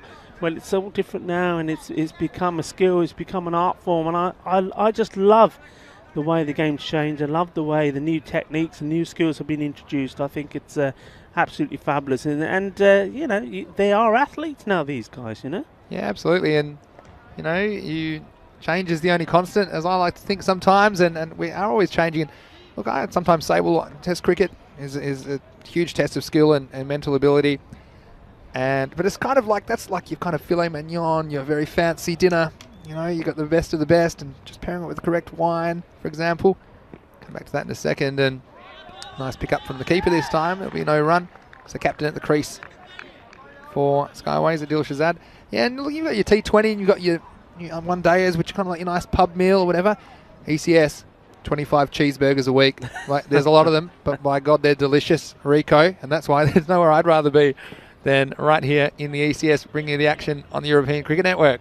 It's a bit short and pulled away, but yeah, keep those questions coming, guys. It's fantastic. We've got Yasus saying, Vinny and Rico, you should try Pakistani food. Well, Yasus, I can tell you I'm way ahead of you there. Absolutely. That's one thing I love about travelling, and just in general, I love food. So Yeah. I love Spanish food though as well. Pakistani food I like. I say the spicier the better. I often say try and kill me. That's what I say when I go to the restaurant. It's going to be a no ball or a wide at least. Or a wide for too wide of the off stump. Yeah, I'm crazy with spice. Didn't like it growing up, but when I grew up, I started getting a taste for the chili. And once the spice bug hits you, I was watching something on Netflix as well, and it was the World Chili Eating Contest. Oh wow, my eyes were watering just watching that. Go watch that if you have a Netflix subscription. It doesn't make any contact. Anyone else seen that? Let us know in the chat. We also got Hope Diamond watching, saying, can you say Kayla? Well, I just did, Hope Diamond. And if I couldn't, then I wouldn't be very good at my job. And we got Faraz Ali watching from Pakistan as well. So, again, fantastic that we're getting all these questions and comments from around the world as we wind down here on day 8. But, of course, day 9 just around the corner. And yeah, that first game, Black Panthers versus the Warriors. I think that'll be an interesting game. And already the Warriors got lots of fans out there on their ECN platforms. We've got Faraz Ali watching from Pakistan. We've got Limbu Prakash watching from Nepal. And Rahul Smart from India. So we've got the subcontinent covered. Maybe from Bangladesh. And we had some Bangladesh viewers.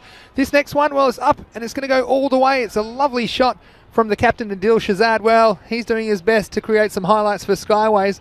So this one, the bowler tried to follow him, didn't he? Mohammad Unib Shah. It was a bit too short, lifted over the boundary for a Maximo. So well done, and that will take the Skyways score past 50 in the 7th over. Yeah, nice looking shot that. Got into position well. And then in the end, the best way to describe it, he sort of just slapped it away. Say, take that, 6 runs all the way. Comes down the wicket again, maybe getting a little bit too carried away, a little bit too excited. No such thing. That's the end of the over. It's 54 for 5. I got a question as well from Mark Lovell. What's my favourite curry? Well, no surprises here. My favourite curries are Vindaloo. No, I'm not just saying that. Also like lamb Hyderabadi, because that's even hotter, I think. But I like, give me the spice. Again. So you don't like the file? I thought file was the hottest. You don't like a file then? I mean, Vindaloo is okay, a file. Yeah, well, I mean, if you can find me something hotter, I'll eat it. Simple as that. We'll go back tonight. We've got a nice little restaurant down the road. Got Rav waiting for us tonight if we go back and want some dinner. This one's up in the air, but there's no one back there on the offside. This is going to plug, I think. And it does. So they'll have to run them, and they'll run 2 in the end as Mohammad Riaz does the fielding. Yeah, Mutton Curry says, yes, yeah, nice one. I agree with that. Chris got a question. What happens when the ball hits the middle part of the pitch where the bolt's present? Now, that's an interesting one. And, yeah, I think that's okay. But if it bounces more than once, it'll be a no ball. That's probably one thing to mention. If it goes over the batsman's head, it would be a wide or a no ball, depending. This next one's edged past the wicket keeper, and they'll run down to the boundary for 4 more runs. So some handy runs for Skyways at the end of this innings. A lot of people voting for the mutton and chicken curry. And as far as Ali mentioning about the pitch being better, well, at the moment this is a temporary pitch. We do plan to have a permanent pitch put in here before the end of the year, or in the next couple of months actually. So hopefully that pitch will be a bit more friendly for the players. This next one's lifted up and it's into the gap, and it'll just be one. Keep those questions coming, especially the food-based questions, because I'm actually pretty good at grabbing snacks down here, so I don't even need dinner last night, because pretty good at feeding us, and it's not too far from our commentary area, the food station, isn't it? But we keep talking about food, and I think I might be just visiting that Pakistani restaurant down the road from the hotel on the way home. Next one's a swing and a miss.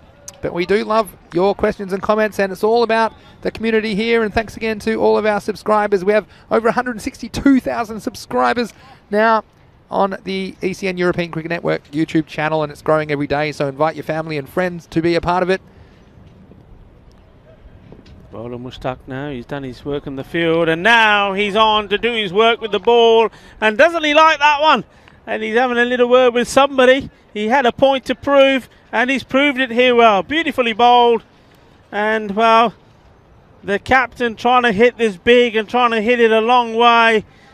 But has to find that he's got to take a walk, and he walks back to the dugout. So that's another wicket.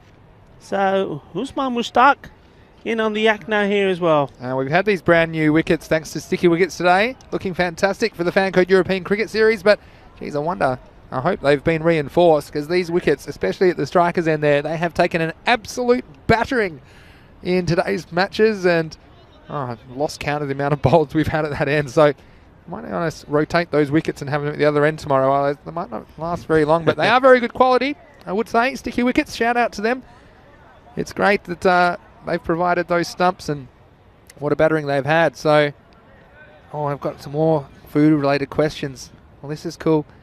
This is Kush asking favourite naan or roti. We'll definitely come back to that in a second. This has got through everybody, and it might go through for a bite and no one's watching. So, again, as the sun not far from setting in Barcelona, what a day's action we've had. And we'll be recapping all of the action at the end of this game. So don't leave us. We've got a quick rundown of all the scorecards from today's matches, but then also you can go to our website at europeancricket.com as we see the end of the over, 61 for 6 after 8. And so, yeah, favourite naan or roti? Well, in Australia, my local Indian restaurant does a chili naan. And I know you laughed at me, because were you with me the other night when I ordered and asked for a chili naan? You weren't with me, but everyone scoffed at me. They didn't know what I was talking about. Said, yeah, they do a chili naan. Goes nice from over Vindaloo. True story. Here's Mohammed Unib Shah. Swing and a miss. So that's mine. What's your favourite naan or roti? Rico? Oh, it's got to be roti, but I'm naughty.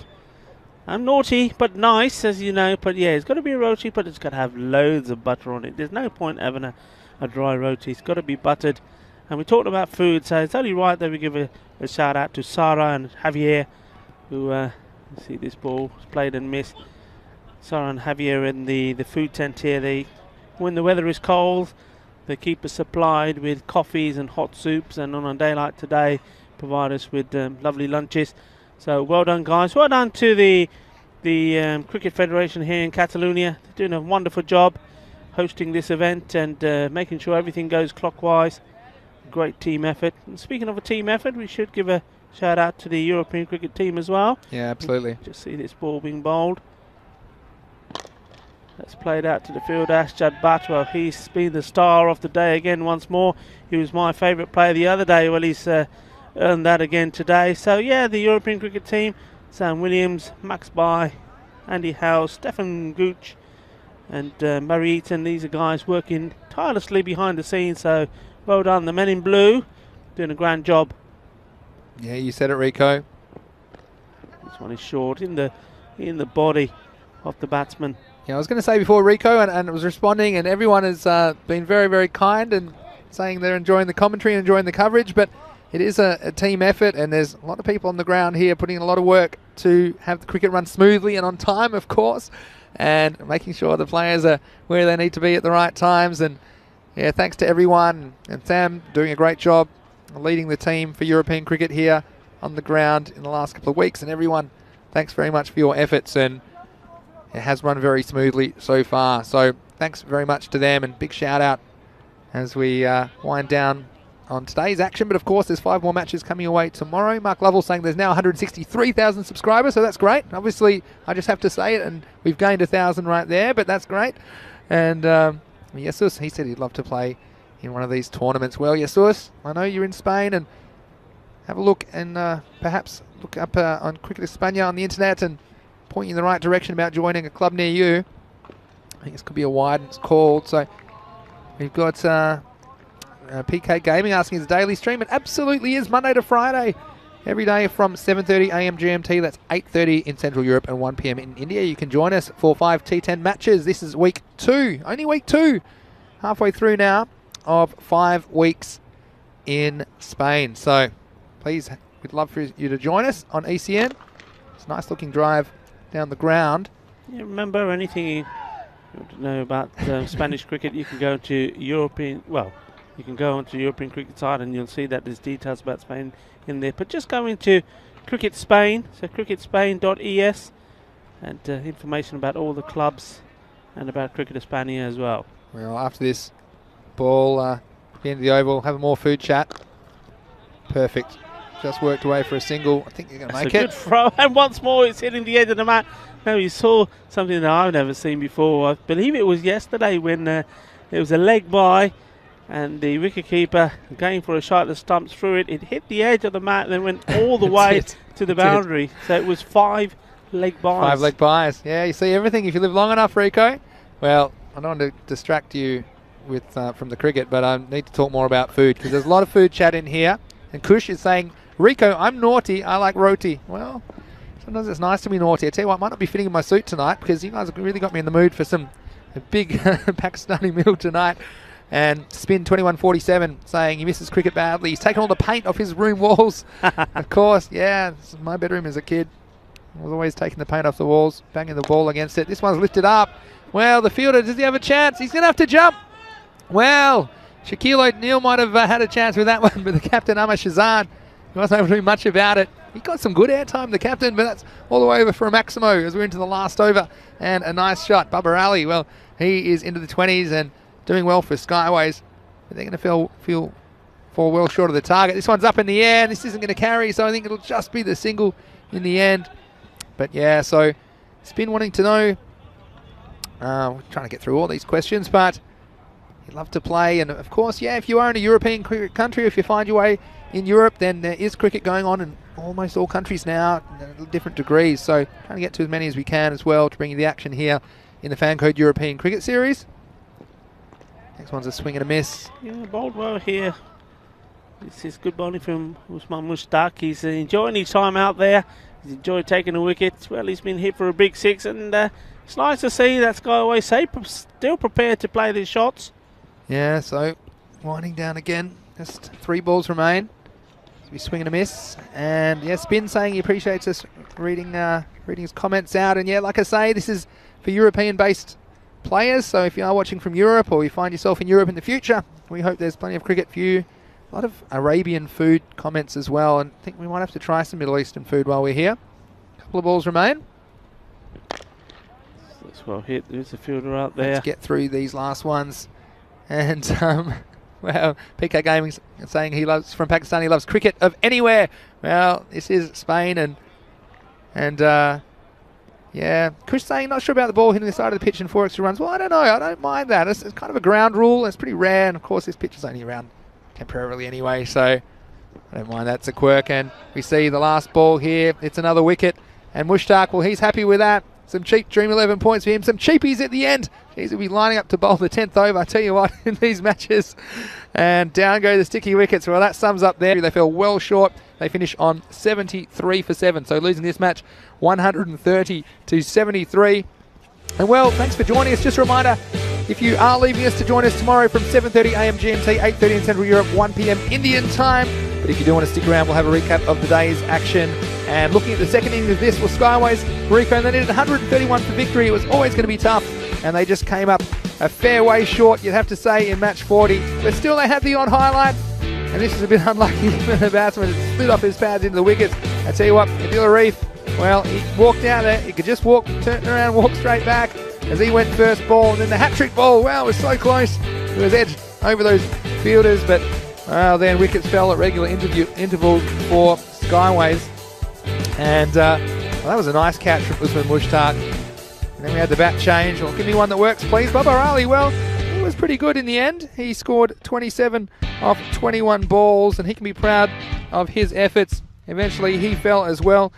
Usman Mushtaq contributing for Minaj with a catch as well as 2 wickets. And again, all these bold dismissals we saw. 6 of the 7 wickets were bowled, and it wasn't safe to be a set of stumps, like we said. And good umpiring there again. Let's go through some of today's matches. And match 36, we started with Garian versus Ravel Sporting. Ravel Sporting winning that one 125 to 75. Gurinder Sidhu with an excellent knock of 69 off only 25 balls. He was run out of the last ball of the innings. And Sonu Jangra and Mayavanshi, the little maestro, getting the job done for Ravel Sporting with 7 wickets between them. And they really broke the back of that innings. And then Ravel Sporting came back in match 37, the second match of the day. And they elected, the Gladiators sent them in. Ravel, they made 104 thanks to contributions from Karan Datta, 43, Devinder Singh, 29. And that man Govinda didn't get much of a bat. Otherwise, you thought they might have scored a few more. But in the end, they held their nerve. The Gladiators scoring only 91. And Sonu Jangra again chipping in with 3 more wickets, all bowled. Now, heading to the third match of the day, it was Garian. And this is the match of the day for me. They scored 149, and then Minaj, from an impossible situation, came right back into the game. Thanks to those 2 men on your screen, Ashad Butt, 75, Muhammad Riaz, 36. They got so close. They needed 2 to tie, 3 to win. They could only scramble a single, and then there was a run out off the last ball. So 149, 148, that by far was the most exciting finish we saw today.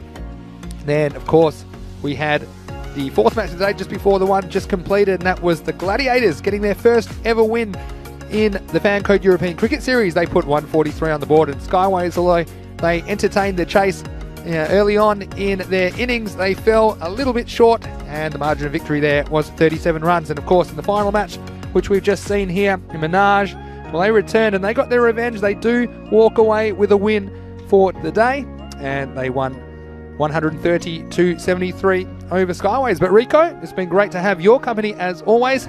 Wouldn't want to have anyone else next to me here in Spain. Of course, you're the local and you've got all that great knowledge, and we do appreciate your efforts. And thanks to all of you guys as well. I'm just saying goodbye to everyone on the YouTube chat. And Spin is saying he'd like to see himself on TV one day. Well, we hope to see you as well at some point, Spin 2147. And Yesus saying that he's enjoyed us and see you later.